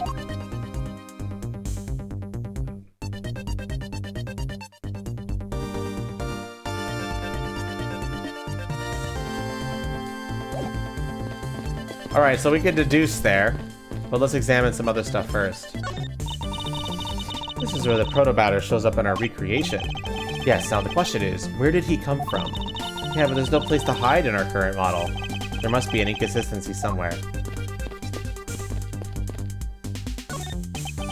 If the Proto-Badger who struck me, I suppose I should really say that it is Lance. Ooh, are you gonna get him back? I need not resort to violence when the lawsuit I plan to bring to court will suffice. Really? Because I would totally have decked him right back. Someone steals from me, I steal from something then. If I get hit, I hit him back. If I get paid, I return the money. That's the secret to how a great thief works. Her third statement doesn't seem to be of much benefit for her survival.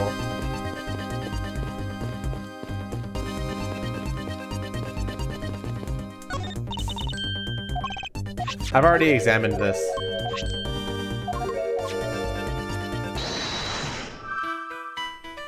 Mirror shards are the only thing we have.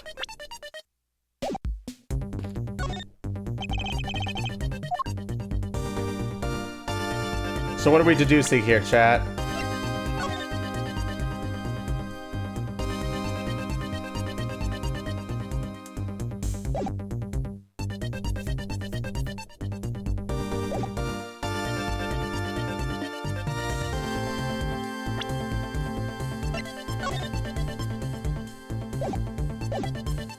Is that the mid-hallway Proto-Badger?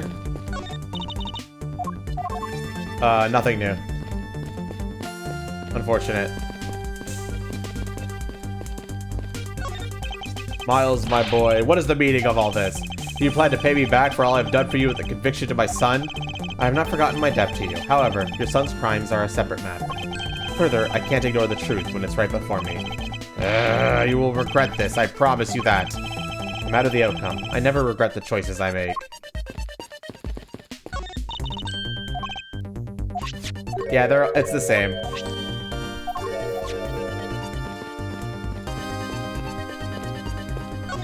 So the question is, what do we deduce here?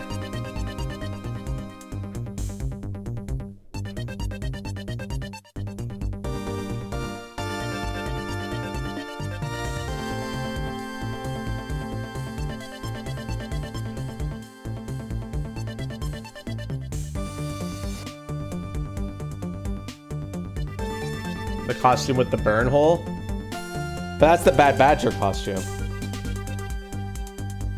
Oh, no, wait. It was half bad badger, half normal badger, right? No, it wasn't. It was a bad badger.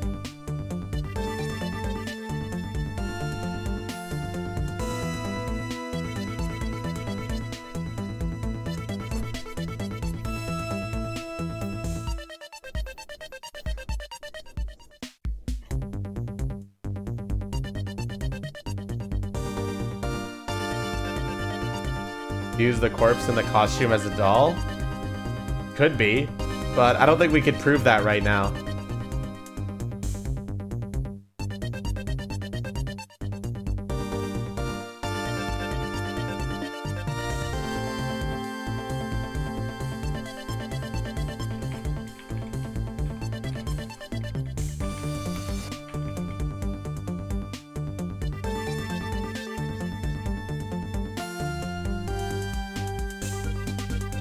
Sorry, what were we doing? We're trying to find an inconsistency in some way.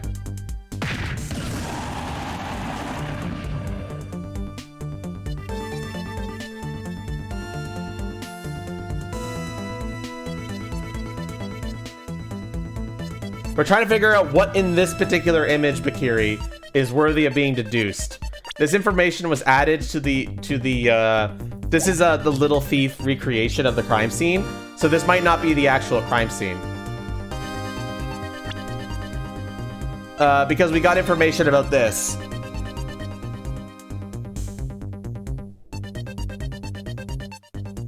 So this is a thing about the that was added. Personally, if you want my hint and my thought process, I think we deduce and present this because it's called the disappearing badger. There must be something that makes it disappear.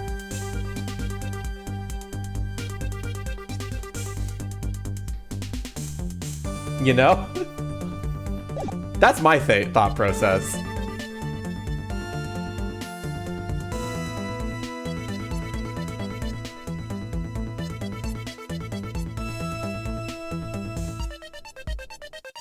That's stupid enough to be right. But like, what else could it be? Like, it's called the disappearing badger and we're not taking into account the fact that it's disappearing.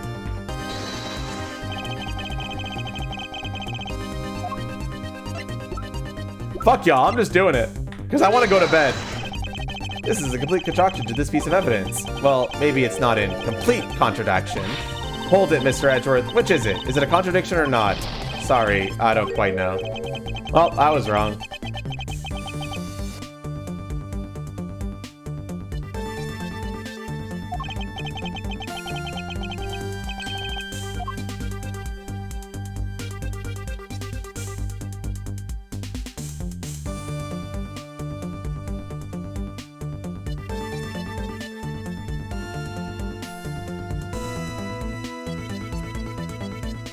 Fucking what then? I don't know, man.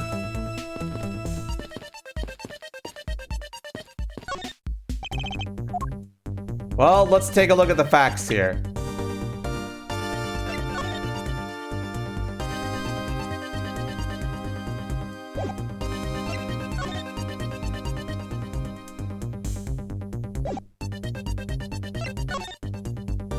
Oh. I think I get it now.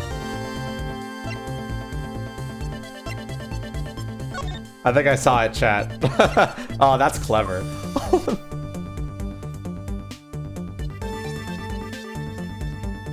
I'm not gonna say anything.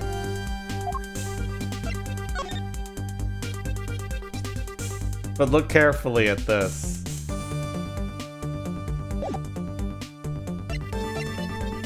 Oh, that's fucking clever. Oh my gosh, I that would have taken me like...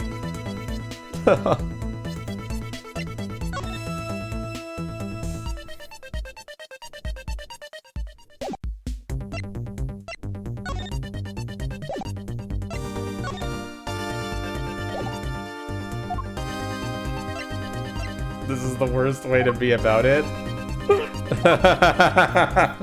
Sorry. You dick. I want to go to bed, so I might just do it. Yeah, chat, I'm kind of want to go to bed. I'm gonna be real. The stream's gone on long enough. Tell us. Look at this, right? Look at this. Look at it. Absorb it, right? Now look at this. Huh. Odd, isn't it? That doesn't seem right. Do you see it now, chat? The belts? Yeah, it's the belts. You noticing it? It's backwards? Yeah.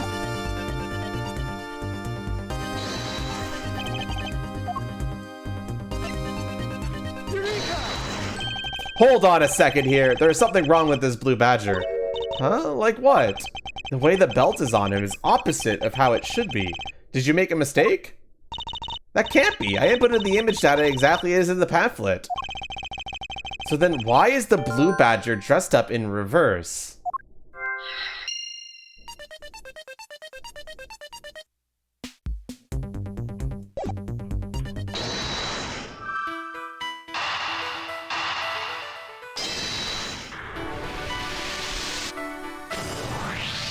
Okay, do you remember what you said earlier?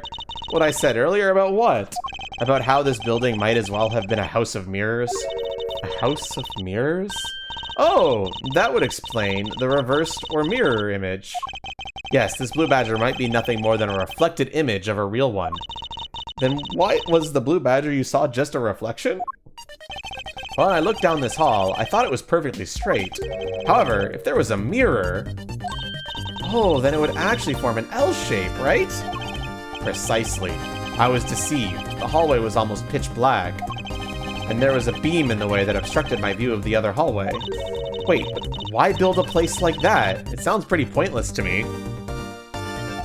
Okay, this house is just another attraction at an amusement park. They created a mirror wall for a very specific purpose. What can I point out to you? This was the reason they built a mirror wall.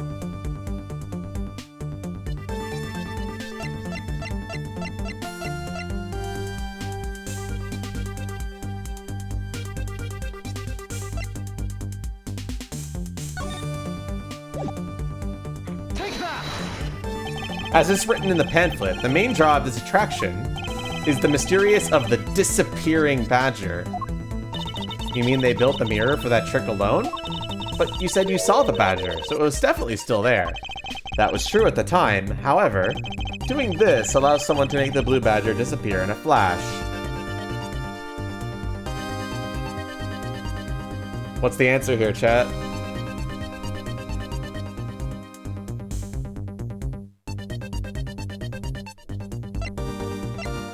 Move the wall. To remove a reflection image, simply move the mirror. First, the mirror was constructed so that it could be moved. Then, beyond where the mirror was, an empty hallway had to be created. Oh, so when they wanted people to see the blue badger, they would open the mirror. And when they wanted to hide it, they simply had to close it again. This explains why the other side of these fragments have a design on them. Ah, and if the pattern is the same as the other walls in this hallway, then when the mirror is closed, it would blend in with the rest of the walls.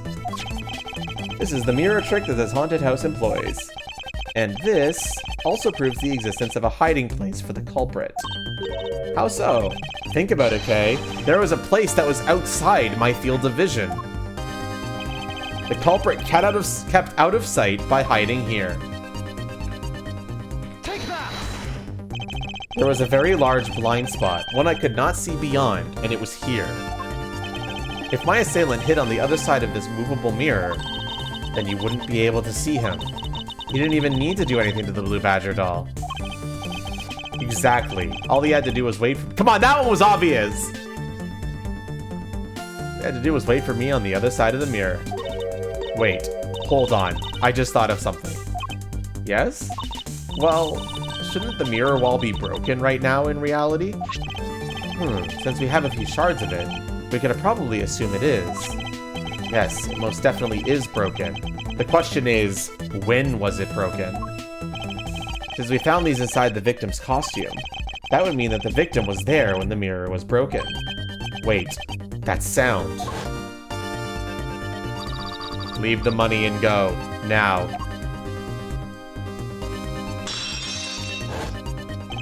That sound I heard was most definitely the sound of a mirror breaking. Okay, I'd like you to input some new information. Ah, don't scare me like that. Sorry, but I need you to recreate something for me. Sure, whatever you need. So what do you need anyway?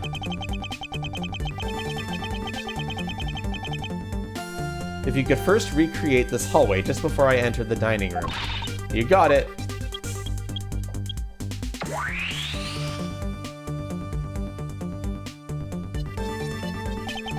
Now this, I believe, is how it was right before I entered the dining room. Although, at the time, I thought it was built a single straight hallway. And then I went inside. It was around then that I heard the sound of a mirror shattering. You heard what? Then, yes, I believe it was then that the mirror was broken. Okay, so then when you stepped outside into the hallway again, the mirror wall should no longer exist. Okay, please recreate that. Got it. Don't worry about it, Yoda. Wait, but with the mirror gone, the culprit's lost his hiding spot. So where did he go in the Proto-Badger suit, Mr. Edgeworth? Ha, that's easy enough. With the mirror gone, he simply hid himself in the branch hallway. I think this about wraps it up. Looks like we finally solved everything. No, not yet. An even larger contradiction has now reared its head. Huh? Perhaps you did not notice, but this recreation contains a very troubling inconsistency. The inconsistency between what I saw and the recreation lies... Where to, chat?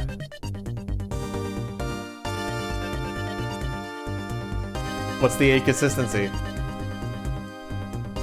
What did Edgeworth see when he left the dining room hall? That's contradicting what's happening on screen here.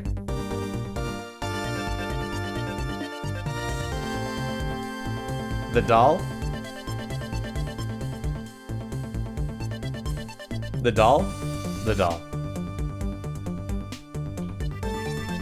Take that! Okay, take a good look at the end of the hall. Oh, there's no blue badger there. Exactly. The blue badger that I saw in reality is not here.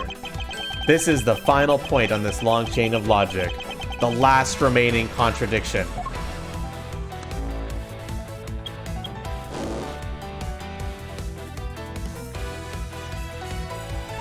So let me get this straight. When you came out of the dining room, you saw a badger, right? And that is precisely where the final contradiction lies. Something that shouldn't exist was there before me. Who or what do you suppose it was? I believe this is the real identity of our mysterious badger.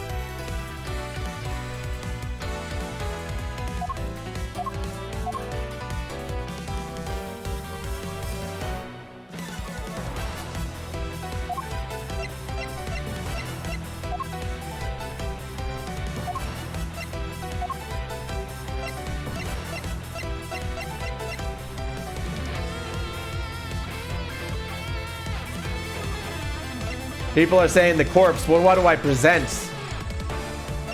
Zoldo saying the victim's costume.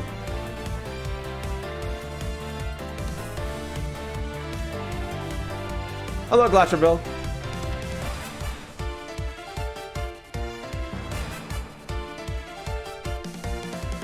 Take that! The badger I saw was, in actuality, the dead victim's body. Ugh. What?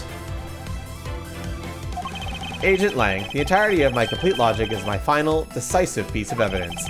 The murder happened in the hallway of the haunted house at the time of the drop-off, and you can consider the moment I heard the mirror breaking to be the real time of death for Mr. DeCon. No, maybe it was due to their fighting, or perhaps it was the life-shattering bullet. But no matter what the cause was, the hallway mirror wall was broken. Huh, you were in the house at the time, right? Are you telling me that you missed the sound of a gunshot? There were a variety of sound effects playing at the time, all for theatrics, I assume. The gunshot must have blended right in. Ayah! Now then, I'd like you to recall something for me. Who was it that was the victim at the haunted house? Ugh! Who was the one who had the opportunity to rob the victim of his gun and use it on him? It was you, Lance Amano.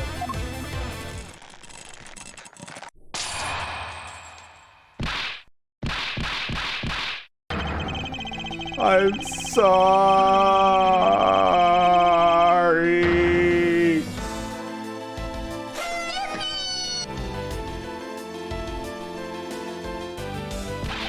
It's not like I had a choice. Oliver turned on me all of a sudden. He snapped and turned violent right after I hung up with you. He shoved me to the ground and straddled me. I fought back as hard as I could, grabbed his gun, and I shot him. The bullet must have went through his body and shattered the mirror. Why are you abusing me so? If I hadn't taken his gun and shot him first, I would have been the body, the one you found. He's a hardened criminal. He escaped from jail. That's justified self-defense. That boy was only trying to protect himself. That remains to be seen and will have to be resolved in court. Agent Lang, I leave the rest to you. As if you were the one in charge around here. Guys, arrest these two and get them out of my sight. Well, wait, I had nothing to do with the murder. The only person you should be arresting is Lance. Dad! Sorry, but you're not slipping away that easily, Mr. Ernest Amano. You tampered with the evidence that you could cover for your son. What a great dad you are, willing to risk it all. Truly touching. Ugh. By the way, do you know why I'm really here? And how could I possibly know the answer to such an acidine question? You wound me. I came all the way from across the sea just to see you, you know? You came to see me? What's that supposed to mean? I have a few things to ask you, Mr. Amano, about a case from 10 years ago. A case from 10 years ago? Oh, what's the name that you use here for that case? Sheena? It's known as the KG-8 incident. The KG-8 incident? Oh, so you remember it. Good. Then you recall that the trigger in that case was the Amano Group scandal. Specifically, the charge of an international smuggling ring. Smuggling. Oh, did somebody redeem it? Oh, yeah. Sorry. It got lost in all the other redeems. I have to do that manually.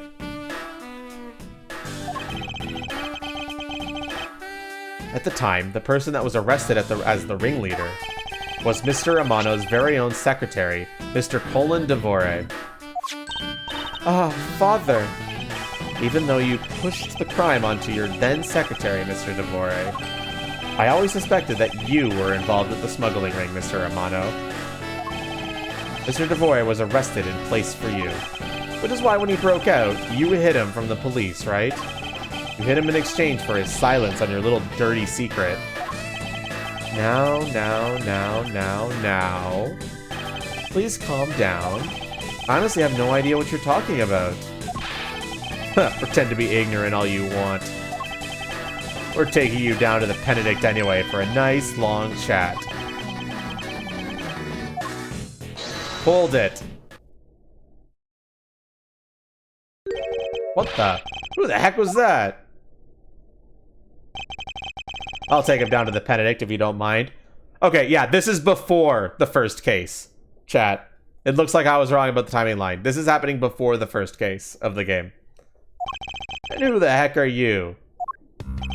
I'm Jack Sportsman, and I'm prosecutor in charge of this case. Oh, Jax, thank goodness you're here. Don't jerk me around. This is an Interpol case, so keep your paws off my suspect. Sorry, but I can't comply. I've got the backing of the prosecutor's office. See, in this country, we prosecutors work with the police to bring cases to court. So if you could please cooperate with me here, that'd be great. Now how about a handshake to seal the deal? Sorry, but I hate prosecutors. The whole lot of you. Guys, arrest the two suspects. Sir. Hi, Domadet. How you doing today? And yeah, it's 231. Technically, it's going to be 4231. But you'll understand why 4 goes first in a moment. Prosecutor Miles Edgeworth, is it? I'd like to thank you. Thank me? Yeah, for working so hard to fulfill my goal. Hey, is that any way to thank someone? What the heck is that supposed to mean? Spoilers, true. You were relentless with Lance that you forced Ernest to tamper with the evidence. Thanks to that, I finally had a legitimate reason to arrest him. So how does it feel to bite the hand that feeds you? The hand that feeds me? I'm not sure I follow. It's no use pretending with me. You're the one, right?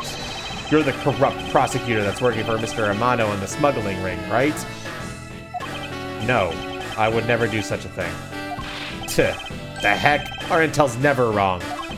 In your prosecutor's office, there definitely is someone working for the ring, with the ring. Ah, so Agent Lance inspected my relationship with Mr. Amano. That must be the real reason behind his antagonistic attitude. On top of that, your mentor was Manfred von Karma, right? There were non-stop rumors flying around about that forged evidence with that guy. You're not twisting the truth behind those closed courtroom doors too, are you? The courtroom is a place where the truth is revealed. Ha ha ha ha! Well, don't worry, it's not only you. The whole lot of you can't be trusted. Prosecutor never lost in 40 years, every defendant must be found guilty. Fueled by that kind of thinking, is it any wonder that courts produce nothing but falsities and lies? It would seem that his disdain extends beyond just me. Prosecutors, the courts, why is this man so angry with us all? Rest assured, the next time we meet, I won't be so forgiving. So don't you forget it. Please wait. Agent Sheena. Why does Agent Lang hate all prosecutors so? Lang is the head of the long-honored House of Lang in Shangfa. The heads of all police-related divisions in that country were of Lang blood. Where? What do you mean by that? Aren't they still? They were revered, but that was long ago. They don't hold that sort of sway anymore. And it's all because of the courts. How can that be? A prosecutor once withheld and tampered with the evidence one of the Lang detectives found. That evidence purity was tarnished, and it cost the Lang family its honor and trust. But not all prosecutors are like that. Even so, Lang will never respect the court again, or any prosecutor. So Agent Lang is a man who hates all courts and is unwilling to forgive prosecutors. Man, what a piece of work that guy is. Come on, Jim, we better catch up. Yeah. We've still got to deliver that thing to the old man, after all.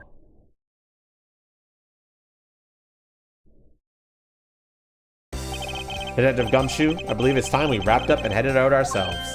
Yeah, are you gonna home, Mr. Edgeworth? No, I've done nothing but be entangled in one mess after another since my return. If it's alright with you, can you drop me off at my office? No problem, sir. Where a murder happens! In his office! Damn, dude. Edgeworth has had a shitty few days, hasn't he? Excuse me. Yes? What is it? Thank you very much.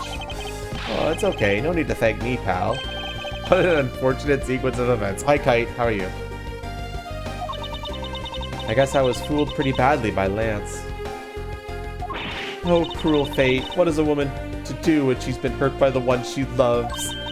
And to think that I never realized my father was right there. I never said anything to him. I knew it. I'm a failure. There she goes again, talking to herself.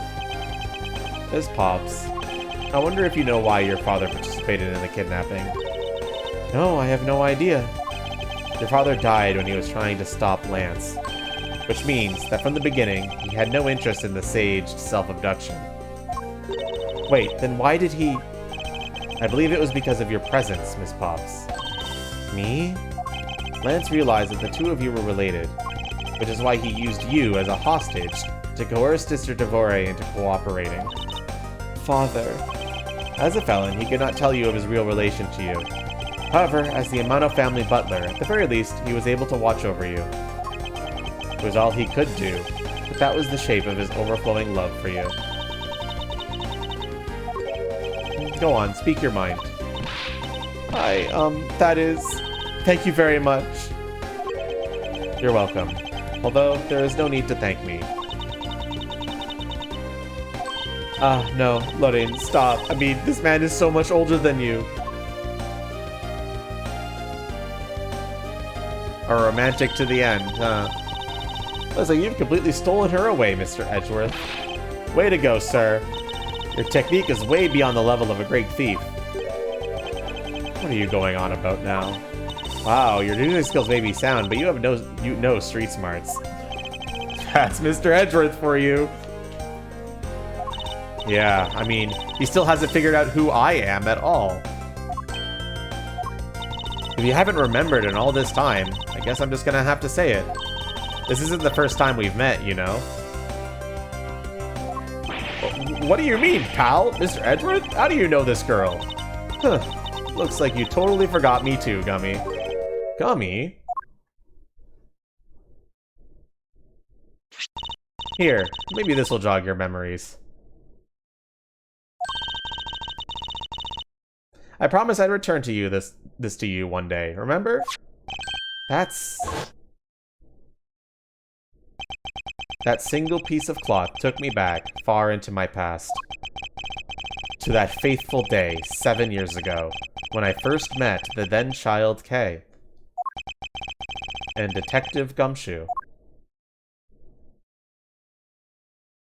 The end.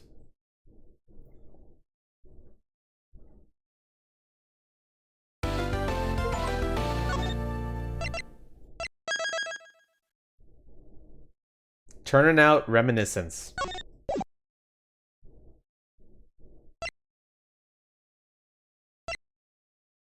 And the last one is Turnabout Ablaze. So this episode is a shorter episode than most episodes. It's a bit of an intermission almost. Yes, we're ending the stream.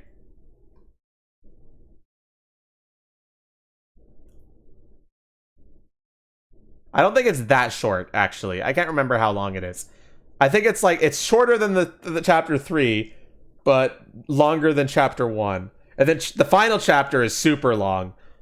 So that one we're going to have to split up into like 2 streams. But I want to beat this before Zelda comes out. So we might have a Monday stream just to make sure that I absolutely can beat this game in that time frame. But we'll see. I'll try to beat chapter 4 in 1 stream. And then we'll try to do chapter 5 in 2 streams. That's the plan. I think we could potentially do that. All right, everybody. Thanks for stopping by. Zelda, just a week away. I'm so happy about this information.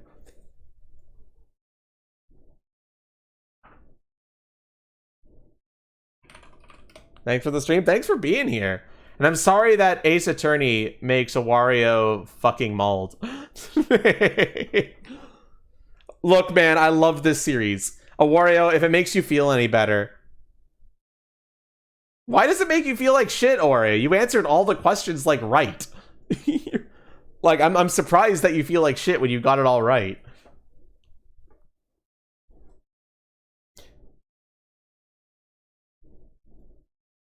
Thanks for streaming. Thanks for being here.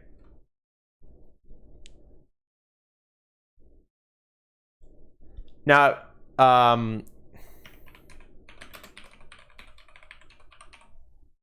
Wario, if it makes you feel any better as well, although I think this game is still really good, most people consider Ace Attorney Investigations 1 to be a little mid in terms of Ace Attorney games.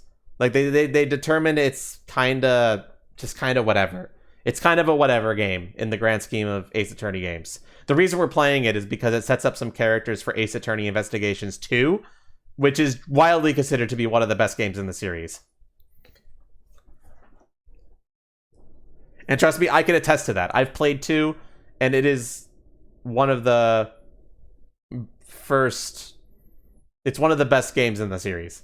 Just bar none.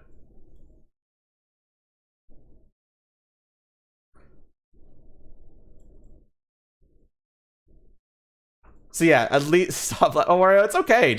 I think you just need to not take it so serious. Phoenix Wright is at its core wacky murder mystery court drama, and you just gotta embrace it and go with the absurdity of it. Anyway, Koba's also playing Ace Attorney, so go say hi to him. He's playing the DLC episode where you defend an orca in court. He's pretty far in the case, so if you don't want spoilers, maybe don't join him.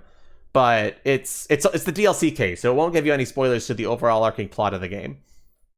So it should be fine. But yeah, you defend an orca in that one. So fun.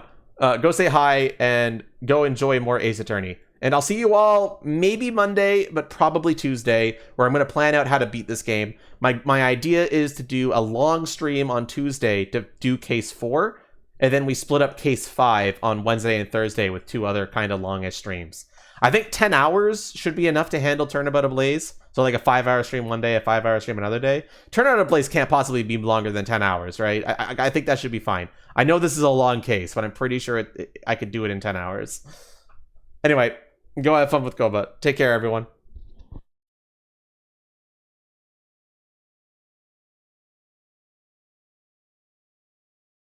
Summers?